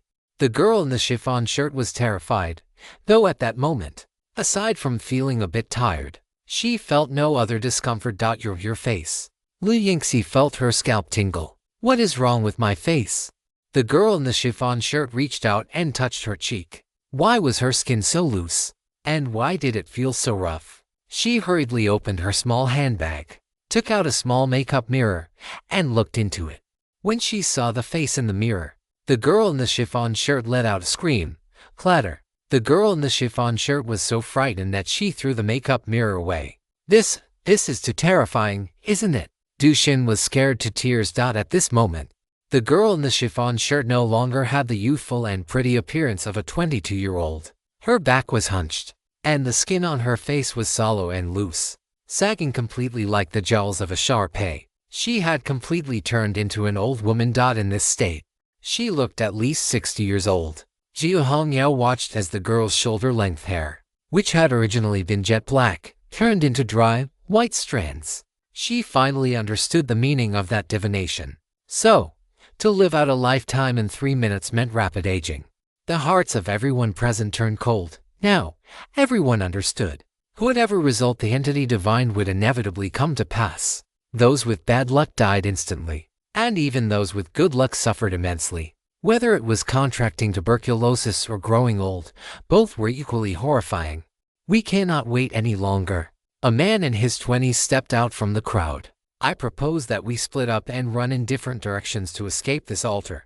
But those who run will be killed by those mummified corpses. If running were an option, Tang Shiqian would have run long ago. That is why we must split up and run. It depends on each person's luck. The man had neat, short hair. He was not tall, but he was lean and sturdy. He wore a navy blue suit, and combined with the confident expression on his face, he looked like an executive from a listed company. The man's words caused a stir. "Do you have a better idea?" the man retorted. "Running might lead to death. But if we don't run, this is the fate that awaits us." Tang Shiqian and Lu Yingxi exchanged a glance and made their decision. "We agree." The two of them decided to take the risk. "Little Zhou, you have to help me." Fu Jinlin grabbed the hand of a young man and pleaded in a low voice. The young man's surname was Zhou. His given name was Bing. He was 27 years old and had just retired from the military. He was a fellow townsman of Fu Jinlin and currently worked as his driver and bodyguard. "Don't worry, boss. I will do my best." Zhou Bing held a shotgun, and a Brit M92F pistol was tucked into his belt. He felt fortunate when the meteorites fell and the divine runes appeared. He had been at the shooting range accompanying his boss, so he had weapons at hand. Otherwise, he would be empty-handed right now. "Good. If we can make it back alive this time, that villa of mine in the western suburbs of Haijing will be yours." Fu Jinlin patted Zhou Bing on the shoulder. "I will also give you a promotion and a raise, along with equity dividends. Is everyone ready? I will count to 3, and then we start running." As the short-haired man spoke, he walked quickly to Lin Baici's side and extended an invitation. "Let's go together." A god hunter, with 3 experiences exploring god ruins, possessing to trash-tier divine graces. Overall, he is like street stall braised food, not particularly delicious. All right. As soon as Lin Baici finished speaking, everyone swarmed over. No one was stupid in this day and age. Although they were splitting up to run, following Lin Baici and Jia Hongyao would definitely yield a higher survival rate. The short-haired man looked furious. "Why is everyone coming over here? Get lost. Why do you get to be with the two of them?" The young man with the ear stud questioned. "Because I have a gun." Gurjung pointed his pistol at the young man with the ear stud. He did not want to reveal his identity as a god hunter, as doing so would lower the guard Lin Baici and Jia Hongyao had against him. After all, one must always be on guard against others. It is as if we do not have one ourselves. Tang Shiqian raised his pistol, aiming it at Gurjung. "When is this? And you are still fighting amongst yourselves?" Fu Jinlin said helplessly. "But he is right. If so many people follow the two of them, will they not just be wiped out in one go by the mummy monsters? You are all together. So, why don't you just run together?" Fu Jinlin hoped that Tang Shiqian, Lu Yingxi, and the others would leave together. "Actually, I think if you split into 2 groups, the survival rate would be higher." Du Shin watched these people arguing, poked Joya's arm, and whispered, "Joya, what is your relationship with Junior Lin? Considered friends?" Joya was not sure either. What she felt most fortunate about now was that on the day of university registration, she had taken the initiative to drop Lin Baici off, establishing a bond of goodwill. "Then when you follow him, could you take me along?" Du Shin pleaded. "Don't you want the latest Apple phone? I will buy you one when we get back." "What kind of person do you take me for?" Joya frowned. "Of course, a best friend." Du Shin hugged Joya's shoulder. "Don't dawdle. Hurry up and cling to his thigh." At this moment, it was useless even if Tang Shiqian was a second-generation royal. It was safest to follow a god hunter. Joya bit the bullet and walked quickly to Lin Baichi's side. "Junior Lin," Joya called out subconsciously. But when she reached the word junior, she stopped quickly. He was a god hunter. After all, would calling him junior seem disrespectful? Du Shin stood beside Joya and squeezed out the sweetest smile. But Lin Baici did not even glance at her. Fu Jinlin's persuasion did not work. Tang Shiqian and Lu Yingxi were determined to follow Lin Baici. "Damn it, I am a god hunter. Do you still want to compete?" Gurjung growled, a large amount of red aura overflowing from his body, forming a lizard head above him. The lizard even flicked its large tongue. Everyone was dumbfounded. "Get lost," Gurjung cursed. Prostrate yourself and offer the 3 sacrificial animals. Do not revere the heavens, but revere the ghosts and gods. This god asks you, is it you who wishes to divine? It had started again. What should we do? Jiao Hongyao looked at Lin Baici. She listened to little Lin. Run first. Lin Baici held the pinewood torch and drew a line on the ground. Whoosh! The torch ignited, and the orange-red light scattered, shining on their bodies. It felt warm and intimate, as if caressed by a lover's hand. The way Lin Baici lit the torch was like striking an oversized match. This strange and magical scene made everyone look sideways, astonished, and then envious. Could this be a weapon exclusive to god hunters? Joya swallowed hard. She did not know why, but looking at this torch, she felt an urge to pounce on it. It gave her a feeling of wanting to embrace it. Listen to me count 1, 2, 3. Gurjung glanced at Lin Baici's torch. 1, 2, 3. Everyone began to move, though most followed Lin Baici. Damn it! Boss Fu was so angry he could spit blood. He really wanted to use his shotgun to kill these people, but he soon lost that thought because the mummies were also moving, surrounding them. Scatter and run, Gurjung roared, even wanting to kill people to force them to disperse. He was a wild god hunter affiliated with the Kowloon Hall in Hong Kong, so he had absolutely no psychological pressure about killing a few ordinary people. The sprinting speed of the mummy monsters was much faster than that of humans. A group of naive ingredients. Is your brain broken? Or do you think the god ruins are a children's playground that is not worth worrying about? In a rule-based contamination, how could it possibly allow you to escape by running? The gluttonous god mocked. Lin Baici heard this and did not feel too disappointed, because he also felt it was impossible to escape so easily. The mummy monsters were charging over. Fire, fire! Tang Shikin and Lu Yingxi roared, pulled the bolts of their AK-47s, and began firing at the mummy monsters charging the fastest. But their marksmanship was too terrible. Only the retired Coach Tan and Fu Jinlin's bodyguard, Zhou Bing, hit their targets with every shot, especially Zhou Bing, who held a shotgun, killing anyone who stood in his way. A mummy monster rushed to within 3 meters of his side, pushed off with both feet, and lunged at him. Zhou Bing held the gun with both hands, twisted his upper body, and fired a shot directly at it. Gunpowder smoke poured from the muzzle. Zhou Bing grabbed the shotgun slide with his left hand and pulled it back hard. Click! The shell casing was ejected, and a new bullet was chambered. Iron pellets sprayed across the mummy monster's head and face, shattering half of its skull. The mummy monster fell to the ground. They can be killed, Zhou Bing roared, feeling incredibly cool at this moment. Like a war god fighting against 1,000, charge out, boss, keep up, Zhou Bing bellowed. Everyone was still running too slowly, on the left and right sides. About 12 or 13 mummies accelerated and rushed to the front, preparing to block the path. Attack together. Gurjung called out to Lin Baici and Jiao Hongyao. I will go. How long would it take to fight them one by one? Besides, it was too dangerous. Lin Baici took a large stride, stepped out from the crowd, rushed to the very front, and activated his divine favor. A Buddha image with closed eyes appeared behind him, sitting cross-legged on a lotus pedestal. Its hands were clasped inward, with both thumbs crossed, and the index and middle fingers of both hands held straight together, placed in front of its chest, forming a mantra hand seal. Apricot blossoms and fine rain drifted down, filled with a rich, damp sentiment. As these raindrops scattered one after another onto the mummified corpses ahead, a cluster of flames appeared on their heads, as if they were lit oil lamps. This divine favor is so magnificent.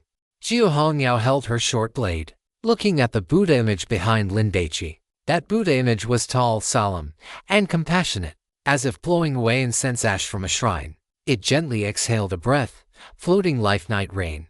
Wild Buddha blows out the lamp. Whoosh. There was no rising gale, no flying sand or moving stones, only the cool breeze of a midsummer evening brushing against one's face. It didn't look like it had much power. But after those 13 mummified monsters were brushed by this cool breeze, the flames on their heads were instantly extinguished. These mummified monsters, which had been sprinting to surround and kill the group, suddenly died of sudden cardiac death, falling to the floor one by one with loud thuds. They stopped moving. The corner of Gurjung's eye twitched, and he turned his head. looking at Lin Baici with a shocked expression. What kind of divine favor is this? How could it be so powerful? Little Lin, impressive. Jia Hongyao was equally shocked, followed by joy. This is my team member. But then, thinking about how her older sister wanted Lin Baici to participate in the Divine Hunter license examination and enter the Kyushu Security Bureau through the formal process, she felt unhappy again. Big sister, if you do this, I will lose him. Jia Hongyao even had the thought of becoming a tea-serving girl just to win Lin Baici over. She just didn't know if he liked big breasts.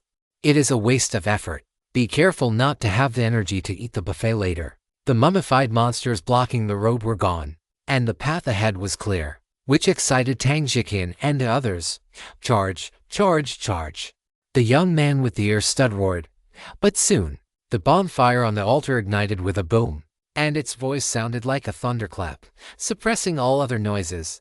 Turtle shell divination. Today is a great omen of disaster. All of you shall die. Just after this voice rang out, those mummified monsters that had been chasing Lin Baici and the others stopped moving, each one halting and assuming strange postures. Logically, this was a great opportunity to escape, but Lin Baici stopped, and seeing this, Tang Jiqin and Lu Yingxi also stopped. Damn it. Gurjung was so angry he felt like vomiting blood. And with nowhere to vent, he started firing his gun at the ground. Bang, bang, bullets splattered everywhere. Watch out for accidental discharge, Jia Hongyao warned. Why aren't we running anymore? Boss Fu was about to cry. In fact, he understood.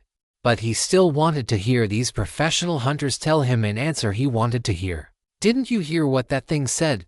Gurjung roared. It is too late. We have all been divined. Why did the mummified monsters stop chasing? Because these people had all been cursed. The 4 words "all of you shall die" were easy to understand. Translated into plain language, it meant that all of you people are going to die. What do we do now? Boss Fu wanted to cry. I worked so hard to earn my vast fortune. I haven't eaten enough gourmet food. I haven't slept with enough beauties. I don't want to die. Hunter brother, do you have a way? What kind of hunter brother is that? How rude. Call him divine brother. Great God.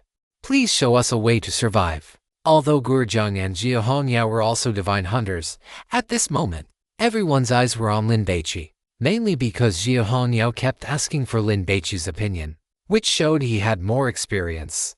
And that great Buddha that appeared behind him earlier had actually blown those mummified monsters to death with one breath. Isn't that too powerful? It was clearly his trump card. There were also some observant people, such as Tang Jiqin and Fu Jinlin, who noticed that Lin Baici's expression had never been panicked from beginning to end. He was as calm as could be, while Gurjung, who was also a divine hunter, was much more irritable. Now, in a crisis where everyone had been divined and could die at any moment, Lin Baici was the only hope for the whole village. Chapter 80 for auspicious, auspicious, auspicious. Seeking subscription, Lin Baici ignored these people and looked at Gurjung. I have a plan. Tell me. Gurjung's face was anxious. He did not understand why this peer was so calm. Lin Baici lowered his voice. You go and dismantle the altar and extinguish that bonfire. If those mummified monsters attack you, you dodge, maintaining the posture that you haven't given up on dismantling the altar, and try to gather all those mummified monsters behind you. Then what will you do? Gurjung felt that Lin Baici was making him take the risk. After you lead those monsters together, I will use my divine favor to kill them, Lin Baici explained. Then, I will go and dismantle the altar. You could go directly to lead those mummified corpses away and kill them. And I will take that time to rush over and dismantle the altar, Gurjung suggested. First, when you rush toward the altar, some monsters will definitely give up on me and intercept you. Second, me leading the monsters and killing them is more difficult and prone to errors. In reality, Lin Baici felt he could do it, but since there was a cannon fodder, why should he risk his life? Of course, there was one more important point. Lin Baici's tactic had a deeper purpose. He needed to observe the situation again from the perspective of a bystander. Then what will she do? Gurjung pointed at Jia Hongyao. I will lead the monsters with you, Jia Hongyao volunteered. Lin Baici disagreed. If two people go together, the mummified monsters will scatter. And I also need a backup to deal with emergencies. I will be the backup. Gurjung did not want to take the risk, but just as he finished speaking, he noticed the young man staring at him with a sharp gaze, asking calmly, "Have you made up your mind?" It was a very casual question, but for some reason, Gurjung felt a sense of dread. The torch in the other man's hand flickered, its light dancing like a succubus performing an enchanting dance. "You're a grown man acting as a substitute, letting a girl go lure the monsters. Aren't you ashamed?" Hua Yu looked at him with contempt. "Fine," Gurjung agreed, but he wasn't an idiot. He pointed directly at Zhou Bing and Coach Tan.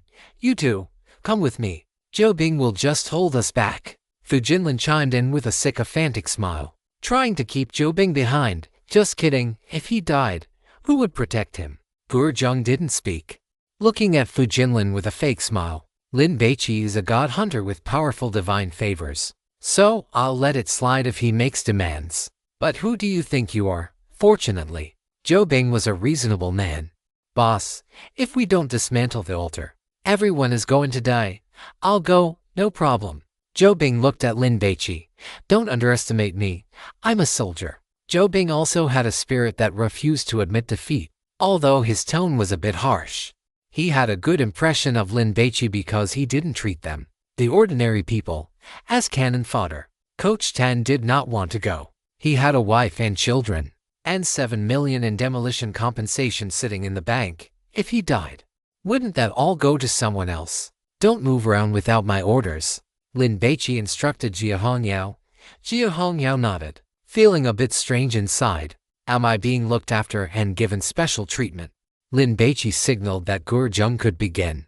Everyone had tried to flee earlier. The girl in the chiffon shirt had suffered a sharp decline in physical function due to aging and couldn't run, while Coach Tan had severe tuberculosis and started coughing up blood after running a few steps, forcing him to stop.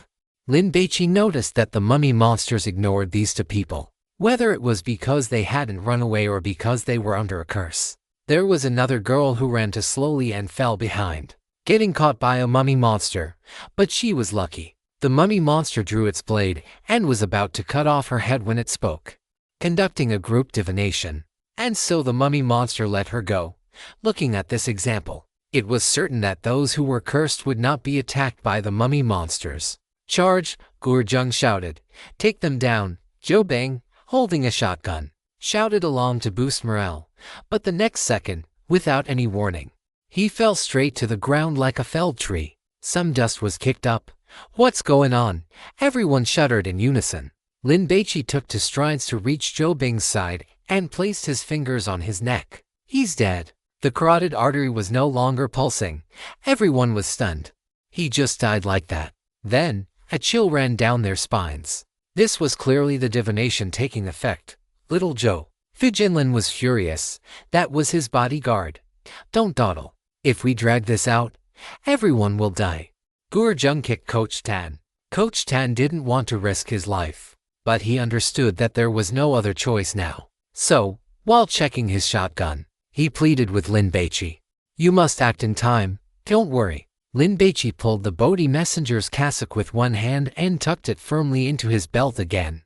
Coach Tan rushed out, and Gurjung, not tricking him, dashed out at the same time. Although Lin Baici's instruction was to attract the mummy monsters and try to gather them together, Gurjung wanted to take a gamble and dismantle the altar.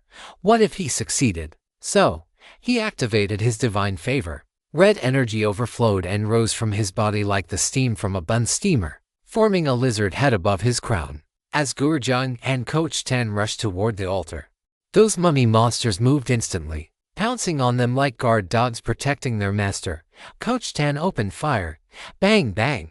Gurjung ignored the mummy monsters and stared at the bonfire on the altar. The lizard head above his crown suddenly opened its mouth. Whoosh! A red flame breath sprayed out, dousing the bonfire.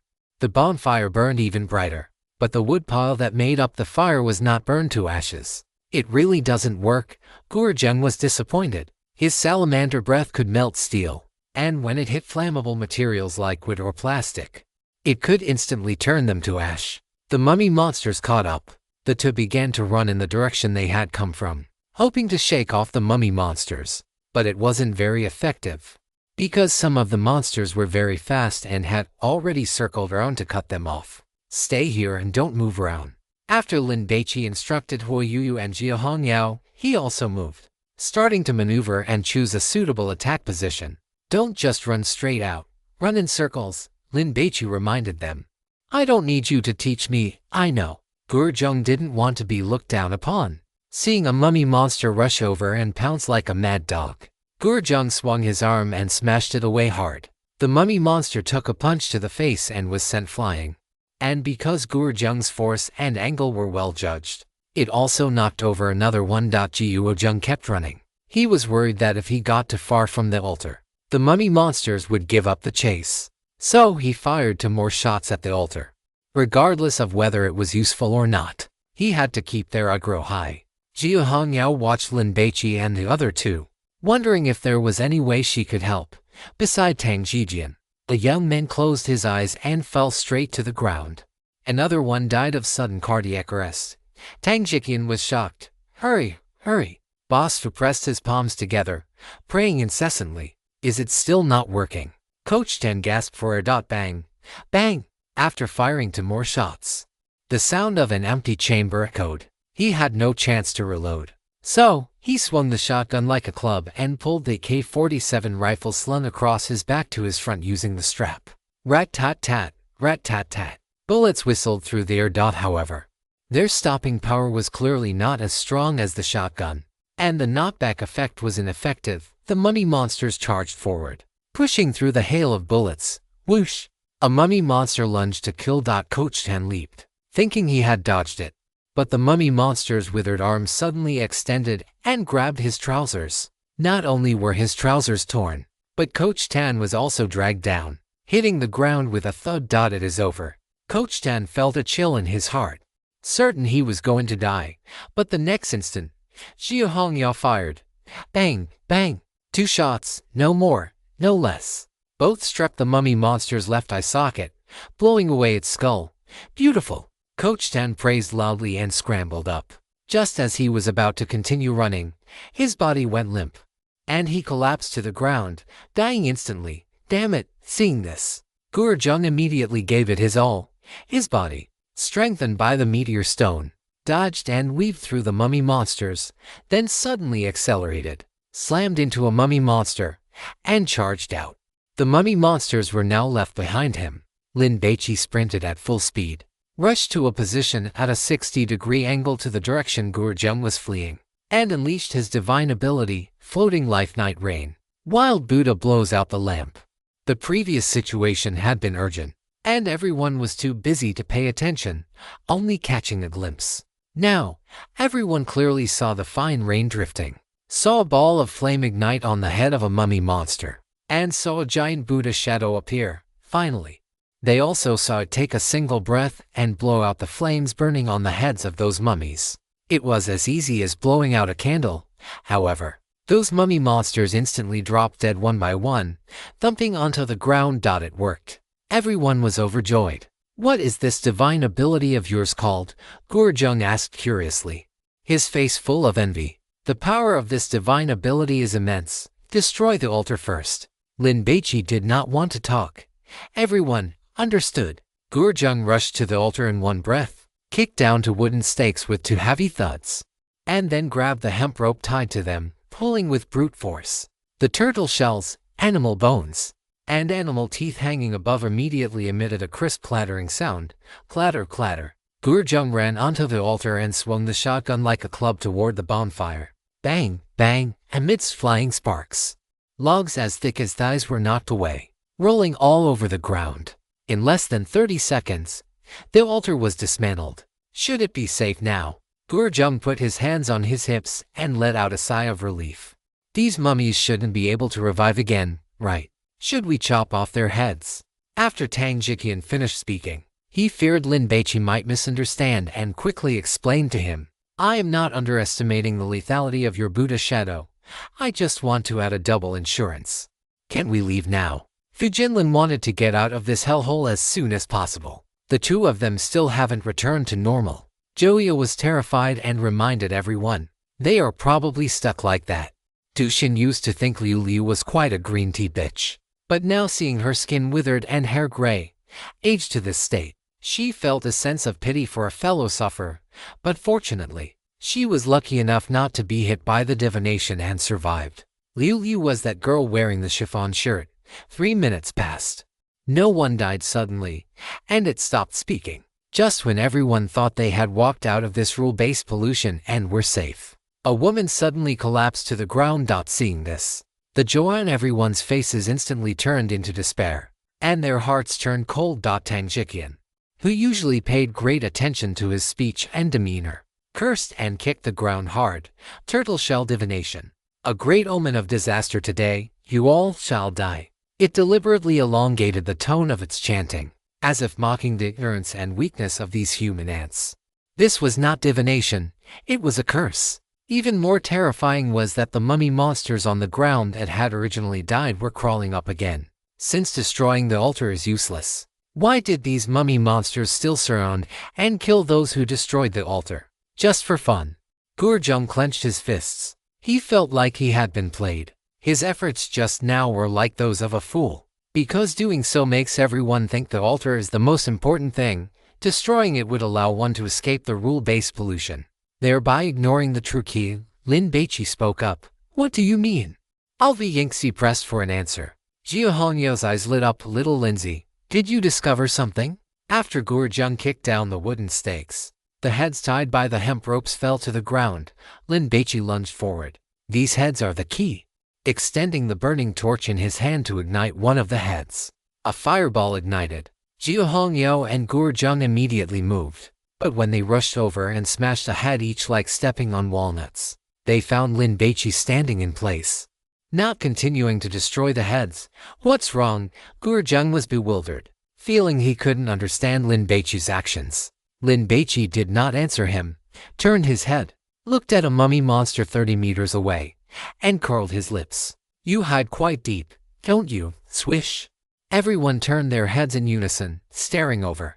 Then, they saw the muscular Buddha, the one that had previously swatted Zhou Rei with a single palm, standing right behind the desiccated corpse monster that Lin Baici had just mocked. The corpse monster sensed that something was wrong and turned to run, but it was already too late. The muscular Buddha stepped forward, drew back its arm, and unleashed a heavy punch. Aura, bang, bang, a continuous barrage of heavy punches, accompanied by a trail of afterimages, slammed into the corpse monster's face and chest. The immense impact shattered its body, sending bits of flesh flying everywhere. My Buddha is merciful. He provides physical salvation. The beating lasted for a full minute. Finally, the muscular Buddha pulled its right hand back behind its body, then launched it like a cannonball, slamming it into the corpse monster's head and driving its entire body into the ground.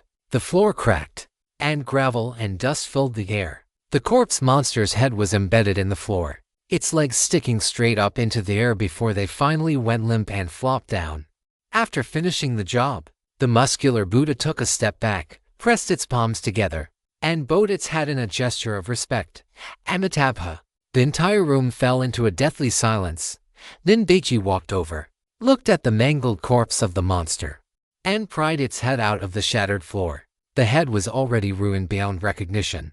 Lin Baici reached out and pried off the piece of tortoiseshell embedded in its forehead. Great wizard, would you like to help me divine my fortune for today again? Lin Baici sneered.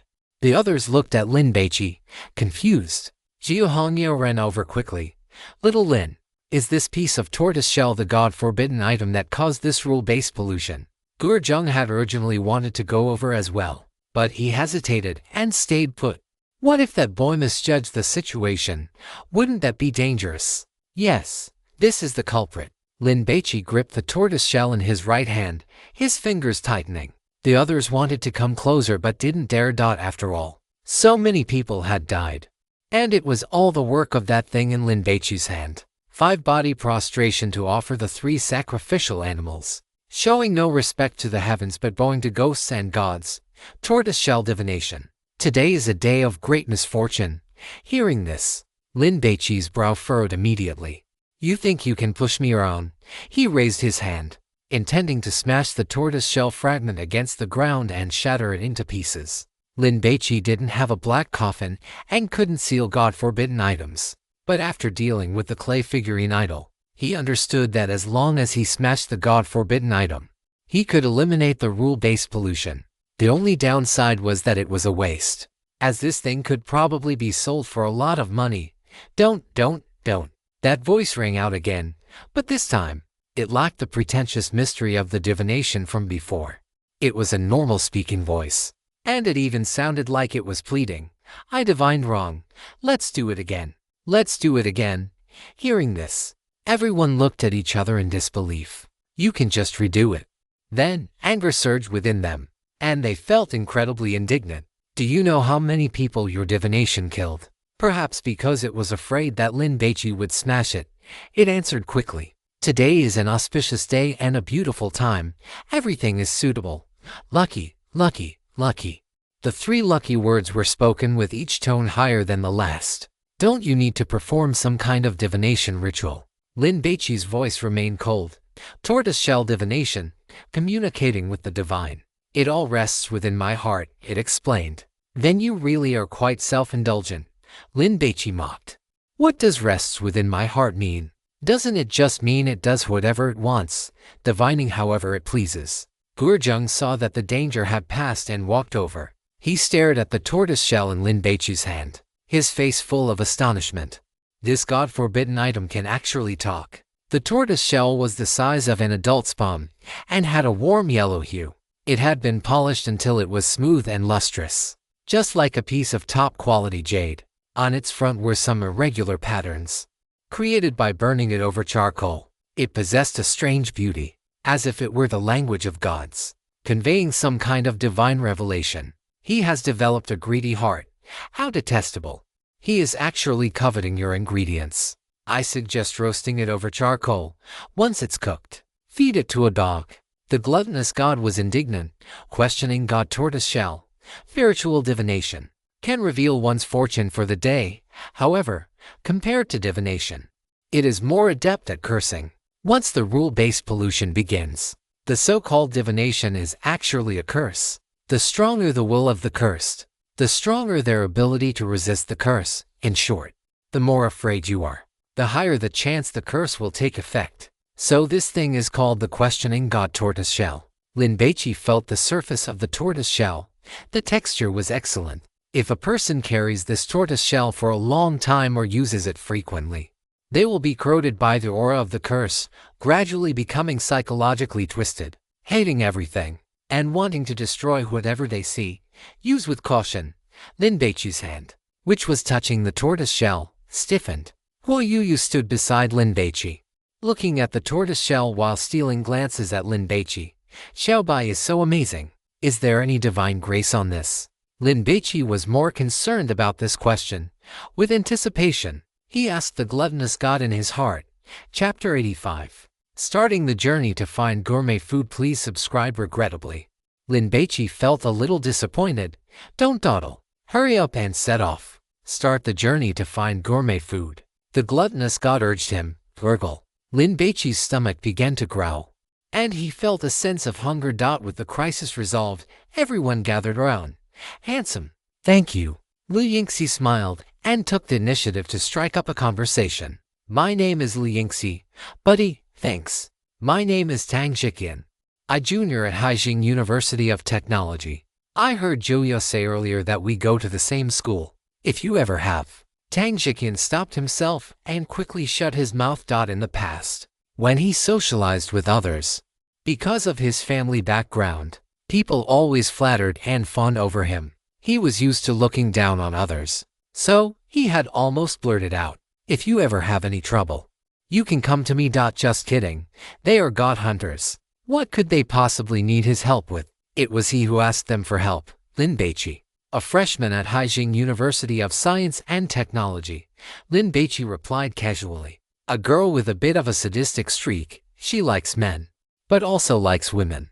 She has a rather strong personality and comes from such a wealthy background that she has no real ambitions. She just plays her own every day. Work to make money. She has more money than she could spend in 3 lifetimes. Lin Baici glanced at Liu Yingxi. The food god must be talking about this woman in the leather miniskirt. Speaking of which, it is September and still very hot. Isn't it uncomfortable to wear boots like that? Tang Jiqian, the core figure of this small group and the person everyone tries to curry favor with. He always puts on a calm and refined appearance, as if everything is under his control. He is good at reading the situation and has a human touch. The women he likes are all older ants. Ants are pretty. Ants are wonderful. I am just an ant's good little baby.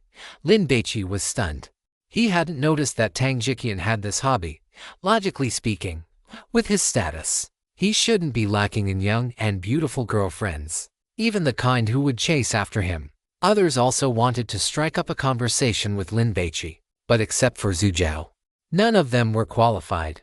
And Zhu Zhao had just had a conflict with Lin Baici and had been stunned by that muscular Buddha statue. So, he was currently cowering behind the crowd, not saying a word. Du Xin watched Tang Jiqian and Lu Yingxi, whom she had to grovel to, lowering their posture to talk to Lin Baici. And she suddenly felt very stupid. Just now, in front of the elevator, when she first saw Lin Baici, she should have taken the initiative to get close to him. Now, it was too late to say anything. She wondered if it could still be salvaged. Du Xin prided herself on her beauty being her greatest trump card. But when she saw Hua Yuyu and Jia Hongyao, she felt deflated. Hua Yuyu was one thing, she was cute. But she was as flat as a board, a congenital disadvantage, nothing to worry about. But that girl next to her, wasn't she a bit too big? Did you eat the entire family of bears, Zhou Yao? What are you doing? Go over and say a few words to your junior Lin. Show some concern for him. Du Xin whispered a suggestion. No wonder Zhou Yao had been so mediocre throughout her 4 years of college and had no eye for choosing boyfriends. Now that an opportunity was placed right in front of her, she was still useless. What do you call this? Even when heaven feeds you, you still spit it out. Junior Lin, are you okay? Zhou Yao bit the bullet and squeezed over. Du Xin naturally followed, wearing a brilliant smile. But Lin Baici didn't even look at her.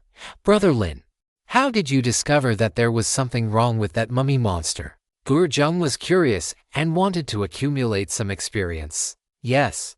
How did you deduce it? Jia Hongyao's eyes lit up. There were over 60 mummy monsters in total. For Lin Baici to find the real one in such a dim environment was truly impressive. It was the most cowardly, Lin Baici explained. What? The crowd was confused. This tortoise shell is very insidious. It deliberately created an altar to attract everyone's attention. And with all the strange phenomena during the divination, it made everyone think that the altar was the key to breaking this rule-based contamination. When we thought that way and acted accordingly, these mummy monsters started attacking us, which made it look like they were defending the altar. This made us even more convinced that the altar was the most important thing. At that time, I saw this mummy roaring the loudest but running the slowest. The crowd listened to Lin Baici's explanation and suddenly realized, to be honest, everyone had indeed been distracted by the altar. And when Gu Zheng and the others rushed over to dismantle it, they didn't pay attention to the mummy monsters at all. They were all staring at the altar. Is that when you discovered it was showing its true colors? Gu Zheng sighed. He hadn't noticed. Lin Baici shook his head. Guo Zheng was startled. Then when was it? When everyone ran away for the first time. Lin Baici didn't hide it. At that time, these mummy monsters were chasing us. And this monster was lagging at the very back. And it didn't even attack. Also, I saw it dodging stray bullets. While the other mummy monsters didn't exhibit this behavior, Lin Baici was grateful for the meteorite and the god's remains. If he hadn't consumed them and strengthened his body, his eyesight wouldn't have been this good. So when you shouted at the end that the heads on the hemp ropes were problematic and told us to destroy them quickly, that was actually a feint, Gu Zheng speculated. Correct. To lower the mummy monster's guard. Lin Baici had even attacked those heads himself. I was wondering why you didn't summon that muscular Buddha when we ran away the first time. I thought this thing had a usage limit, but it turns out you were saving it as a trump card. Jia Hongyao had an "oh, so that's how it is" expression. Brother Lin, you are so smart. Du Xin finally found an opportunity to butter up Lin Baici, but before she could finish, she was snapped at by the young man with the ear stud. Is Brother Lin something you can call him? Call him Brother God. Dushin was immediately embarrassed and at a loss. Although the young man with the ear stud didn't have a high status in this circle, she was even lower, belonging to the fringe group. If she hadn't shamelessly latched onto them, they wouldn't have let her play at all. What brother god? Lin Baici was speechless. Just call me Baici. How can that be? That would be too disrespectful to you, brother. The young man with the ear stud immediately retorted. This was only because they were in the god ruins and conditions didn't allow it.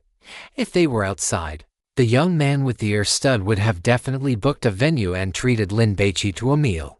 Lin Baici waved his hand, signaling that it wasn't necessary. You really are meticulous and thoughtful. Gurjung patted Lin Baici on the shoulder with emotion. Are you from the Kyushu Security Bureau? Lin Baici kept the muscular Buddha to deliver a fatal blow at a critical moment. After all, it was his strongest trump card so far. Furthermore, besides the muscle Buddha, Lin Baici had actually secretly activated the red rolling stone. And the little mud man was already hiding in the shadows, waiting for orders. Of course, there was no need to tell these people about such trump cards. He will be very soon, Xia Hongyao hurriedly interjected. Worried that Gurjung would poach him, she had already realized that this young man was not from the Safety Bureau. Gurjung was somewhat surprised to hear this. You are not a reserve talent cultivated by the Safety Bureau. So, he is a wild god hunter then, yes. Lin Baici placed the divination tortoise shell into the black altar bowl, walked over to the altar, and began picking up the scattered bits and pieces on the ground. Several beautiful pieces of tortoise shell, animal teeth, and exquisitely crafted stone tools were all things that had been hanging on the hemp ropes just moments ago. He did not know if they could be sold for money, but he would take them out first regardless. The storage space inside the black altar bowl was vast, and he would never run out of room. The others saw this and wanted to pick things up too. But with Lin Baici standing there, they did not dare. Looking at your age, you probably haven't explored many god ruins yet, right? Gurjung sighed with emotion. Some people are born to make a living as god hunters. He had not forgotten this young man's performance in the god taboo game. He had been calm and composed from beginning to end, as steady as a rock, like an old dog who had long since grown accustomed to the changing tides and ups and downs of life. He had once had the fortune to see the vice master of the Nine Dragons Pavilion clear a god ruin, and that man truly did not treat himself like a human, hacking off his own legs without even blinking an eye. This is my second one. Lin Baici said this to emphasize that he was a newcomer, lowering Gurjung's guard against him. Gurjung was not an employee of the Safety Bureau, so there was no way to be sure if he would become greedy for wealth and resort to backstabbing. However, Lin Baici miscalculated. Gurjung was dumbfounded upon hearing this. How many? Gurjung was clearly wary now. The second, Lin Baici saw that there was nothing left to take and prepared to leave. Gurjung had thought Lin Baici had at least 3 god ruin experiences, but it turned out to be only 1. Are you kidding me? Your performance does not look like that of a newcomer at all. Damn it. I am jealous, so jealous. Gurjung also wanted to be that outstanding. He looked at Xia Hongyao. Judging by what you said, you must be a dragon guard, right? Yes. Xia Hongyao looked at Lin Baici, puzzled. Why are you picking these up? In case of emergency, Lin Baici explained. I can see that you two have known each other for a while. So since you are with the Safety Bureau, why haven't you rushed to recruit him as a dragon guard? Gurjung was shocked. Could it be that your Safety Bureau is already so powerful that you don't even actively recruit newcomers like this? Xia Hongyao felt depressed. Can you blame me for this? It is all Xia Hongmian's fault for ruining things for me. If I were in charge, I would give little Lin the top salary immediately and pull out all the stops for his benefits. Brother Lin, although the end of the universe is to take the civil service exam, and being an employee of the Kyushu Safety Bureau guarantees a stable income and high social status, you will ultimately be constrained and lack freedom. After all, we are god hunters. We already stand at the top of the human species and should be more free-spirited. Gurjung began to recruit him. Once we get out of this god ruin, you can come and take a look at our Nine Dragons Pavilion. Let me correct you. You are a top-tier predator, a king at the top of the food chain. No matter the species, you can eat it once you remove the head. The gluttonous god was dissatisfied with Gurjung's statement, feeling that it belittled Lin Baici. Hey, Jia Hongyao was annoyed. You are actually poaching someone right in front of me. Are you looking for trouble? Haha, don't be nervous. Everyone has the right to choose. If Lin Baici were not so outstanding, Gurjung would not have said such things and offended Jia Hongyao for no reason. In the Nine Dragons Pavilion, every member who could introduce a powerful god hunter to join would receive a reward from the pavilion master. The more powerful the new member was, the better the reward the introducer would receive. Liu Yingxi saw that the three of them had finished talking and walked over. God Lin, what should we do next? Liu Yingxi was older than Lin Baici.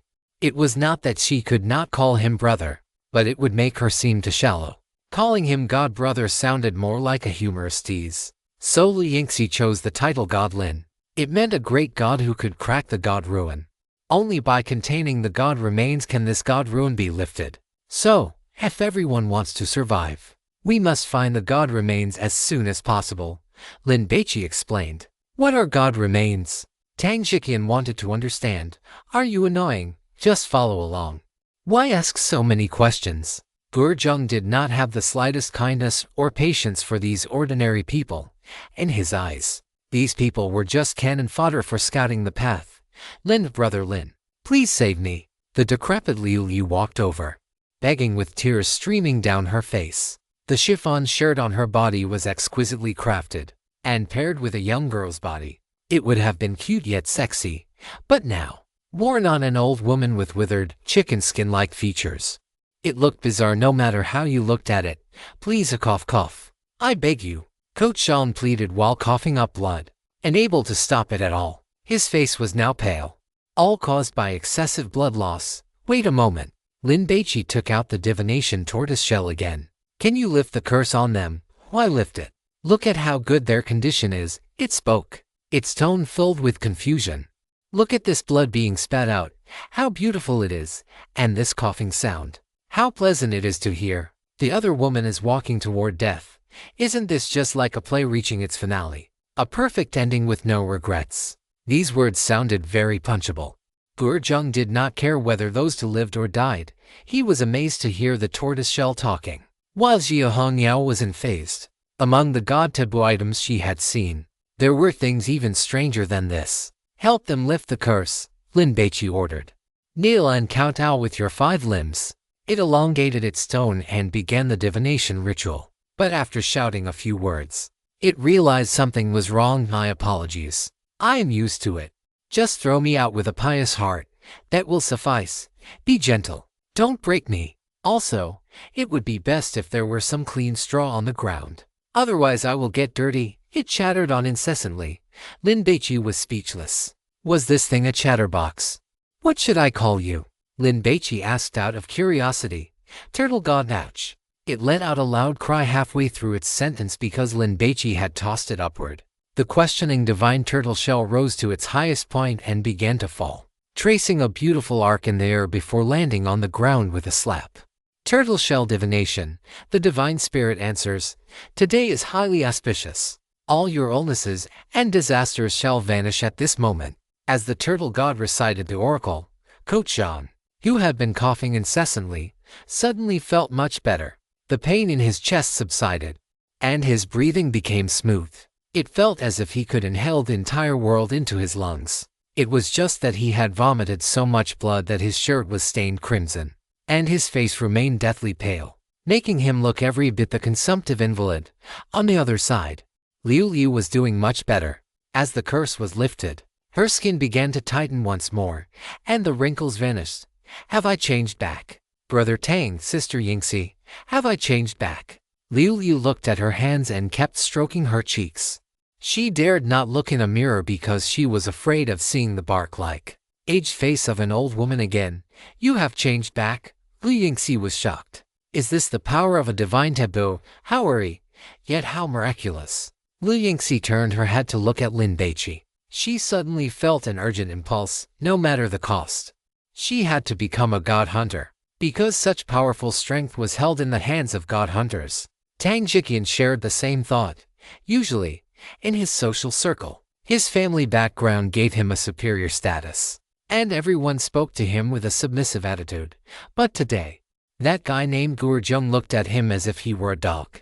It was a sense of superiority that stemmed from both a physiological and psychological level. In Gurjung's heart, he probably felt that Tang Jiqian wasn't even worthy of sitting at the same table as him. Tang Jiqian could see that everyone present, whether it was a big boss like Fu Jinlin or beauties like Lu Yingxi and Huo Yuyu, could not earn Gurjung's respect. Only Lin Baici and that busty woman could.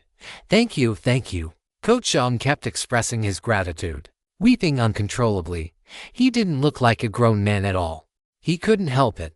He was afraid of death. Otherwise, what would happen to his wife and children? He was the pillar of his family. If he were gone, his family would be finished too. Brother Lin, thank you. Although Liu Liu had not fully recovered, calling him Brother Lin no longer felt awkward. Otherwise, calling him that while wearing the face of an old woman, Lin Baici would have gotten goosebumps. Everyone has rested enough. Right, let's move out now. Lin Baici carefully sensed the direction indicated by his hunger. It seemed to be upstairs. There appeared to be delicious food above. Beckoning to his cravings, go upstairs, Lin Baici commanded.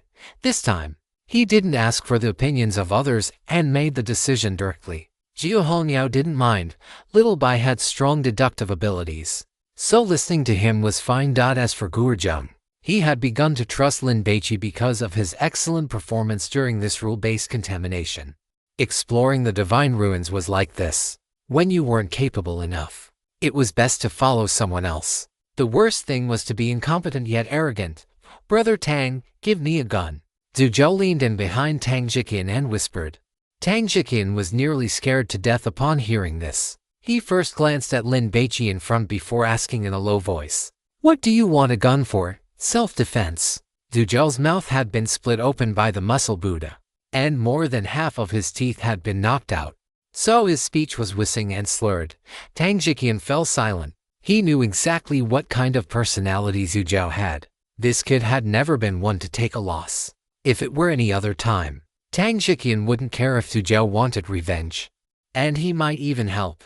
But today, Zhao, take my advice. Forget about the beating you just took and go apologize to Lin Baici. After saying this, Tang Jiqian gave Zhu Zhou's shoulder a firm squeeze. Whether Zhu Zhou apologized or not, he didn't care. He had said all he could. Hearing this, Zhu Zhou's face turned gloomy, and he looked at Lu Yingxi. Zhao, if you want to survive, just endure it. If it weren't for the fact that her father had a good relationship with Zhu Zhou's parents, Lu Yingxi would never have said this. What if it caused Lin Baici to hold a grudge? Zhu Zhao clenched his fists and looked at his friends, but they all pretended not to see him and avoided his gaze. Brother Zhu, today is different from usual. You have offended a god hunter. The young man with the ear stud still valued their old friendship, so he hesitated before saying, "That is someone you cannot afford to offend." Lin Baici wanted to go upstairs, but he couldn't find the way. Because of the radiation from the divine remains, the terrain and architecture of this Palm Harbor resort had completely changed. The dark mist was slowly spreading, and visibility had increased to over 30 meters. A significant improvement from the previous 5 or 6 meters. The group walked onto a small, tree-lined path, with waist-high weeds growing wildly on both sides. After walking for another 10 minutes, the weeds became sparse, and Lin Baici suddenly stopped. SHH. Lin Baici placed a finger to his lips, making a gesture for silence, then pressed his left hand down to signal everyone to crouch, spread out, get into the grass. The group immediately complied. Soon, everyone heard voices coming from ahead. Is there really no end to this road? We haven't been caught in a ghost loop, have we? Everyone, think of a way. We can't just keep walking like this. We'll die of exhaustion. Damn it. I'm not walking anymore. A group of people walked out from the dark mist ahead, cursing and complaining incessantly. These people are really lucky, Gurjung sneered, looking at their appearance. Although they were somewhat disheveled and anxious, there was no blood on them, which meant they had not encountered any rule-based contamination. There were about 30 people in this group. Among them, 7 or 8 were middle-aged men in their 40s or 50s, clearly the ones with the highest status in the group. The aura they exuded was the same as Fu Jinlin's. They were obviously bosses who had come to Palm Harbor to enjoy themselves, all possessing substantial wealth. There were also a few tough-looking men in their 30s who, at a glance, were clearly not to be trifled with. They were the most vigilant, making no complaints and keeping a constant watch on their surroundings. These were likely the boss's bodyguards. The rest were young women in their 20s, youthful and beautiful, dressed fashionably and wearing makeup, their entire demeanor radiating a charm that ordinary boys could never hope to pursue. Lin Baici even spotted an acquaintance, teacher Feng Yi from the Hexi Academy of Drama, the same man who had asked him if he wanted to visit the academy at the Haijing train station on the day of university registration. Boss He, President Gu, seeing someone he knew, Fu Jinlin stood up and shouted, "Old Fu." A middle-aged man with a pot belly on the other side was surprised to see Fu Jinlin here. He immediately looked pleased. "Where did you come from? Do you know the way out?" Since they were not monsters, there was naturally no need to hide. Everyone emerged from the bushes. Feng Yi sized these people up, and when he saw Lin Baici in the crowd, his expression froze. "Isn't this the boy from Haijing University of Science and Technology that I met when I was picking up freshmen that day? Why is he here?" In Feng Yi's view, those who could enter this place were either rich or noble. Of course, there was another type: playthings. For example, the little mistresses brought along by those bosses. President Gu, that boy, the tallest one, is the one I wanted to recommend to you before. Feng Yi pointed at Lin Baici and introduced him to the woman in a white suit skirt beside him. Gu Rongji nodded. She had already seen him. The boy was very handsome, and although he was wearing an ordinary t-shirt and jeans, that outstanding temperament of his simply could not be hidden.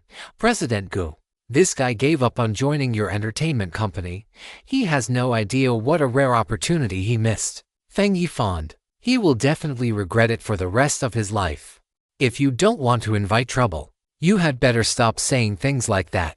Gu Rongji turned her head and warned Feng Yi. Feng Yi was dumbfounded. Did I just try to flatter her and end up hitting a wall? Gu Rongji did not want to explain. Looking at this group of people opposite her, their faces were all more or less filled with tension and anxiety. Yet only that boy remained as calm as if he were having a picnic in the countryside. By the way, the girl with the large chest beside him was also very composed.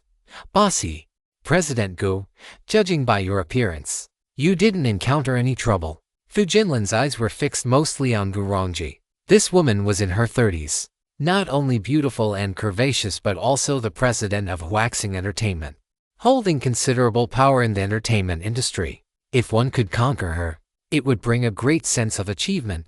"Did you encounter trouble?" Gu Rongji asked in return. "Sigh, don't mention it. My bodyguards are all dead." Fu Jinlin sighed, then habitually smiled. "Come over quickly. Let me introduce you. This is God Lin." "God Lin?" Boss He frowned, and the other big bosses were also confused. What kind of ridiculous title is that? Is he a gamer? Boss He remembered that his son had formed a team, and those professional players who were good at games were always called this god or that god by their fans. Gu Rongji raised an eyebrow. She knew Fu Jinlin. He ran a real estate company, and although he was slick and always tried to keep the peace, he was not the type to call just any young punk a god. The girls' thoughts were much simpler. They just felt that Lin Baici was quite handsome and Jia Hongyao's chest was quite large. "This is God Jia and God Gur." Fu Jinlin introduced Jia Hongyao and Gur Zheng as well. Actually, Jia Hongyao hadn't shown much during the rule-based contamination earlier, but since she was a friend of God Lin, she naturally had to be placed before Gur Zheng. What kind of mess is this? A somewhat bald boss was already in a bad mood, and now, hearing Fu Jinlin spout such confusing nonsense, he cursed irritably. "How did your bodyguards die? Where did you come from? Hurry up and take us out of this hellhole. We've been wandering around here for a long time. Do you have any water? Sell me some." The bosses were clamoring. In their daily lives, they were all bosses with net worths over 100 million. The kind of people others served, so they had no reservations in their speech. "Di Changfeng, watch your tone." Fu Jinlin warned. "That's just my tone. So what? If you piss me off, I'll curse you too." The bald boss had a violent temper. He had originally been invited by Hee Jongkin to discuss business. And who knew he would run into something like this? It was truly a dog's life. If I had known this would happen, wouldn't it have been better to stay at the company and play cards with my secretary? Boss Fu, this god Lin is. President Gu walked over on her own initiative and stood in front of Lin Baici. She noticed that when Fu Jinlin introduced her and Hee Jongkin, he had directed them to move toward the boy, which generally implied that the other party had a higher status. She didn't understand. Hee Jongkin was a coal boss worth over 10 billion, and she was the president of an entertainment company that had produced 5 hit dramas and managed a stable of stars. What kind of background could this boy have to make Hee Jongkin and herself take the initiative to show goodwill? Oh, a high-end ingredient. It is suggested that you taste it as soon as possible before it dies. High-end? Lin Baici raised an eyebrow. The gluttonous god seemed to be referring to this female president. She was wearing a professional skirt suit, flesh-colored stockings on her legs, and a pair of white high heels with cutouts on the sides. Her entire appearance was elegant and understated.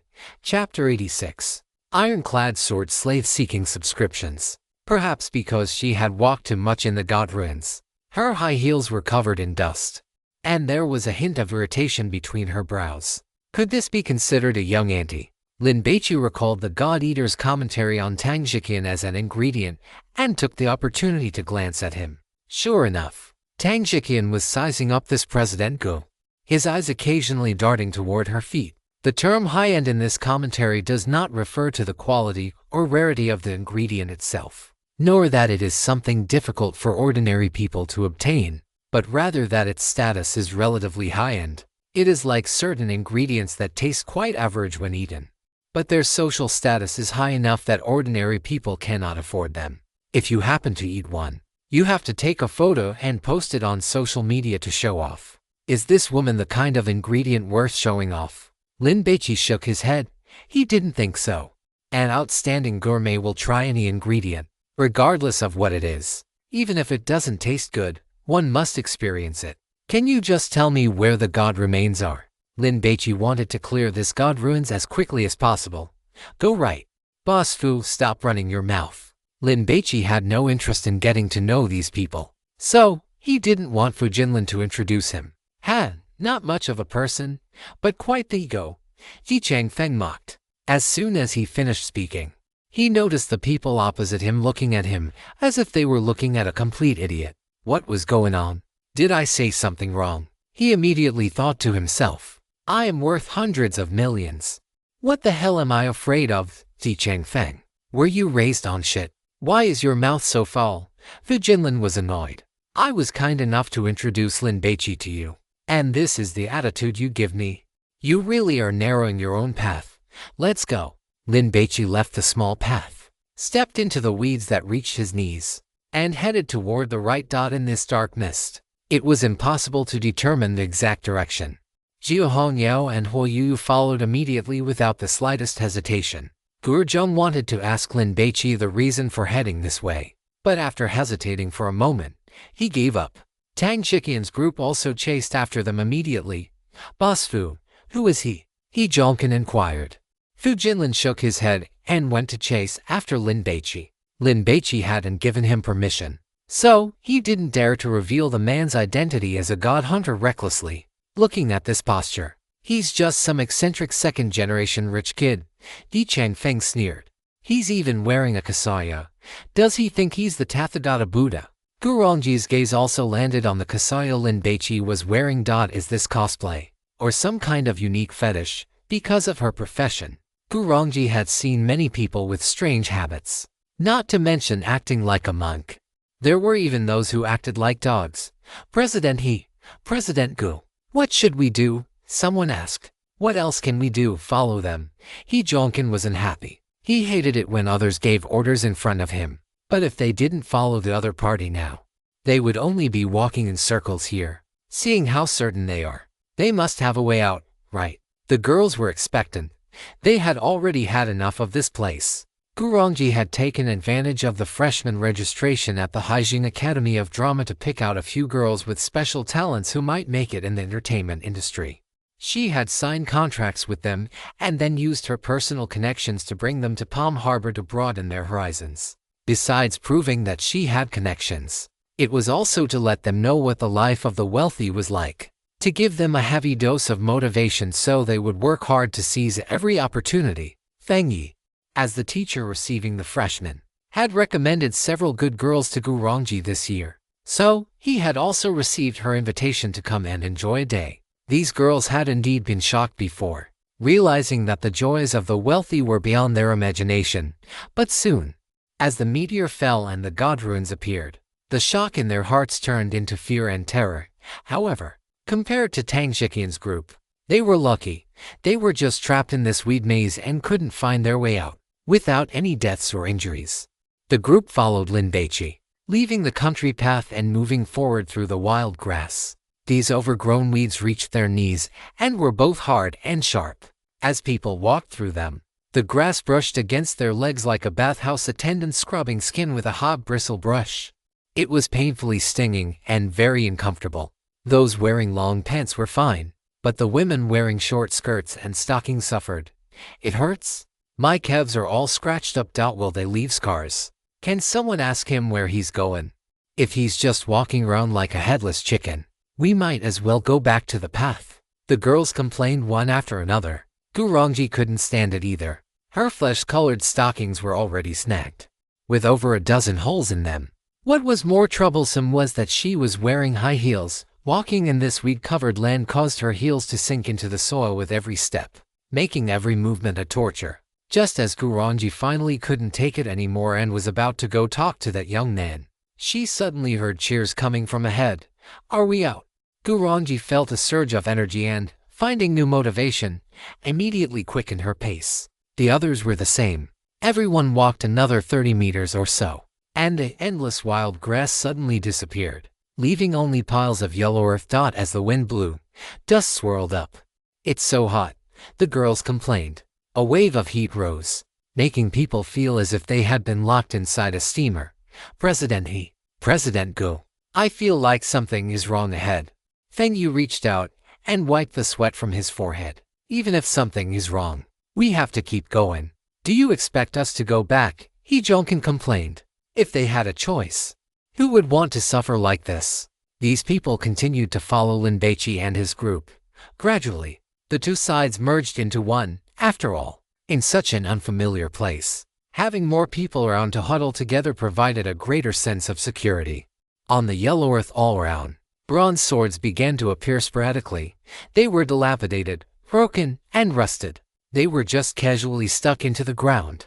Small streams about a foot wide appeared, but instead of cool water, they flowed with bright red molten iron, radiating intense heat. The scorching air here seemed to be caused by these rivers of molten iron. Lin Baici looked around and pressed his stomach. He was hungry. A top-tier predator needs a handy weapon to hunt prey, to skillfully butcher and clean the ingredients, and to preserve the original flavor of the ingredients as much as possible. I wonder what kind of rule corruption this is.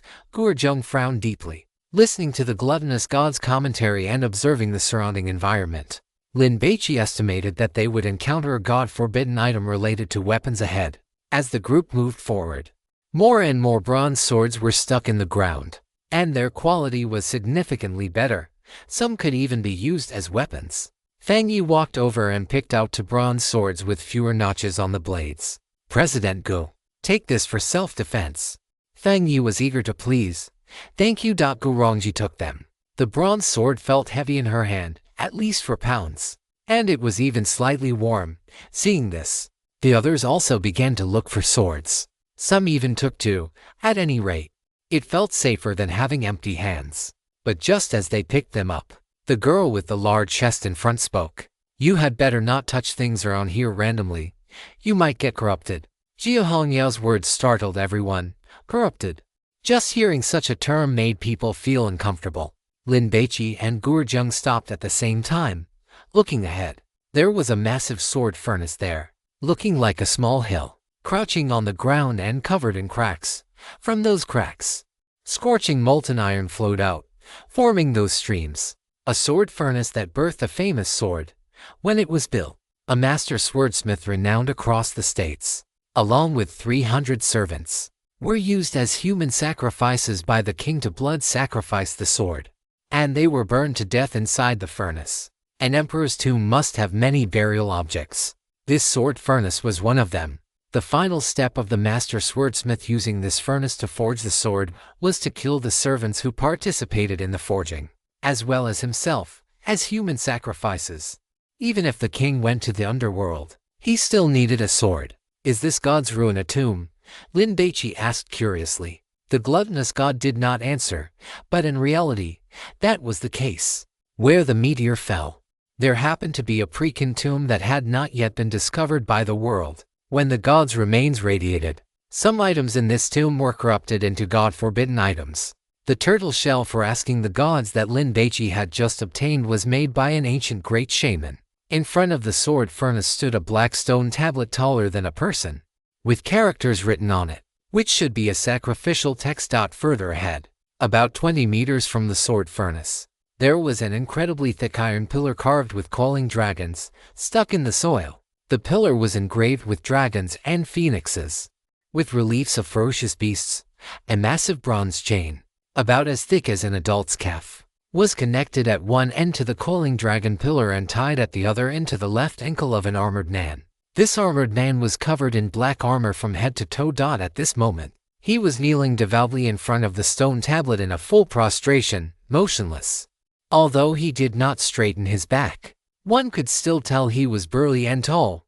Beside the armored man, a large bronze sword was stuck in the ground. It was so wide and large that it looked like a door panel. Let's just leave. I feel like something is wrong here. Du Xin was a bit scared. She wanted to leave, but Lin Baici was not moving, and she figured Tang Jiqin and the others would not leave either. God Lin, what do you think? Lu Yingxi rubbed her temples. Her head ached, and she felt a bit nauseous and sick. Leave? Leave to where? If you can't find the god's remains as soon as possible and break the god's ruin, you ordinary people will die even if you hide and don't experience any real corruption. Gurjung mocked. Did they really think the radiation from the god's remains was a joke? Sorry, I misspoke. Not die, but turn into dead flesh people. The group was terrified by Gurjung, their expressions turning fearful and panicked. Xiaobai, Huo Yu grabbed Lin Baici's arm. Don't panic, Lin Baici comforted her. The curse on Coach Zhang had already been lifted, and his tuberculosis was cured, but his body could not recover its health all at once. Moreover, having walked so far, he felt his chest and lungs were uncomfortable again. Cough, cough. Coach Zhang felt an itch in his throat, so he coughed twice and then took the opportunity to spit on the ground. There were some blood streaks in the saliva. This made Coach Zhang's expression grave. Just as he was about to wipe his mouth, he suddenly felt the light above him dim, as if the sun had been blocked by something. He turned his head and was astonished to see that the armored man who had been kneeling in front of the stone tablet was now standing beside him. Clatter! The iron chain shook, emitting a harsh grinding sound. Those who defile the sword furnace, the armored man roared, swinging the great sword in his hand. Coach Zhang subconsciously wanted to run, but just as he took a step and before he could exert any force, the armored man's door panel-sized bronze sword had already swung from left to right, slashing into Coach Zhang's left waist. Swish! Coach Zhang was cut in half at the waist. His upper body fell to the ground with a thud, and blood, mixed with internal organs, splattered all over the ground like a downpour. Coach Zhang screamed, his arms straining as he tried to crawl forward. The girls on Gurongji's side all screamed, turning and fleeing one by one, wanting to get away from this hellish place. On Lin Baiqi's side, Joia and the others were the same. Don't run, you'll die. Lin Baici hurriedly tried to persuade them, and fortunately, it was useless. Everyone was terrified. Clatter! The ironclad figure moved once more. Amidst the clanking sound of iron chains, it appeared beside the man who had run the furthest and swung its great sword. Swish! The man was cleaved in two. Those who disturb the tranquility of my sword hut shall be killed. The ironclad figure roared, moved again, caught up to another man, and swung its sword once more. Swish! Blood sprayed wildly, soaking the yellow earth. Another unlucky soul was cut down. Stop running, stop screaming, and be quiet. Jiu Hongyao shouted, warning the others. If this continued, everyone would die. The high ponytail girl's worries were unnecessary. The ironclad figure had executed 2 people in a row, both of whom had been the fastest and furthest away, which terrified everyone into freezing in place, not daring to move a muscle. Some timid girls even covered their mouths tightly with both hands, afraid that a scream would bring about their own demise. Clatter. The sound of iron chains rang out again, signaling that the ironclad figure had moved once more. This time, it appeared beside a long-haired girl. I didn't disturb you." The long-haired girl trembled, her voice shaking as she explained. Her voice was so soft, truly as faint as a mosquito's hum. Everyone stood where they were, watching this ironclad entity. It was terrifying. That Ko Chang from Palm Harbor, he wouldn't have been killed just because he coughed twice, spat on the ground, and dirtied the floor, would he? Gurjung was utterly speechless. If that were truly the case, Ko Chang's death was far too worthless. An ironclad sword slave guarding this sword hut. Anyone who dirties this place, disturbs its silence, or trespasses without authorization will be killed, the God-Eater commented. Lin Baici frowned upon hearing that trespassers would be killed. The ironclad sword slave stood before the long-haired girl, its door-sized great sword not yet falling. Just as everyone thought the girl might survive, the ironclad sword slave suddenly spoke. "Those who trespass into the sword hut shall be killed." The word "killed" was filled with murderous intent. The great sword descended, slicing into the left side of the long-haired girl's neck, cutting through her chest, and exiting from her right waist. Swish! Cleaved into with a single strike. The eyes of the crowd twitched violently, nearly spasming. Thump, thump, thump, several timid ones, their legs turning to jelly from fear, collapsed onto the ground. Gurongji felt her scalp tingle, and she felt a deep sense of heartache. That long-haired girl was a seed she had discovered last year and had been cultivating heavily for a year. Half a month ago, she had just landed the role of the second female lead in a historical idol drama. The part had significant screen time and involved acting alongside several popular male idols. The chances of her becoming a hit were high, and she could have become a cash cow for the company. And now, she had been sliced in half by that ironclad monster. Gurongji soon had no time to worry about her cash cow. Whether she herself could survive remained an unknown. Gurongji scanned her surroundings quickly, looking for a chance to escape. She suddenly noticed that the young man the wealthy boss had intended to introduce to her earlier was watching the ironclad monster with a calm expression. The girl with the large chest beside him also showed no signs of fear. Instead, she looked somewhat eager to try her hand. She couldn't possibly be thinking of attacking this monster, could she? "I am the ironclad sword slave of this sword hut. You have trespassed here, and you deserve to die." The ironclad sword slave's voice was fierce. "This monster is very fast." Jiu Hongyao whispered a warning. "Yeah." Lin Baici was already on full alert, but the speed at which this monster had suddenly launched itself to execute Ko Chang was still startling. Hearing the ironclad sword slave's words, the color drained from everyone's faces. Did this not mean that everyone was going to die? Gurongji was quite intelligent. She keenly spotted a loophole. If this monster intended to kill all trespassers, why bother saying so much? It could have just acted. "What must we do for you to let us leave?" Gurongji asked, her attitude humble. The ironclad sword slave was true to its name, covered from head to toe in heavy iron armor. Even its mouth and nose were covered, with only 2 fist-sized holes in the area, revealing a pair of eyes flickering with crimson light. It stood about 2 meters tall, already possessing a burly physique, clad in iron armor and wielding a 2-meter-long greatsword. It looked like a blood-soaked, iron-willed general who had slain thousands.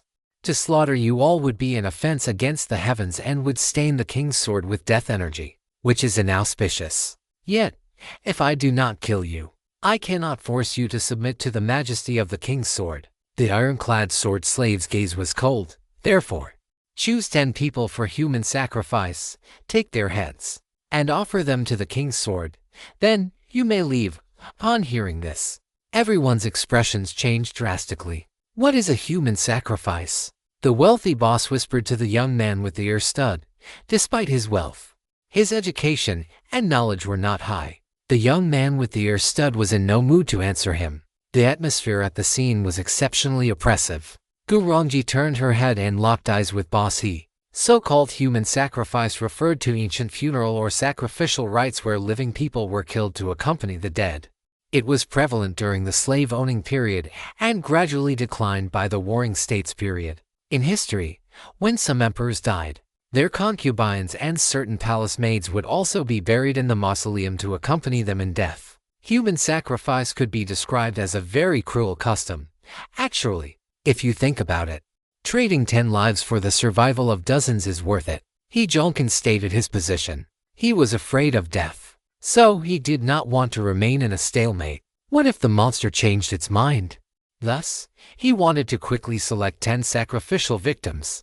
Regardless of how they were chosen, he would certainly not be one of those 10 unlucky souls. Hearing this, the crowd's expressions turned fearful and panicked.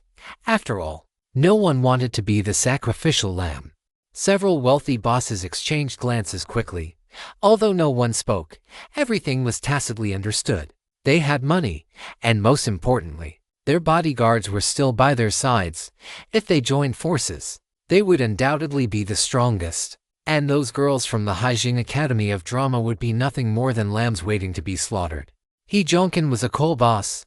Among these business owners, he possessed the largest family fortune and the most assets. So, he was naturally the undisputed leader. He glanced toward Lin Baici's side. There was no reason for him to play the villain while they sat back and reaped the rewards.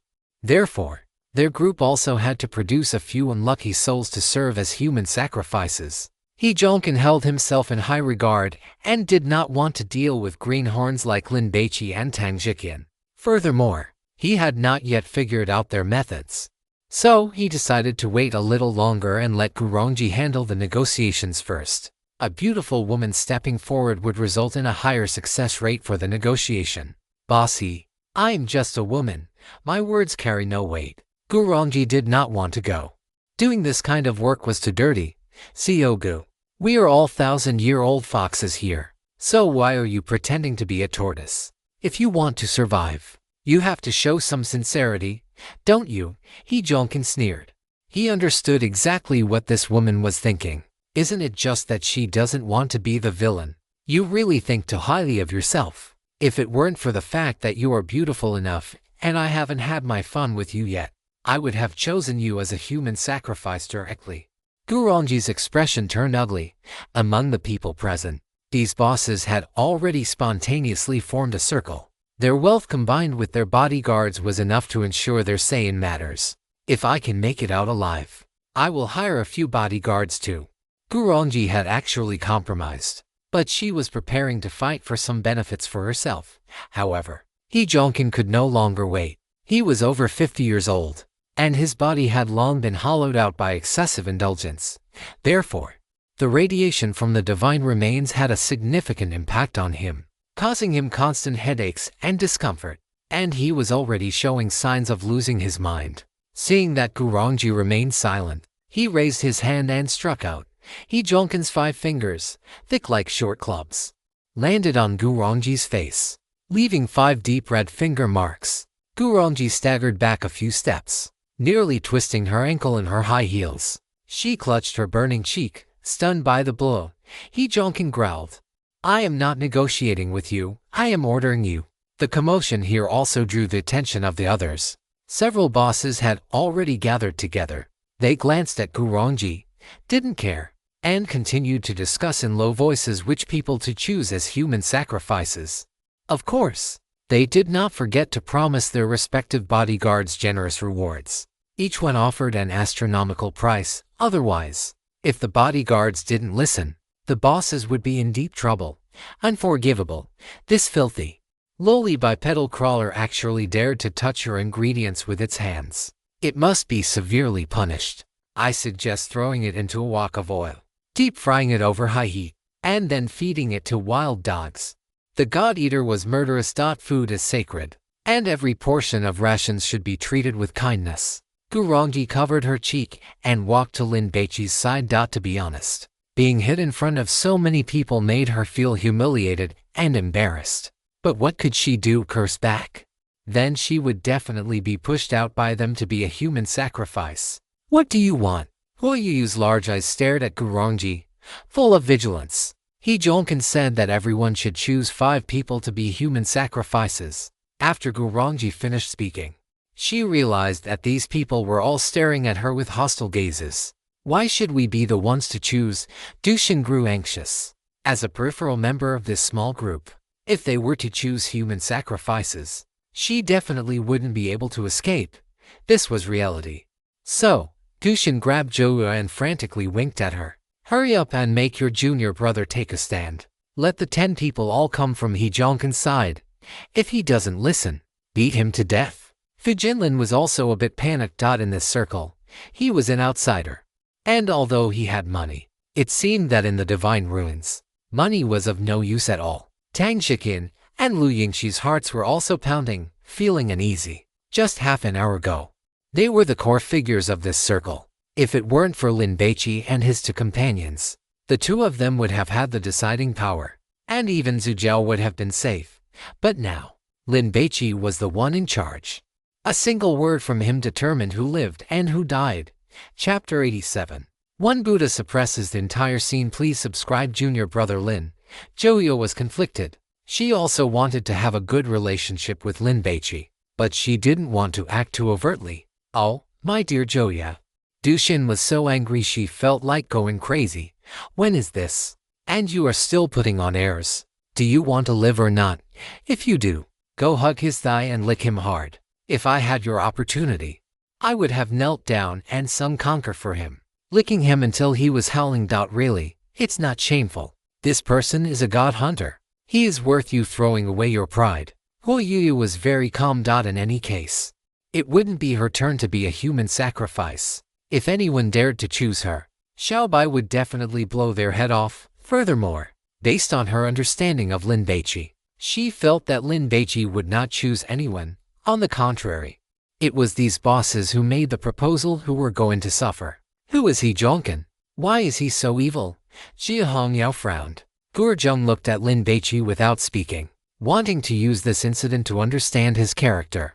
For ordinary god hunter teams, to break through a divine ruin, they often had to use human lives to pave the way. Some foreign teams would even bring hundreds of people every time they explored a divine ruin, just to use them as cannon fodder. Teams that could give their cannon fodder a decent settlement fee were already considered decent. The more ruthless ones would simply take people's lives for free. According to the Pavilion Master, some large teams played even more sophisticated games, using religion to brainwash believers and then using them as cannon fodder to scout the path. This decision is certainly cruel, but it is undoubtedly the best choice at the moment. Gurongji carefully observed Lin Baici's expression, weighing her words, trying to persuade him. This monster that calls itself the ironclad sword slave looks like it's not to be trifled with. If we fight it, people will definitely die. Instead of wasting them, it would be better to. Gurongji was too ashamed to say the rest, but the meaning was self-evident. Since they were going to die anyway, they might as well serve as human sacrifices. What if I don't agree? Lin Baici's expression was cold. Gurongji put on a bitter smile at just the right moment, touching the slap mark on her face to display her fragility. I'm just a messenger. I cannot decide anything. Hey, you bitch. Stop putting on a show with your acting. Dushin cursed loudly. Have you all made your decision? The ironclad sword slave inquired. Almost there. Please wait a moment. Please wait, He Jonkin said with a fawning smile. Too slow. After the ironclad sword slave finished speaking, he suddenly lunged forward, appearing in front of the crowd, and swung his great sword. Swish. The door-sized great sword flashed like thunder, slicing through the bodies of 3 girls in an instant, unleashing a massive spray of blood mist. People screamed and scattered in all directions once again. One girl was cut in half at the waist. She did not die immediately and let out a shrill, agonizing wail. If you do not offer human sacrifices, you shall all be killed. The ironclad sword slave snorted coldly, with a flick of his wrist. The blood staining his greatsword was flung out in a crimson arc, landing on the ground. A portion of it splashed into the flowing river of molten iron, where it evaporated with a sizzling sound. We will choose right now, as He Jonkin spoke. He ran over to Lin Baici's side. Friend, each side chooses 5 people. This is the fairest way. Behind him, the bodyguards followed closely. Jia Hongyao was so angry she laughed. Then for the 10 people chosen. Who is going to give them fairness? If you are going to talk like that, then there is no point. He Jongkin felt that this woman must have had all her nutrition go to her chest at a time like this. Why bother with such things? Those human sacrifices are dead. So what if it isn't fair? Could they possibly turn into ghosts and come back to claim their lives? Even if they could come back, I could just sell them off again. A black-hearted and ruthless coal boss. In his early years, while seizing mines, he participated in armed brawls and witnessed death and injury. When a collapse occurred at one of his coal mines, he covered it up and failed to arrange rescue in time, simply paying the families of those who died in the disaster 500,000 per life. His bodyguards have blood on their hands and are very capable fighters. This person belongs to the middle of the food chain and believes in the law of the jungle. Friend, there is no time left. You have seen it yourself. This monster is so strong that it can kill us all. If we want to survive, we have to sacrifice some people. He Jongkin tried to persuade Lin Baici, as he could tell that in this small group, this handsome young man was the one in charge. Lin Baici looked at He Jongkin. I choose you. He Jongkin was stunned. His two bodyguards immediately reached into their jackets, clearly preparing to draw weapons. Friend, that is not a funny joke. He Jongkin said with a forced, insincere smile. Who is joking with you? Gurjung was worried that the ironclad sword slave would lose his temper. So he quickly took action and selected 10 people as sacrifices. You, and you few, be the human sacrifices. No one dared to object because Gurjung had pulled out his pistol. This was the strongest form of deterrence. He Jongkin's face turned gloomy, and he was so angry he gritted his teeth. If this were on his own turf, he would have already used his homemade 5-shot shotgun to blast their heads apart, then toss them into an abandoned mine shaft where they would be picked clean by wild dogs in a few days. You are not afraid? Gurjung was somewhat surprised. Although He Jongkin and his two bodyguards were shocked, they were not afraid. Their posture clearly showed they were tough characters. Let us talk this over. Let us talk this over. Do not resort to violence. Fu Jinlin hurriedly tried to mediate. God Lin, this is a big boss from the mining province, worth billions, with connections that reach the heavens. Boss this is God Lin, a god hunter. You are not in a position to negotiate with him. Fu Jinlin's words were demeaning. Under normal circumstances, He Jongkin would have already exploded and slapped him across the face. But now, he did not mind. His mind was filled only with the words God Hunter. Gurongji looked at Lin Baici, completely dumbfounded. The God Hunter, is that the kind of person rumored to specialize in breaking through divine ruins? It is said that their physical fitness is superior to even Olympic champions, and they possess powerful and mysterious extraordinary abilities. Feng Yi was stupefied. I knew it. Modern young people are all desperate to become internet celebrities to make easy money. I gave him a chance to become a star, which has a higher status than an internet celebrity. Yet he did not care at all. Now it all makes sense. He is a god hunter. He has no interest in being a big star at all. So that is how it is. It was he, who failed to recognize a true master. I apologize. He Jongkin cupped his hands and turned to leave. Boss Dong, do not just stand there. Hurry up and pick 10 people. Hearing this, the several bosses not only had their bodyguards take action, but also joined in themselves. Anyway, picking the weakest and ugliest women was fine by them. Screaming, cursing, and complaining immediately turned the scene into chaos. Soon, 10 unlucky souls lay on the ground, bruised and battered. Did I say you could leave? Lin Baici's casual question made He Jongkin freeze in place, as if facing a formidable enemy. His two bodyguards felt their scalps tingle and had looks of apprehension on their faces. But they did not back down because He Jongkin usually paid them well and treated them decently. Besides, if they retreated today, given He Jongkin's personality, he would definitely retaliate against their families and make their lives worse than death. God Lin, I have money, and I am never stingy. Stocks, company shares. Or do you want a few small coal mines to be your own boss? Name your price. He Jongkin was indeed an old hand in the business, managing to remain calm even now. You go and be a human sacrifice. Lin Baici looked at these people. And these bosses, plus your bodyguards, I have counted. And the number is exactly enough. Lin Baici did not want to use cannon fodder to test the rules of the contamination. That would make him feel cold-blooded and incompetent.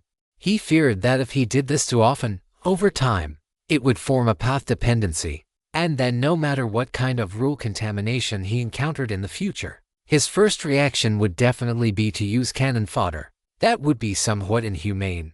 As for people like Hee Jongkin, if they insisted on jumping out to make trouble, then they had only themselves to blame. Gu Rongji was very sharp. Seeing that Lin Baici and Hee Jongkin's group had broken ties, she immediately stood by Lin Baici's side and began to spill secrets. God Lin, the young man on the left has trained in Muay Thai, and the one on the right studied mixed martial arts. Both of them have killed people before, so please be careful. Choosing a side, I am a professional at this.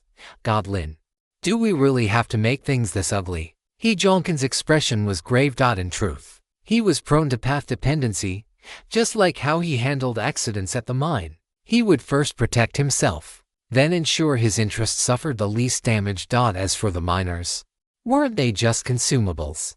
There were so many people in the 9 provinces, was it hard to find expendable labor? If you offered an extra 1,000 yuan in wages, plenty of people would scramble to go down into the mines. Too much nonsense. Gu Rongji cursed, shouting at the ironclad sword slave. We have made our choice, these ones. Gu Rongji pointed his finger. You think you can choose just because you say so, even though the facade had already been torn away. There was no need to be polite. Hee Jongkin quickly retreated, trying his best to stay out of the range of the pistols. Lord Ironclad, we offer these 10 pure girls as human sacrifices for the king's sword. That's right. Choose them. If that's not enough, we can add more. They aren't married yet. They are still maidens. Baici and his group shouted out, demonstrating their piety. The 10 girls, who had been beaten by them and were lying on the ground, also began to scream desperately at this moment, help. But the very next moment, they were viciously kicked in the face by the bodyguards standing beside them.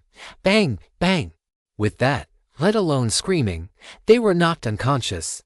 Those people over there, they are young, healthy, and full of vitality. I believe only such human sacrifices are worthy of the Supreme King's sword. Hee Jongkin exhausted his vocabulary of praise, lauding Lin Baici's group, hoping to use the hands of the ironclad sword slave to wipe them all out. You are all talking over each other. Who is actually in charge? The ironclad sword slave questioned. Of course it is us. Can't you see that we have already offered the human sacrifices and were the first to express our sincerity? Baici snatched the answer, preparing to smear Lin Baici's group. When he suddenly heard Hee Jongkin's Muay Thai bodyguard shout a warning, he instinctively turned his head and saw a massive, muscular man, wearing only a pair of tight shorts, appearing behind Hee Jongkin, dubbed the Great Buddha. The hair of this muscular hunk was just like that of the Tathagata Buddha in movies, consisting of individual snail-like curls. His earlobes were very large and drooping, and combined with the prayer beads hanging around his neck, he looked like a walking Buddha statue. Boss. The young bodyguard took 2 steps and lunged at the muscular Buddha, exerting force and leaping into the air. Idiot! The youth let out a strange cry. His knees bent as he struck toward the muscular Buddha's face. This was the monkey god leaps from ancient Muay Thai. Once it landed, the opponent's nasal bone would be smashed to pieces. It had to be said that the youth's jumping ability was off the charts. The muscular Buddha was 3 meters tall, yet he had leaped high enough to strike its head. And his speed was incredibly fast. In the blink of an eye, he was already in front of the muscular Buddha. The young bodyguard had already planned his follow-up moves. If the opponent didn't dodge and took the hit head-on, he would smash down with both elbows to crush its skull. If the opponent retreated, he would immediately follow up with a back whip kick to its temple upon landing. The muscular Buddha neither intended to dodge nor to take the hit head-on. It simply raised its fan-sized hand and swiped out as if swatting a fly. The muscular Buddha's massive palm struck the young bodyguard, making him feel as if he had been hit by a speeding dump truck. The young bodyguard was sent flying, rolling more than 10 meters away. The other bodyguard, who had been preparing to join in, froze on the spot upon seeing this scene. The muscular Buddha took a long stride, caught up to Hejonkin, and with a stretch of its long arm, grabbed Hejonkin by the head as if it were a hawk snatching a chick, then swung him toward the ground. Hejonkin hit the ground like a broken sack, and then the muscular Buddha used him as a human sandbag, hurling him toward the other bosses. The bosses scattered and fled, and the girls didn't fare much better. One by one, they ran toward Lin Baici's side, seeking refuge. The muscular Buddha did not continue its attack. Its cold, indifferent eyes stared at the remaining bodyguards. The bodyguards didn't dare to move. Gurongji looked at the muscular Buddha, dumbfounded. What is this? And this thing actually listens to that god Lin. While shocked, a deep sense of envy welled up in Gurongji's heart. If she had a bodyguard like this, it would be absolutely amazing. Is this what a god hunter is? Feng Yi muttered to himself. Now, I will ask once. Who else wants to be in charge? Lin Baici's gaze was cold and stern as he swept it over Hejonkin and the others. No one answered. The scene was terrifyingly quiet. Tang Shikin and Lu Yingxi watched as Lin Baici suppressed the entire field with one Buddha, feeling incredibly envious. This was just too domineering, wasn't it? Very good. Lin Baici was very satisfied with everyone's attitude and looked at the ironclad sword slave. The answer is out. These 10 are willing to sacrifice themselves for others as human sacrifices, in exchange for a chance for everyone to survive. The ironclad sword slave looked at the unconscious Hejonkin and the bosses who had wet their pants, then shook his head. Not just anyone can be a human sacrifice. They are not qualified. What do you mean? Are you playing with us? Fu Jinlin cursed, feeling panicked. God Lin, please. You must not choose me. Everyone began to feel nervous again, stealing glances at Lin Baici. Why waste so much breath? Kill it. Jiu Hongyao held her short blade, deciding to stop caring and just slaughter this ironclad sword slave first before dealing with anything else. The king's sword only wants the blood of heroes. You, and you. Come and sacrifice yourselves to the sword. The ironclad sword slave held his great sword level, pointing it one by one at Lin Baici, Xiu Hongyao Gurjung, and Huo Yuyu. Why am I included? Do I count as a hero too? Huo Yuyu was speechless. Was this considered being acknowledged by the ironclad sword slave? She did not know whether to cry or laugh. In reality, the so-called hero in the eyes of the armored sword slave was someone who could remain calm and composed even when facing the pressure of their own impending death. Although Huo Yuyu lacked strength, she had not panicked much because she was following Lin Baici, which led the armored sword slave to perceive her as having the spirit of a hero. If you do not want to die, then draw your sword. The armored sword slave was a fierce warrior who had achieved 1,000 kills on the battlefield. Because he had committed a transgression, he was demoted by the king to a sword slave, destined to serve the king's sword for the rest of his life. This monster does not look easy to kill. Gurjung felt a massive headache coming on as he pulled a dagger over a foot long from his bosom. The dagger looked like the leg of a locust. The blade was sharp with serrated, backward-facing teeth, and the entire object appeared dark green. Divine taboo item. Leg of the giant locust. Whoever holds it will possess immense jumping power. When fighting in areas with lush vegetation, their skin can turn green to achieve a camouflage effect. Lin Baici held a pine torch, scraped it against the ground to ignite it, and incidentally glanced at Gurjung's insect leg. Everyone, open fire, Gurjung urged, preparing to use these people as cannon fodder. Tang Shikin and the others who had guns wore grave expressions and did not dare to pull their triggers. Are you kidding? This is definitely a situation where whoever strikes first dies. Xiaoyu, hide yourself well, Lin Baici instructed. Here I go. Jiu Hongyao took the lead. She leaned her body forward, moving like a gust of wind, and appeared before the armored sword slave, leaving behind an afterimage. Whoosh! Jiu Hongyao thrust her short blade, aiming for the armored sword slave's eyes.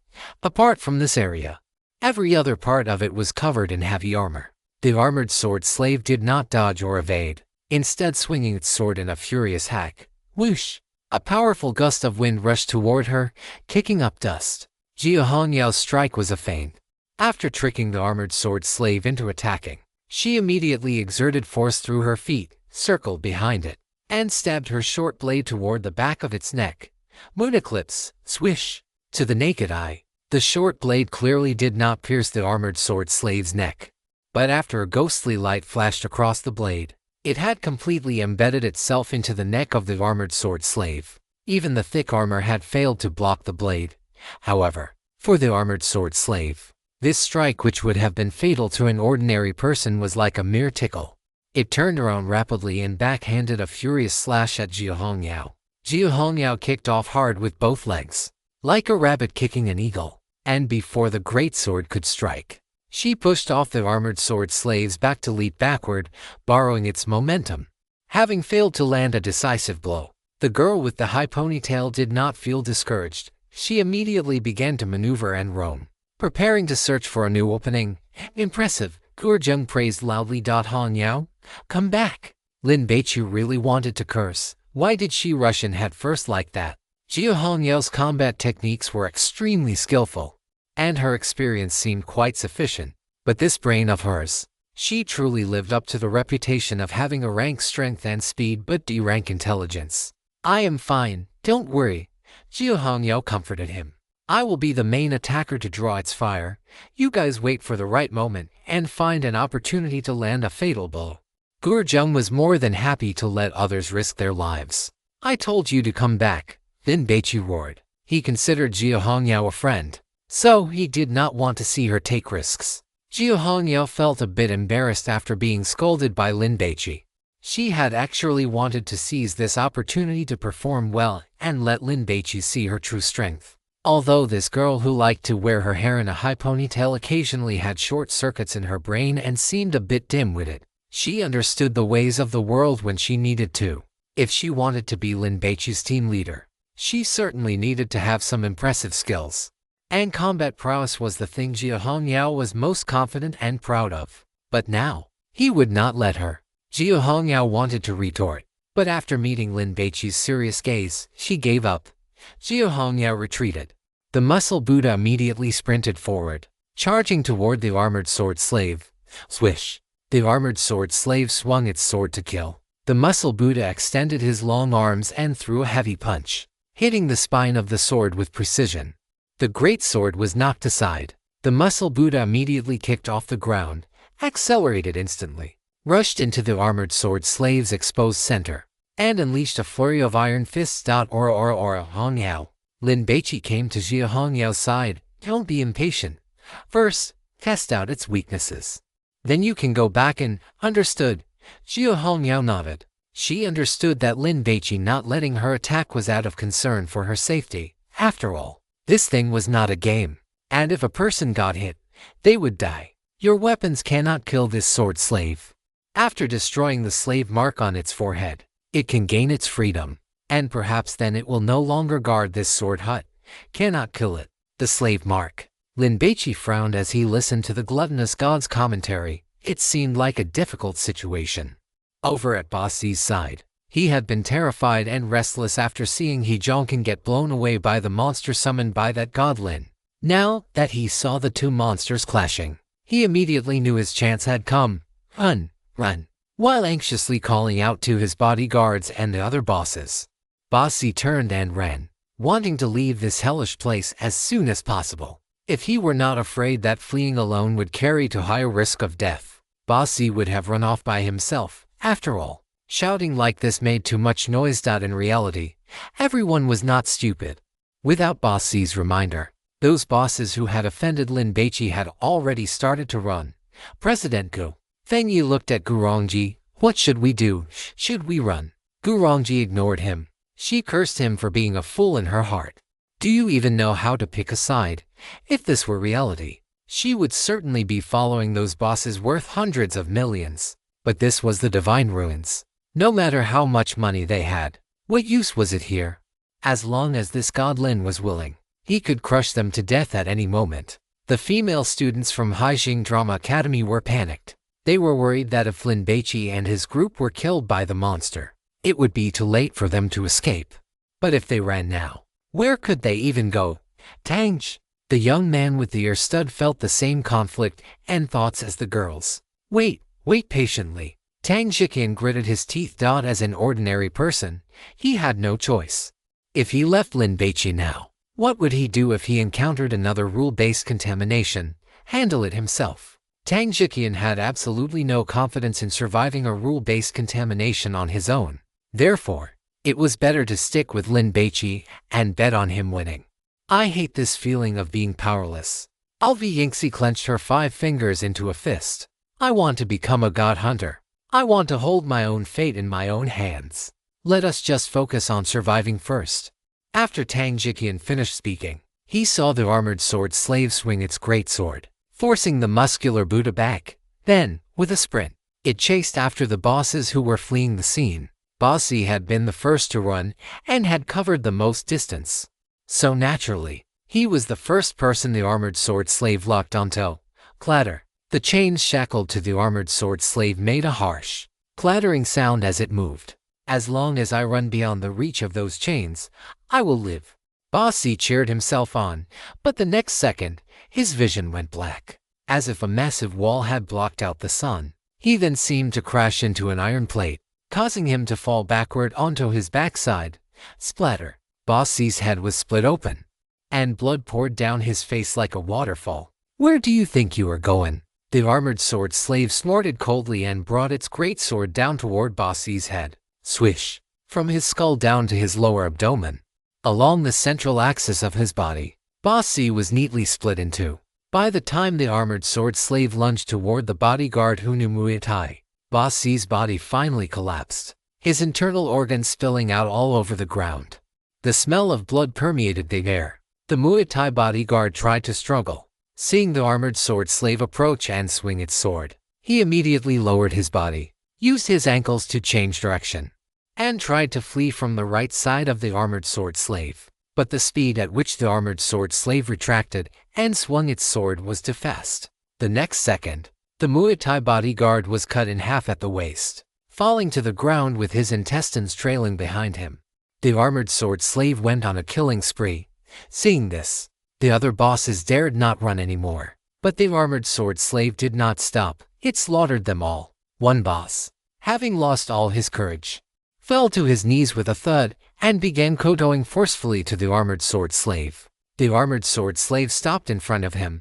I beg you, don't kill me. The boss thought he had a chance and kowtowed even harder, causing his wig to slide askew, revealing a bald patch. Noisy. The armored sword slave scolded and swung its sword casually.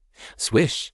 The boss's head was severed, falling from his shoulders like a ripe coconut dropping from a tree. The head landed on the yellow earth, rolled twice, and came to a stop. Sizzle! Blood sprayed out, some of it landing in the river of molten iron, where it was scorched into red steam. He Jonkin, who had just woken up from his faint, felt a chill run through his entire body upon seeing this. However, because he had not run, the armored sword slave did not kill him. After clearing out the others, it glanced at the muscular Buddha and looked back at Lin Baici. Is it your Buddha slave? Everyone should mind their own business. How about you pretend you never saw us? Lin Baici proposed. The armored sword slave grinned and charged at Lin Baici. Xiao Hongyao stepped forward, blocking Lin Baici, but the muscular Buddha had already moved to engage the enemy. I will find an opportunity to ignite it and burn through its iron armor. You cover me, Lin Baici instructed. Why not let me do it? Xiao Hongyao suggested.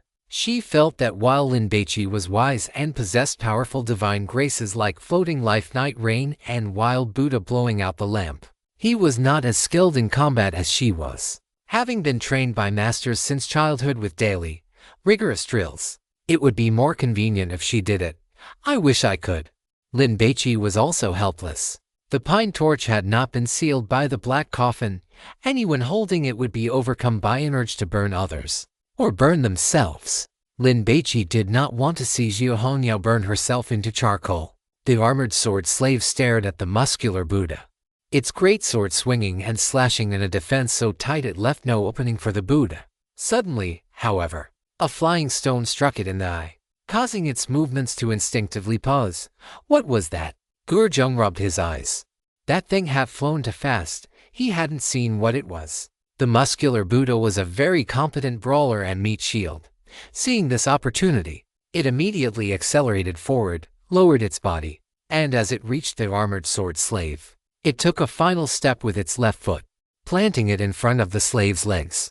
Then, it continued to lunge forward while diving diagonally downward. When the muscular Buddha's left shoulder hit the armored sword slave's abdomen, it wrapped one arm around its waist and the other around the back of its right knee, lifting it with force and thrusting it forward.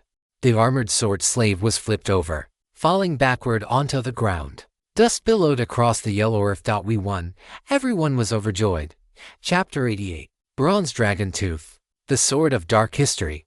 The muscular Buddha threw the armored sword slave to the ground and quickly followed up with a grapple, using its massive body weight to pin it down. Beautiful. Jiao Hongyao couldn't help but cheer. The muscular Buddha stood like a bear and lay like a tiger. This move had been as swift as thunder, extremely agile and graceful, looking exactly like a wrestling master who had reached the pinnacle of making the difficult look easy. Damn it! Gurjung was so envious he felt like vomiting blood. This muscular Buddha was just too useful, wasn't it? I want one. I want it to wrestle with me every day. The moment the muscular Buddha pinned the armored sword slave, Lin Baici also darted out, holding the burning pine torch. He thrust it fiercely into the armored sword slave's head. The iron armor on the sword slave was indeed not as easy to ignite as wood, clothing, or human flesh, but it only took about 7 or 8 seconds longer to catch fire. When the ironclad sword slave exerted its brute strength to heave the muscle Buddha off its body, its helmet had already begun to burn like a giant fireball. As the flames grew, they began to spread across its body, covering more and more of the iron armor. Retreat, retreat, retreat. Lin Baici shouted a warning, feeling a sense of relief in his heart. Now, he could wait for this monster to be burned into a severely wounded state before making further plans. Baici, this muscle Buddha was summoned by the kasai you are wearing, right? Gurjung leaned in and whispered his inquiry. Supernatural items born from the radiation of divine remains are bizarre and unpredictable. For a god hunter like Gurjung, who had only been in the business for a few years and lacked experience, he could generally only judge whether an item was a supernatural item through superficial appearances. Like the turtle shell divination pollution they encountered earlier, he had misjudged it, thinking the altar was the key, but in reality, that was considered relatively simple in a supernatural game.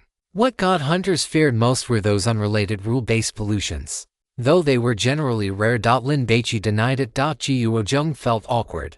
Did I guess wrong again? Then why are you wearing this thing? Are you doing performance art to mislead the enemy, making them think this kasaya is a supernatural item, and that tearing it off would take care of that muscle Buddha? In reality, my true trump card is something else. Lin Baici smiled smugly. So that is how it is. Gurjung thought to himself. This kid is truly devious. Jiao Hongyao was stunned. Little Lin is not the type of shallow person who loves to show off.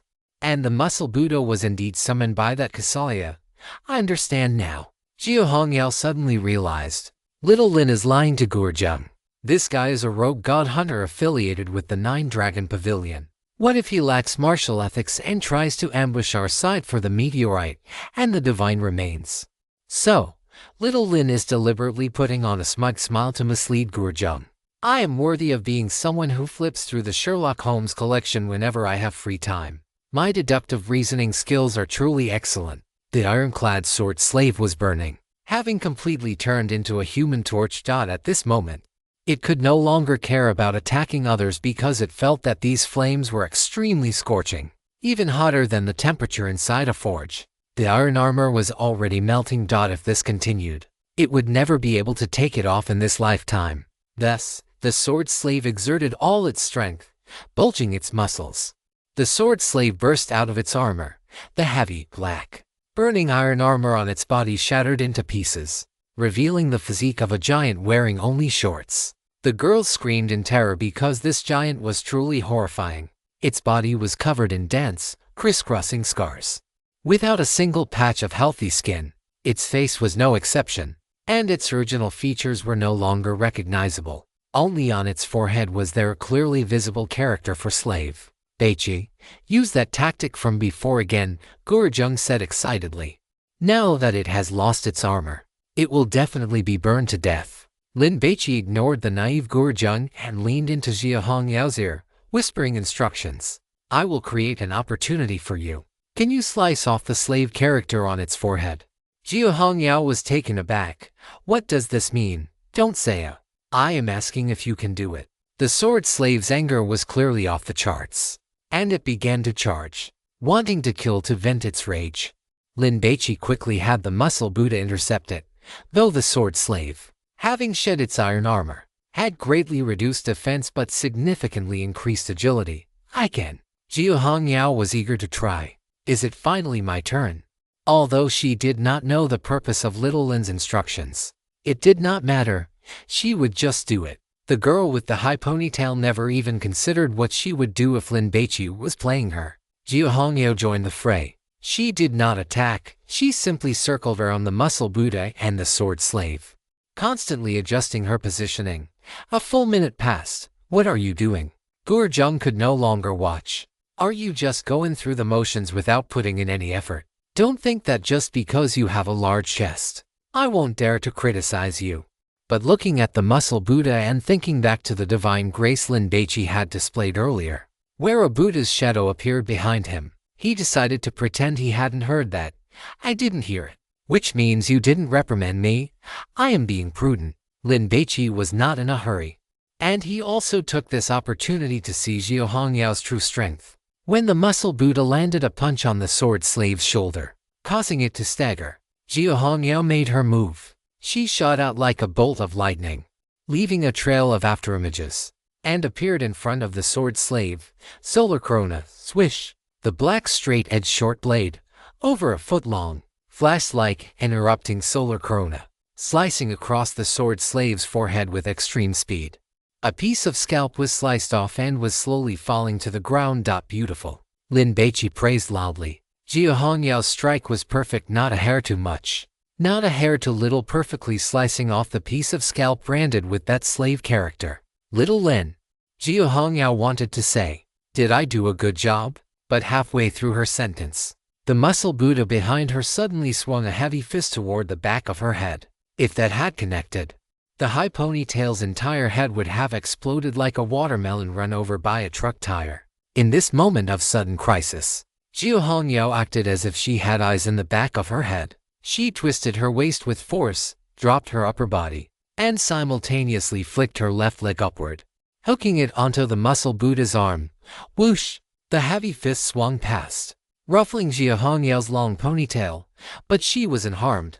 What is going on? Seeing this, Gurjung subconsciously dodged to the side, moving far away from Lin Baici. Is this a double cross? But if you were going to betray someone, shouldn't you wait until after killing the sword slave? The problem was that this muscular Buddha, summoned by the divine taboo item he was using, would occasionally refuse to obey his control. Damn it! Divine taboo items were truly terrifying. Gurjung suddenly didn't want this divine taboo item anymore. What if, while everyone was wrestling, it suddenly threw a punch and blew his own head off? Lin Baici breathed a sigh of relief when he saw Jiu Hongyao dodge the muscular Buddha's attack. He stared at the sword slave, weighing whether he could dismiss the muscular Buddha, when a dark golden light whistled through the air, shooting toward Jiu Hongyao. Because Jiu Hongyao had just finished dodging the muscular Buddha's attack, her body was still adjusting its posture, making it difficult to exert force. So, when this dark golden light shot over, she saw it, but she couldn't dodge it. This is bad. Jiu Hongyao's heart skipped a beat, but she didn't panic. She was still trying to save herself. The waist muscles she had trained for 18 years erupted with a massive amount of power, allowing her upper body to shift. She definitely couldn't dodge it completely, so she could only try her best to avoid the vital areas. Just as Jiu Hongyao was about to be struck by that dark golden light, whoosh, whoosh, whoosh, 3 cherry-sized stones flew in, colliding with the dark golden light one after another. Ding, ding. The dark golden light was knocked off course, grazing past the ear of her high ponytail and slicing off a few strands of hair. A sword. Jiu Hongyao saw it clearly. It was a bronze sword, a foot and a half long and 3 fingers wide. Its overall color was bronze green, and because it was engraved with golden patterns, it appeared dark golden when they shimmered in the sunlight. Beautiful, common, noble, and magnificent. Jiu Hongyao landed, holding her short blade, and stared at the bronze sword. However, after its failed strike, It did not launch another sneak attack but instead flew back into that small, mountain-like sword forge, a sword. Lin Baici also saw it clearly. He watched the bronze sword fly back to the sword forge and immediately fixed his gaze on the sword slave, whose scalp with the word slave had been shaved off. The sword slave stood in place, one hand touching his head, staring blankly at the piece of scalp on the ground. Come back quickly. Lin Baici called out to Jia Hongyao. There was still an unknown divine taboo item ready to strike. So Jia Hongyao didn't dare to be careless and immediately returned to Lin Baici's side. Thank you. She knew that in that life or death moment just now, it was Lin Baici who had activated a divine gift to save her. Flying stones. Gurjung was surprised and full of curiosity, unable to help but ask, "Is that also your divine gift?" Yes. Lin Baici had activated Red Rolling Stone before the battle began. This divine gift was something he had obtained from the clay figurine divine idol. Once activated, it could summon a 1-foot-long red clay figurine. This clay figurine could skillfully use a sling to throw stones, hitting enemies at any position within a 200-meter range. Don't let the small size of this clay figurine fool you. Know the fact that it used a simple, primitive weapon like a sling. Its accuracy was extremely high, and its lethality was immense. The flying stones were comparable to slugs fired from a shotgun. Of course, the most important thing was its stealth. Once this thing crouched in the grass or lay flat in the dirt, it was just a lump of mud. If you didn't pay attention, you wouldn't see it at all. Just now, the sword slave had been hidden though by a flying stone from this red clay figurine, causing his movements to pause, which was what gave the muscular Buddha the chance to perform the body slam. Just how many divine gifts do you have? 3. Gurjung's curiosity was like a cat, scratching fiercely at his chest. Yes again. Lin Baici wasn't going to tell him. Listening to you, it seems like more. It couldn't possibly be 5, right? After saying this, Gurjung began to shake his head. Impossible. He had been a god hunter for 4 years and only had 2 divine gifts, and they were particularly trashy ones at that. This kid was still a college student. How could he possibly be stronger than him? It shouldn't be. Possessing 5 divine gifts would make you a wolf king. The Kyushu Security Bureau wouldn't fail to recruit you. Gurjung reasoned. Unless the director of the Haijing branch is a moron. God hunters were classified by titles based on their strength. The lowest was the Hungry Wolf level. And upon possessing 5 divine gifts, one became a wolf king. When a wolf king participated in the conquest of 3 divine ruins as a main force, they were promoted to leopard head. Who are you calling a moron? Jia Hongyao frowned. I wasn't talking about you. Gurjung rolled his eyes. God Lin, tell me quietly, exactly how many divine gifts do you have? When Gurjung said this, his gaze never left the sword slave.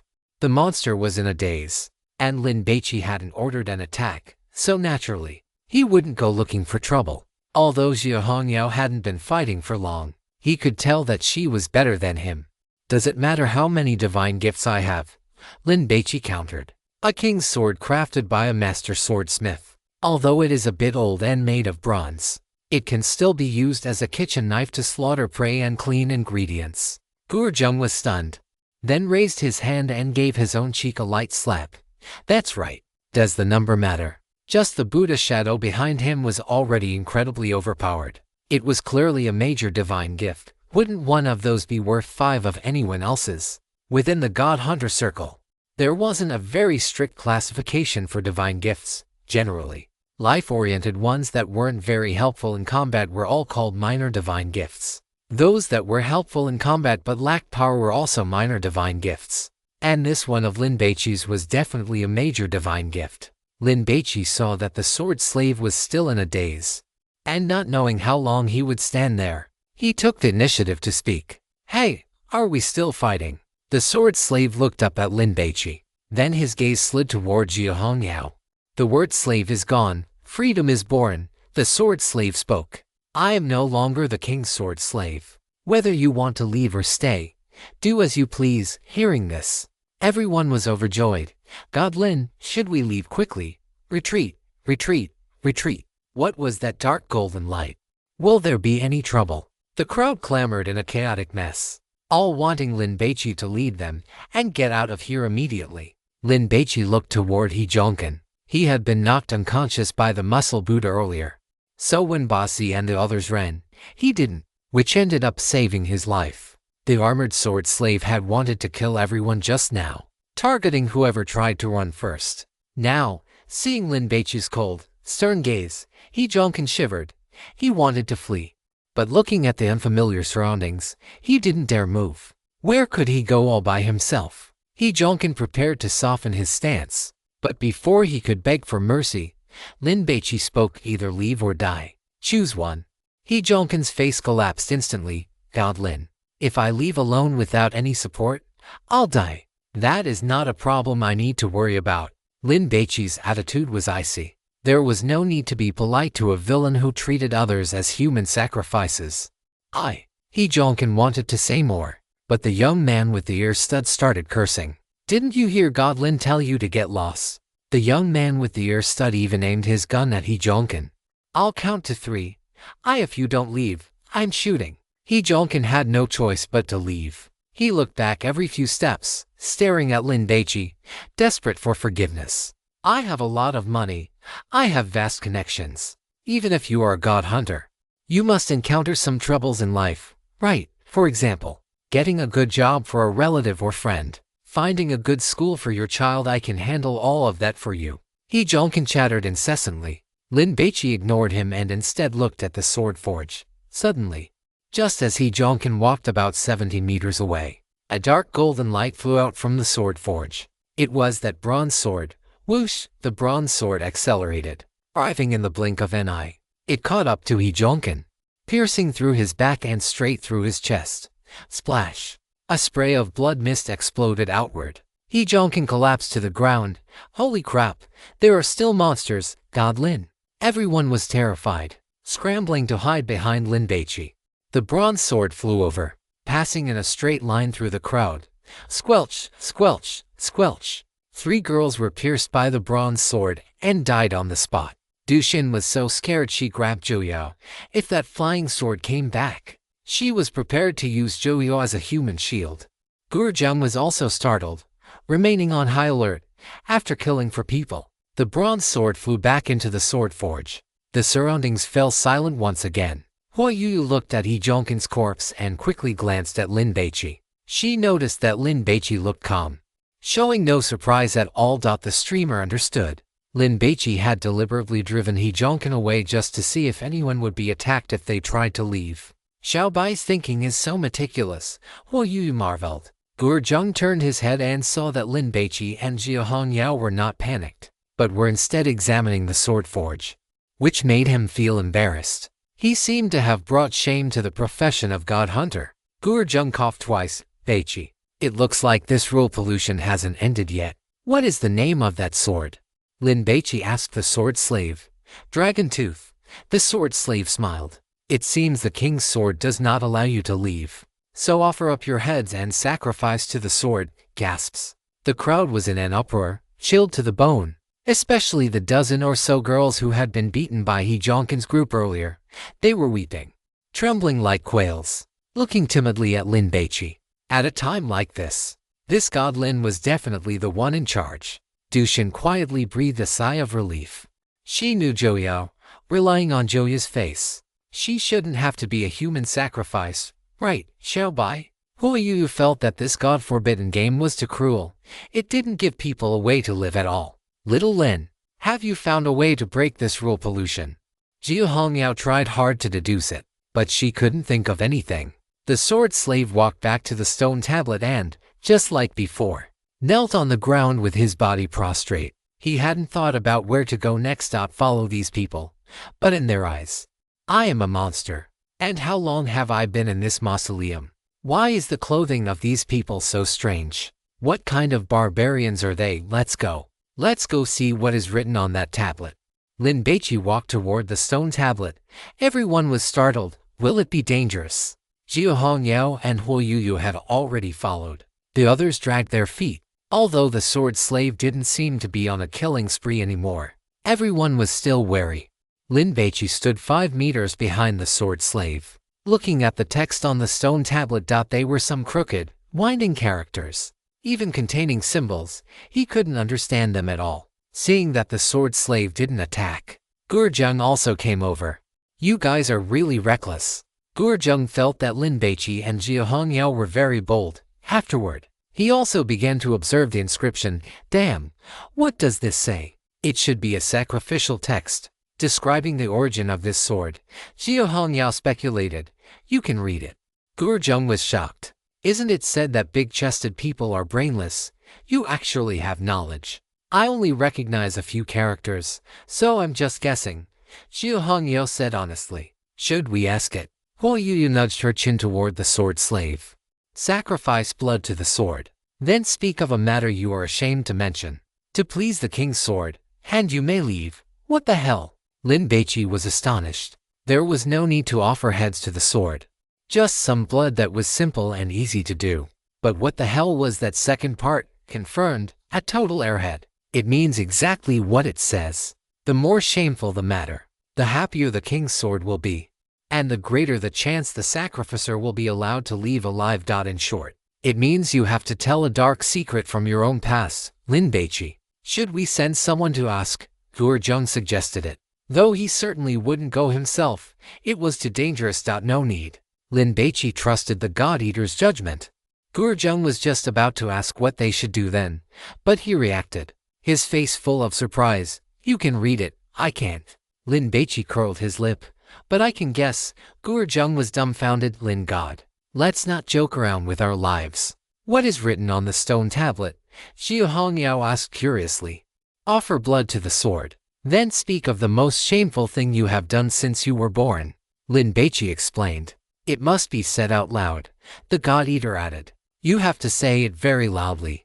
Lin Baici felt that once it was said, one would effectively suffer social death. The sword slave kneeling on the ground raised an eyebrow upon hearing this. This barbarian, he can read the script of my great nation.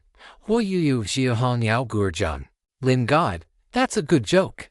Tang Xiqin and Lu Yingxi had gathered the courage to follow them.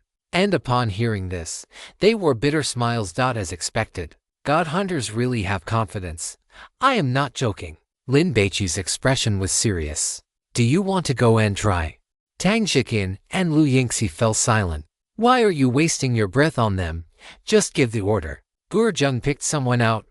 Pointing at Tang Xiqin, you go. Tang Xiqin's face immediately turned ugly. He had a gun, but facing a god hunter, he didn't want to make a move unless it was a life or death situation. Lin God. Tang Xiqin looked at Lin Baici for help. Gurjung, why don't you go try? If you gain the recognition of that bronze sword, you will become its new master. Lin Baici cast the bait. The God-Eater kept saying this sword could be used as a kitchen knife, which meant it could be tamed. Gurjung thought about it and shook his head. If someone else gets it, I can just snatch it later. Why risk my own life? I will do it. Jia Hongyao was from the Juzhou Security Bureau, for civilians who hadn't committed any heinous acts. She still had to try her best to help. Sister Hongyao, don't take the risk. Huo Yu tried to persuade her. It's fine. Jia Hongyao walked to the sword forge, holding a short blade in her right hand. Just as she was about to offer her blood for the ritual, the bronze sword named Dragon Tooth inside the forge shot out once again. Whoosh! Dragon Tooth wandered randomly and stopped in front of a girl with a youthful face. The girl was so scared she sat down on the ground, trembling all over. Quick, offer blood to the sword. Then tell a dark secret of yours, Lin Baici urged. Everyone heard this and thought Lin Baici was joking.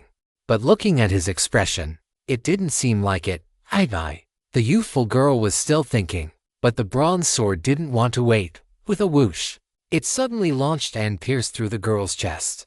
The girl fell to the ground. The bronze sword traced a circle and stopped in front of Du Xin. Hurry, do as little Lin said. Jia Hongyao urged. Quick, cut your hand. The death of the youthful girl made Du Xin afraid to question Lin Baici's words. There were quite a few bronze swords stuck in the ground nearby.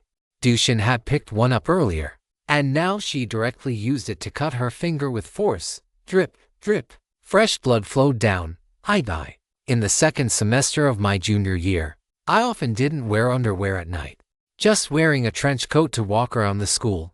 To survive, Du Xin revealed the most shameful, unspeakable thing she had ever done. After saying it, Her face was red and burning. She wanted to find a crack in the ground to crawl into. Joya looked at Dushin, stunned. She remembered that in late October back then, after Dushin bought a yellow trench coat that cost over 1,000 yuan, she would go out punctually every night. At the time, everyone thought Dushin was dating someone, but she never expected she was doing something like that. Dushin felt both ashamed and embarrassed, but at this moment, she felt more anxiety and fear. After about 10 seconds, Dragon Tooth flew away with a whoosh and stopped in front of Feng Yi. I'm alive, I'm alive. Dushin's mood relaxed, and she collapsed onto the ground. So it really is just as you said. Gurjung was shocked, followed by admiration. He gave a thumbs up. Lin God, you are awesome. If the situation weren't so inappropriate, I would definitely kowtow to you. Everyone felt the same way. They were very excited. Although speaking of such private matters in public would cause social death, it was better than losing one's life. I got a girl pregnant, Feng Yi said while cutting his palm. He felt incredibly awkward. After all, such behavior was scummy. He waited. But after more than 10 seconds, the bronze sword hadn't flown away yet. What's going on? Is what I said not shameful enough? Feng Yi panicked. He could almost see the bronze sword piercing his chest. So, he gritted his teeth and added, I know my wife has other men, and not just one. I've already kept the evidence, preparing to checkmate her at the critical moment. Damn, that's some heavy stuff. Gurjung was impressed. This Feng Yi could really endure. It was clear he was a man capable of big things. The bronze sword was satisfied this time and flew away. Feng Yi let out a sigh of relief and tore some strips of cloth from his shirt to bandage his wound. Dragon Tooth flew around everyone's heads twice, and finally stopped in front of Jia Hongyao. The girl with the high ponytail deftly cut her finger. When I was a kid, I said my sister wasn't human, and as a result, she made me kneel on the floor and shout, I am not human. I am a dog, 1,000 times. I've been training so hard, and learning various fighting techniques ever since, just so that one day I can beat her back. Huo Yu expressed her sympathy. It seemed Jia Hongyao had lived in her sister's shadow throughout her entire childhood. The bronze sword seemed satisfied. It turned its tip horizontally, pointing it toward Huo Yu, who was standing nearby. Huo Yu's spirit jolted. Oh my, what should I say? Xiao Bai is right here. I absolutely cannot tell a story that is too socially mortifying, or my cute and sweet little mermaid persona will crumble. But if I don't say something embarrassing enough, will I be killed? While Huo Yu was still struggling with her dilemma, the bronze sword suddenly moved again, pointing toward Lin Baici. Everyone's gaze immediately shifted over. Jia Hongyao even perked up her ears, listening intently. She wanted to know Lin Baici's dark history so she could tease him about it later. In Jia Hongyao's view, a true friendship was a relationship where one could even share their dark history. Chapter 89. Is your neck sharper than my sword? Please subscribe. Gurgle. Lin Baici's stomach growled. He was hungry. The bronze sword hovering before him looked like a delicious delicacy, making his mouth water. He wanted to eat it. Lin Baici pulled a black carbon-coated survival folding knife from his jeans pocket, opened it, and sliced his left index finger. He had bought this knife online immediately after receiving his 30,000 yuan prize money. It was from a famous outdoor brand and had cost him a full 600 yuan. Lin Baici used to watch Bear Grylls Man vs. Wild, watching bear traverse entire tropical rainforests, deserts, hills, and islands with nothing but a survival knife. He thought it was cool and wanted a survival knife himself. But they were simply too expensive. Now that he had the money, and with the need to explore the god ruins, he had made sure to equip himself. The survival knife was very sharp, and bright red blood immediately welled up. Earlier, the girl, Feng Yi, and Jia Hongyao had all offered their blood as a sacrifice, but the bronze sword had shown no reaction, letting the blood drip onto the ground. This time, however, it suddenly lunged forward, catching the blood dripping from Lin Baici's finger. Plop, plop. The crimson blood dripped onto the blade, which was engraved with dark gold patterns, and seeped inside. It's a bargain for it this time. Letting it taste your grace. Suddenly, the bronze sword shuddered, its tip pointing upward, and thrust toward Lin Baici's left hand. Lin Baici immediately pulled his hand back, and at the same time, The red clay figurines hidden in the shadows launched an attack. 3 cherry-sized pebbles shot over at high speed, striking the blade with precision. Clack, clack, clack. The blade was knocked aside. What is going on? Huo Yuyu was anxious. Jiu Hongyao held her short blade and immediately stepped in front of Lin Baici. Little Lin, hurry up and say a piece of dark history. The high ponytail girl thought Lin Baici had been too slow to speak, which had triggered the attack. It has nothing to do with that. Lin Baici had calculated the time. This bronze sword, known as Dragon Tooth, was somewhat patient, giving everyone over 10 seconds to organize their thoughts. But when it came to him, it was 7 or 8 seconds at most. It looks like we have to fight. Lin Baici gripped a pine torch, dragged it across the ground, and ignited it. Let me handle it. Jiu Hongyao planned to give Lin Baici some combat lessons when they got back. Otherwise, he had a great physique but couldn't unleash its full power. Lin Baici glanced at Jiu Hongyao. To be honest, he was quite moved that a girl was willing to risk her life for him. Seeing that a battle was imminent, everyone subconsciously stepped back. After all, this sword could fly and was extremely fast. If everyone stood too close, they would easily be caught in the crossfire. However, the bronze sword did not attack again. Its reaction just now was as if it had tasted a delicacy and couldn't help but snatch a bit, wanting another bite. Whoosh, whoosh, whoosh, the bronze sword danced, rushing to within 3 meters of Lin Baici before immediately pulling away. Repeating this 3 times. What is it doing? Having a seizure? Gurjung didn't understand. If you want to kill, just do it quickly. Why the hesitation? Why do I feel like it's trying to draw everyone's attention to you?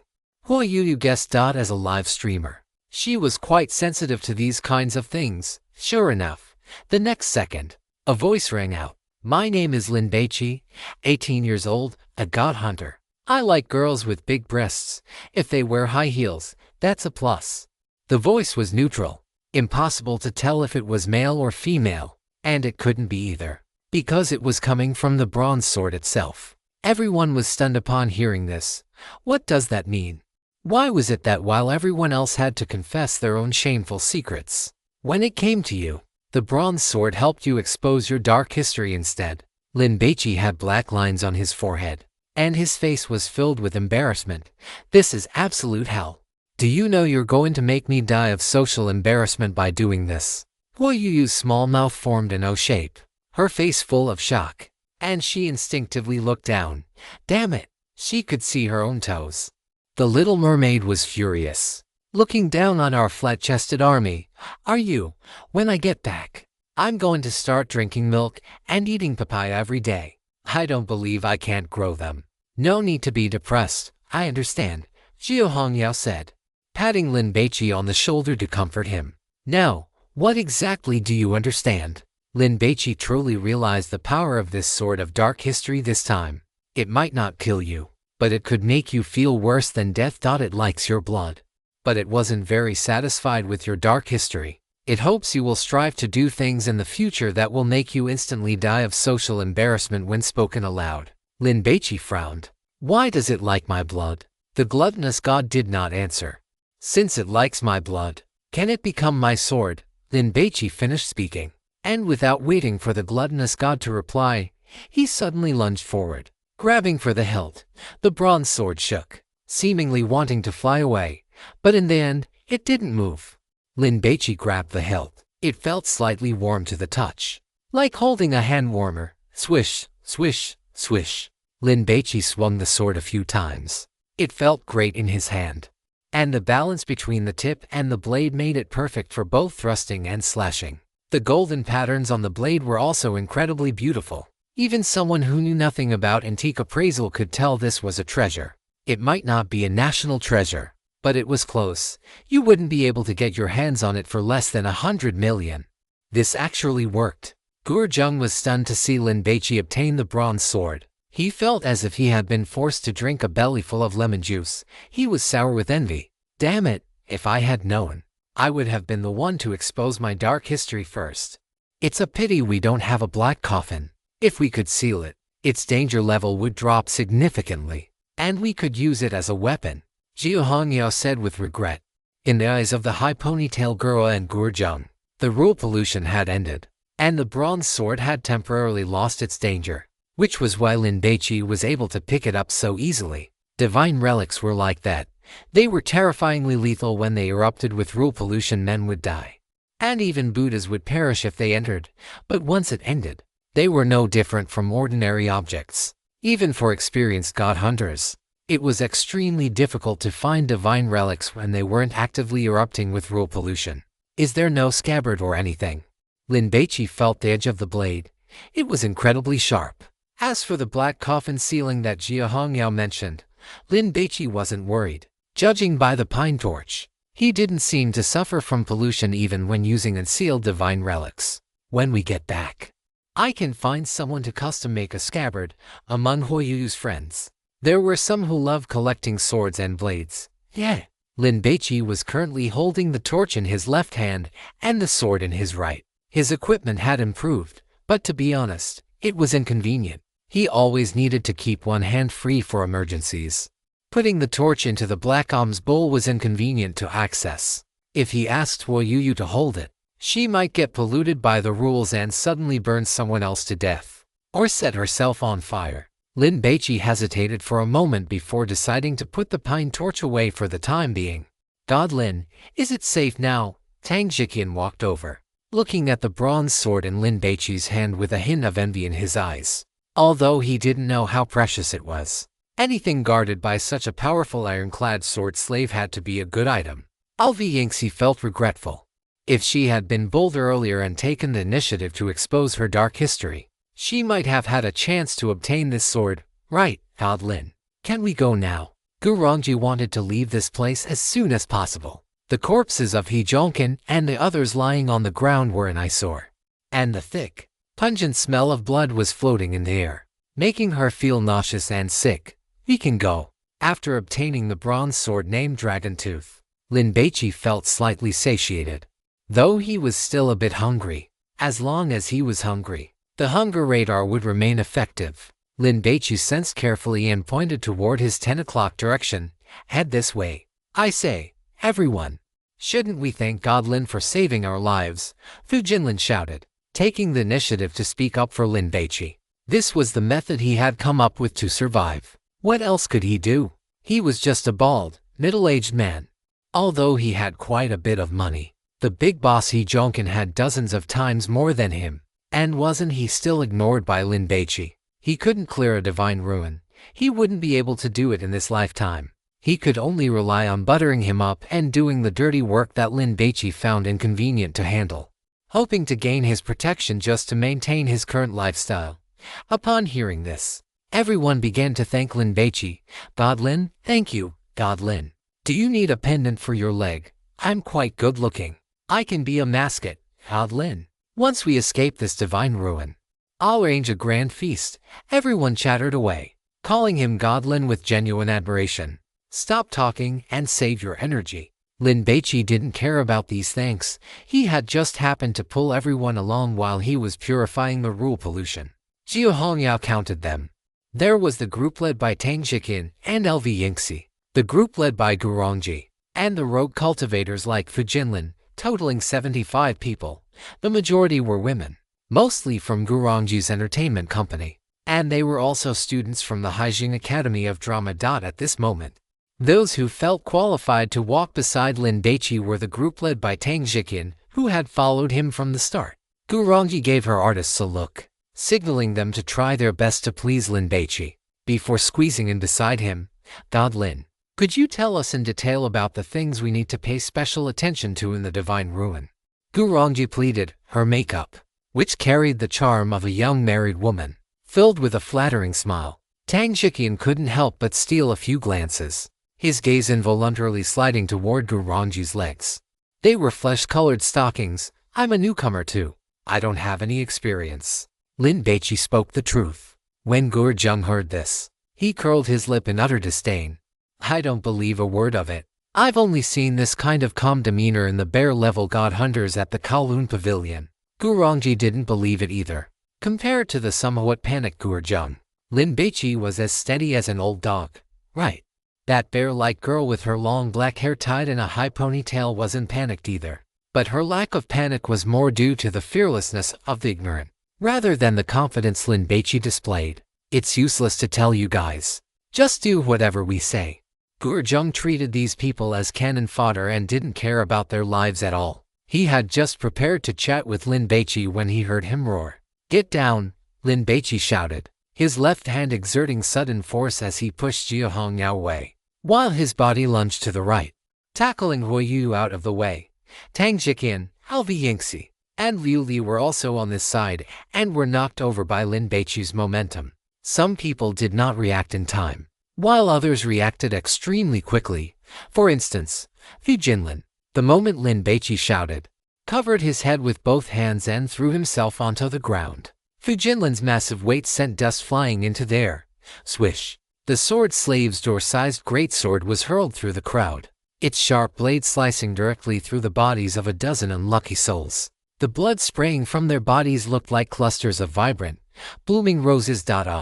Screams erupted everywhere. Several girls who had not died instantly lay on the ground, wailing in agony. After slicing through the crowd, the greatsword flew another 30 meters before embedding itself into the earth. "What is going on?"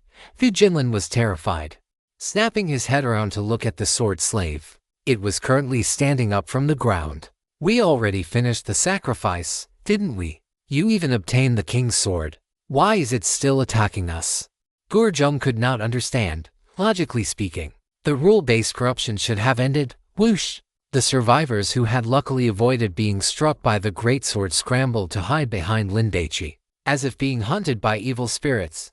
11 dead, 4 injured. Jia Hongyao took a quick glance. The 4 who were injured were in such critical condition that, with current first aid capabilities, they had no chance of survival. "What are you trying to do?" Lin Baici stared directly at the sword slave. Although he had obtained the dragon tooth, he had never lowered his guard and had been quietly monitoring the sword slave. Sure enough, just as everyone thought they were safe and let their guard down, it had struck. Grabbing the greatsword stepped beside it and throwing it. Lin Baici had shouted in time, but the speed of the greatsword thrown by the sword slave was too fast for anyone to react. The standing sword slave looked down at these barbarians with a gaze full of contempt. "Put down the king's sword, and I shall permit you to leave," the sword slave spoke. Compared to the self-abasement it carried while in its slave state earlier, it now possessed a sense of confidence and dominance. "What is happening? Why do I feel like this monster has developed self-awareness?" Gurjung was astonished. Jia Hongyao frowned, trying to recall the information she had read to find similar examples. "What if I don't put it down?" Lin Baici provocatively performed a sword flourish. The sword slave's ugly face twisted into a grin, and it suddenly charged. Clatter! The sound of iron chains rang out. Everyone was shocked and scrambled to dodge in a panic. But they soon realized that the sword slave was not attacking them. Instead, it appeared beside its greatsword and pulled it from the ground. The sword slave held the incredibly sharp, frostbright greatsword horizontally across its chest with its right hand, then extended the index and middle fingers of its left hand and slowly traced them along the blade. Its movements were gentle, as if it were caressing a lover's black hair. "I wish to know, is your neck as sharp as my blade?" the sword slave asked with a smile, then slashed casually. Swish! The thick iron chain shackled to its ankle was severed.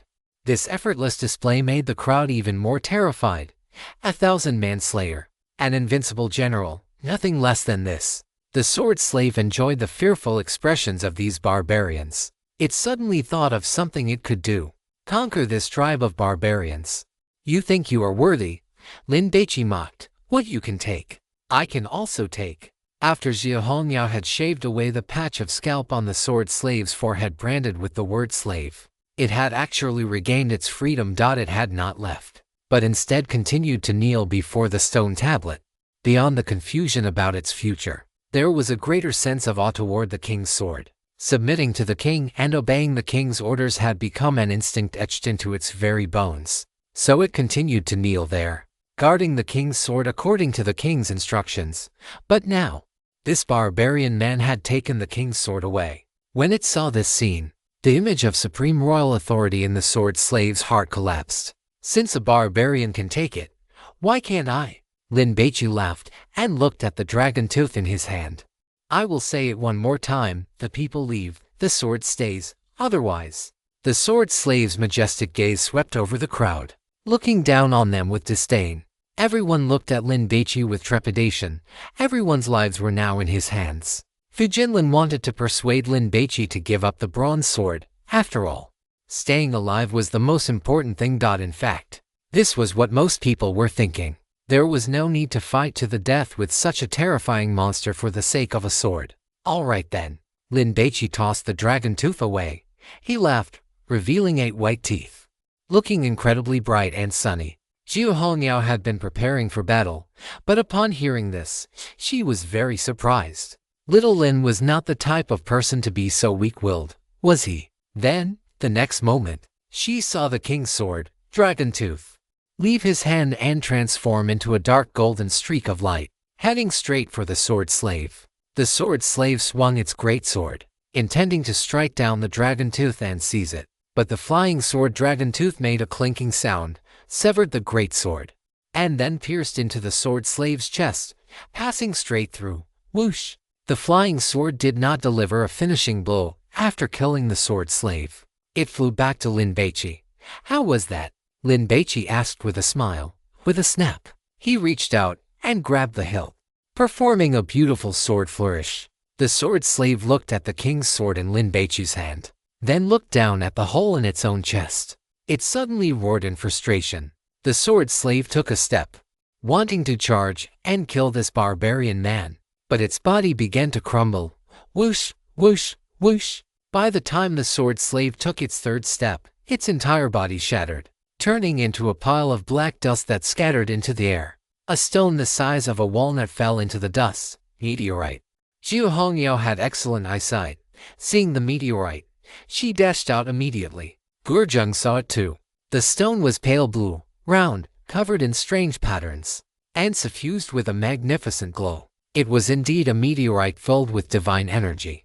This was the most precious trophy in the god ruin, the hardest currency in the circle of god hunters. Hunters from any country would recognize its value. Jiu Zheng swallowed hard, suppressing the urge to snatch it for himself. There was no helping it.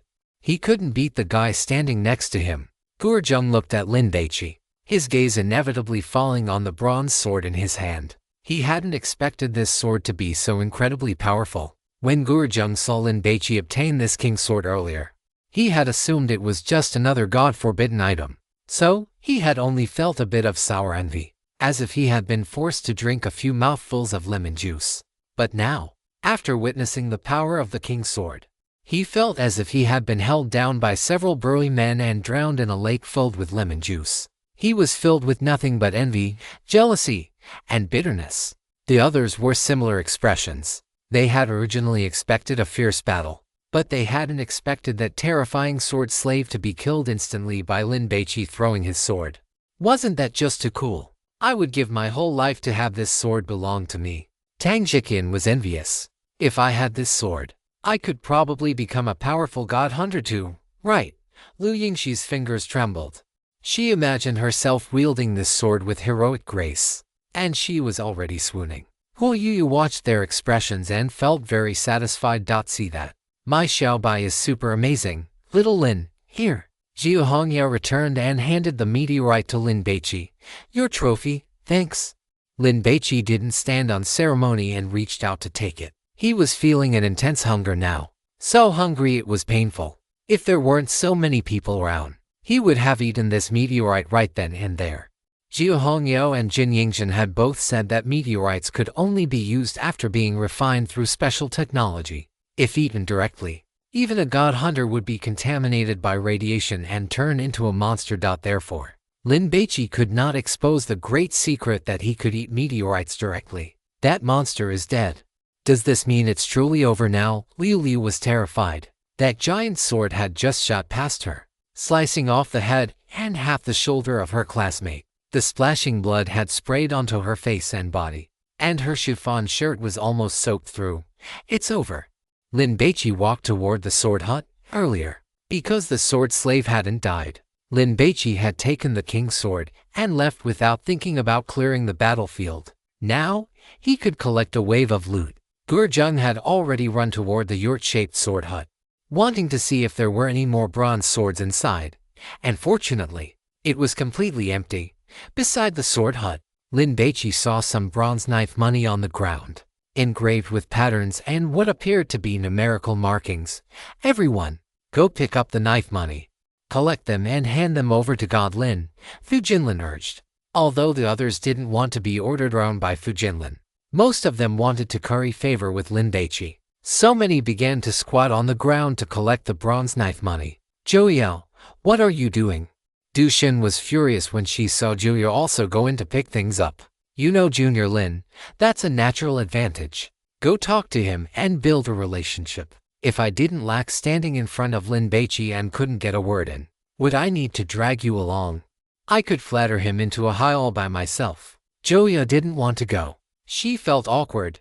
She didn't want this Junior to think she was a shallow, vulgar girl who would stop at nothing to achieve her goals. To be honest, the moment she saw Lin Baici at the underground elevator entrance in Palm Harbor, Joya had felt very ashamed, especially since she was wearing a short skirt and black stockings today, and had put on makeup. It was obvious she wanted to use her looks and body to achieve certain ends. "Oh, my ancestors, stop putting on airs." Du Xin was helpless. People were about to die, and she was still worried about that bit of face. "This bronze sword is quite strong," Xie Hongyao praised. "Is its method of attack just flying the sword to kill enemies?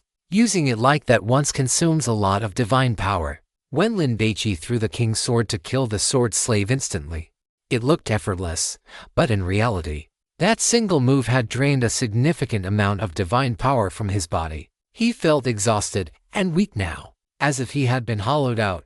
"Then use it less," Xie Hongyao suggested.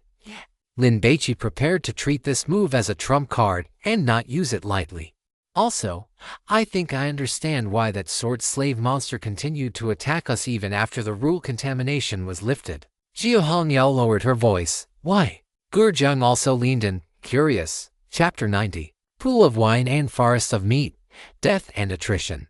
Because it had a meteorite inside its body. Under the catalysis of this stone, given time, it should have detached from that dragon-tooth king's sword and become a god-forbidden item itself. Xie Hongyao explained. That ironclad sword slave was originally just a monster born from the rule contamination of the dragon-tooth king's sword. Under normal circumstances, once the dragon-tooth's rule contamination was purified, it should have disappeared, because it didn't have the ability to radiate rule contamination itself. According to intelligence from the Kyushu Security Bureau, there might be an ecological chain within the god ruins. The god remains were at the very top, followed by god-forbidden items, then the monsters that could roam freely, and only further down were these monsters born from god-forbidden items. "So that's how it is," Gurjung understood. "God Lin, do you remember me?" Feng Yi smiled and leaned in, trying to get close and make a familiar impression. "On the day of registration, at the train station, I invited you to come to the Sea Drama Academy. I only realize now that I was blind. You are a god hunter. That is much more prestigious than being a big star. I'm not in the mood to chat with you." Lin Baici was not interested in this kind of flattery. He took a few bottles of mineral water and some chocolate out of his black altar bowl, handed them to Xie Hongyao and Huo Yuyu, and then gave some to Joyao. "Senior Joe, catch." "Thank you, Junior." Thank you, God Lin." Joyao was very flustered. Halfway through, she quickly corrected herself. "Why call me God Lin? Just call me Bai. Or Junior Brother will do." Lin Baici smiled. Baici." Joyao nodded heavily. Du Xin licked her lips. Feeling incredibly envious, she was thirsty to seeing a rare opportunity. Du Xin hooked her arm through Joya's and pulled her toward Lin Baici, attempting to use her connection to get to know him. "God Lin, I am Joya's best friend. A green tea bitch with 3 backup boyfriends, a chaotic private life, and a philosophy of living for the moment. A little dessert that wants to be eaten by you, but unfortunately, it is of poor quality and worm-eaten. Looking at it is enough to feel disgusted." Lin Baici looked at the woman wearing a tight-fitting skirt and gradient-colored stockings, then nodded perfunctorily. The others had gone through to divine taboo games and were both shocked and terrified. They also wanted to drink some water to calm their nerves. But Lin Baici had no intention of giving them any. This kid, does he have a spatial type divine taboo item? Gurjung stole a glance at Lin Baici. He had noticed it long ago. The torch in Lin Baici's hand was gone. And the backpack he was carrying definitely couldn't fit such a long torch. Plus, these bottles of water would certainly be conspicuous if they were stuffed in the bag. Damn it. Do you know how valuable a spatial type divine taboo item is in the God Hunter circle? You have such a precious divine taboo item. Yet you still dare to say you are a newcomer. Gurjung thought of a possibility. With Lin Baici's high level of attractiveness and great physique, he might just be the boy toy of some dragon-level female bigwig. Lin Baici led the way. Continuing to search for divine remains, he saw that Liu Liu looked exhausted. So, he took out a bottle of water and a few pieces of chocolate and handed them to her. Eat something. This girl in the chiffon shirt had experienced a divination curse. Watched her friend die right beside her, and even had her blood splattered all over her face. The fact that she hadn't broken down meant her mental fortitude was already quite strong. Thank you, Brother Lin. Liu Liu took them with both hands, feeling incredibly grateful. Gurongji asked Lin Baici two questions. Where are we going? What is your plan next? But Lin Baici had no intention of answering at all, which made the female CEO, who was used to controlling everything and giving orders, very unhappy. If this were her employee, she would have already slammed a folder into his face. But Lin Baici was not. So Gurongji could only endure it. After walking for about 20 minutes, Lin Baici suddenly stopped. Gurongji, who was already exhausted, quickly took off her high heels and rubbed her sore feet. This wretched road was too difficult to walk on. Someone is here. Jiu Hongyao heard footsteps. Before the people arrived, the arrows came first. 5 arrows with white feathers at the tails traced a beautiful arc through the air, landing 3 meters in front of the group. The arrow tails vibrated. Gurongji was startled and quickly retreated. Tang Shikin and Lu Yingxi were also still shaken. They looked at Lin Baici, wanting to ask what to do, only to see that his expression remained unchanged, calm as could be. A squad of armored soldiers rushed out quickly from the dark mist ahead. They were clad in full body armor, holding long halberds, with bronze swords hanging at their waists, surrounding them with an aura of iron-blooded slaughter. God Lin, should we run? Fu Jinlin asked urgently. If you want to run, go ahead. I'll say this up front. If you encounter a crisis, don't count on me to save you. Lin Baici hadn't treated these people as cannon fodder, which was already merciful enough. Hearing this, everyone's faces turned ugly. Even if they left, where could they go? Leaving Lin Baici might mean dying even faster. Whoosh, whoosh, whoosh. A few more arrows were shot from the dark mist, landing not far from Lin Baici's group. They didn't kill anyone. It looked more like a warning not to run. The armored soldiers were fast and surrounded the group. They wore helmets with red tassels, which were quite ornate, but their faces were rather terrifying. Each one was a dark green, as if plated with a layer of bronze. A squad of armored soldiers ordered to go out and search for medicine men. For those who resist or flee, kill without mercy, medicine men. Lin Baici frowned. This didn't sound like a good term. From the dark mist, 10 more armored soldiers emerged. They were using bows and arrows, and at this moment, they had their arrows knocked, pointing at Lin Baici's group. If anyone was found fleeing, they would be shot immediately, including the previous 40 soldiers. There were 50 in total. The restaurant staff are going out to solicit customers. Follow them and go enjoy a grand feast. Should we fight? Gurjung asked for Lin Baici's opinion. We don't even know what the rule pollution is yet. It might be a wasted fight. Jiu Hongyao examined these armored soldiers. Let's see what they want to do first. Could this be the start of another rule pollution? Gurongji's scalp tingled. The cold gazes of these armored soldiers landing on her felt like knives cutting into flesh, making her very uncomfortable, as if she were a lamb waiting to be slaughtered. You guessed right, but there's no prize, Gurjung chuckled. Exploring divine ruins is like this. Either you are lucky, avoid the divine taboo items, find the divine remains directly, contain them, and break the divine ruin, or you go through game after game of divine taboo, relying on your strength to purify the rule pollution you encounter and seal the divine taboo items until you find the divine remains. The armored soldiers might not be able to speak, but their actions expressed their intentions clearly. They held their long halberds and, like herding cattle and sheep, forced the group to walk in the direction they had come from. Why do I feel like following them will lead to great danger? Du Xin was terrified. God Lin. Why don't you kill them, God Lin? I also feel like this is a bad sign. Feng Yi agreed with Du Xin's assessment. The armored soldiers spread out to escort Lin Baici and the others. The soldier closest to Feng Yi heard him speak and immediately rushed over, and hooked the whip hanging from his belt, and lashed out at him repeatedly. Snap, snap. The armored soldier used great force. One lash not only shredded Feng Yi's clothes but also left a bloody welt on his skin. Don't hit me. I was wrong. I won't run. Feng Yi clutched his head with both hands, screaming and begging for mercy. Seeing this, Du Xin immediately lowered her head and huddled close to Zhou Yao, not daring to utter another word. With Feng Yi as an example, everyone became much more obedient.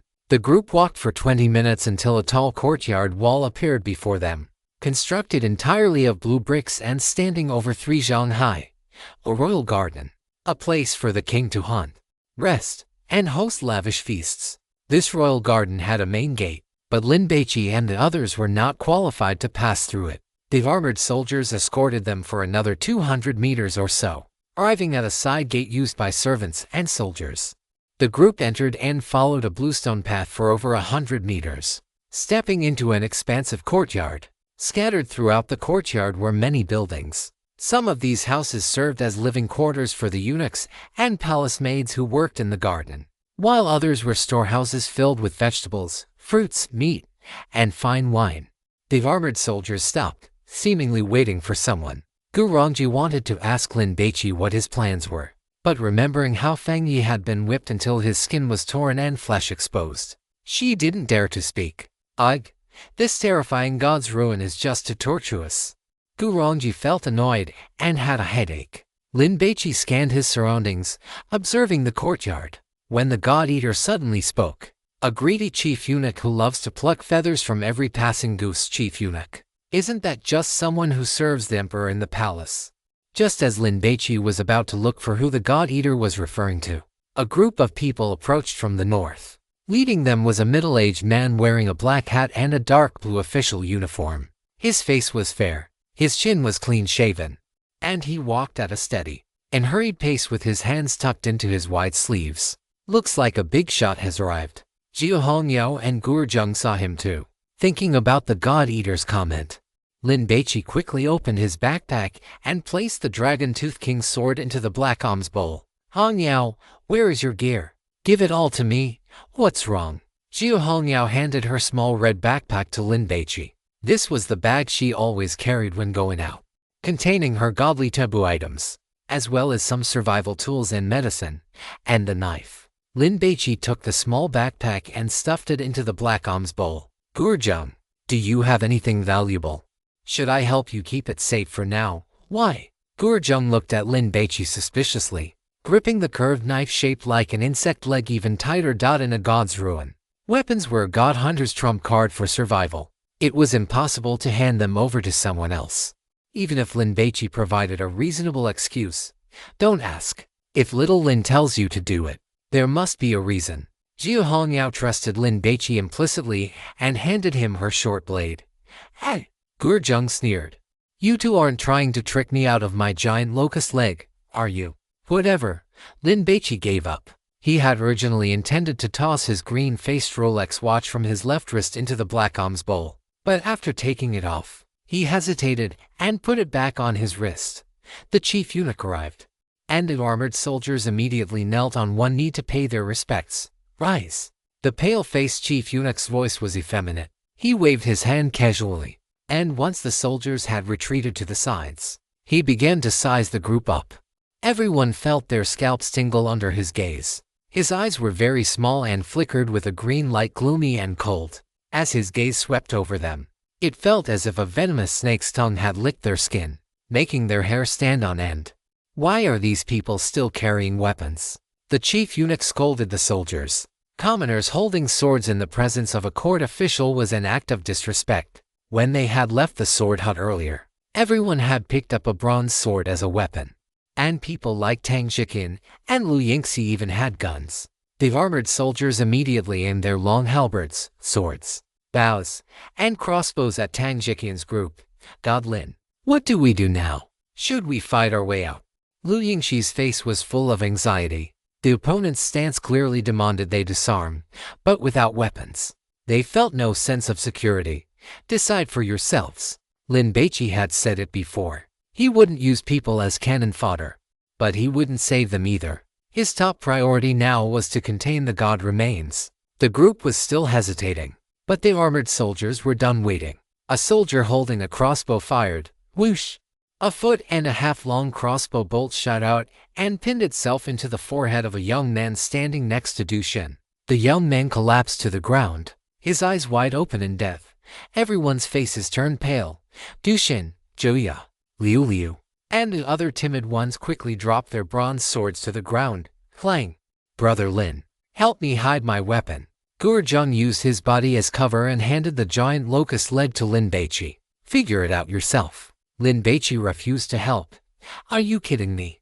You didn't need my help earlier, but now that trouble has arrived, you remember to ask me for help. Lin Baici did not want to expose his black alms bowl in front of the chief eunuch. Even if this monster lacked intelligence, it was still a formidable creature, and he had to remain vigilant. Jiu Zheng's face darkened, but he understood that he was the one who had suspected Lin Baici first. Tangzi, what do we do? Lu Yingxi was conflicted. Put down the weapons. Tang Jiqin sighed. What good were guns? These monsters clearly couldn't be killed by bullets. Clang clang, as Tang Jiqin and Lu Yingxi dropped their weapons. The others stopped resisting as well. Gurjung had no choice. It was either fight to the death or accept his fate and disarm. In the end, he chose the latter. The armored soldiers picked up the weapons and tossed them aside carelessly. The chief eunuch was satisfied and began his lecture. You are very lucky to become medicine men, offering your bodies for the king's imperial wine. The expression and tone the chief eunuch used to say this were arrogant and conceited, as if being the king's medicine men was a supreme honor for Lin Baici and the others. Everyone's expressions changed. The term medicine man didn't sound like a good job at all. The chief eunuch walked toward Lin Baici and the others. Clatter! A commotion broke out in the crowd. No one knew what this fellow intended to do. Silence! The armored guards standing guard nearby immediately shouted, pointing their long halberds at the crowd.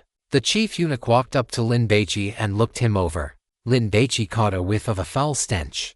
He did not know if it was the smell of decaying corpses, but it was nauseating regardless. After examining Lin Baici, the chief eunuch turned his head to look at Jia Hongyao and Gurjung, then stared at Huo Yuyu.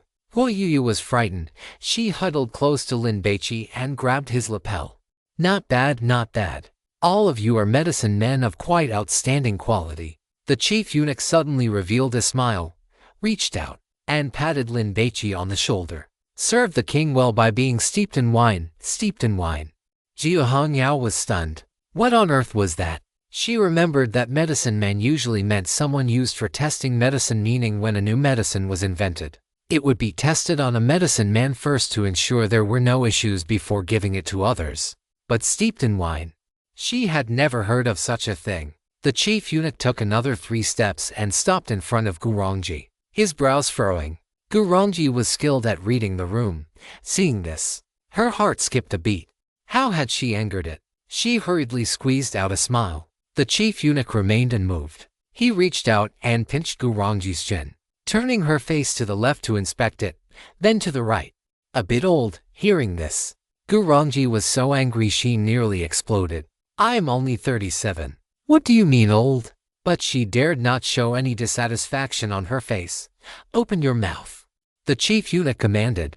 Gurongji felt like a mule or horse being inspected by a buyer. She was furious and wanted to lash out, but in the end, she obediently opened her mouth. The chief eunuch's fingers brushed over Gurongji's teeth. The teeth are in good condition. It seems you only look slightly aged. The chief eunuch pushed Gurongji aside. A young eunuch wearing a blue hat immediately stepped forward, took out a white handkerchief, and with his head lowered and a respectful attitude, held it out with both hands to the chief eunuch. The chief eunuch took it, wiped the fingers that had touched Gurongji's saliva, and then discarded the handkerchief in his eyes.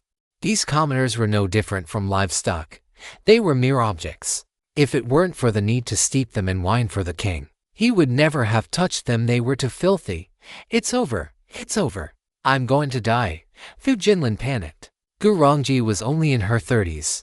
And because she took good care of herself, she looked no different from a woman in her 20s. If even she was rejected for being old, wouldn't he be finished? Boss Fu was 55 this year. He had long since started balding and was overweight, relying entirely on designer brands and luxury watches to maintain an air of status so that young girls would call him daddy. Fu Jinlin hunched his neck, lowered his head, and slumped his shoulders, trying his best to curl into a ball. He hid behind Tang Jiqian, attempting to use the tall boy to block the chief eunuch's line of sight. You. The chief eunuch barked to come out. Fu Jinlin was startled and shivered. Only after stealing a glance did he realize the chief eunuch was talking to Feng Yi. Come out. The guards shouted in unison. Feng Yi did not want to go out, but the guards had already aimed their long halberds at him. If he dawdled any longer, he feared he would be turned into a bloody mess. President Gu, help me, Feng Yi said, pleading with Gurongji for help. The chief eunuch looked at Feng Yi, who was covered in blood, and his thin, long eyebrows furrowed. Too dirty. With these wounds and bloodstains, how can you serve as a medicine man to be steeped in wine for our king? The chief eunuch shook his head, his face full of disgust. Drag him away and behead him. What? Feng Yi was shocked. Then his face turned pale. He anxiously defended himself. I'm not dirty. I'm not dirty. Besides, these wounds were caused by these guards. I've been wronged. The chief eunuch did not want to talk. He waved his hand, signaling the guards to act quickly. Two fully armored guards rushed toward Feng Yi. President Gu, help me. Lin Shen, save me. Feng Yi cried out desperate. He wanted to run, but he was surrounded by heavily armed guards. There was nowhere to go. Gurongji kept her head down, pretending not to hear. These guards were monsters. They were incredibly strong and agile. Even if Feng Yi hadn't just been an ordinary person, even if he had practiced combat, it would have been useless. The two guards grabbed Feng Yi by the arms, one on each side, and dragged him away. Lin Shen, save me. Feng Yi struggled while shouting at Lin Baici. Lin Baici remained indifferent. The chief eunuch was annoyed, and his shrill voice rang out, make him shut up.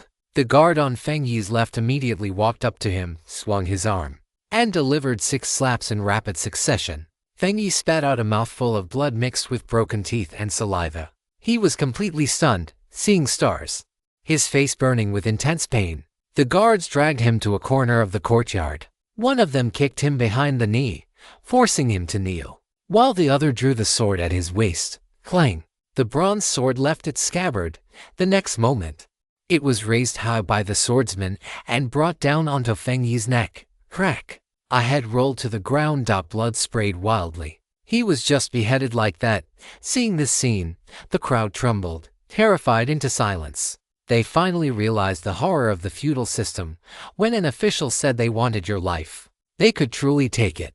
Fu Jinlin curled up even lower, trying to avoid the chief eunuch's gaze. But how could he possibly succeed? The chief eunuch was a eunuch who served the king every day. If he did not perform his duties well, he would be killed. So he dared not be negligent and checked these medicine men one by one. The chief eunuch stood not far from Tang Jiqian and saw Fu Jinlin move aside. Tang Jiqian immediately dodged to the side. Fu Jinlin also wanted to follow. This one is too old. Drag him away and behead him, the chief eunuch ordered. The guards immediately rushed over. Fu Jinlin's face changed drastically as he ran toward Lin Baici. God Lin, save me. He did not yet know what the rule-based contamination was, and Lin Baici could not possibly fight these armored soldiers for the sake of a stranger he had only known for an hour and whose name he barely knew. Fu Jinlin was so fat and had hollowed out his body with wine and women. He was no match for these fierce, wolf-like armored soldiers. He was quickly seized and dragged toward the corner of the courtyard where Feng Yi had been killed just moments before. Lin Baici, you fucking coward. You have no humanity. Fu Jinlin had been fawning over Lin Baici earlier, hoping he would help him out. Now that he could no longer count on him, he naturally broke into a string of curses. Don't be so smug. I'm just going a step ahead of you. You're all going to die soon." Fu Jinlin cursed at them. He couldn't be the only one to suffer this fate. "My lord, these guys are God." Fu Jinlin roared at the top of his lungs, trying to expose the identities of Lin Baici and his group. If he was going to die, he wanted them to die with him. But the moment he finished the word God, his head exploded with a bang. Red and white blood and brain matter splattered everywhere, and his skull spun through the air for 7 or 8 meters before hitting the ground. Fu Jinlin collapsed. Seeing Fu Jinlin suddenly die, the armored soldiers immediately scanned their surroundings, but they found nothing. Swish. Everyone looked at Lin Baici. There was no need to ask, it was definitely his doing. This divine gift is fucking incredible. Gurjung was incredibly envious. Why did a newcomer possess so many powerful divine gifts? Coupled with the fact that he had ignored Lin Baici's advice earlier and lost his weapon, he decided that no matter what happened next, he would follow Lin Baici's lead. Tang Jiqian and Lu Yingxi exchanged glances, both seeing terror in each other's eyes. They didn't know how Lin Baici had killed Boss Fu, but they were certain he was the one who had done it. Gurongji swallowed hard. She was nervous, anxious, and terrified. But after seeing Fu Jinlin die, she also felt a hint of excitement. "I must latch onto this Lin Baici's thigh. I want to become a god hunter." Gurongji was ready to go all out. If he wanted money, she would give him money. If he wanted a person, she would serve him like a dog. She would let him do whatever he wanted with her body. That was a god hunter. Someone who could decide the life and death of others. Gurongji turned her head to look at Lin Baici. Lin Baici was looking down, his expression calm, as if he were a kind neighbor's older brother. Yet, Gurongji felt as if she were smelling the scent of an apex predator.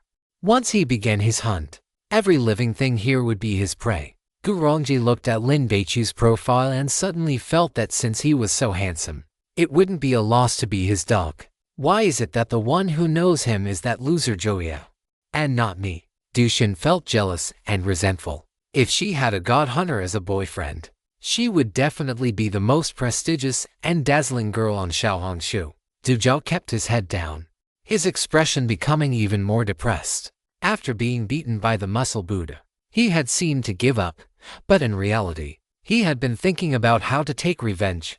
But now, seeing Fu Jinlin's death left him in despair. God hunters possessed powerful divine gifts. He had no chance at all. However, he still had to give it a try.